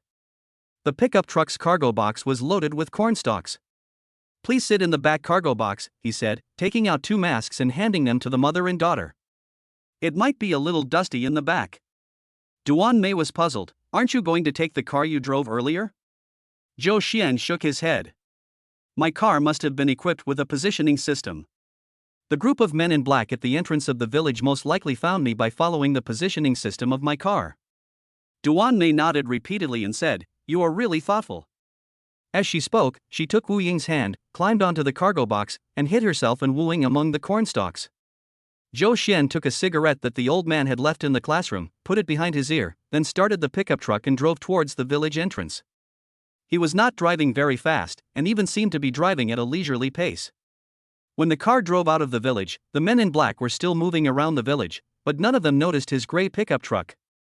He drove away like this, all the way to the Qin family villa. He took out a tissue from the side, wiped the dust off his face, changed out of his old man's vest, and then took out his cell phone to call Qin Wani. "Wani, I have 2 people who can bring down the Huang family, as well as some evidence. I'll bring them back. Can you see if they can be used?" Qin Wani was in the study room of the villa, busy with her work, and for a moment she didn't have the energy to ask in detail, so she said, "Then bring it back." Zhou Xian wanted to say more, but Qin Wani said, "Sorry, there was a phone call." Bring the people and things back first, and we'll talk about it in detail later." Having said that, she hung up the phone. Zhou Xian restarted the pickup truck and drove into the yard of the Qin family villa. The bodyguards in the villa looked at Zhou Xian's pickup truck and the truckload of cornstalks on it, feeling somewhat puzzled. "Mr. Zhou, what are you doing?" Zhou Xian brushed off the dust on himself and said with a smile, "Bring something back." As he said this, he jumped onto the carriage, pulled apart the cornstalks, and pulled out Duan Mei and Wu Ying, two living people, from the pile of cornstalks. The bodyguard's eyes almost dropped to the ground when he saw this sudden change. "Why are you still dragging two people?" Zhou Xian smiled slightly, then said earnestly, "You need to improve your reconnaissance awareness. If my car is full of people and weapons, then you are in trouble." The bodyguard was stunned for a moment. After a moment, he stammered, "Mr. Zhou, why is there a problem with the car you drove in?" Zhou Xian shook his head. "No matter who drives in, we have to be extra vigilant. That's how security is. We have to be careful of mistakes." The bodyguard nodded and understood Zhou Xian's intention. Zhou Xian looked at Duan Mei and Wu Ying and said, "Just wait here for a while." Then, he patted the bodyguard's shoulder and said, "I'll go find Mr. Qin first. I'll leave these two people to you. Even though they are in the villa, you have to take care of their safety." The bodyguard looked at him solemnly, "Okay, don't worry, nothing will go wrong." Zhou Xian thanked him and walked into the house. He walked quickly to the study and was about to raise his hand to knock on the door when Huan suddenly rushed out and grabbed his feet. "Big tyrant! You're back!" Zhou Xian curled his lips and smiled slightly, then raised his hand to ruffle Huan's hair. "I'm back. I'm going to go find your mom first. I'll come play with you after I finish what I have at hand." Huan nodded repeatedly. "Well, I've invented a new set of stick techniques, I'll show you later." "Okay, it's a deal." After getting the promise, Huan jumped away. Zhou Xian smiled, raised his hand and knocked on the study door. After hearing Qin Wani say come in, he pushed the door open and walked in. However, what greeted him was Qin Wani's cold expression. She stood by the window and asked coldly, "Is that your ex-wife downstairs?" Chapter 59 The Culprit Behind the Scenes. Zhou Xian looked at Qin Wani's cold face and suddenly felt something was wrong. "If I had known, I wouldn't have been chatting with the bodyguard downstairs." He quickly explained, This is the person I told you about who can help you bring down the Huang family." Qin Wani walked a few steps and sat on the sofa beside her. She crossed her arms and crossed her legs. "How long have you been hiding her?" Zhou Xian waved his hands quickly. "What are you talking about? I just found out today that she is still alive. She has the evidence of the Huang family's crimes left by Zhou Tao, and she wants to use that as a trade-off to have us send her abroad, so I brought her here to see if she can be of use."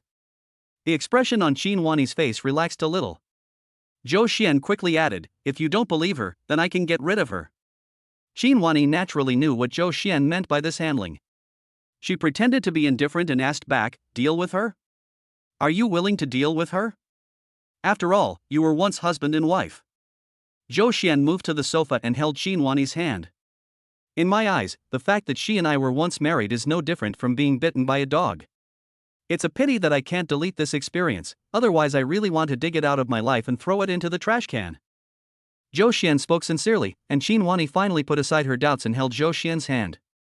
Zhou Xian leaned close to her cheek and stole a kiss, then repeated to Qin Wani what Wu Ying had said before.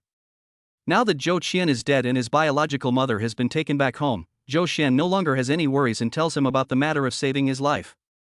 After hearing this, Qin Wani was stunned for a moment, then said, "If we can use Wu Ying to bring down the Huang family, and at the same time find out the culprit behind this matter of stealing fortunes and exchanging lives, it would be a good deal."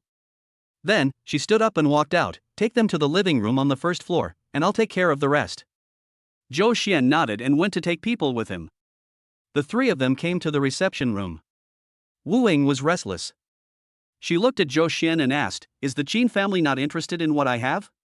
Why has no one shown up?" Zhou Xian did not answer her question, but only said, "Just wait patiently." After a while, Shen Si, director of Longting's audit department, came to the reception room with a team of people, accompanied by Qin Wani's assistant Wang Fun. "Ms. Wu, please let us see what you have left," Wang Fun said with a smile. Although Wu Ying was frightened by this posture, she still obediently handed the folder to Wang Fun, considering her own life. After taking the folder, a group of people from the audit department gathered around and began to study it. Shen Si had a serious expression at first, but as he looked at it, he began to smile. Afterwards, she whispered something with everyone in the audit department and then pulled Wang Fan out of the reception room. Wu Ying and Duan Mei couldn't understand what the group was doing and their faces were filled with confusion. When they saw that Shen Si and Wang Fan had not returned for a long time, they became anxious. Duan Mei looked at Wu Ying and asked in a low voice, "Will they just ignore us after getting the things?" Hearing this, Wu Ying looked even more anxious. She raised her hand and bit her thumb unconsciously. She wanted to ask Zhou Xian again, but seeing his indifferent expression, she dared not say anything more. Afterwards, Shen Si returned to the reception room and evacuated everyone from the audit department. Wang Fan still had a smiling face. "Ms. Wu, what you provided is very helpful to us. We can arrange a new identity for you and your mother and send you out. At the same time, we can provide you with the necessary financial support, but we hope you can promise to never come back."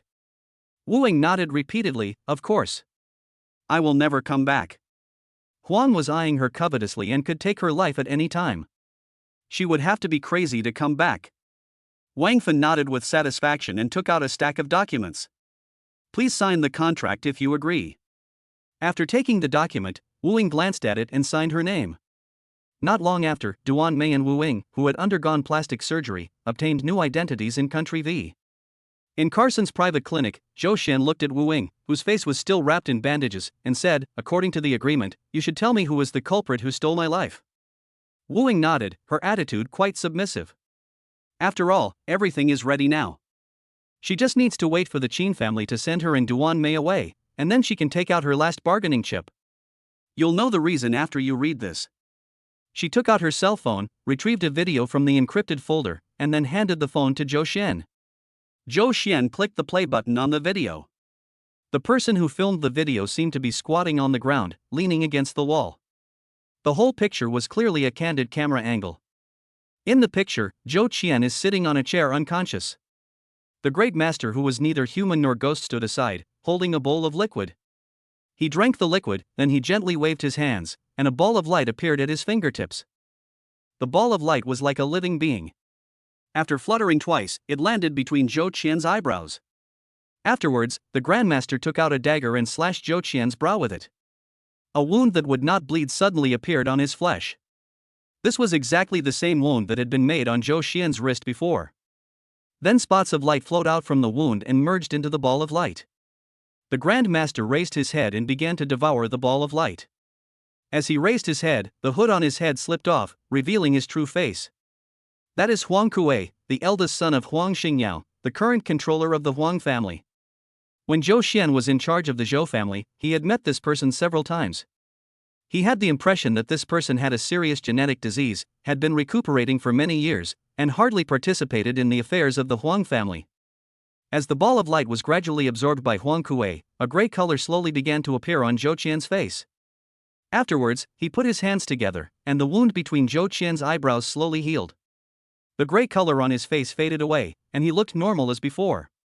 Everything that just happened seemed to be just a momentary illusion of the spectators. After a while, Zhou Qian slowly opened his eyes and yawned. Looking at the Grand Master sitting not far away, he said with joy, "You are here? How come I fell asleep while sitting? Sorry to have kept you waiting for a long time." The Grand Master waved his hand, "We just arrived." The video ends here. I happened to see this accidentally and took this photo secretly. I wasn't very involved in the Zhou family's business of stealing lives, so I don't know much about the inside story. But now it seems that Zhou Qian might just be a transit station. Wu Ying explained. Zhou Xian asked, "Has this great master ever revealed his true appearance in front of Zhou Tao and Zhou Qian?" Wu Ying nodded. He once took off his mask and hood, but he was wearing another face at that time. This Grandmaster might not be the same person from beginning to end. The one who showed his face might just be a cover. Zhou Xian operated Wu Ying's mobile phone and copied the video to his own mobile phone. He stared at the video and fell into deep thought. If Huang Kuei is really the mastermind behind this, then if we want to eradicate the thymoma in his body, we have to start with the Huang family. As luck would have it, what he and Qin Wanyi were going to do at this moment was actually the same thing. Chapter 60, Cooperating with the Investigation. The stalemate between Longtum Group and Huang's family was unbalanced by a heavy rain. In an alley on a rainy night, a man with an exotic appearance secretly followed a girl who had just got off work. The girl had a graceful figure and was walking alone. The thin heels of her high heels tapped on the ground, making a crisp sound. It was raining heavily, but the girl still walked forward with the umbrella, not caring about the rain soaking her shoulders and back. The foreign man who was following her looked at her shirt, which was gradually getting wet, and evil thoughts in his heart grew wildly like vines. The foreign man took out a dagger from his arms, led the girl into a dim intersection, then he lowered his steps and chased after her. He covered the girl's mouth, put the knife against her waist, and dragged the girl into the alley with a grim smile on his face. Suddenly, sirens sounded all around. Before the foreign man could react, he was pinned to the ground by a team of police officers who rushed out. He looked at the police officer in panic, not understanding why he was pinned to the ground just after he started to fight. "You guys came so quickly." The police officer removed the knife from his hand and put it into an evidence bag. Another police officer took out handcuffs and handcuffed him. "Penka, you are under arrest. Go to the police station and tell them what you want to say." "You, how do you know my name?" Penka's face was full of disbelief, but the police officer ignored him and just dragged him into the police car. In the interrogation room of the police station, the police officer sitting opposite Penka picked up the evidence bag, stood up and walked to Penka's side. He pointed at the knife inside and said, "The evidence team found blood from Joe Tao, the victim of the massacre, on the handle of the knife." "How do you explain this?" Penka sneered, then lowered his head and said nothing. "It seems that you are prepared to passively resist."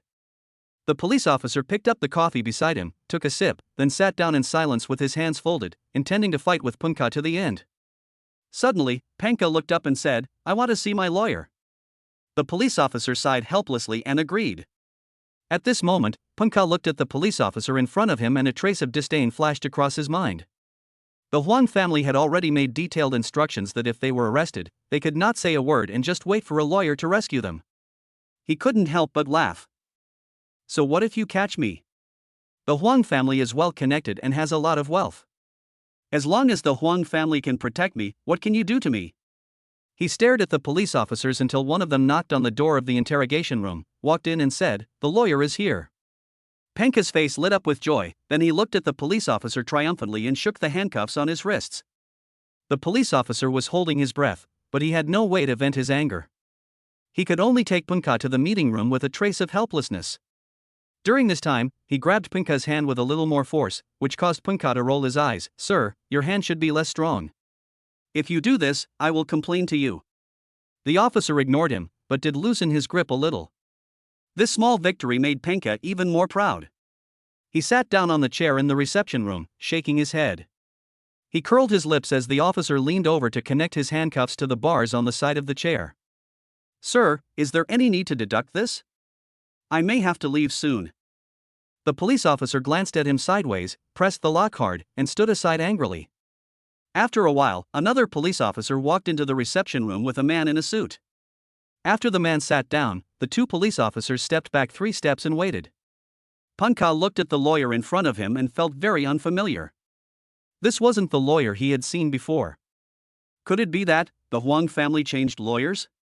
Penka didn't think about it, but said, "I didn't say anything. After you deal with it, pick me up as soon as possible." The lawyer smiled and shook his head, then took out a box and handed it to him without saying a word. Penka was a little strange. Is it possible to pass things around in this police station? This behavior seemed to be very different from his past experience in the police station. He turned his head to look at the police officers behind him, but found that the two police officers had no expression on their faces and did not make any move to stop him. They are probably afraid of the Huang family's power. Penka felt even more proud. He took the box, opened it, and what caught his eye was a watch. Penka was puzzled. "What do you mean?" The lawyer just smiled, pointed at the watch, and said, "Mr. Penka, take a closer look."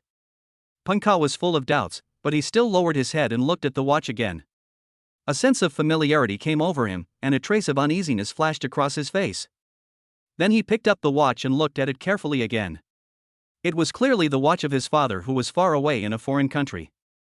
He stood up in panic, but was held back by the handcuffs on the side. He was sweating profusely, half squatting, and roared loudly, "What did you do to my father? He never leaves this watch." The lawyer still smiled, waved his hand and said, "Mr. Penka, don't be anxious. If you don't want your father to be without this watch, you should sit down first.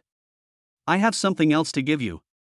In Punka's eyes, that smile was like a poisonous snake spitting out its tongue, making him feel endless fear. He sat down slowly with his feet soft. What else do you want to give me? The lawyer lowered his head and searched in his briefcase. I'm sorry, there are too many things in it. Let me look carefully. He gave an embarrassed smile, as if he really was a careless lawyer. However, Punka felt that fear was almost strangling his throat. Oh, I finally found it. This is it. The lawyer said this as he pulled a pen out of his briefcase. Punka took the pen with shaking hands. After a moment, he finally broke down. It was his son's pen, and there was even some solidified blood stuck in the gap of the pen. What exactly do you want to do? He looked at the lawyer in a hoarse voice, as if he was looking at a man-eating devil. The lawyer said nothing, just smiled. He slowly took the watch and pen from the table and put them in his briefcase. Punka stood up suddenly, and the chains on the handcuffs clanged as he pulled them. If you dare to hurt my father and son, I will never let you go. Punka shouted loudly. The police officer behind him rushed over, pressed his shoulders, and said, "Please watch your words and emotions." The lawyer packed up his briefcase slowly, then looked up at Punka and said with a smile, "Mr. Punka, as long as you cooperate with the police investigation, your father and child will be fine." There was not a single flaw in this statement, but Punka already understood what the lawyer meant. He sat down dejectedly, his head and face covered in cold sweat. Okay, I promise you, I will cooperate with the police station. Please don't hurt my family. Hearing what Punka said, the lawyer nodded with satisfaction and said, "Mr. Punka, please rest assured that we are not the kind of people who would do barbaric things. As long as you cooperate with the investigation, you will naturally see your family when you get out." After saying that, he stood up and left, leaving Punka sitting in the chair in a daze.